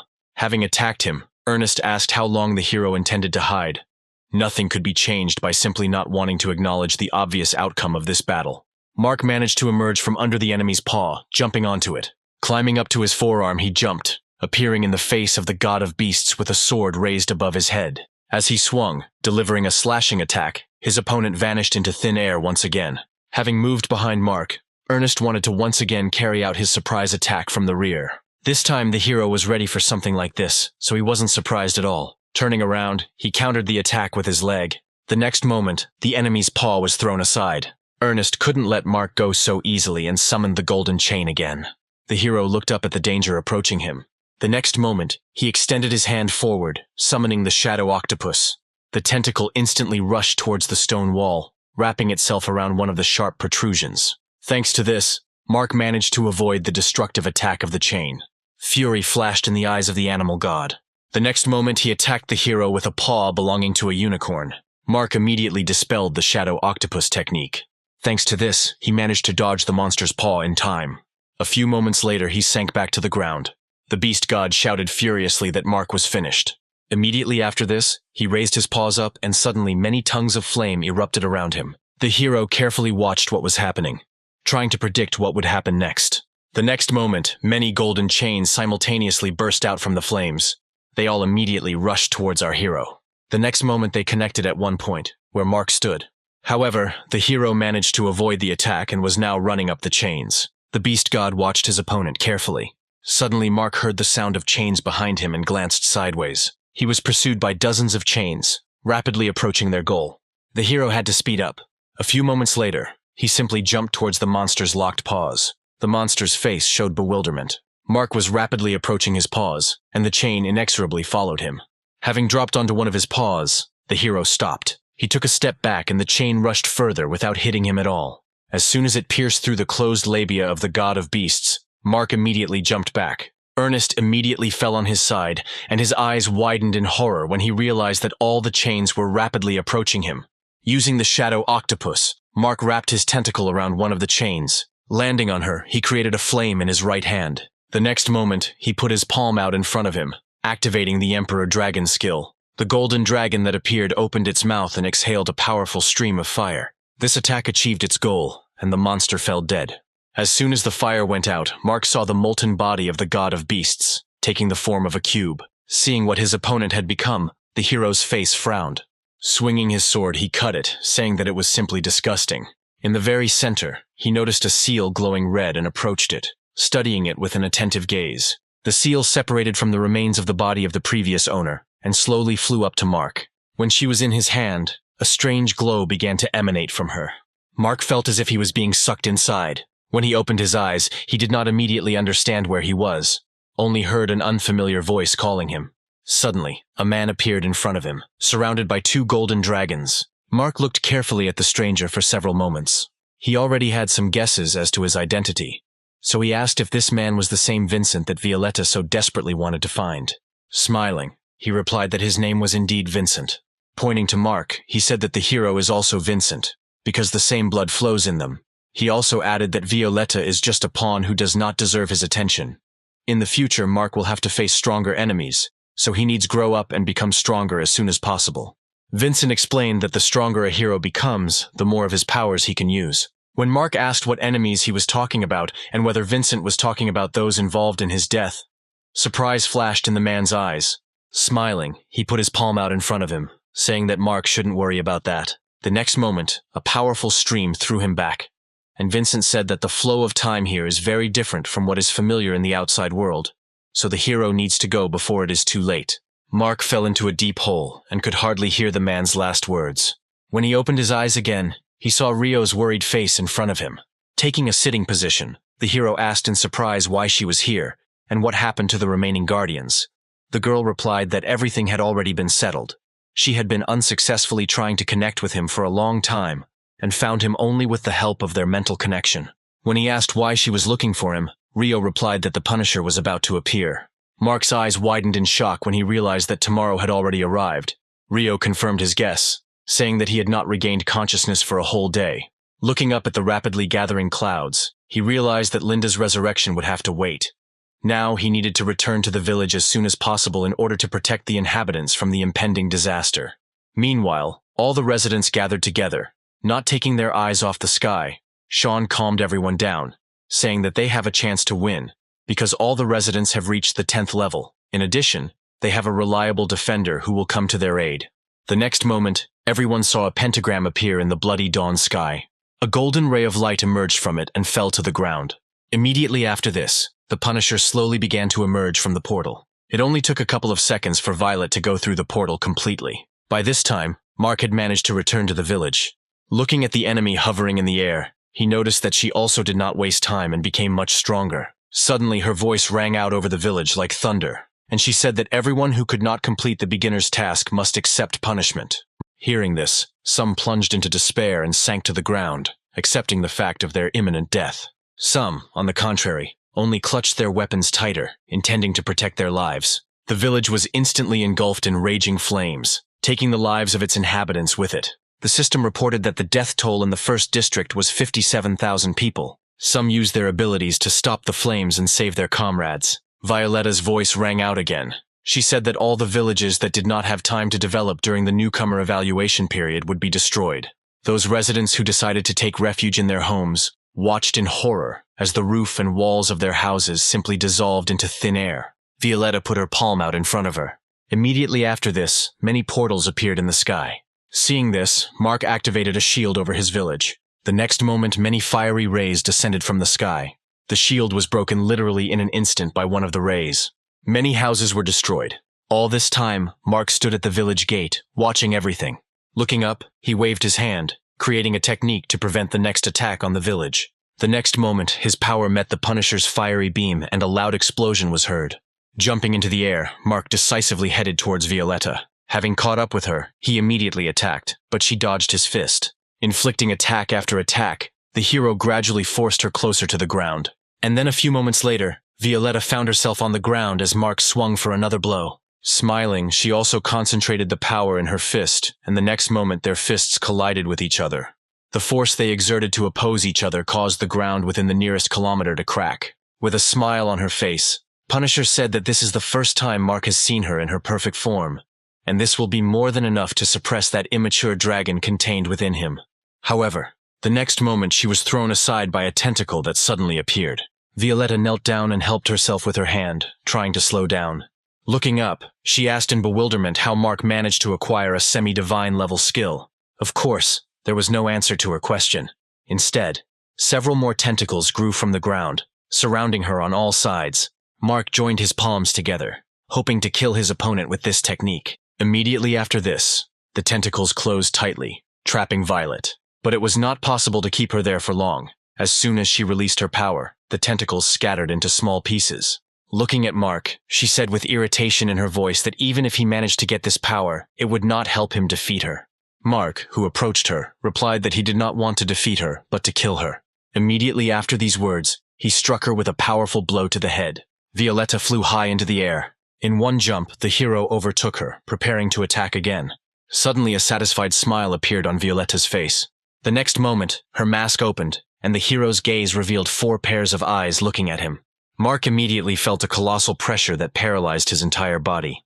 Violetta descended back to Earth. The hero, frozen in the air, watched her in horror. A few moments later, Violetta emerged from the clouds of dust with a pebble in her hand. Throwing it in the air, she said that this is the second form of her demonic eye. Now she has no restrictions on the radius of action, and she can stop absolutely everything in this world. Immediately after these words, she threw a pebble at Mark. Mark realized with horror that he would not be able to dodge the stone flying at him. When the rock hit his stomach, his eyes widened in shock and pain.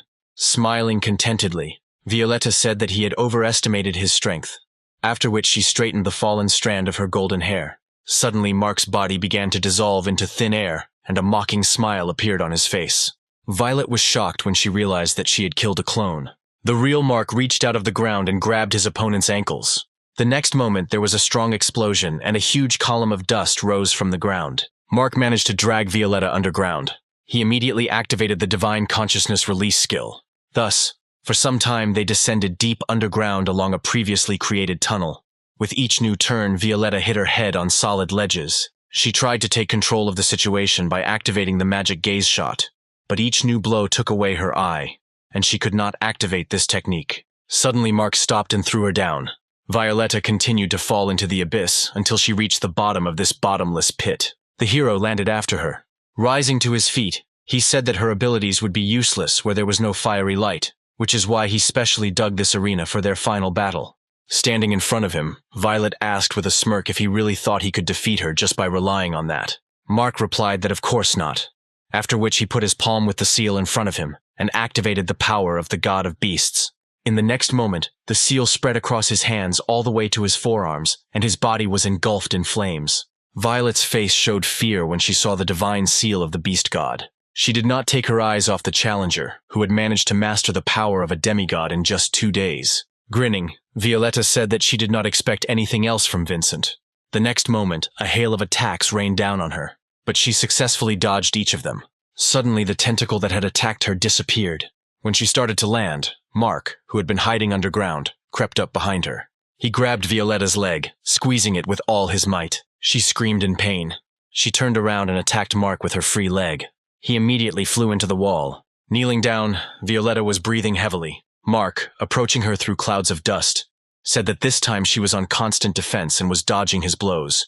Now he understands how she felt during their last battle. Taking a few more steps forward, Mark began to raise his fist, concentrating his strength in it, and said that he was grateful to her for the fact that then Violetta did not fight at full strength, but simply played like a cat with a mouse, because only thanks to her he achieved what he has today strength level. The next moment, the outlines of a unicorn, a white tiger, and a phoenix appeared behind him. Sitting down, Mark said with a bloodthirsty smile that they would now continue the game. A strong gust of wind burst from the dug hole to the surface. Following him, a fiercely growling white tiger burst out from there. However, not even a couple of moments passed, and he disappeared as suddenly as he had appeared. When the phoenix attacked Violet with powerful streams of flame, She had no choice but to dodge the deadly attacks. However, in the next moment, Mark used the power of the unicorn, and she froze in place, unable to even move. Immediately after this, he attacked her with powerful cutting streams of wind, inflicting numerous cuts on her. Mark combined the attacks of the White Tiger and Phoenix without stopping for a second. When Violetta regained the ability to move, she began to rush from side to side, avoiding the endless attacks of the enemy. Suddenly, tentacles wrapped around her arms and legs, preventing her from moving. Mark, who appeared next to her at the same moment, hit her in the face with all his might, shouting out what kind of death Linda was. Violetta was stunned by the force with which she was hit. Suddenly, the hero cupped her face in his hands. With a look full of hatred, he said that he had long dreamed of doing this. The next moment, he tore the feathers forming the mask from her face. As soon as he did this, Violet's heartbreaking cry of pain was immediately heard. Without taking his eyes off her, Mark said that he wanted to see the true face of his opponent during the battle. Throwing the plumage to the side, he sank as close to the ground as possible, saying that now everything will be over. Immediately after these words, he hit Violetta with all his might. She immediately flew upward, breaking through the ceiling with her body. A few moments later, she flew to the surface, and immediately fell to the ground with a roar. Violetta showed no signs of life, lying motionless on the ground. Mark, approaching her, said that he would not have tormented her so much if at that time she had only mocked him. But his comrade was killed, so she is now paying for it.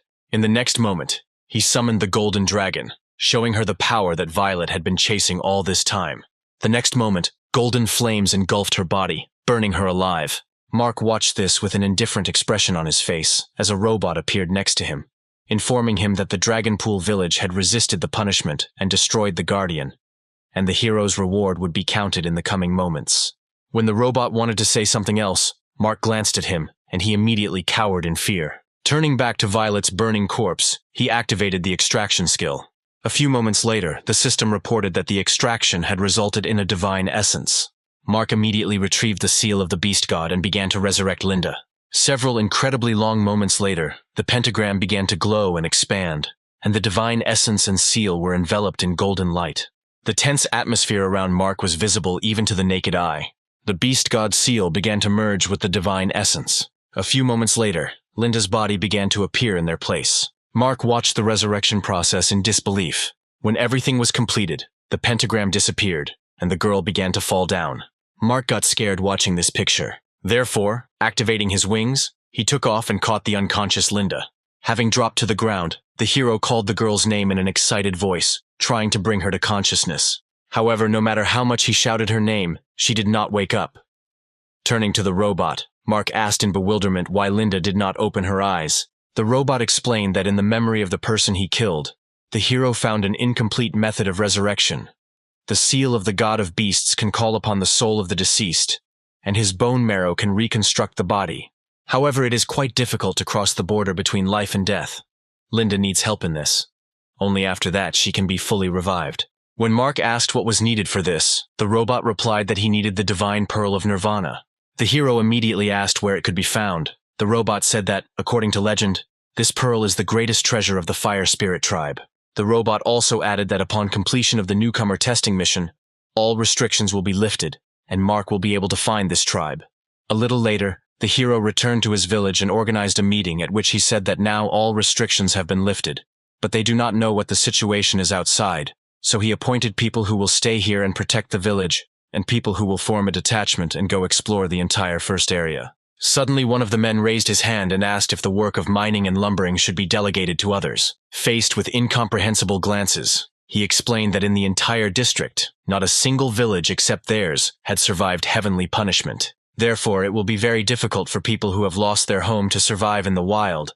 The village could provide these people with shelter in exchange for their labor, and the villagers can engage in hunting and leveling up. Everyone liked this idea. Smiling, Mark praised him and put him in charge. Afterwards, the hero said that he would need to leave the village for a while to study the situation in other areas, and after he was convinced that it was safe there, he would allow the residents to go there. Looking at them, he said that at this time they should take care of the tasks assigned to them. He set a new goal for everyone: victory in the next War of the Worlds. Having finished the meeting, Mark immediately went to the teleporter and, applying the stone, named the location he wanted to go to. The next moment, the circle under the hero's feet shone, and the system reported that a search was underway for the location of the Fire Spirit tribe. However, the next message from the system left Mark confused. Due to the fact that the system was unable to obtain permission to teleport, the hero will be sent to the Temple of the Thousand Directions of the region 1257. Disappearing into the portal, Mark thoughtfully scratched the back of his head. Not far from the temple where the system sent our hero, there was a spacious forest filled with various inhabitants. One such animal found a fruit in the grass and leisurely ate it. Suddenly he heard someone approaching him, causing the baby to get scared and drop his treat from his paws. Turning around, he saw a huge lizard ready to devour him. The orc walking next to the lizard immediately reined in his pet. Suddenly, an unfamiliar figure appeared ahead. The orc immediately realized that this was an applicant from another area. As Mark walked past them, Duke realized that he was incredibly strong because he couldn't even sense his presence. He was happy about this, because if he killed this guy, he would get a lot of useful things. Suddenly Max stopped, grabbing one of the bars of the cage that the orcs were transporting. Taking advantage of the moment, they attacked the hero from behind, who, without turning around, activated three-dimensional space. The next moment, a sword appeared in his hand. He swung his sword around, saying that trafficking in women is illegal. With this blow, he not only got rid of the monsters, but also cut the wooden cage in which the young girl was kept. She covered her mouth with her hands, holding back her screams as the lizard in front of her collapsed dead on the ground. Suddenly Mark turned to her, saying that he wanted to ask something. She immediately turned her frightened gaze to the guy. Mark was about to ask his question, when a girl appeared on the giant mushroom under which he was standing, and, releasing an arrow, demanded that he release her sister. The hero's gaze immediately changed, showing a clear intention to kill the enemy. Patricia noticed this immediately, and when he turned towards her sister, she tried to stop him. However, due to her clumsiness, she only pushed him towards the arrow. Having pulled out an arrow from his armor, Mark looked at the girl hanging on his waist and asked irritably whether this is really how they should thank their savior. A few moments later, Mark, sitting on the cut stem of a huge mushroom, listened to the apology of the girl, who turned out to be the princess of the Phoenix Can, and the girl standing next to her was her sister, who mistook the hero for one of the Kingu clan who kidnapped her sister. When Mark asked if their temple was the guardian of this place, Patricia actively waved her hands, saying that it was not. She explained that the Phoenix clan was abandoned by heaven long ago, so they are neither guardians nor applicants. After listening to her, he asked if she knew where the Fire Spirit tribe was. The sisters exchanged surprised glances. Turning her gaze back to Mark, Patricia replied that if he was looking for guardians from District 1257, then he was too late. When the girl said that they were all destroyed by the Kingu clan, Mark's face showed bewilderment. She said that in each region there are usually from 5 to 10 clans of guardians who function independently, holding each other back. But 1,000 years ago, a new clan called the Kingu appeared in the region of 1257. In a fairly short time, he absorbed the remaining guardian clans, subjugating the entire region. She then said that a week ago, when new applicants arrived, the Kingu clan learned about the location of the remaining villages. So after the Punisher left, they began to personally exterminate the applicants. Mark, with surprise in his voice, asked how the Phoenix clan managed to survive. Ignoring her sister's alarmed look, Patricia replied that their clan was hidden from the outside world and protected by magical law. So for 1,000 years they managed to hide their existence. But in the end, they were discovered by Kingu, and she and her sister were the only survivors of the clan. After listening to the girl's story, Mark became very interested in this clan. He assumed that the Kingu clan had all the treasures of the clans it conquered, and therefore the Divine Pearl should be among them.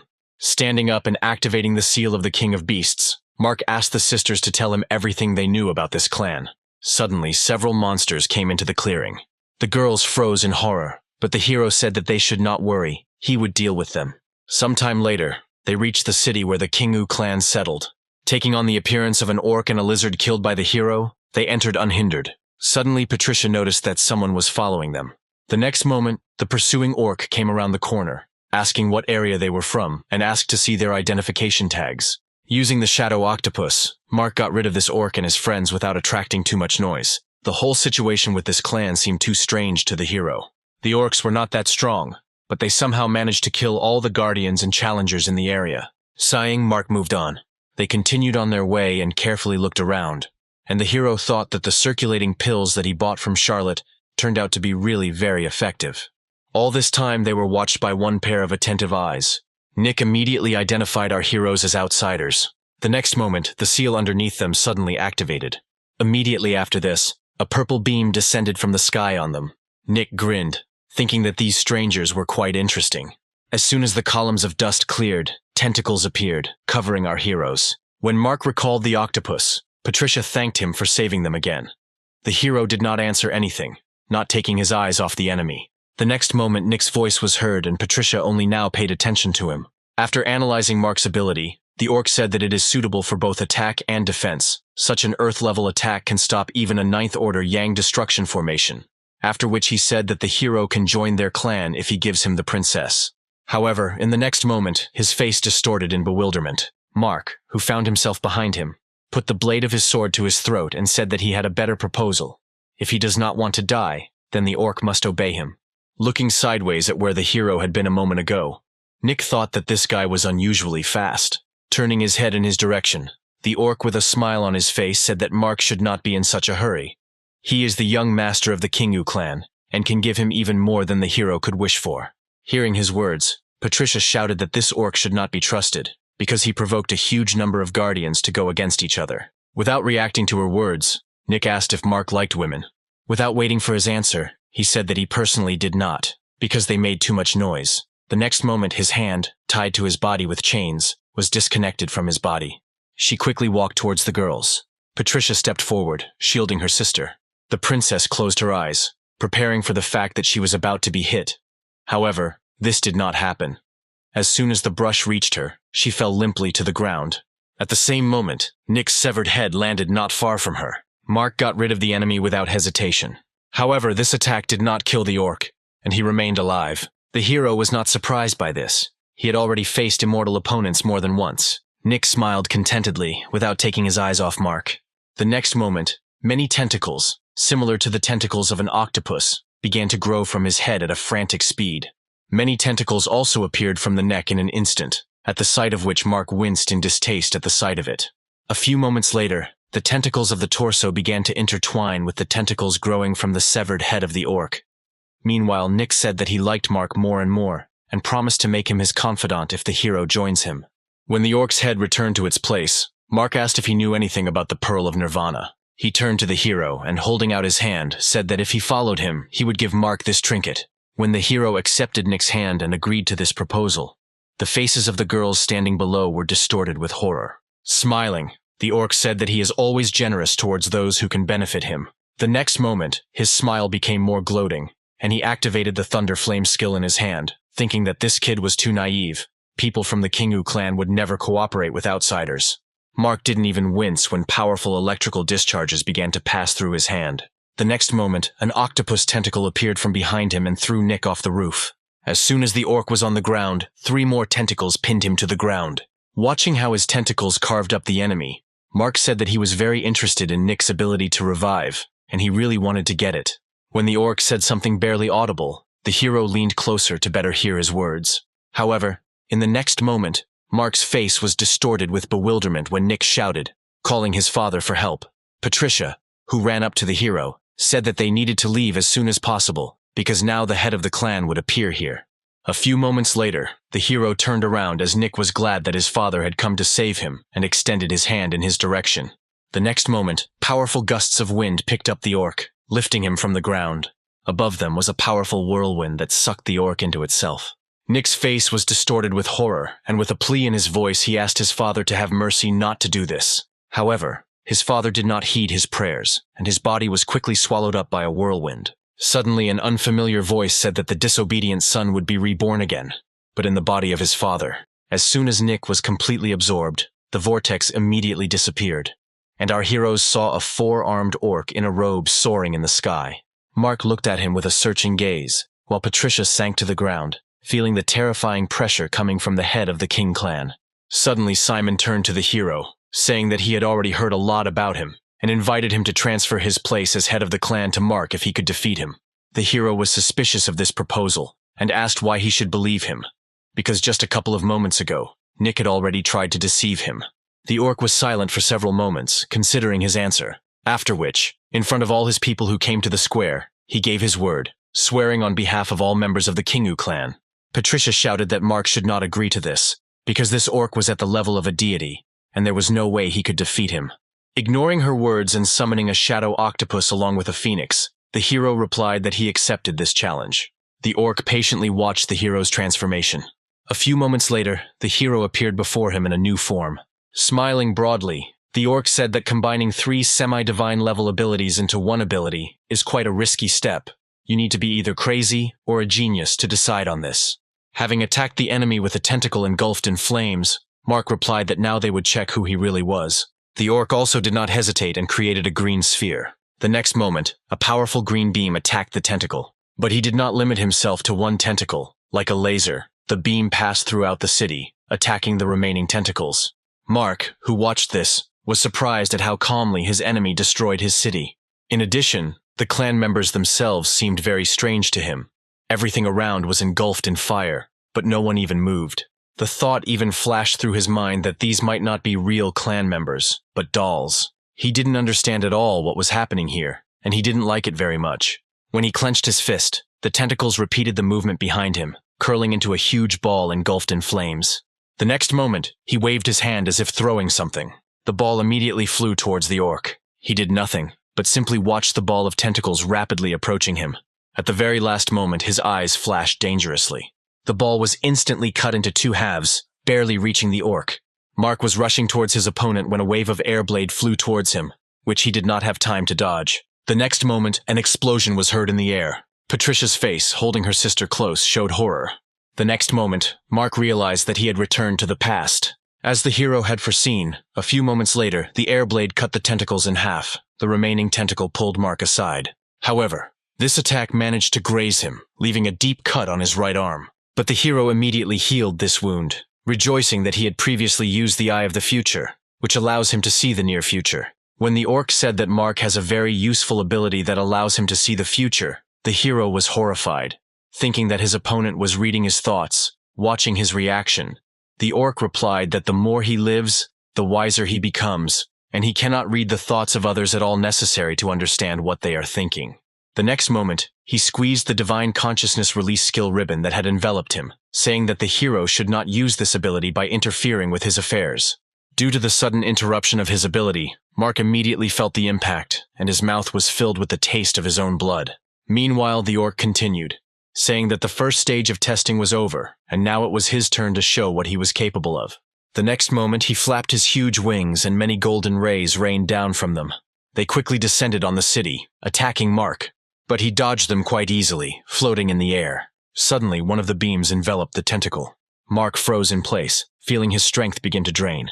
Turning around, he saw that the orc had grabbed his octopus and his powers were being absorbed by these rays. Mark immediately approached the octopus. The next moment, he cut his body, breaking the connection between them.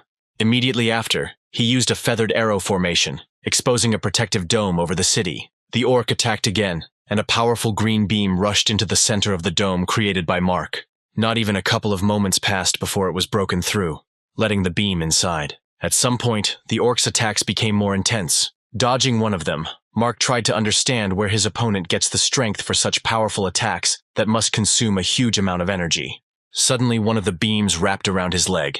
Mark didn't have time to do anything before his entire body was enveloped in rays, turning him into a doll. When the hero opened his eyes again, he discovered that he was in a strange place, suspended upside down. Looking around, he saw many orcs, looking at their withered faces. Mark realized that the head of the clan was using his own people to feed himself. He began to sway from side to side, trying to figure out how to get out of these bonds. However, the more he swayed, the more the bonds squeezed him, causing the hero to cry out in pain. At the same time, the orc switched to Patricia. He asked her to give him an ancient relic of her clan. From her face, the head of the clan realized that she would not give him this thing so easily, and said that if he did not receive the relic, he would have to kill the girl standing next to her. The girl whispered to her sister that she had put her mark on Mark, and in a moment she would move to him. But before they returned back, they needed to stall for time. Taking a step forward, Patricia began to make seals, shouting that the orc did not deserve to receive this divine artifact. The curse placed on him was his fate, and he would never get rid of it. Her words angered Okra. He decided that there was no longer any point in standing on ceremony with her and waved his palm. The next moment the orc attacked the girl, however, she had already moved to our hero. Climbing onto the roof of the house, Alexa jumped straight at the orc, aiming her bow at his left eye. At the same time, Mark did not stop his attempts to get out of the cocoon. He was surprised when Patricia suddenly appeared in front of him. Having created a light flame in her palm, She ran it across the cocoon, freeing the hero. A few moments later, most of the cocoon was destroyed and Mark managed to get out. He thanked the girl for her help. However, she excitedly said that now was not the time for thanks and asked him to use her. The hero's face reflected true bewilderment. Meanwhile, Alexa fought with all her might against a much larger opponent. Towering over the girl lying on the ground, the orc asked where the princess had gone. However, he did not have time to get an answer to his question. Suddenly his body was cut in half. Mark managed to break out with the help of a bow, which Patricia turned into. Having flown to a safe distance, he turned around, looking at the chopped body of his enemy. Suddenly the orc let out a heart-rending roar. All the orcs in the city immediately rushed towards him. Their bodies were sucked into a dark purple vortex. A few moments later, a huge monster emerged from the vortex. It immediately rushed at the hero, opening its mouth. However, Mark managed to jump away, avoiding the enemy's attack. The next moment, he raised his bow, aiming for the monster's chest. He did not have time to dodge and his body was pierced through by a golden arrow. Wasting no time, Mark grabbed his opponent by the tail. He began to spin the monster's body with all his might, rapidly picking up speed. Sometime later, he released his opponent's tail from his hands, throwing him to the side. Such an attack did not harm the monster much, and a moment later, he again appeared before the hero. Suddenly, many tormented faces of the orcs that had been consumed by him began to appear on his back. Opening their mouths, they all simultaneously released many fiery rays, incinerating everything around them. Dodging the rays, Mark took 8 arrows at once and aimed at the monster. Finding the right moment, he fired, enveloping the arrows in his flame. All the arrows hit the target, causing the monster to roar furiously. When the arrows dissipated, severe burns were visible on the monster's back. The immobilized enemy collapsed to the ground. Mark did not take his eyes off him, trying to understand whether the monster was dead or not. Suddenly, his huge tail suddenly appeared in front of the hero. The next moment, an explosion was heard in the air. After firing a bow, Mark said that it was too stupid to try to carry out a sneak attack with such a huge body. The monster bared its teeth in displeasure after his words. The next moment, it opened its mouth wide, creating a purple sphere. Mark watched the rapidly expanding sphere. He understood perfectly well that his enemy had absorbed all members of the clan at once, and that he no longer had potential sources to replenish his energy. Mark decided to take a risk and aimed his bow at the monster again. After waiting a couple of seconds, he fired, putting all his power into this attack. The arrow covered the distance separating them with lightning speed, approaching its target. At the same moment, the monster also attacked. Not even a couple of seconds passed before their attacks met each other. Immediately after this happened, there was a powerful explosion that was visible even outside the city. Mark's arrow destroyed the monster. Looking ahead, the hero breathed out a sigh of relief, realizing his victory.